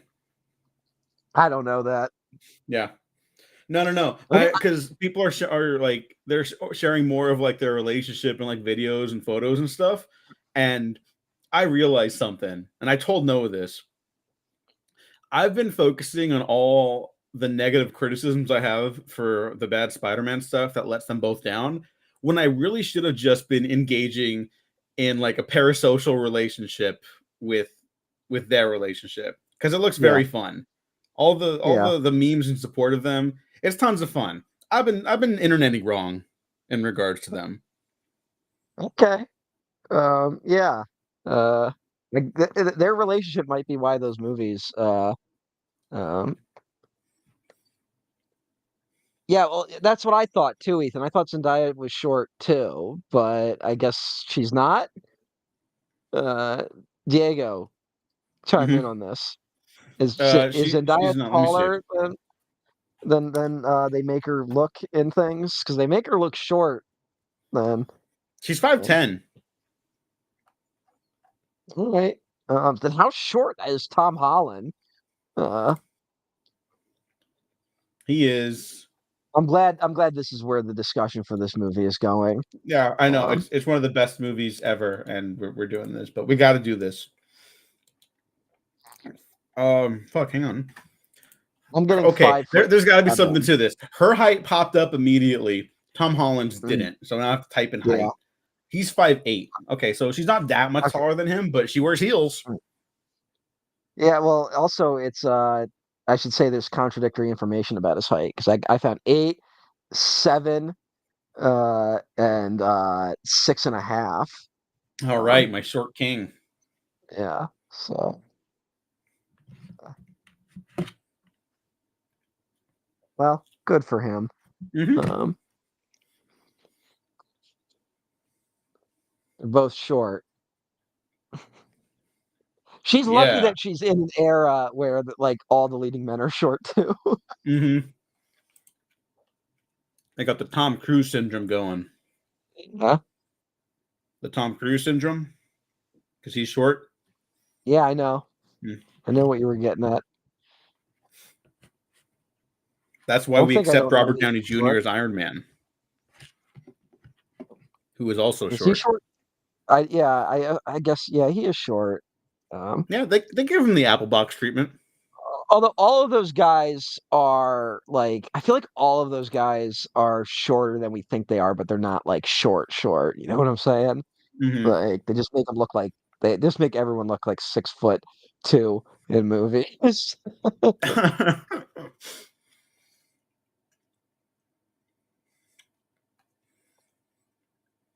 Tom Cruise needs to embrace his shortness. Like, if he's not going to embrace his age, he's got to embrace something. um, but how else is he supposed to be the one person who can save the world, the one person who can do the right thing despite what other people The, tell him? the one person to go on those impossible missions. Yeah, Uh, even when they lead to a bad movie. Even he's got to reckon that dead. He's gonna reckon that dead all over the place. Uh, the whole We're world still is super right insane. about that movie. Yeah, everyone is insane for liking that movie. That is like one of those like it is like everyone is lying to gaslight me into insanity. Hmm. Like it's because just wow. Um, but again, these are the discussions I know everyone came here Yeah. for. Uh, Yeah, I don't know why people like Scientologists aren't going to support you because you support Tom Cruise. They'll support you if you're Scientologists, and you mm, don't want to be that.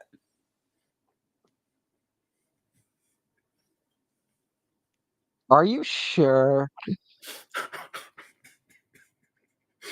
I got to get them thetans out of my body.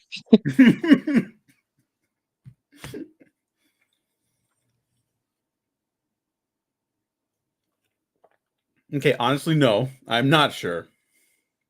See But still, how do we know it's not them body thetans that are messing us up? Maybe if maybe if we had listened to Cruise all along, we'd all be doing great right now.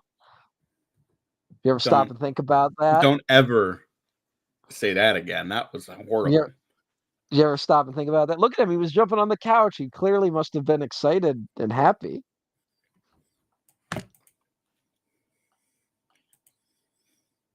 I'm just gonna eat my pizza in silence. That's a crazy thing that happened that like we've just decided didn't happen.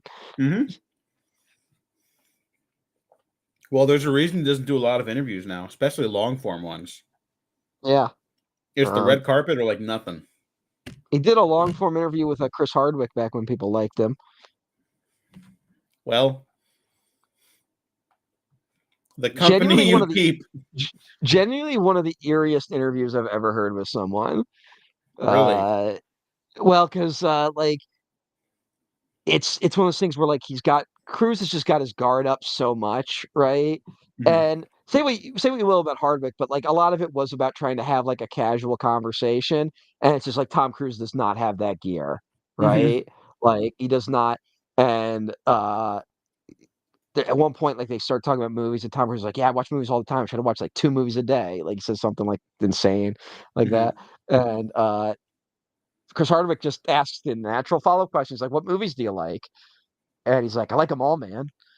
And he's like, "But have you seen anything recently?" He's like, "Yeah, everything I've seen recently is really good." Like he couldn't name a movie that like he was willing to be like, "I liked that movie." Like it was just interesting to say the least. Uh,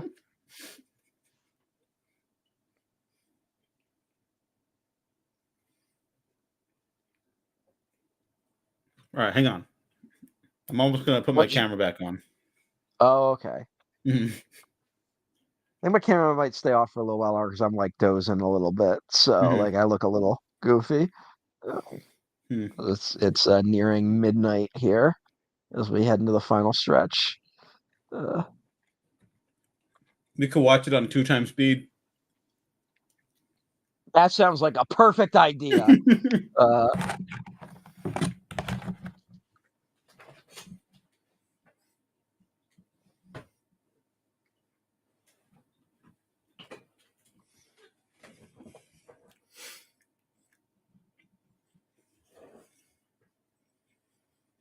Okay, hi, I'm back. Diego is back, everyone. Mm-hmm. He's back. He's gonna fucking set things right. All right. So, I do love that this movie is like thank you. epic and amazing, and then occasionally it just looks like an episode of Xena Warrior Princess. Yeah, Like this set where it's just like it's a door with some skulls on it. Like but you still like you cut to them with that background, right? And it looks like it's larger because now you've established the space, so it makes it feel even like bigger than it is. And yeah. if I'm being honest, I wish a lot of fantasy sci-fi stuff had that same vibe too. Yeah. I wish people were brave enough to do that. Yeah. Uh, I mean, remember when Sam Raimi got criticism for making his stuff a little hokey in Doctor Strange 2? And it's like, no, that's Yeah. what you should do. It's Doctor Yeah. Strange. Well, that's what always drives me nuts. Again, like it was like I think there's been like a real reevaluation of the Raimi Spider-Man movies in the general public. Like people have kind of come around to them, especially when they did those re-releases. But people Mhm. still act like the corny stuff in it is like a mistake, and it's like no, Raimi was that was his what he was doing. He was going for that. Mhm. So like that to me, uh, it drives me a little nuts that that is still how people treat those movies. Uh, Yeah, there's a purpose to everything in the movie, and like even these Lord of the Rings, like the the more goofy elements, the horror origin elements from Peter Jackson, like I really appreciate them, and as long as something's purposeful, I'll probably be on board with it. I say that having just remembered I saw Wicked and not being on board with the purpose of how that movie is filmed, but I still liked the rest of it, which I I understand is a psychotic thing to yeah. say, but it's true. Well, what I really think you did is you like the first half of Wicked, which is a good half of a musical. Yeah, Like that's what you really responded to. Um, I don't think it goes a lot deeper than that, frankly. probably So not. We'll find out this November oh, is that when for the next one good. comes out? Yeah. Yeah, yeah, yep, Yeah, I wonder what they're gonna do.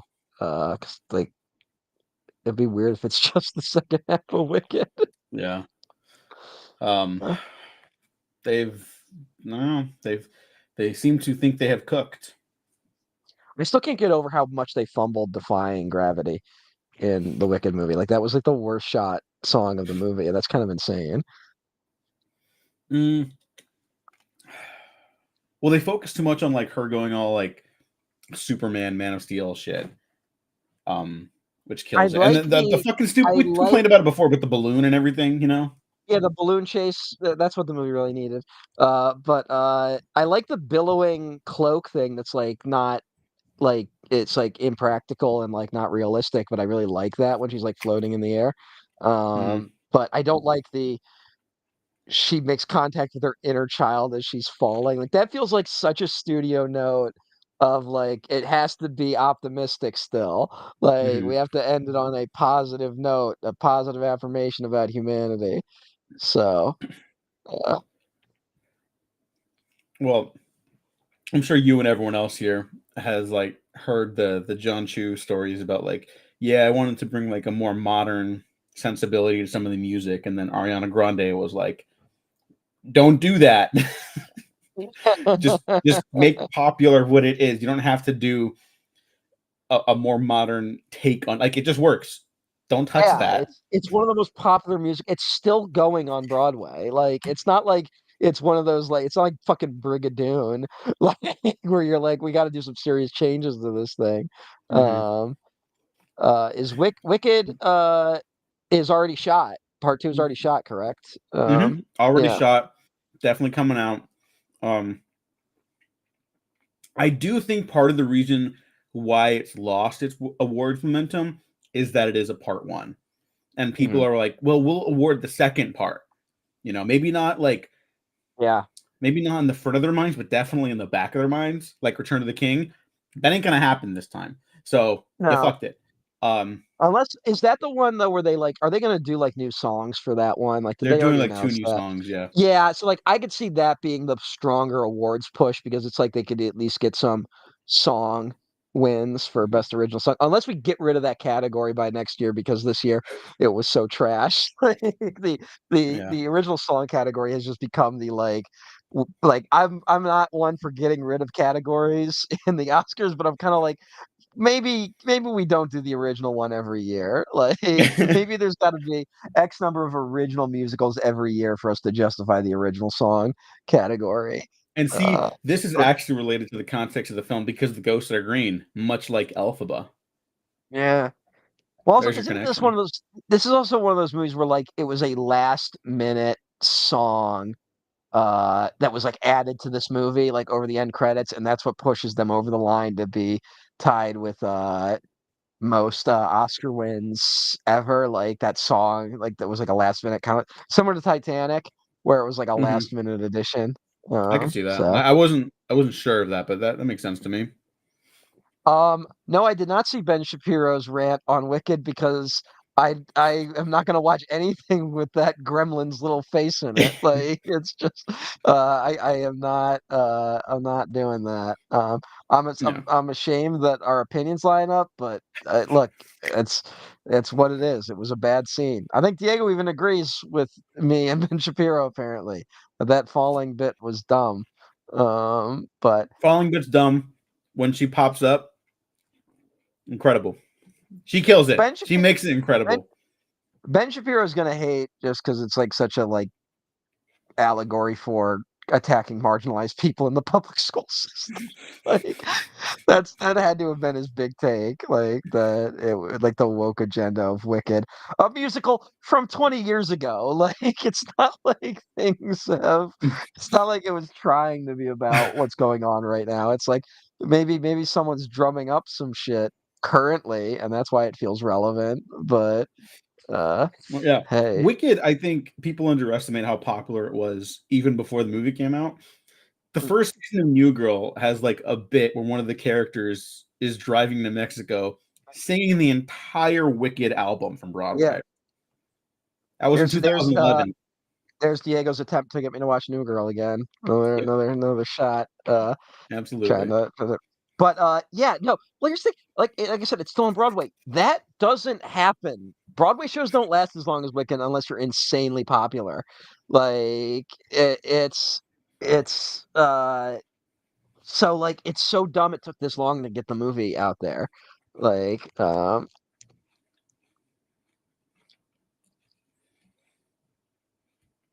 okay. Yeah, that seems to be the new Republican thing, Noah, that they are trying to co-opt narratives to very clearly anti-conservative narratives to be like, see, this is what we're dealing with because they got to feel like the victims everywhere.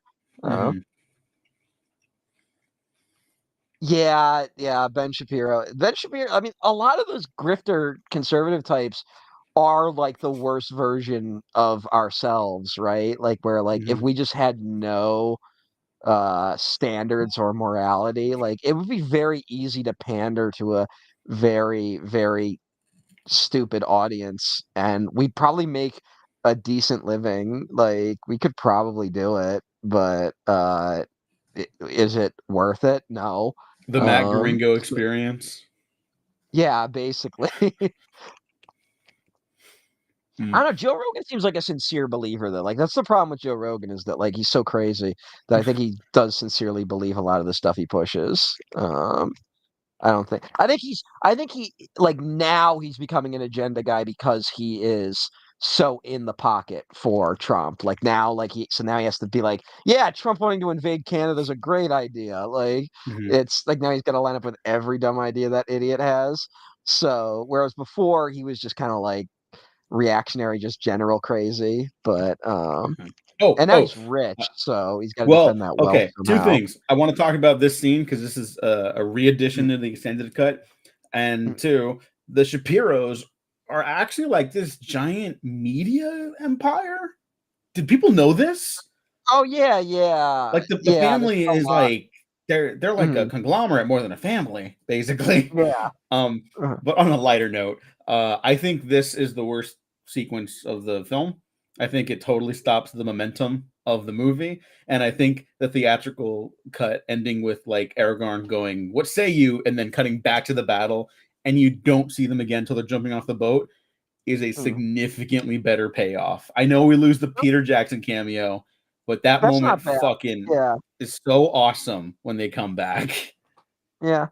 That's And not it's bad. not That is terrible. interesting. I will say that it's not terrible. Obviously, Uh-huh.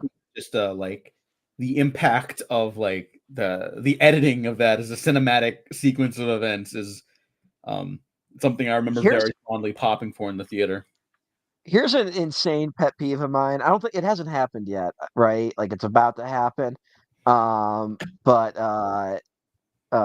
when the Steward of Gondor does his whole like abandon your posts, flee for your lives, and Gandalf knocks him the fuck out, and then looks directly at camera and goes, "Prepare for battle."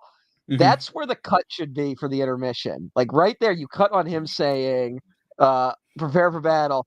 Cut intermission, but instead it goes on for like another like 10 minutes. Like it's a little weird, especially if you have the DVDs. Like it goes on Hmm. for just a little bit too I don't know. Like that just feels like such an obvious place to put the cliffhanger, Hmm. and I instead, remember where uh, it ends too. It ends when they bring out The big That wolf head big, hammer. Yeah. yeah, but, like, that's I don't think that's as good as ending on Gandalf just saying, "Prepare for battle," like, because that's essentially being Yeah. like, "We promise when you get back to your seats, we will be people will getting fucked up," like, Hmm. uh Totally agree. Ethan also agrees with my Ghost Army cliffhanger. Abso-fucking-lutely. I don't want to hit my desk because yeah. it's going to reverb in the microphone, but I was doing that, metaphorically. Yeah, Um, that's probably something you coulda kept out of this version, like, mhm. Like whatever. If you're going to put the stuff back in the extended edition, again, not a deal breaker by any means. Um, mm. I still Yeah, think all these it's are among the also a best little shit ever. weird it's a little weird to do it, like, even if you're gonna do the "we fight" thing, it's a little weird to do it before this, like, it's before the battle's even started, uh, Hmm. so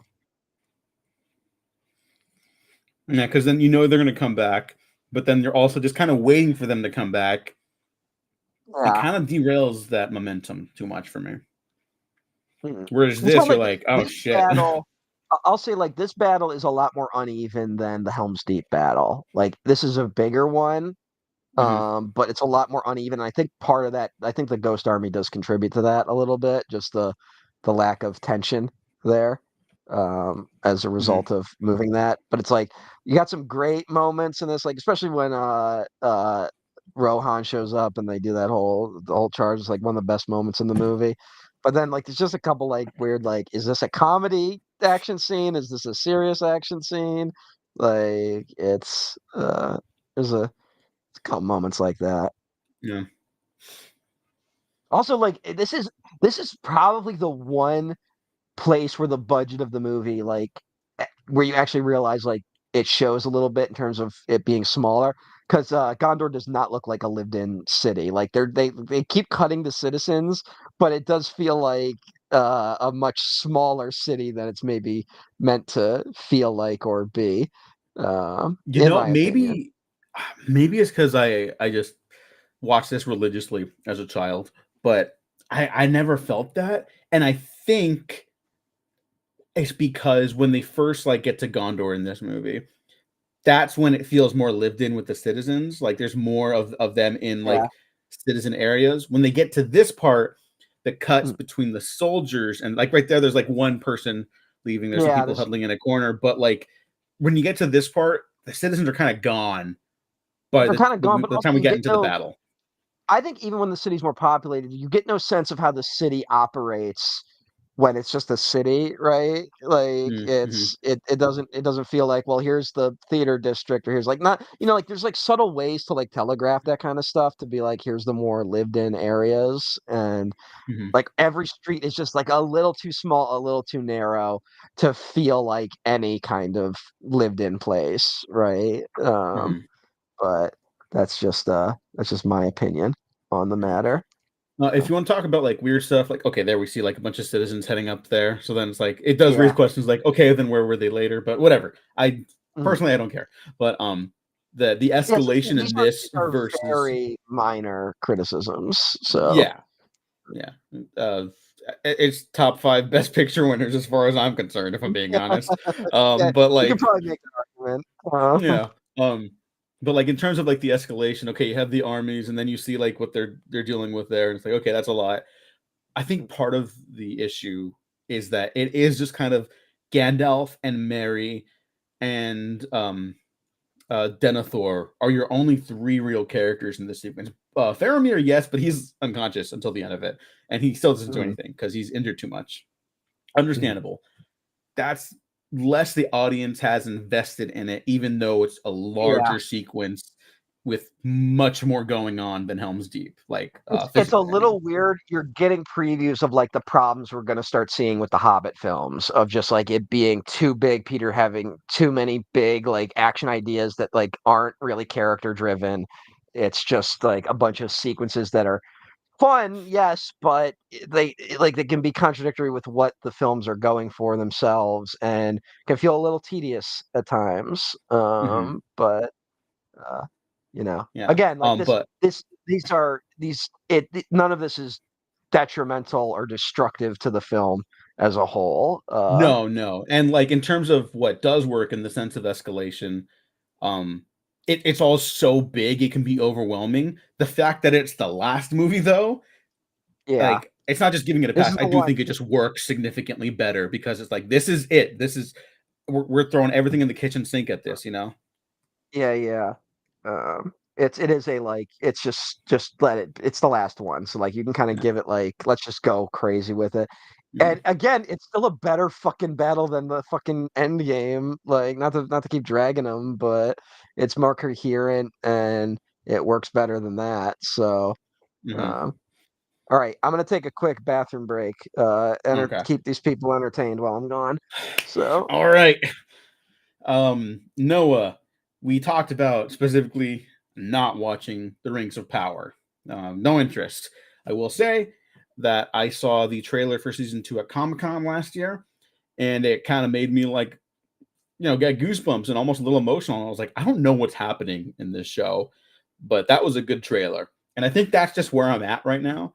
If I hear the next 3 seasons are like fucking incredible, then I'll get to it sooner than later. But yeah, right now just no interest. I'm watching enough. I'm trying to read more books, not just comics. Although I read the Ultimate Spider-Man issue that came out this week, and fucking Jesus. For future listeners, if anyone's at the 9 hour mark in the future, that's issue number 14 of Ultimate Spider-Man, which made me gasp.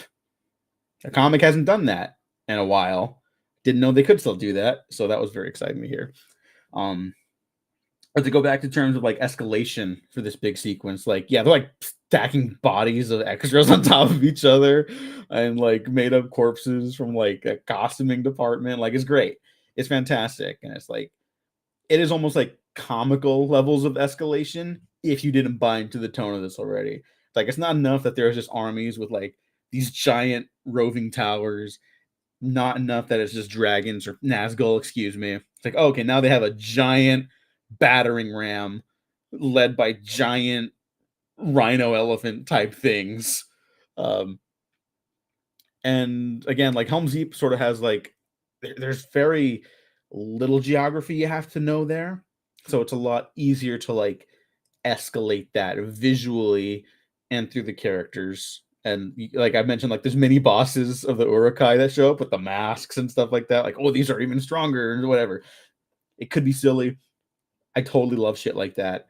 Um, and to go back to my least favorite stuff in the movie, it's the pirate stuff that's kind of sprinkled in here. Totally derails. I forgot about this part specifically. Totally derails the momentum a little bit for what's otherwise like incredible shit. Theatrical version, my perfect marriage of these is every edition outside of them interacting with the pirate ship. They should just pop back up at the end, hopping off the pirate ship to save the day with the ghosts.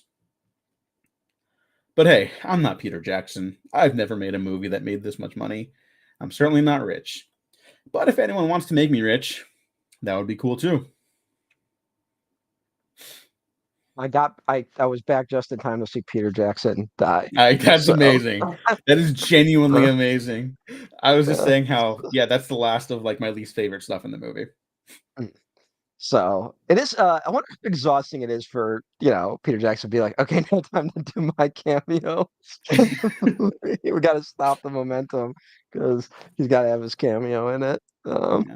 And I mean, considering how like fucking epic these productions were, do you think he just filmed some of the days like that? He's like getting his makeup done in the director's chair or whatever, and he's like, "All right, let's get another angle. Yeah, yeah, cut to Yeah, camera B. All right, it looks good." And I hope there camera exists. speeds. Oh yeah, Spielberg's new movie's about aliens. Ethan brought up. Yeah, very excited to see him back at the Alien well. See what he's doing there. So, Well, he's um, always done a really different version of that story too. yeah, Like between Close exactly. Encounters, It's ET, War of the Worlds. Yeah, Close Encounters is I'm terrified at the prospect of being a father. E.T. is like my childhood was really lonely. War of the Worlds is 9/11 really freaked me the fuck out. And so what's this gonna be the next time? Um, I wonder if If there's you a had to part of him, guess, not to like compare it too much, but I wonder if he saw Nope and was like, I gotta fucking step my game. I gotta fucking get back in there and show people how to do UFOs again. Like, I'm not this monster shit. Because I know he watches. I know he talks to Jordan Peele. So, Yeah, I'm willing to bet um, he saw that movie. That is totally Spielberg doing yeah. Jaws, like structurally and like You mean cinematically. You mean Peele doing Jaws? And Jordan Peele, who did I say? you said Spielberg, and I was like, yeah, Spielberg did direct Yeah, Jaws. yeah, yes, Uh, yeah, yeah. Believe it but or not, he wanted to take a swing at that same property again. what's the composer's name that works with Jordan Peele? Michael Abels. Um, yeah, I guess Spielberg was the one that like after Get Out like called up Jordan Peele and was like that work with that guy on every movie. Be like he's your guy. Like you gotta like do every movie you ever do with that guy doing the score. So, um, which is pretty cool to think about. Like imagine getting that sort of endorsement from someone who probably knows about that relationship better than any other director. So, Yeah. Um, Billy's not back in here, but Billy and I were kind of geeking out about Nope again last night on Twitter because we were just like, man, mm, like someone was saying, like, will movies ever, not a cynical post, but will movies ever give you that same rush as seeing the dinosaurs for the first time in Jurassic Park? And mm, I can understand why someone would feel that way, but some people rightfully called out that, like, look, it's not the dinosaurs being realistic, it's that you mhm. buy into their reactions because of the direction of the performances. Yeah. That's what helps make that moment magical. And Billy was like, this is what made me feel that same thing. And Mm, it's that fucking sequence at the end between OJ and M when they're separated mm, by Jean Jacket in the middle, and he does the eye thing. I'm gonna fucking mm. choke up just thinking about it. It's such an incredible moment, and the music is like what just drives Yeah. that nail home. It's like that's fucking movie magic right there. He lets her Well, know it's like also I still like got you.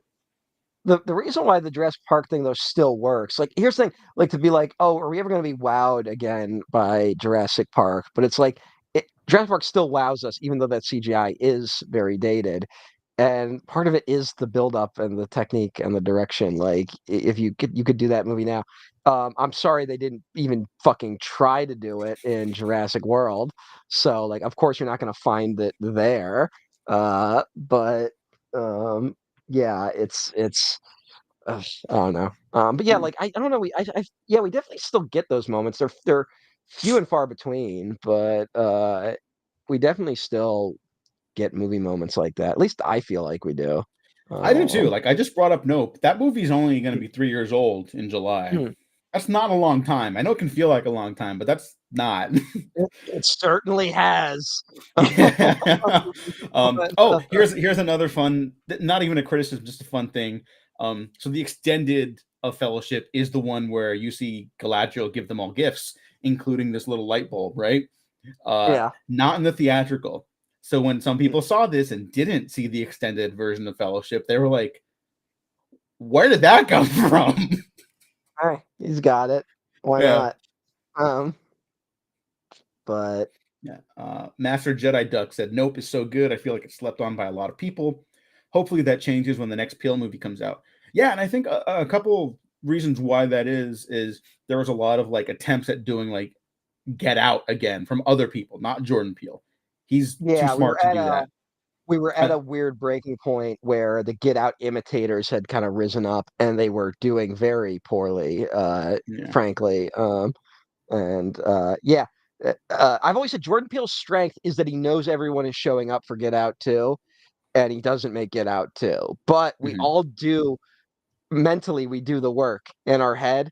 So I think that's why it allows him to use a light touch when it comes to exploring racism and stuff in his subsequent films. Not that the stuff isn't there; it is obviously there, but he gets to use a lighter touch because he knows we're looking for it more than we would be had he not made Get Out as his first movie. Mhm. So I've never seen a director like be able to weaponize his filmography in such a way. Yeah. Uh, Maybe and I even brought it up on our Jordan Peele trilogy episode, but I think the closest I can think of, and this is still radically different in terms of yeah, filmmaking and themes, is Nicholas Winding Refn, who basically his next two movies were like, "You want Drive 2? Well, here's Only God Forgives and The Neon yeah, Demon," and people were like, mm, "What? the fuck is this? Yeah. And I was like going like, yes, yes, like pure sicko, just Feels more like the self-sabotaging version of what we're talking about in terms yes, of yes, but yeah. I think he does just get a kick out of that self-sabotaging too. No, So more power to him. he's a total like provocateur type director. Like he likes Yeah. kind of like getting at people. So Yeah. He's the one provocateur where I'm like, I love this guy. When yeah. Gaspar Noé does it, it's like I'm calling HR. when Yeah, Nicholas Winding Refn does because it. Noah's movies aren't fun in any capacity. Like they're not, Yeah. if it's we just Ethan will I think attest to this. I just showed Ethan Audition and Itchy the Killer. Oh, for We the did a first watch time? together.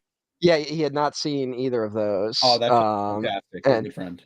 a- well, we were testing the waters because Ethan's a little squeamish, so we are trying to see like how much he could handle. And he did good. He liked both of them, but Takashi Miike is a provocateur, but like all his movies are comedies. Like they're all like you're not there to be like upset by what you're watching so much. There's a satire element to everything he's doing. So it works a lot better than like Gaspar Noé doing some really fucked up shit. And there's a lot more fucked up shit, frankly, in Itchy the Killer than most Gaspar Noé movies. But so But Gaspar Noé is also like, this shit's fucking in your face. It's real, man. It's fucking, you yeah, can't handle this shit. And it's like, I can, I just don't like it. yeah. Go away. Mm. um, Ethan mentioned that seeing Jordan Peele movies in a theater is a special experience. He has such a way of playing with an audience for laughs and scares.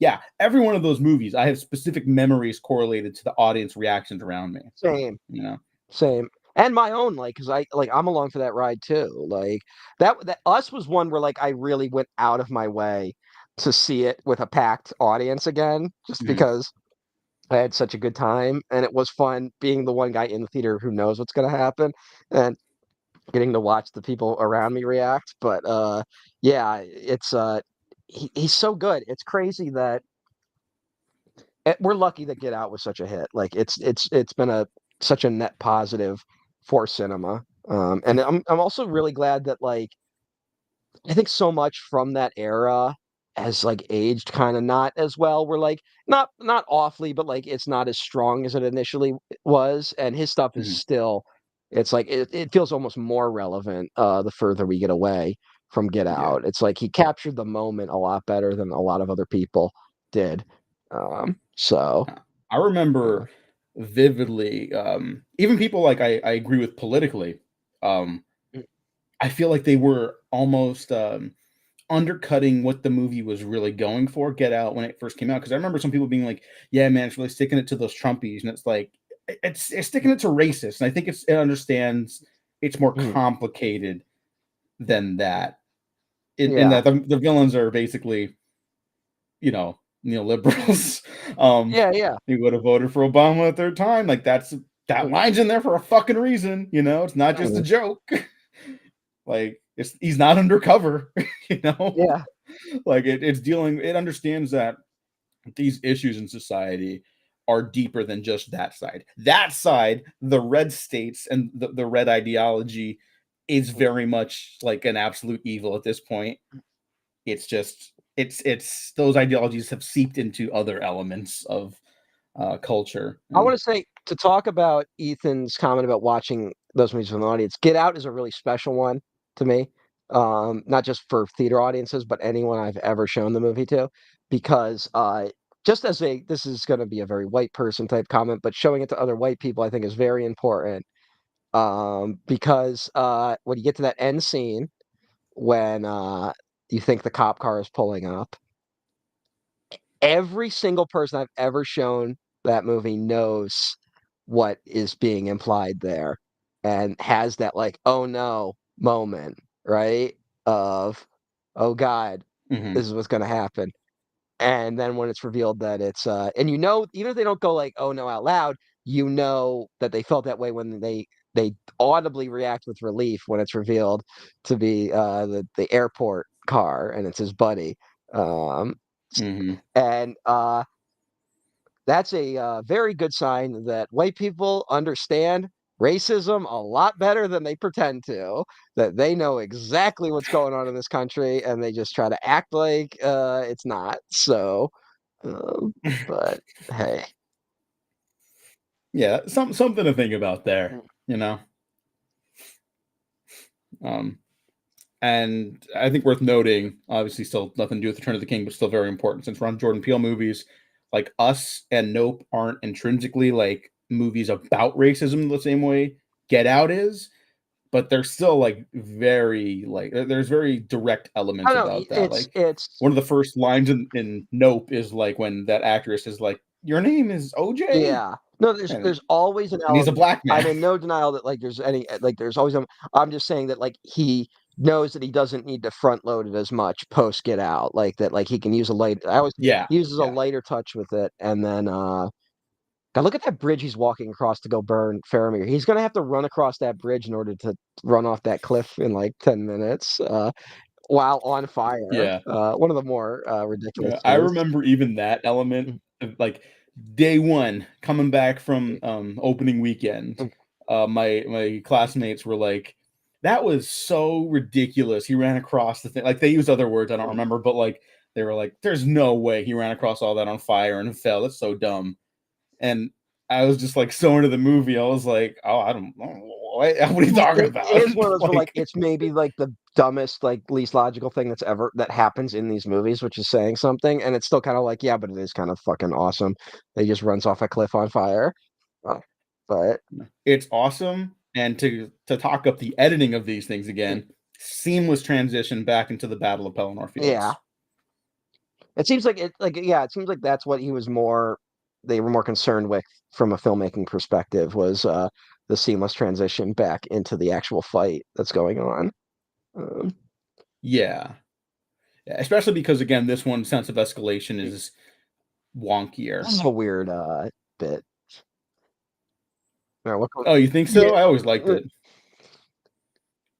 it's got like a comedy shot from Gandalf and then guys just getting massacred. And like it also feels like a bit of a like everyone liked the cave troll bit in Fellowship, so let's put like multiple cave trolls and let's do like a bigger version of it. But I don't like it's a little like funny, but it's like disheartening funny. You know what I mean? Like I remember people in the theater being like, mm, "Oh, like oh shit," like not really like laughs, mm. I guess. And I maybe that's why it always stuck with me, and I never felt like it was too All light. right. You It's know? just a weird to like to get a comedy reaction shot from Gandalf is all I'm saying. Uh, Now maybe you don't need that little this sequence in is there. one of the creepier moments in my opinion. The Yeah, It's scarier than when like he's being chased by Shelob, like the silent skittering of a giant spider is a lot eerier. yeah, Um, yeah. That fucked me up. I don't know if I could classify myself as having arachnophobia formerly, but I was like terrified of spiders. Like I would freeze yeah, sometimes when seeing a big spider. And I live in Southern California. You know what comes out on those warm summer nights a lot big if ass you don't spiders. keep certain areas of your house clean? Big old spiders. This is the Um, sticker is just like that's a lot for me. Um, but yeah, and like the foaming mouth and yeah, everything. It's like super simple, but makes it more effective. in the gut, man, that's a pretty bad spot to get hit anywhere. Like that's a Yeah, and also it's such a big like stinger. yeah, Like, part of my brain's like, it didn't go through him. yeah. Like, he survived that. I'm glad, but Jesus Christ. Uh, this is a little comedy bit. How do you feel about this? What element of it? Sam. The and then just drops him. Oh no, that one. If you talk about something that never registered with me as comedy, that one didn't. But Oh, I think it's just like it's such a triumphant moment for Sam. Like this is kind of his big mhm, moment, really. Uh, yeah. does he straight kill Shelob or does he just like injure Shelob and she runs off? Like, No, he injures yeah, Shelob. He wins, but because he it's doesn't like need a to kill her. demon spider at the end of the day. Like it's not like a regular like spider. Um, Well, no, it's a sexy lady. Even though it's a projection, I yeah. guess that Max was, I guess, correct about that. Well, what are there's a fantasy creature that's half spider, half person. Like it's like centaur logic. Like uh That's terrifying. um I've seen them in like fantasy drawings. Does anyone know what I'm talking about? They have a name.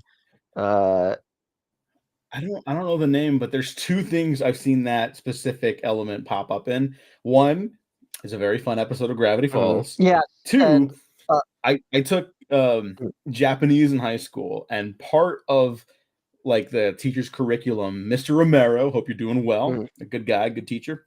He would just show us like Japanese cinema and also like those cheap horror Japanese TV oh, right shows. on. It was like an anthology series he showed us, and they were very effective, especially me, who was still terrified of that shit back then. And one of them was like, oh, this guy is trying to pick up this like young lady who's maybe is someone who's stalking him, maybe not. And then at the end, you find out it's like a spider Oh, lady, and okay. it's like a human with like 8 limbs, and it's just like a really fast shot of Oh, okay. her like running at the camera, and Interesting, it's like, yeah, that was interesting way fucking scary. to try to teach that stuff. That's interesting. But Well, it didn't leave my yeah, brain for a bit because that was a fucking horrifying I'm image. thinking more. But The yeah, other image I see is there's the Billy and Mandy movie, The Wrath of the Spider Queen or whatever, where I never saw that it's one. I like Billy and Mandy though. it's like the Spider Queen, if I remember correctly. Uh, she was supposed to be the Grim Reaper, but the votes got rigged, so it ended up going to Grimm. But there's Oh. a whole explanation as to why Grimm didn't do anything wrong. Um, but the Spider Queen was like his old best friend when they were in whatever their version of high school was, and so it's like. And she takes over and she's gonna like eat Grimm's head or something like that. It's some there's the plot's weird. Uh, and that because remember Billy had like a son who was a spider. Like he like it was like this. I can't remember the spider's name, but he was like, "Hey, Dad, like I love you," and Billy was all terrified of spiders, so he hated him. And so he's like part of the Spider Queen's army. I think that's the only reason why they did that plot. I gotta look up what this is called, where they have a spider like that. What if I just look up the Spider Queen? Yeah, do that. I feel like I'm gonna, I feel like I'm Let's gonna see. I get was gonna bring up something weird else, and fan now it's art if I look fucking. up Spider Queen. Um, I mean, you guys are looking up Rule 34 earlier, so just well, go for it. I will not be adding Rule 34 to this Google search, mainly because I need answers at this moment. But. Uh, I guess all right, D&D has a lot, so maybe D&D will have an answer. Um, Lolith, the Forgotten Realms, the Spider Queen is a deity of chaos. That doesn't really help me. Hmm. But, uh, all right, Spider human hybrid. So I'm gonna get weird shit if I look this up, but uh, Probably. yeah. Yeah, those Billy and Mandy memories, they sit dormant. Like you don't think about Billy and Mandy in like regular life, and then like suddenly all these weird memories come flooding back. Uh, but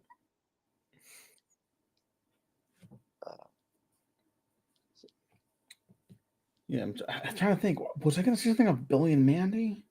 right, I I don't got know anymore. Arachne, the mythical. The Mass Effect No, one. no, Arachne, the mythical. The woman who was turned into a spider by Athena because she was being mean to Athena. Um, Hmm. but all right, TV tropes has an entire page dedicated to them. Just says spider people. Centaur-esque creature with upper body of a human, lower half of a spider. Sometimes referred to as driders or arachne. Drider is the word I remember. So, and I guess that's the Dungeons and Dragons term. So, uh, drider is what I was looking for. So maybe if they had made maybe if they made Shelob a drider, maybe you could have gotten away with the weird hybrid thing. Uh, Maybe. but um, It's just very strange because then at a certain point, the sexy human Shelob stops showing up because she gets injured by one of the ring wraiths, I believe. so the story just like comes to an Because end. Um, yeah, it's like, oh man, okay, I'm gonna go complete the main campaign. It's like there's half the campaign still left, and it's like, oh, that's just okay. We're just done with that. Like you can get little like there's little like spider insignias that you can get and like discover for like some bonus points or whatever, like little information and lore backstory. But I didn't pick those all up, so right. I don't know if there's anything important there. Oh my God, I was kind of into the big battle they were elements. trampling that guy a second ago. Um, Yeah. hey, people who do Drider art, I don't know if this is like consistent, but so you can't give them four legs and then an upper human body with two arms. That's a now they have 10 limbs. Uh, so like you give them eight legs and then two human arms. That's 10 limbs in total. So maybe pull back on two limbs somewhere. Just to keep it eight because they're not really spiders at that point. Uh, but Mhm. just throwing that out there. Um, Yeah. I always like that George R. R. Martin is always like his dragons are scientifically accurate. Um, yeah, They're just like, all right, yeah, because George. he's like there are no creatures. There are no like avian creatures or reptilian creatures with more than four limbs. I guess like that's only something in like like other other branches of evolution. So he's like, there wouldn't be a dragon with like four limbs and then wings because that would be six limbs, right? So he's like, so that's why Hmm. they have this kind of like weird arm wing hybrids. Uh, I mean, I get why he's saying that. I also just think they're not real. It's a fantasy world. yeah, You can just make shit up. yeah. Well, there's a lot of stuff where Like, it's inconsistent when he chooses to do those sorts of things. Because it's also like yeah. the wall in Game of Thrones famously uh wouldn't stay up because it's like an igloo. If you pack that much ice together, it generates heat. It would just melt. Like you couldn't build a wall of ice Hmm. like that. But then he's like, well, that's magic. Um, Yeah. I guess he's thinking like, well, it's like a natural creature out in the wilderness that they just domesticated in a sense, right? So oh, you know what? I can see how he got I there. should have looked up the chaos switch that Ethan mentioned from Dark Souls. Uh, Is that it's Quelaag? a yeah, it's a one of the boss battles. They're a spider human hybrid, so I probably could have looked there. I was trying to think of, and I was like, of course, my brain immediately goes like, where I've seen this before, Billy and Mandy 20 years ago. But um, so And this is one of the most hype moments in movie history. yeah, This is what it's all about, folks. Riding with Theoden King. yeah, but I would hang in the back. Yeah, just to be safe. Yeah, yeah. Well, 'cause you are gonna die. If you're in front, you're gonna die. Like, I just it's amazing we ever were able to convince people to go to war before the existence of guns because it's like if you're in the front, you're gonna die. Like, it's just how it is. Um, Yeah, that makes uh, sense. Yeah, yeah, they're literally shouting death, because they know they're going to their death, and yeah, he doesn't Also, make now it when I out of this battle sequence. one problem though, whenever I hear this now is that in the Lego Lord of the Rings game, there's the remix that you can unlock. That's just lines from the movies with like a techno beat under it, and one of it is this speech is part of it. It's like spirits That's shall be amazing. shattered, spirits shall be shaken. Uh, the other is Treebeard going break the dam, release the river with like a techno beat underneath it. It's awesome. And That's uh, that's awesome. I I, could I hear really that in like I the highly club. recommend I highly recommend looking it up afterwards. It's very funny. Uh, so uh, God, a lot of these fucking orcs towards this part of the movie, or maybe the goblins, look like the fucking Jim Carrey Grinch. Like, there's like several of them that look like they're like, did they just have leftover like makeup from fucking the Grinch movie that they just Oh, used? maybe. Uh, Well, that guy right there who just shoots the arrow and gets like the big like excited look. That's a very mm, like Hoovian looking orc. yeah. All right, here's a question. As I talk Mm, over an achievement in cinematic action scenes, do you mm. bring any orcs or goblins into the Gollum sitcom? Um, hmm. Like they're trying to be rehabilitated as well. Like maybe, yeah, maybe there's a maybe Aragorn is like, okay, I'm king now. I want to open up peace talks with Mordor. We got to have a mediator who knows Oh my both god. the cultures, and the only guy that they know is Gollum. Like he's the only guy with uh no bias towards either side. So Gollum has to Wow. mediate. Yeah. So. Okay, so oh, is this a show that sort of redefines itself every season? Like a new location, new sets? I don't know. I because as I feel like Gollum in the Shire just makes sense. So like it's got to Mhm. be there, but it'll just be like we could just keep finding excuses for like Aragorn. Shouldn't you be at Gondor? And he's like, no, I'm for whatever. Like he's just there for whatever reason. We can find like three excuses a season for 26 episodes to put him there. Yeah. And Or uh like the classic sitcom vacation episode, and he goes to Gondor for those oh peace yeah, talks, right? And that's like, okay, you do like a 2 episode arc here or whatever. And then mm, oh, he goes to visit Rohan. He goes to visit Rivendell, you know? yeah, yeah. Or Why but when not? when It he just was before he was Gollum, right? And he was all like mangled and shit like that. Oh, I used to love visiting Osgiliath. Do you think we can go visit that again? And they're like, oh, I don't know about that, bud. It's not looking too good.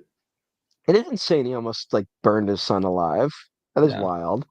Um, Yeah. Well, he lost his mind. And I'll be honest, I fucking hate that trope. And it's like, well, they're just crazy. They lost it. And it's like, I kind of get it with this guy. yeah, well, he's the ultimate version of like what the story is ostensibly against, which is the idea of giving into despair. Like that Mhm. is the greatest sin in these stories. Is that like to give into despair is to betray everything. Mhm. So he's just the ultimate version of that.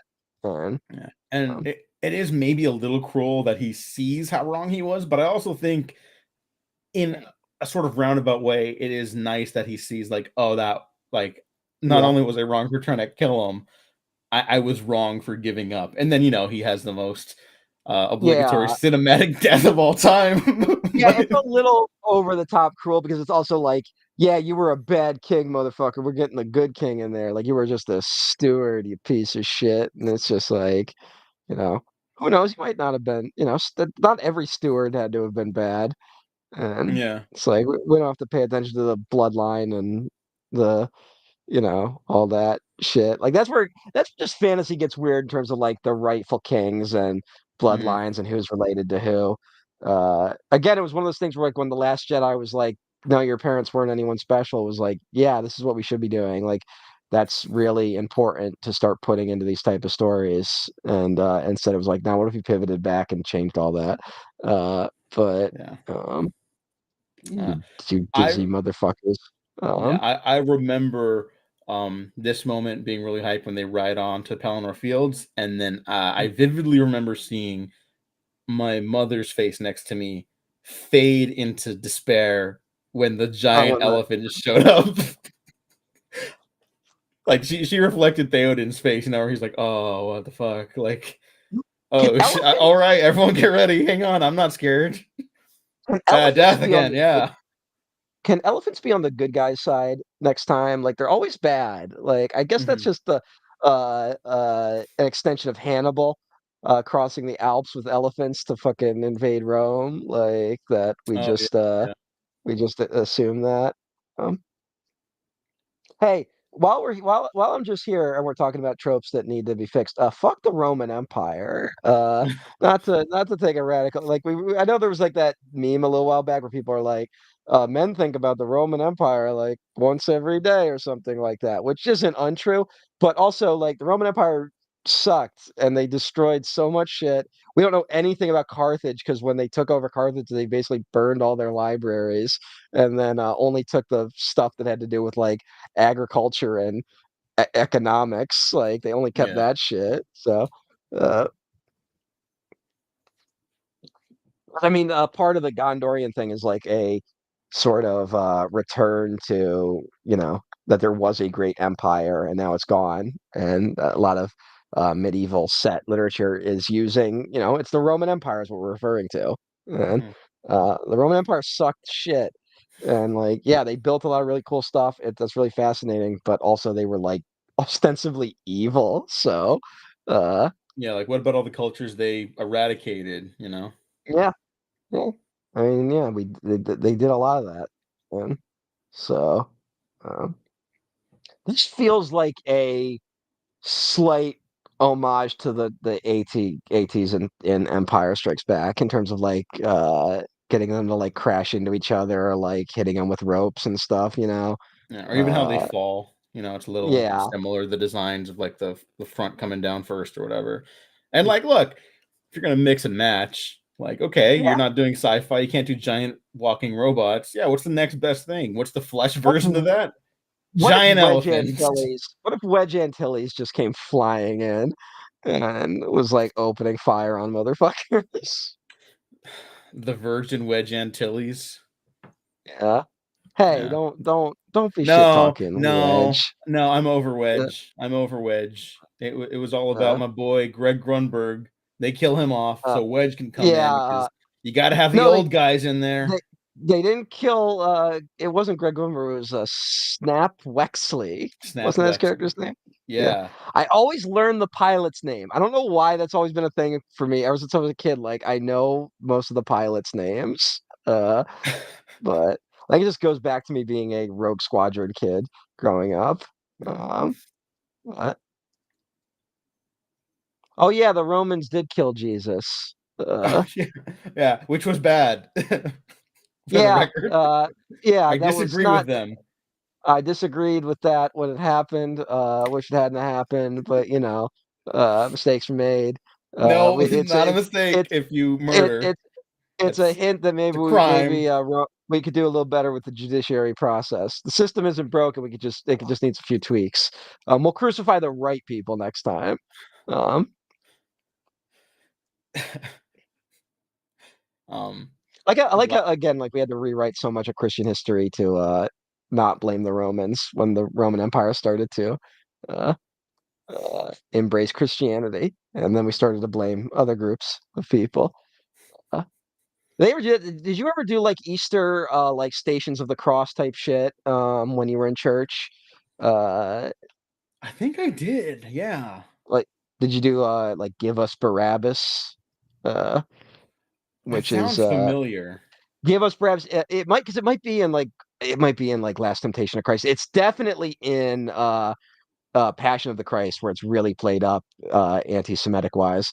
But it's there's a story in the Bible where Jesus could have been freed, and the Romans go to the Jews and go like, "Who do you want free? Do you want Jesus or Barabbas freed?" And Barabbas is like a straight up criminal, and they're supposed to be yelling, "Give us Barabbas!" Like they want Barabbas instead.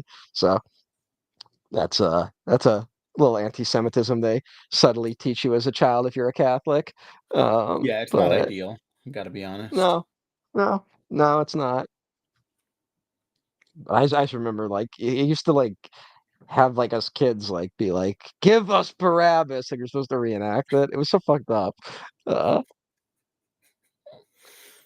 why the kids did like the kids should never the kids do the Easter stuff because that's like Jesus getting fucking killed. Like do the fucking manger because like you can just have the kid like, oh, this kid's a sheep, this kid's one of the wise men. Like just do that shit. Don't have them do the fucking any of the other stuff. But Yeah, I mean, I think that's a big difference. Like, why? Do you know what a posada is? I brought this up before, right? I believe you have, but repeat it just in Okay. case. On Christmas, specifically, like Latino families will get together and they'll reenact Jesus, Mary, or Mary and Joseph looking for an inn to have the baby, right? So you Oh do some yeah, songs yeah. back and forth, right? Yeah, there's a reason we do that and not Mm, leading to the crucifixion, which is a mm, little more of a bummer. mm. You can't really sing songs Yeah, about that one.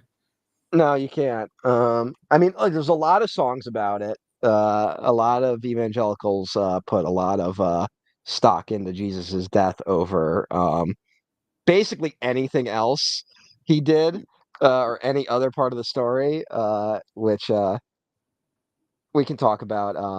The That's a very conservative worship of sacrifice. Hmm. Uh, which Lord of the Rings has been accused of it at times. Um, uh, so where the uh, the sacrifice of the worker is romanticized in a way. Um, Hmm. I just want to say, so you get the Nazgul in the Shadow of War games as well. You can ride them, right? mhm. And it's pretty awesome. They die very quickly. Mm, um, and yeah, so I'm gonna say it's it's canonical to the film when she cuts off the head rather quickly. Not a criticism with the movie. It's a little bit of a criticism of the game. The again, movie, it's it is awesome. so it is so funny to be like if you did this today, there would be like 30 video essays being like Lord of the Rings ruined, woman kills Nazgul, like even Yeah, though like 30 it's video so in the same day, mind you. yeah, It's like yeah. day two. Uh, it's everything's dumb. That guy really looks like the Grinch. Yeah, I Uh, was gonna say that one. They keep cutting to his face, and it's like, yeah, yeah. even the voice, it's a little Carrie-esque. Mhm.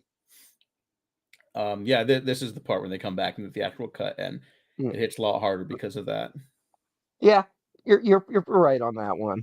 Yeah, Um, I usually am, and yet people are always surprised. don't test me.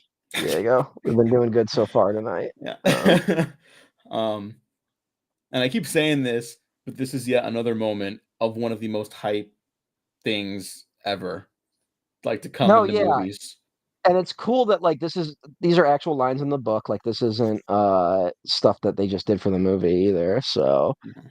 um, I do like that. This just brings me back to my Tumblr days though of the like I am no man and then the freeze frame on her face being like ah Yeah. like one of the Yeah. best. Yeah. So Yeah. That's some of and the I do hardest like shit of all time. that the like he like disintegrates like that. That's just always cool when like an Yeah. inhuman guy dies like that. Yeah. So Yeah, it's otherworldly, but it's still like awesome, but it's also like, it did fuck him up to like kill him a little bit. Like they're both found like unconscious later. oh, I'm sorry for spoiling the Bible, Noah. Um, look, there's a lot more surprises. You might think I spoiled it, but there's a lot more surprises to come. Uh,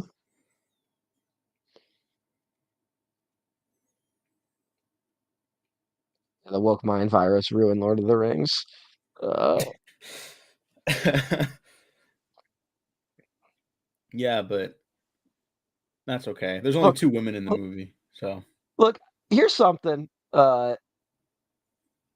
Maybe Mordor's not that bad because they put this guy out like to be like a general, and like he's all fucked up and can't walk.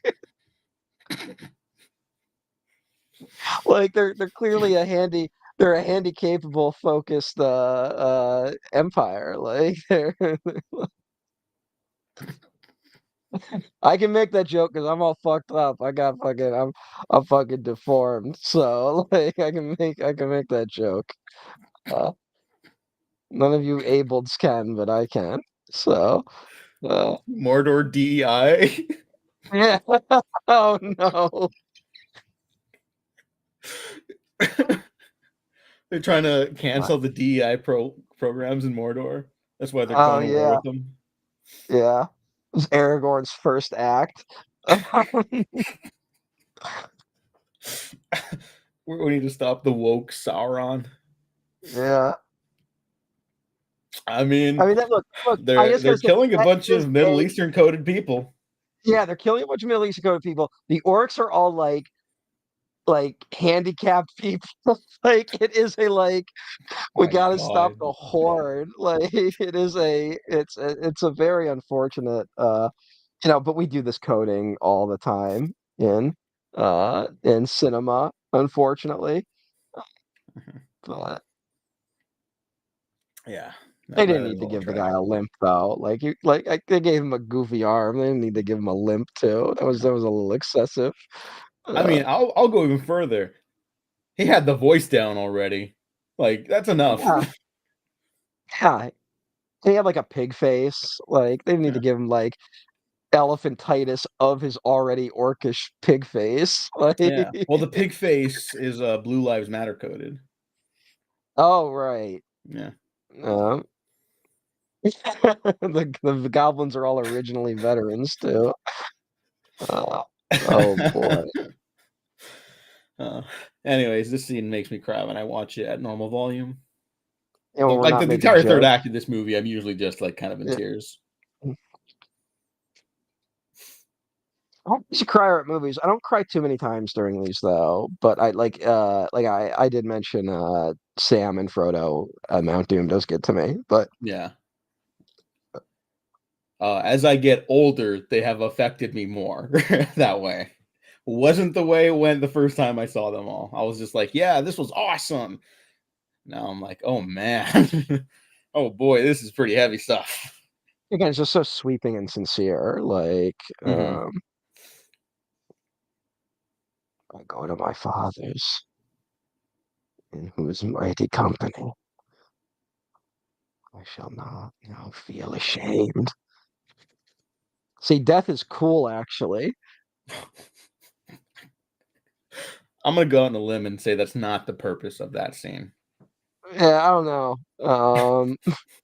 Look, look, it's post Look, World I War understand II. the criticisms. I think he's just coming to terms and like being at peace before he passes. That's it. That's the Yeah, extent of that yeah, one. yeah, yeah. Um, I'm uh, I'm always just a little skeptical of these things. Uh, As you should be. just There's plenty to be yeah. skeptical of. Mhm. If you don't cry at Grey Havens, consult a cardiologist. That's the scene with Gandalf and Pippin, right? Because that's a very beautiful scene, in my opinion. Mhm. Then the very end, obviously, that's just fucking when they leave. That's I was gonna say brutal, but it's not. It's just beautiful. Mhm.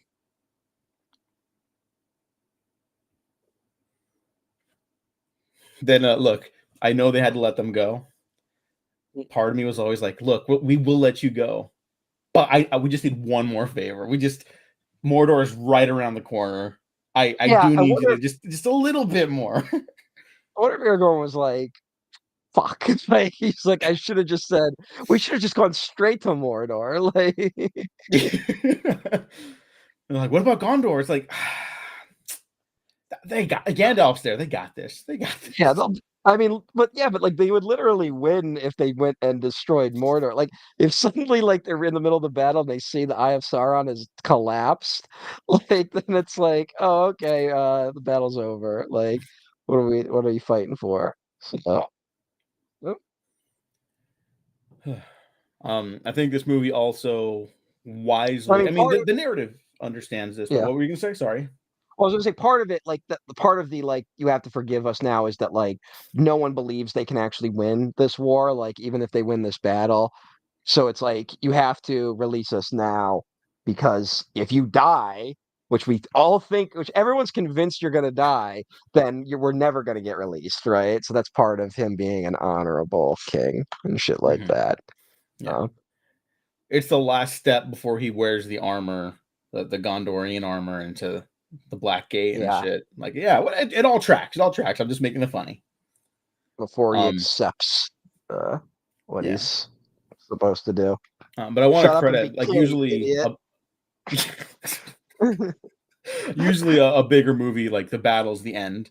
And I know this is the narrative as well in the books, but like it's nice that it's like, okay, you do the big battle, but really it comes down to more than just that. It's these characters making these decisions that's going to define not just themselves, but the world around them and the relationships between each other. And like, yeah, this could all come crashing down, but right now we have to prove something. And it's just that's what these stories are about, you know? Like in the real world, maybe you don't have to ethically prove something. Maybe you do just Yeah. have to make some more finite decisions regarding bad people. But in a story, Also, yeah, you can do a rallying cry. also smart to cut Arwen's line after this battle where she was like, "I will be a warrior no more and just be a happy wife to my future husband," which is literally in the books. Yeah, that's probably for the best. Can't That really. was a smart. That was a smart cut. That was a smart cut, Yeah, Peter Jackson. So, uh, we'll give it credit. Like it is like one of those things where it's like this is mostly a sausage fest. Like there's like not a lot of prominent women characters in it, but they literally do get a two. lot of. Yeah, Actually, they get, three. but they do Three. get a Sorry. they get a lot of mileage out of, especially Arwen. Like it's just they use her very wisely. I think elevate her a little bit more than the source material. Hmm. Whereas I think she's is she like just straight up like forgotten in the Bakshi uh Lord of the Rings? Like did they just like barely do her in that, or is she like not even in it? Um, I don't remember her in it at the very least, which should tell you yeah. something because I'm kind of like the backseat defender on the podcast. I find his stuff interesting at the very least. I No, cannot remember her at all.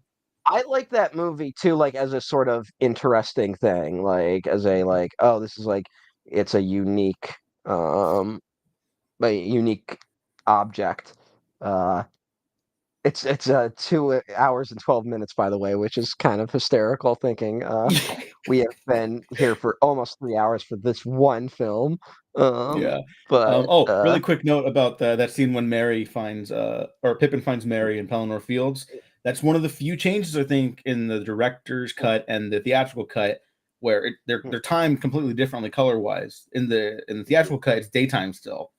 This we Mhm. just saw it was Mm, day for night, which I just okay. found interesting. I don't know which one works better or I prefer. I find it interesting that for that scene specifically, they were like, "Let me try something else here. I prefer this."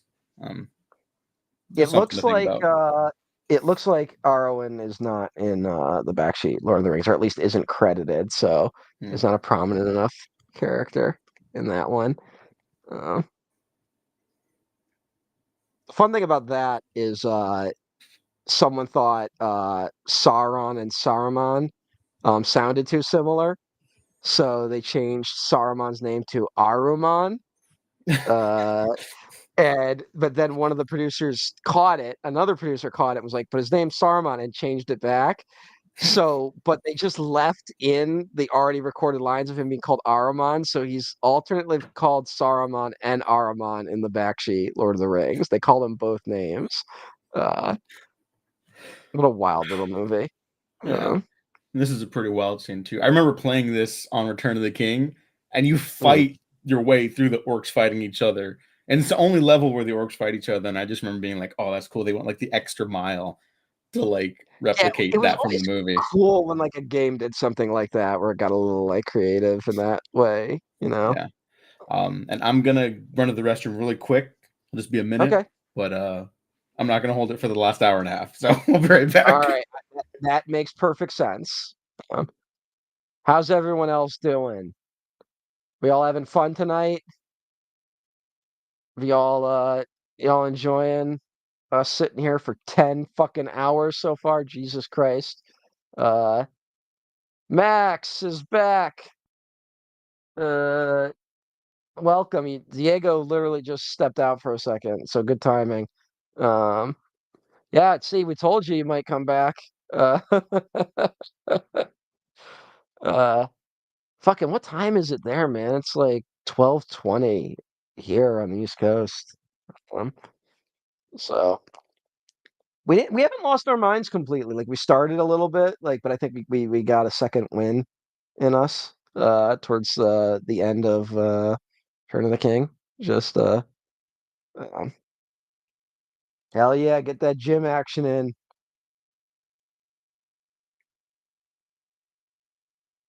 What did they think he was?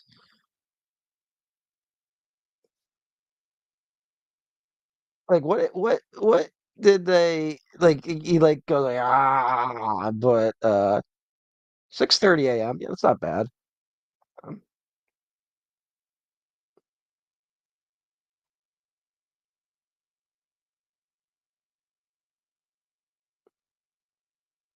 I guess they all fight each other a lot, like these guys, so I guess like, Mordor's a very uncooperative nation. Um, but I was just like, what do they think he was supposed to be? Do we even know what the fuck goes down in Mordor? Uh,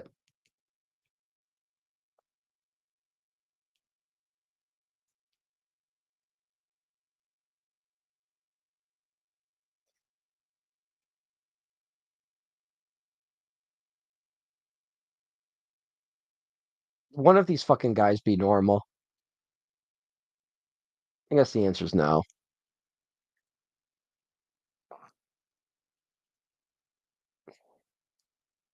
Sam gets a little vicious towards the end of this one. Uh,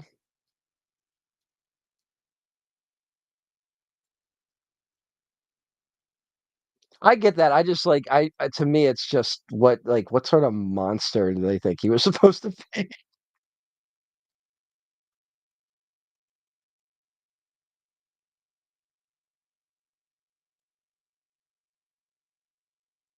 Like Mordor's supposed to be this really industrialized nation. So what you know, you would think there'd be fewer just like random monsters running around, but I guess not.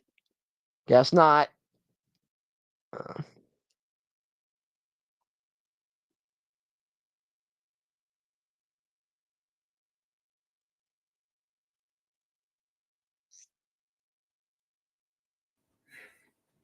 All right.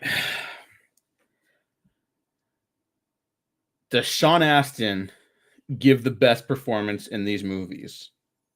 um, I love Sean Astin, but I don't know if I'm gonna go that far. Okay. He's very I good. don't He's believe that. I very just think it's arguable. Yeah, you could definitely make that argument. Um, Oh, hey, Max. Sorry, I just saw his comment. yeah, yeah. Um, Uh, I do like Frodo's I do like how Frodo keeps finding new justifications for him being the only ring bearer. Um, mhm. uh, Oh, here, how do here's we know? something that's here, finish How do that we up, but I know? have another question. Okay, I was just saying, how do we know that their orcs are all dumb, as everyone says? Like, that could be just Gondorian propaganda. That could be. Like, um, Well, that's what the Gollum show has to address. That's, you got to have an orc character in there being rehabilitated. That's how you start the next like arc of that show. all I'm picturing is like all the weird like TNG episodes where they tried to be like, the Klingons are getting better, and the Klingons still act like monster werewolf people. Like it's like they never figured out how to handle the Klingons very well.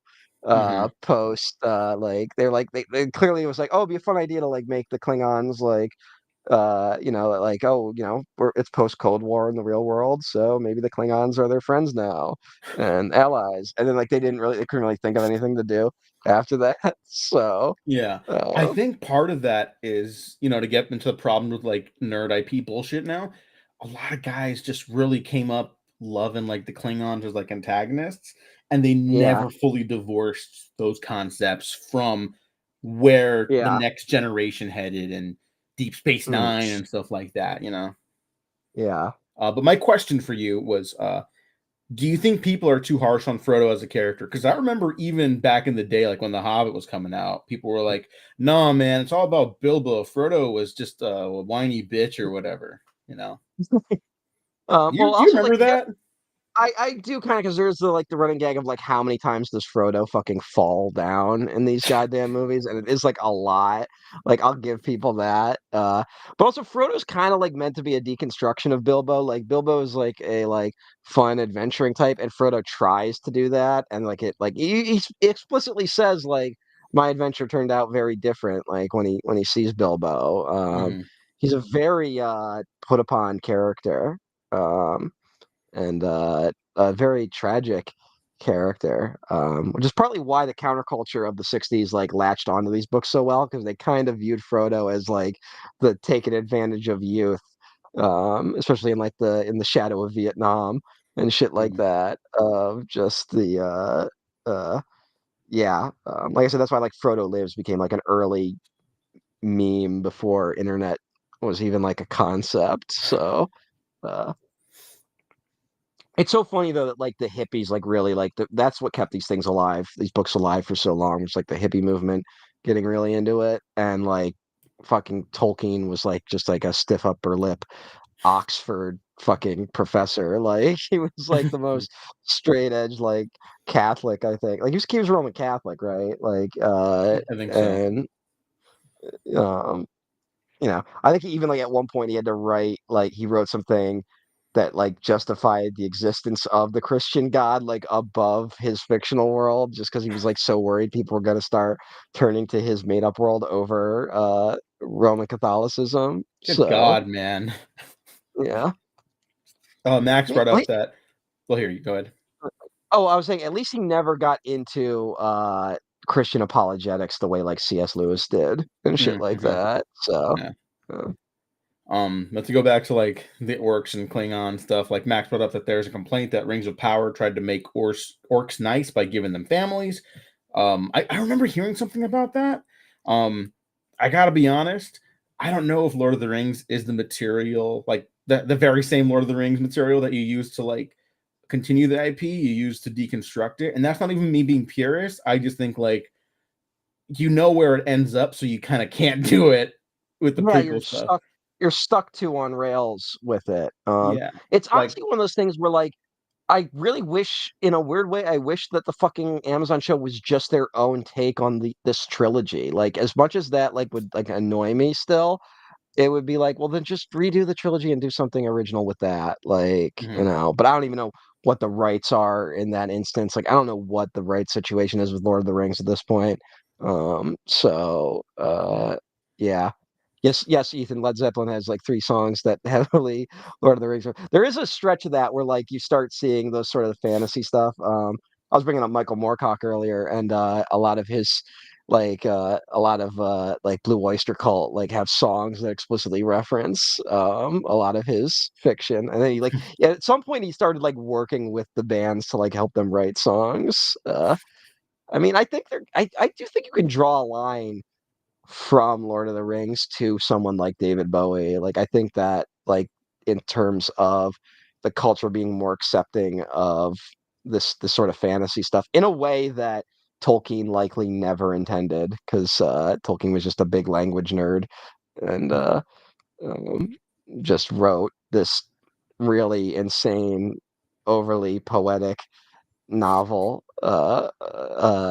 and that had to be split up into three books because they just couldn't print a book that size at the time, and uh, and then he changed all of culture, um, but As one does. mm.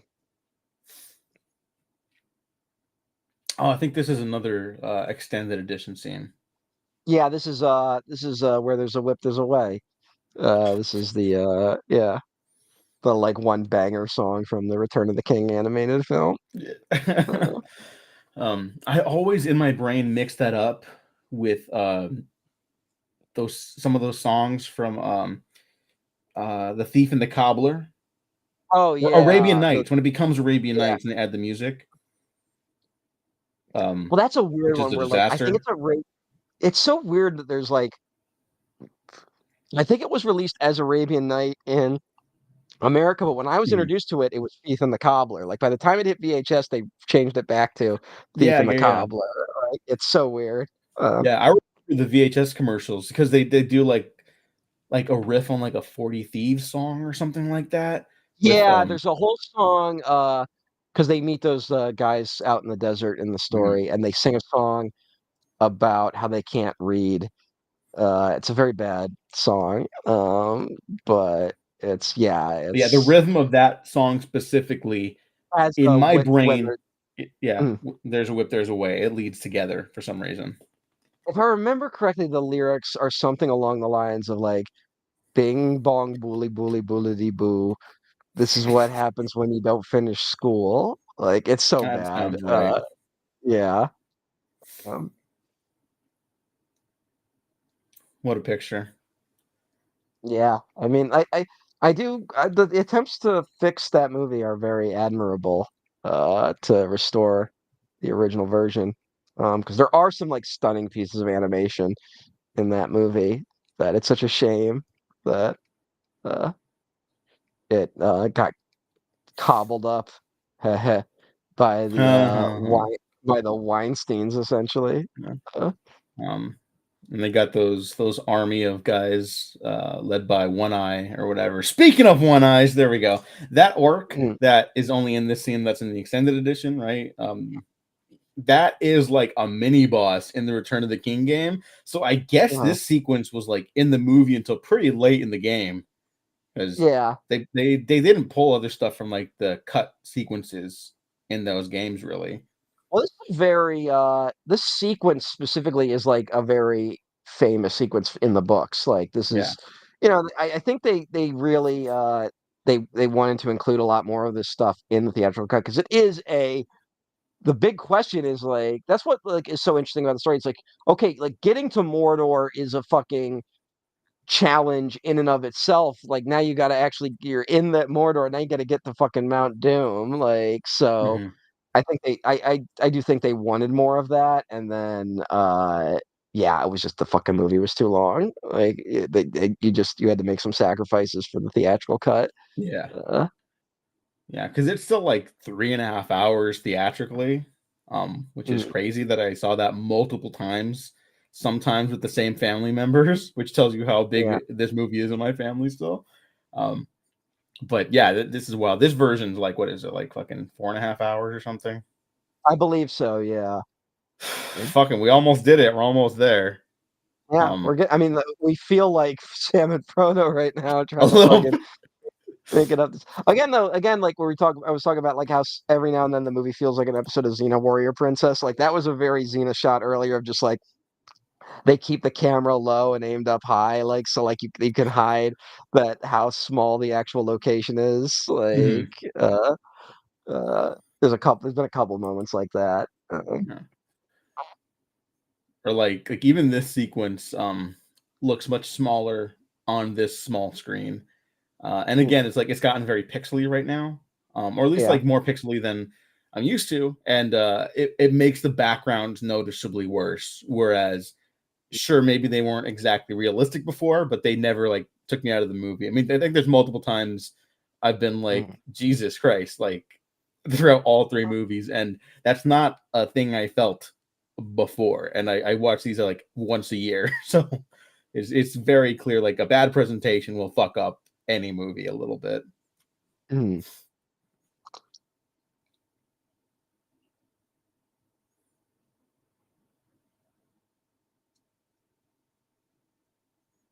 That this there is light moment is directly lifted from the books as well.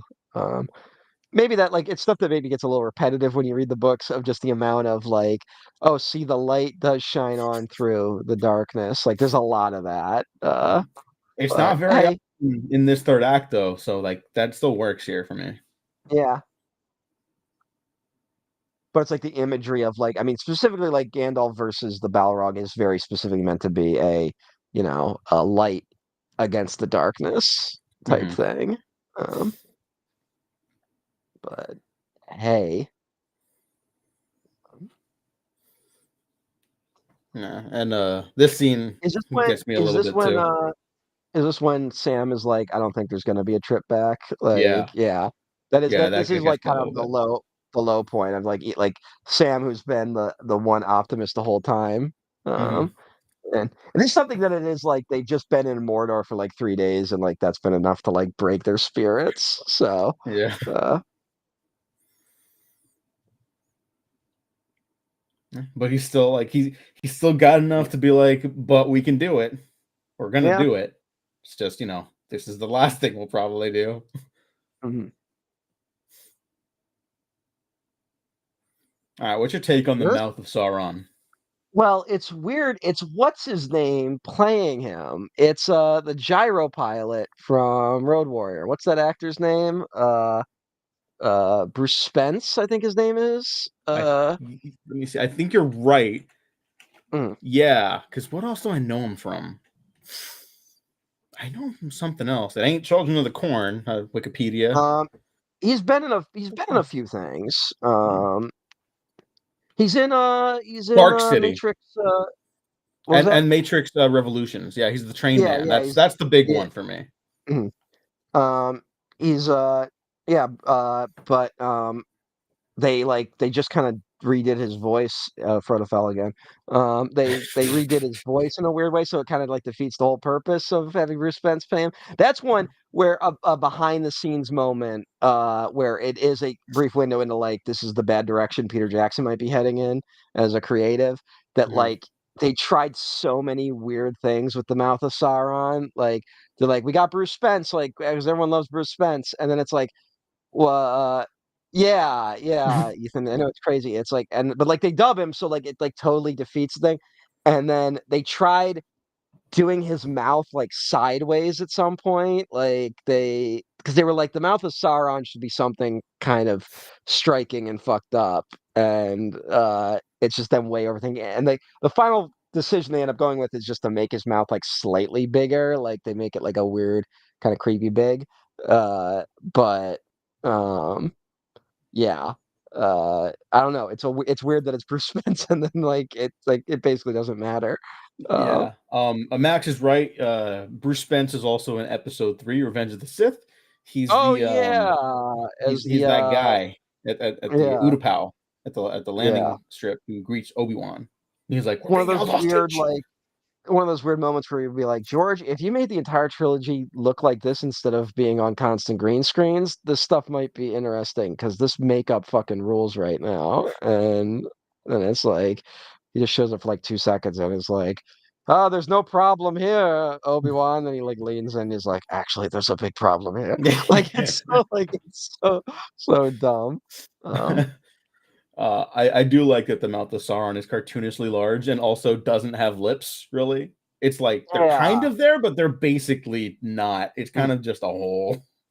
Again, like that was like they were way over thinking it like they ended on the right decision, but you can see the Peter Jackson like tinkering a little bit too much with the decision making in terms of this sequence. Hmm. Um, but Max also mentioned that he missed it, but loved the brief role the Witch King had. Yeah, the Witch King shit's awesome. I Am No Man. We talked about all that fucking just shreds. That goes stupid hard. Um, but to go back to your thing, Matt, about like Peter Jackson's decisions, I remember hearing that Peter Jackson was considering like instead of that cave troll fighting Aragorn at the end, that was going to be like an interpretation of Sauron or something like that. yeah, it was gonna be they actually shot most of it That's fucking because that's crazy. why the cave droid. I mean, not I'm just reading I know, I saw that Ethan's too. comment. 10th I did level, that thousands where of I magic droids. yeah I was reading his comment unfortunately but what was it that's why he's fighting that giant cave troll that's deleted like stuff from his fight against Sauron and it was going to be like this thing like you can find like storyboarded parts of it like it was like half visual like they finished about half of the visual effects for it where he was going to appear as his initial angelic self like that's what's in that shot where he like walks forward looking directly at the eye, and you don't really know, like before he does the like for Frodo moment. It was like him almost being tempted by Sauron. Like it's so weird. Like a lot of the shots still remain here. And then yeah, and then he was going to turn into uh what we saw in the opening of Fellowship. It was going to be that he was going to fight like a 10-foot tall guy that looked like that. And it wasn't like it is one of those notes that like I get why they did it, where at least thought about it, where it's like it is a movie where uh our central heroes never directly face the central villain, right? Like it Hmm. is a movie where the villain never directly appears. Um, it's just his eye, like he doesn't have physical form yet, you know? Uh, Hmm. and I can see a studio being like, you need to have something to compensate for that, right? Like Yeah. you need to have something there. And so I get the urge to maybe do it, but at some point someone logically went, don't do that. Hmm. Um, so uh but like I remember like this is that thing where like uh they originally pitched this as two movies because they were like, no studio is ever going to give us money to do three. Like they were willing to compromise on a lot of stuff, and they did compromise on a fair number of things to appease a studio. And they were just lucky that New Line was in this position where they were like, nah, fuck it, go for it. And it could have been a very different um movie, probably still a good movie, but very different, Hmm. had they been forced to do more compromises. I mean, this is actually another weird thing that kind of happens in this era where people were expecting compromises from these sorts of movies and they didn't happen. Similar with the Spider-Man movie, where everyone just assumed they were going to make a Spider-Man movie look like The Matrix because that's kind of what they did with the X-Men, where like Hmm. they put them in like the cool leather and like they made them look cool. They didn't give them the yellow spandex and stuff. And you can even find, I think, who's that guy who does the like who did Kingdom Come, the art for Kingdom Come, the comic? Oh, Uh is it Alex Ross, or am I getting the name I wrong? think Alex Ross might be the one. Hang on one second. Um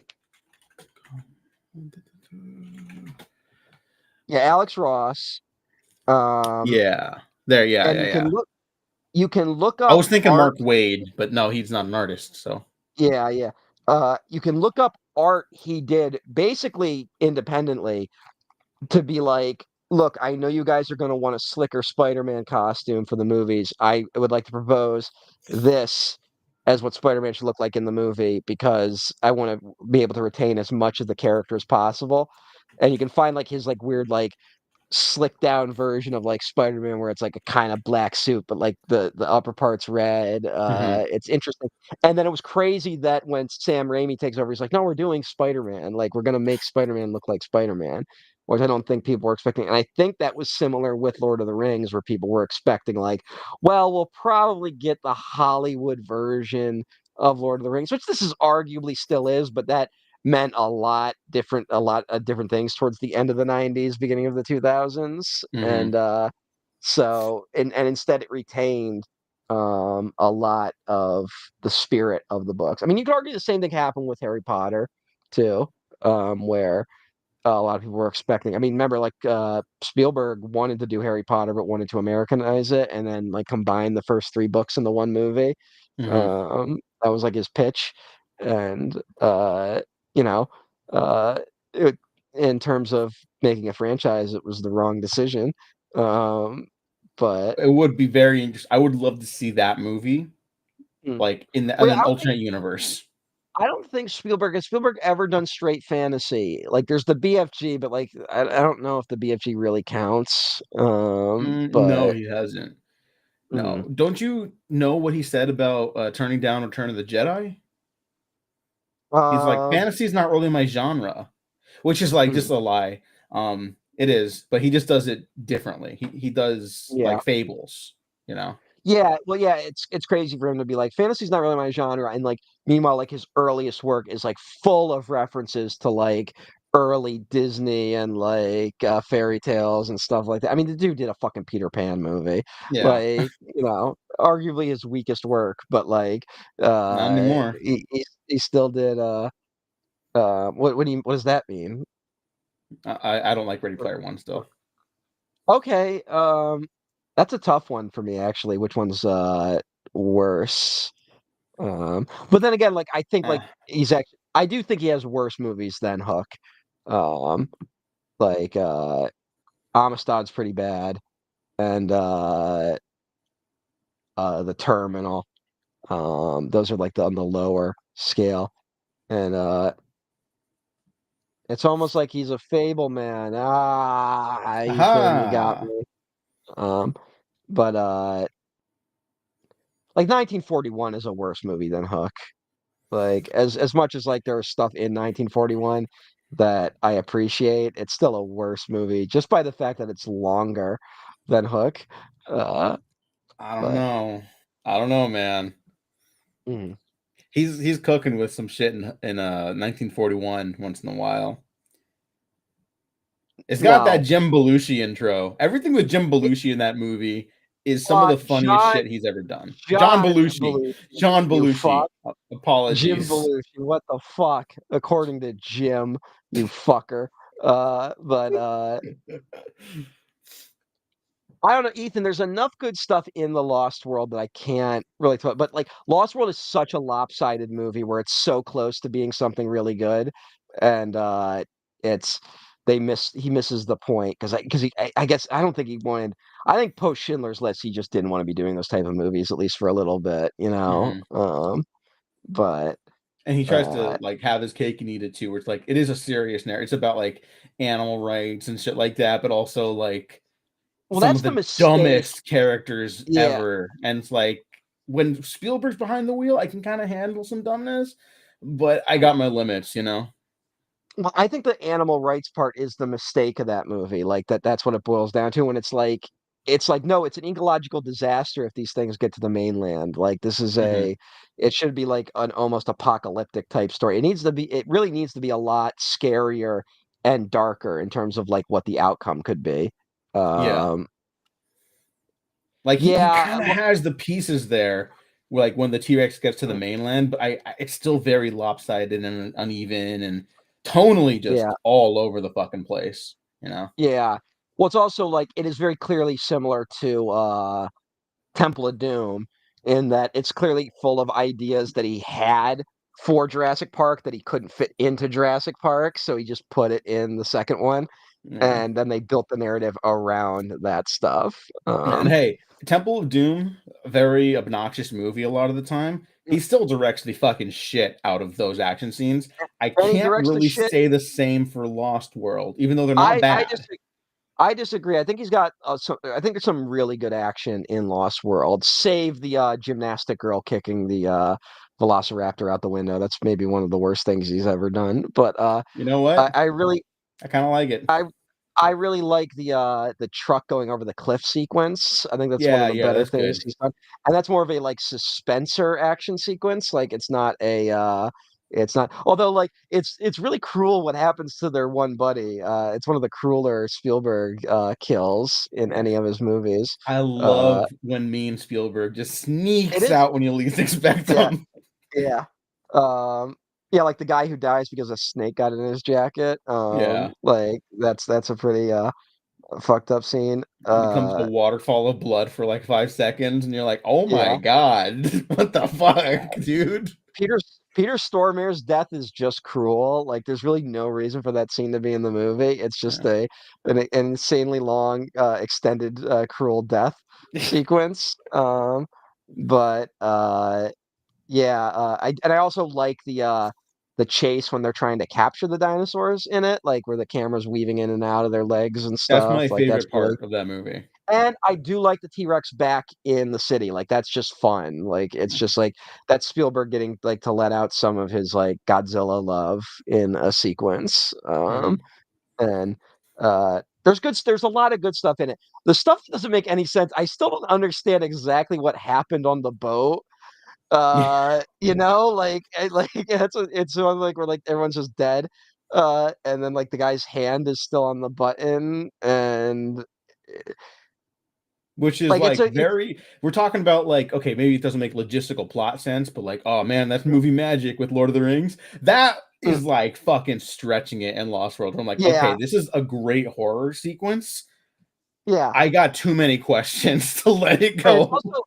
it's also one of those like, shouldn't this be the opening of the movie? Like this feels like the beginning of a story of like a mysterious ship shows up, and instead it's like the third act of the film. It's like we're still doing stuff. Like we're still doing this. Although that boat crashing is a pretty good Spielberg. Like we don't have like we're like it's the tension slowly builds.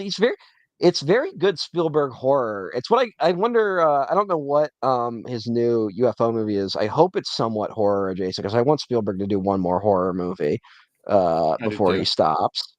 Um, we very briefly talked about King Kong, Ethan. We didn't do a ton of talking. Well, we did a Um, retrospective on it before. yeah, That we counts. did like we did one like years ago. And but yeah, that's that like classic. They you're not going to say no to Peter Jackson post this, so he gets to make a 3.5 hour King Kong movie. One of the Um, last true epics in Hollywood history, I would argue. Yeah. I mean, that's one where like again, I think those behind the scenes are less watched because it's just like people are less interested in that movie, but like the amount of work that went into that fucking film is insane. Hmm. On a similar level to these films. Because it was still like the tail end of them still doing the mix of digital and miniature and all that stuff. Hmm. Um, but I will say this, like speaking of the digital stuff, very funny image of Gollum like floating around on Invisible Frodo. Looks fucking good though, right there. mm, Even with yeah, it my does look bad. buffered stream. Yeah. A lot of this stuff holds up, and I do think it is a testament to direction over effects. And Hmm. I always maintain like if you walk out of a movie and you're complaining about the special effects, you probably didn't like the movie for other reasons. Like Yeah. I will put up with janky ass effects in a movie if the story is good or the movie works in other capacities. It is worth it would be worth really studying The Hobbit as a result because it is amazing how much The Hobbit doesn't work in comparison with arguably better effects, right? Like there's so much the technology had advanced so much between the release of this and The Hobbit, and there's so many goofy ass sequences that just look terrible. And I think it came down. I think the story with that though is that it came down to the high frame rate Hmm. thing that no one calculated that the high frame rate would double the cost of the special effects essentially. So like they kind of fucked themselves. But man, some effects look janky as shit in Oh. The Hobbit. Um, Look, as someone who's just starting to use their digital camera for like some short form video, like in a serious manner now, the file size increase on like 48 frames per second over 24, you run out of space so fucking fast. Oh my yeah. god. It, like I mentioned earlier, Gemini Man, the 120 frames per second. Fucking you have to have the funding of a small economy to be able to withhold all that bandwidth. And then having to make a movie, like a fucking fantasy movie around all that. Gemini Man at least takes place in the real world. Fucking Yeah. 48 frames per second for Middle Earth is wild. What's your take on high frame rate at this point? Um, Effective like, when you use it sparingly. And mostly for yeah. action scenes, or like I loved it in Way of Water when they jump into the water and that's when it kicks in. And it's like, oh, you literally have to be presenting something new to the Mhm, characters and by proxy the audience. And I think mhm. that's when it's really effective.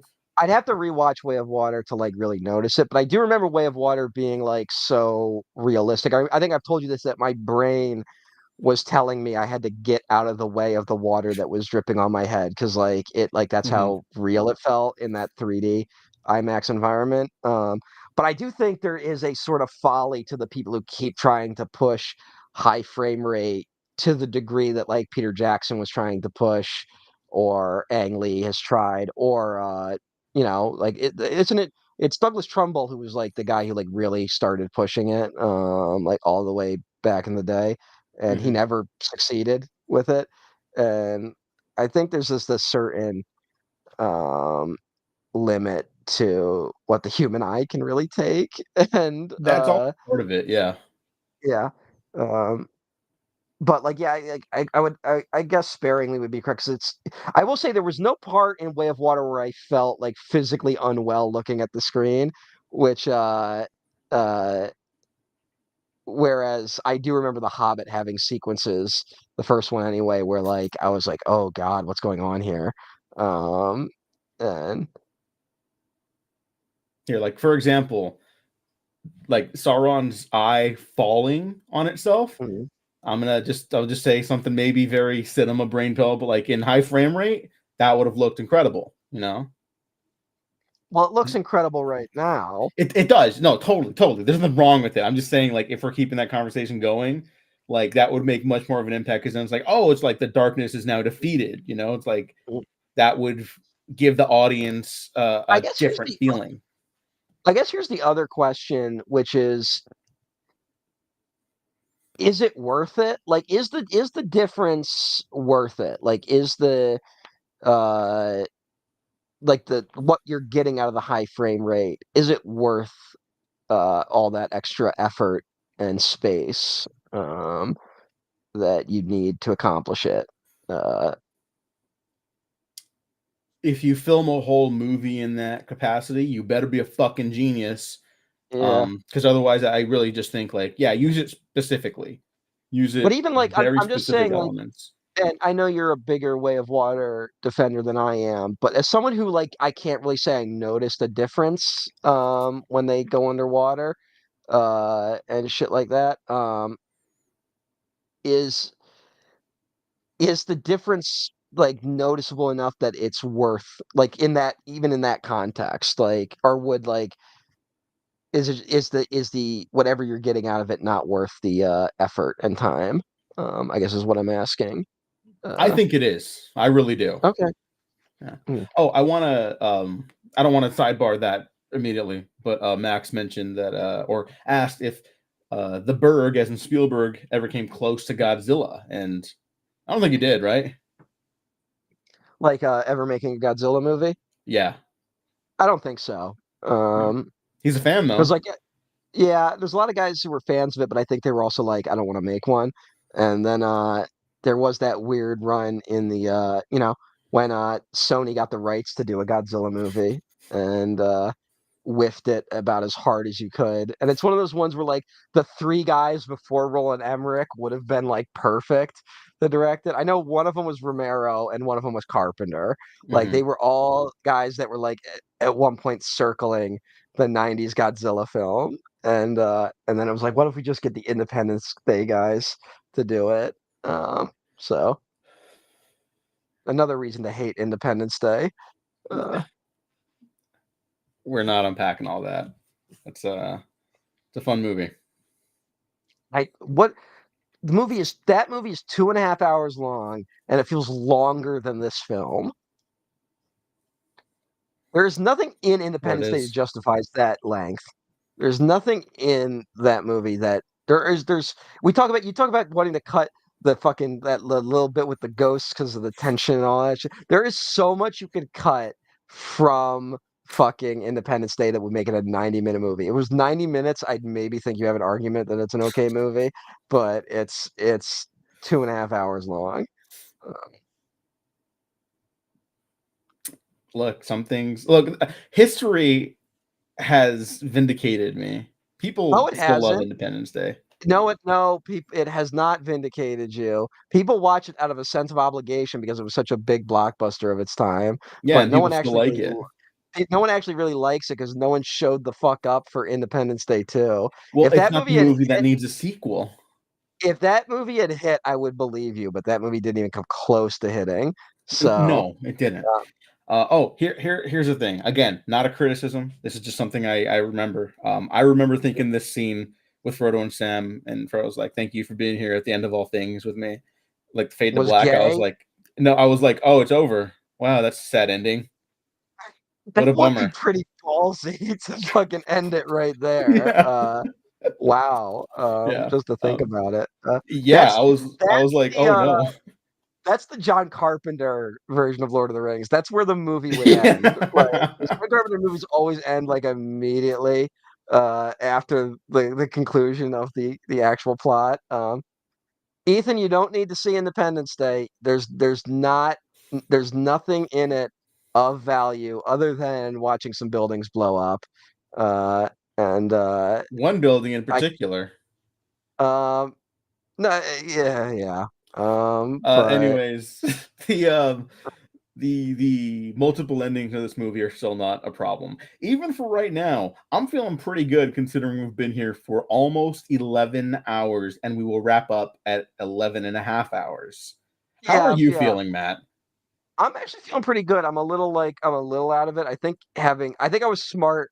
I'll say this just to have my pizza a little bit later in the night than I was planning. Like I was Mm, thinking like maybe, but that gave me a second win a little bit mm. and to eat something. But yeah, I'm not as drained as I thought I was going to be by the end of this.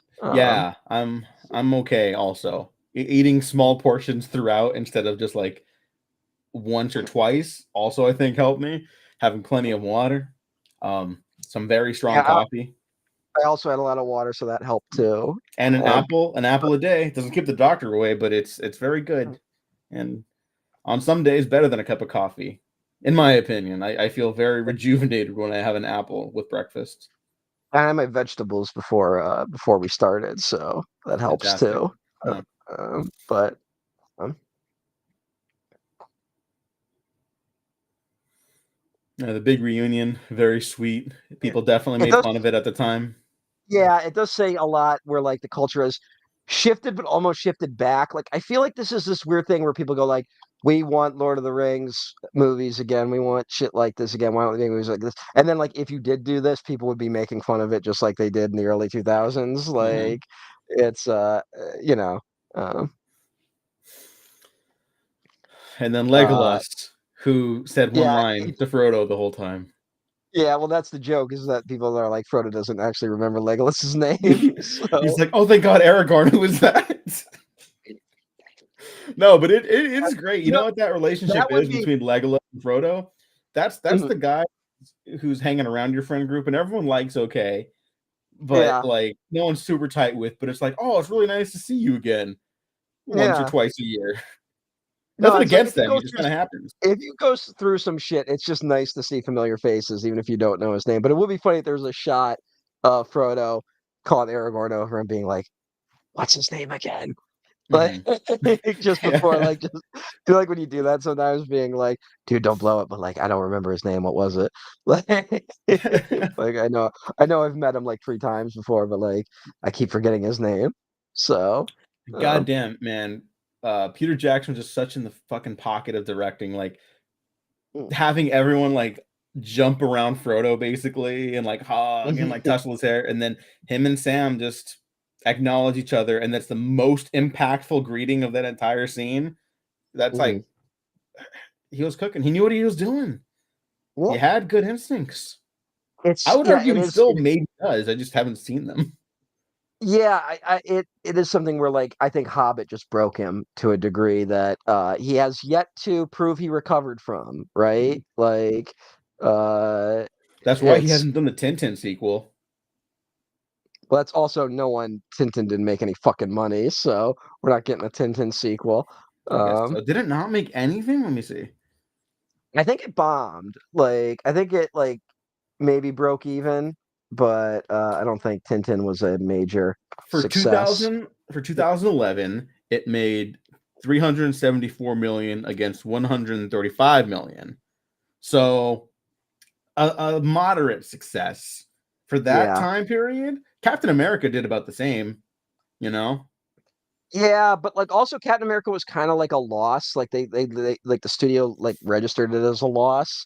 That was partly why Paramount didn't really fight when Disney swooped in to, like, get Marvel, like, they were like, Hmm. we don't think this is gonna be a" like, because they were like, "It's not really working because like, Thor and Captain America kinda underperformed in comparison to Iron Man, and then it was like, Avengers opens to $200 million, and, Yeah. uh Yeah. Like, oh So fuck, what's yeah. Tom Cruise up to? Keep him on after Ghost Protocol. Don't change the plan after all. Yeah. Yeah, I mean that's basically what happened. Yeah, So Ghost Protocol is still their best one. Actually, no, I think I like the first one the most now. Is that a hot um take? It shouldn't be a hot take. I don't know. Mm. I I mean, don't De know what the Palma. good I one can't really get better than De is. Palma doing that shit. Yeah, sure. Yeah, I know you don't really care that much. But no, Max, we will not be doing the Hobbit extended editions and Lord of the Rings. I'm not trying to commit suicide at a desk. Mm. I'm not trying to commit suicide at all, but especially not at my computer desk. I agree, Ethan. I've enjoyed his documentary era, despite the issues that have come along with it.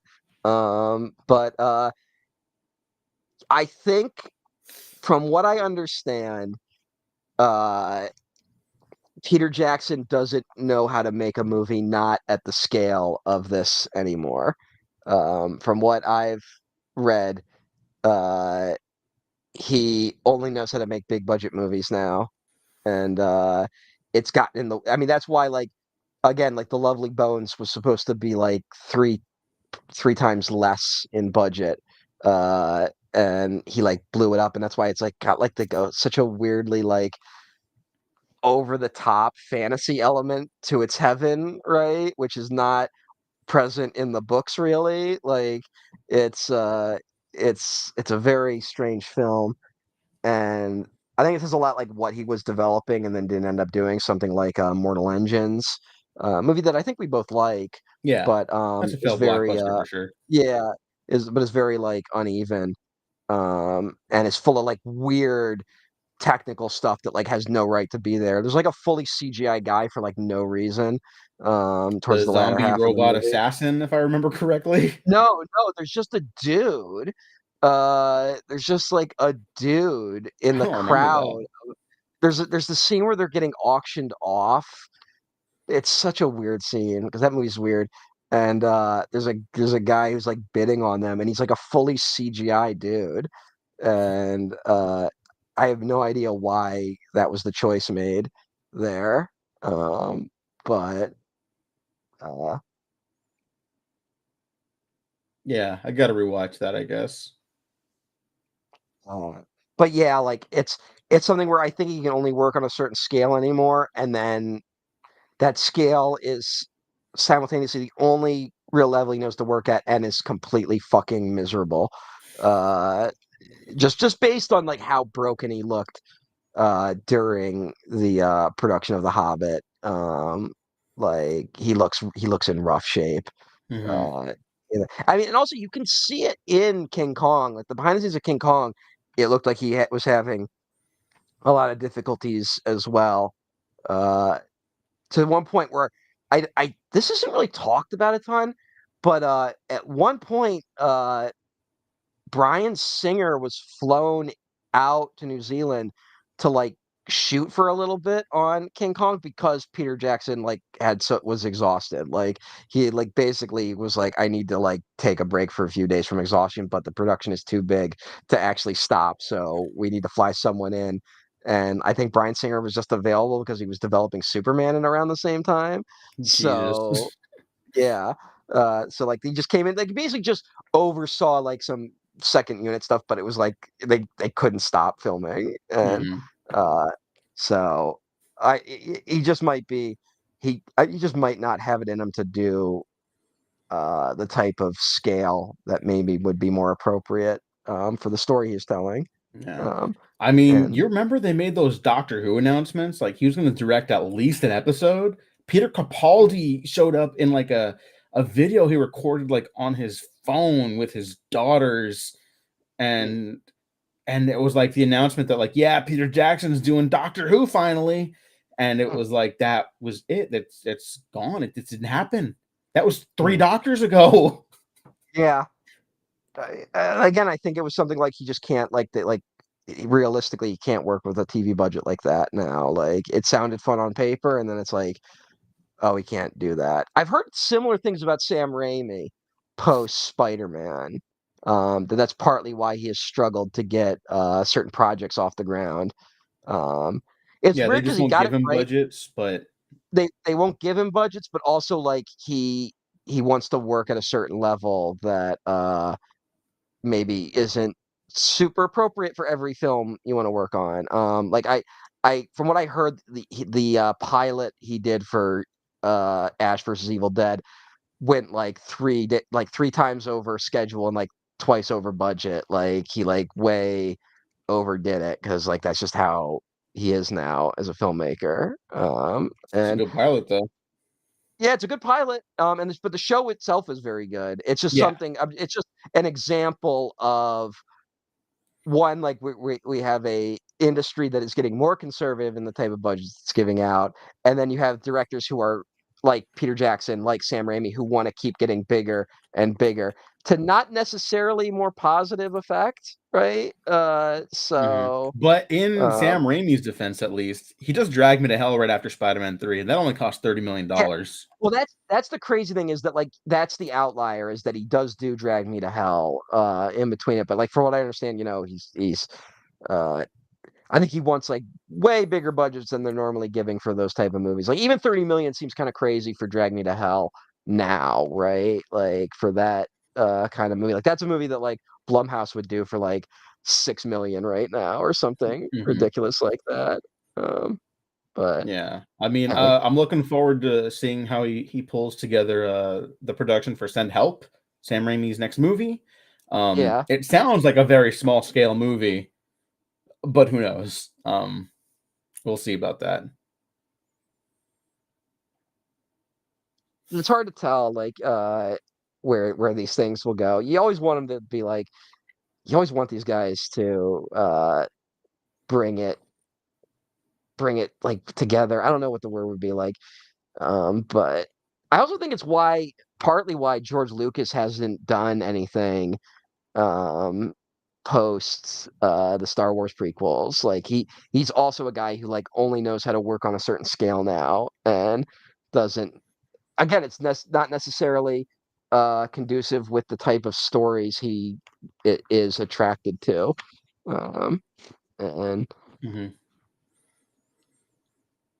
He's been attached to so much. Sam Raimi, that is. Peter Jackson, obviously not. He's just producing his own stuff now and making I mean, documentaries. But he was attached to a few things that never went anywhere.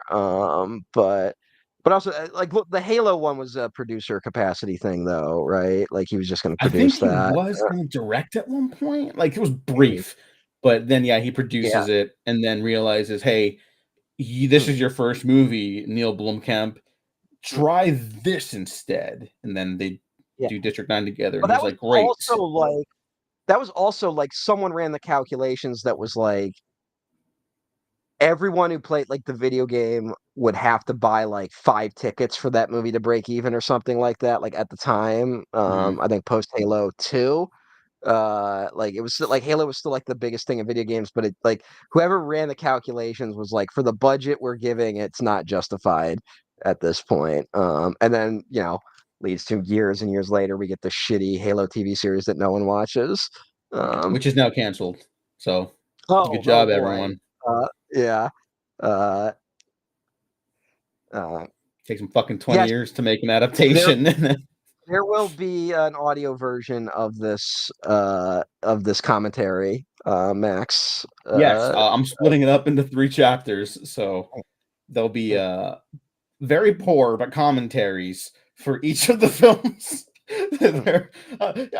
I'm not downplaying the conversations we've had today. I'm just saying they're not very good commentary tracks. So Yeah, it's mostly you should definitely retitle them as two guys barely talk about Lord of the Rings while watching Lord of the Rings.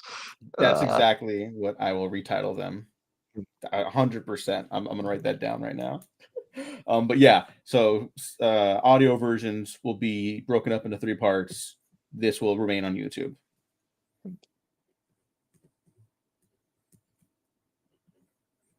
I'm not gonna look at the screen so I don't cry right now.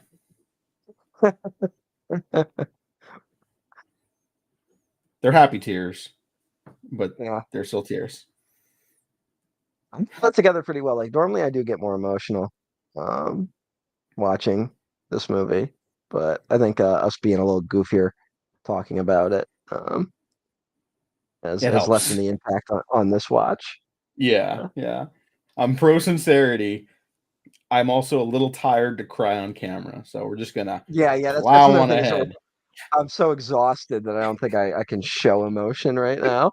Um, Yeah, Max, they did really miss the boat on the Halo movie. Liam O'Donnell, friend of the show, who Max now produces on the Action for Everyone podcast as the official producer on that show now. Congratulations again, Max. He's been producer for a while, but want to give him props anyways. And yeah, they could have had a potential Star Wars.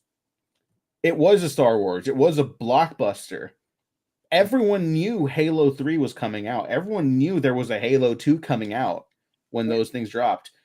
Halo Infinite, people were like, "Oh, they're still making Halos." When I bring that up to other family, I did not bring that one up to family members actually, but it's out of the ether now. So yeah, they fucked it. well, also, even by the time of the TV series would have been a good time to do a Halo movie, in my opinion. Like, I feel like right now would be a fairly good time to do a Halo movie. Like, I feel like everyone's nostalgic enough for Halo, but also the games haven't been delivering. So, like, there's got to be an outlet for that stuff. Mm-hmm. But a TV series is such a whiff of that. Like, it is such a no one like. There's not a like whatever you want to say about Halo. There's not enough there to sustain a long running TV series. Um, like Fallout, you can do because there's so much to the Fallout universe. Like you can kind of just do a bunch of different stories. Mm-hmm. But yeah, it's such a do a movie of Halo. Like do 3 Halo movies. They would have been Yeah, cool. But easy. And I know uh, there's like a lot of like nerd lore shit that's like very weak sauce in mm, my opinion, but you could even throw that in there. You you know, could you throw it you, in you a got to way. do. Well, I talked about this with just the like there's stuff here that is they don't explain like it doesn't contradict the lore of the books, but they don't go into it very much. And so if you bring that lore knowledge with you, it enhances the movie a little bit. It's it You could have done that with Halo where like you Yeah. just had the stuff there, but you didn't do a bunch of weird lore dumps with it. So Yeah. Alex Garland's script kind of makes an ensemble around Master Chief that gets dwindled off as the mm, narrative progresses. And like, you got like Sergeant Johnson in there and stuff like that. mm, Like, traditional military sergeant from Aliens, like very generic mm, character, but if you played Halo, you love Sergeant Johnson. So mm, like you can do that. I think that's the approach. You got to build like an ensemble around Master Chief. And then Halo 2, you here's what you do. This came to me. You introduce the characters in the ODST Halo 3 DLC spin-off game, right? You mm, introduce them in Halo. And then you have them survive those events alongside Master Chief and Sergeant Johnson. You split them off. You do the Empire Strikes Back, Lord of the Rings thing where they got to go on their separate journeys in Halo 2, right? mm, Bring them all back together for Halo 3. The narrative is very simple. You mm, just fill in the blanks with fun characters and character actors, and there's your movie. yeah. You're made in the shade, you know? I think even now that the problem is just like we've gotten so bloated in the entertainment industry that a trilogy doesn't feel justified anymore. Like it's like to whereas that's what Halo has about that amount of juice in it, in my opinion. Like you could get a trilogy out of it. You can't do 20 spin-off shows and 20 Yeah. movies and all this stuff. But that's what everyone wants now, that they want the franchise that'll do that. And that's a wrong-headed way to look at things. I mean, they're trying to like think about like how they're trying to do spin-offs with like the Fast and the Furious franchise or even Mission Impossible. They've been trying like they've been hinting at spin-offs, and it's just like it's everyone's out of their minds.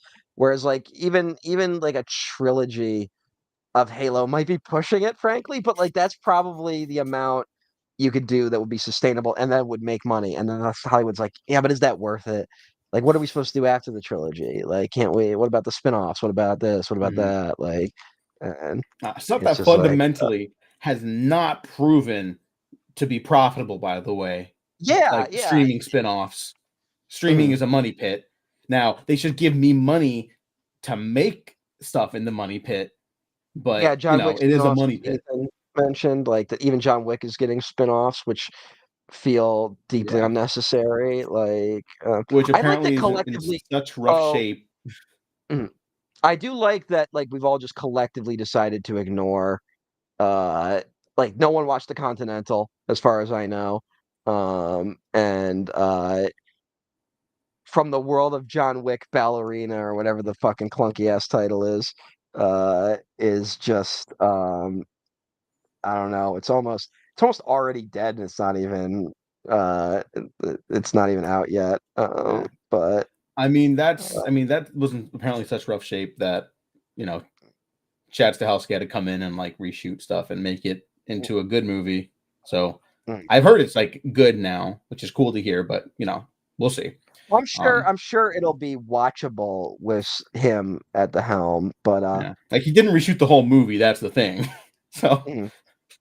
Well, look, I mean, those movies don't necessarily need the strongest plot on earth. But it better be under 2 hours. Is if it's just going to be a series of fun action scenes, mhm, uh, you're not going to get away with a John Wick 4 length for the ballerina film, um, yeah. which Max is mentioned that the Covenant might be too expensive to make, like in terms of the Halo production movies that we just imagined up in our brains in this conversation. As we wrap up our Lord of the Rings conversation, I think you could just do them a mix of practical and CG. I think you just got to shoot it smartly, and Mhm. I that's a stretch in and of itself, but I do think it's possible. And all of this talk of like a bad spin-off shit, Lord of the Rings is now a victim to that as well, but none of that impacts my love of these three movies Yeah, whatsoever. yeah, it hasn't.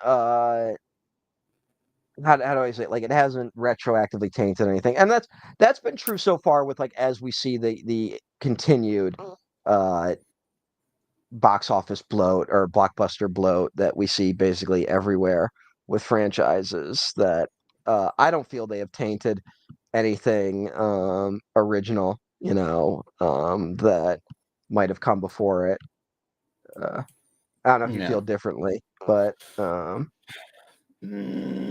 trying to think like what something. like I'll tell you Star something. Wars is the closest in terms of just like Star Wars being in a weird funky place right now, but like I don't think it's really ruined a lot of Star Wars stuff that I love. Like No. it's just a like there it's crazy how much Star Wars media is getting produced on the regular now and how little I care Yeah. about most of it. I don't know if I told you.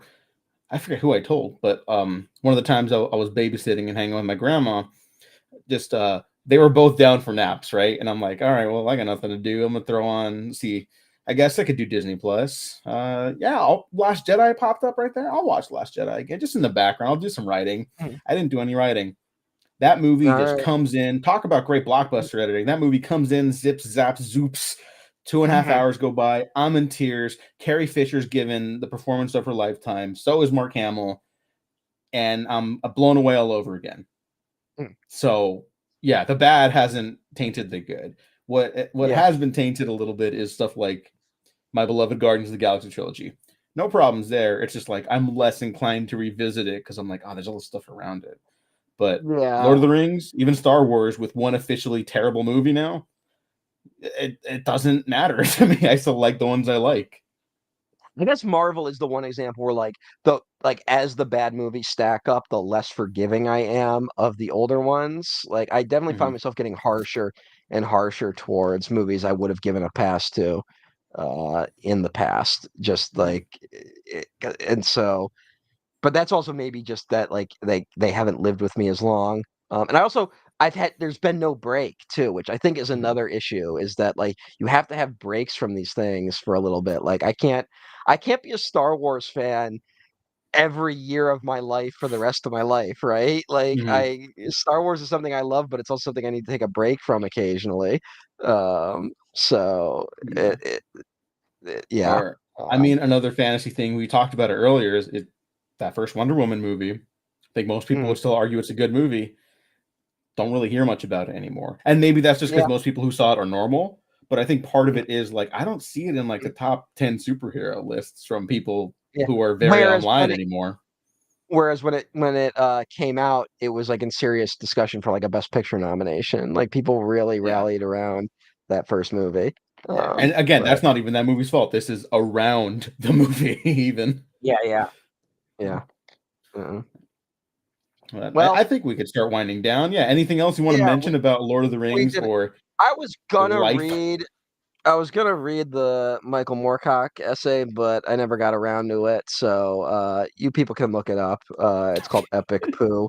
If you go to the Wikipedia article for it, there's a PDF copy of it at the bottom.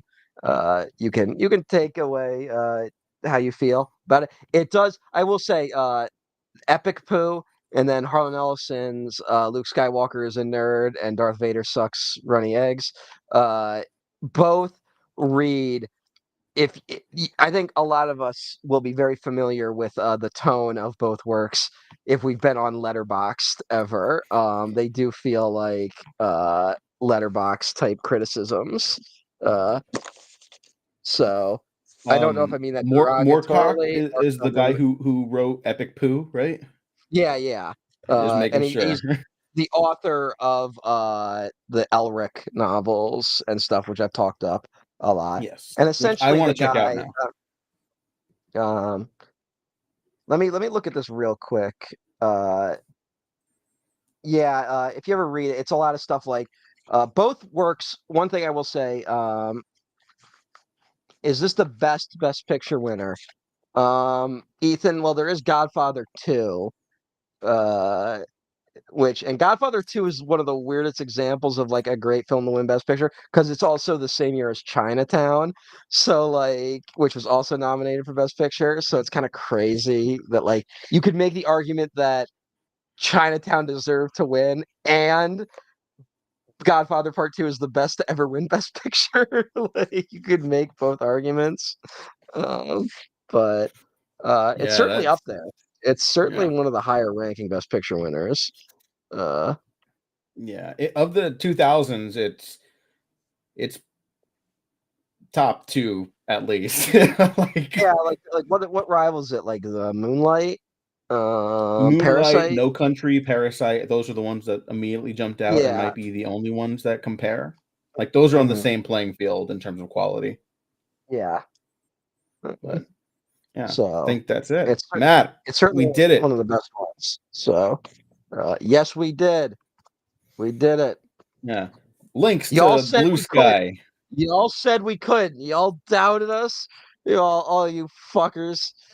Thanks for Oh, watching. oh, one Um, more appearance from my cat. Wednesday's here to say goodnight. uh, Wednesday. Here you go, Bubba.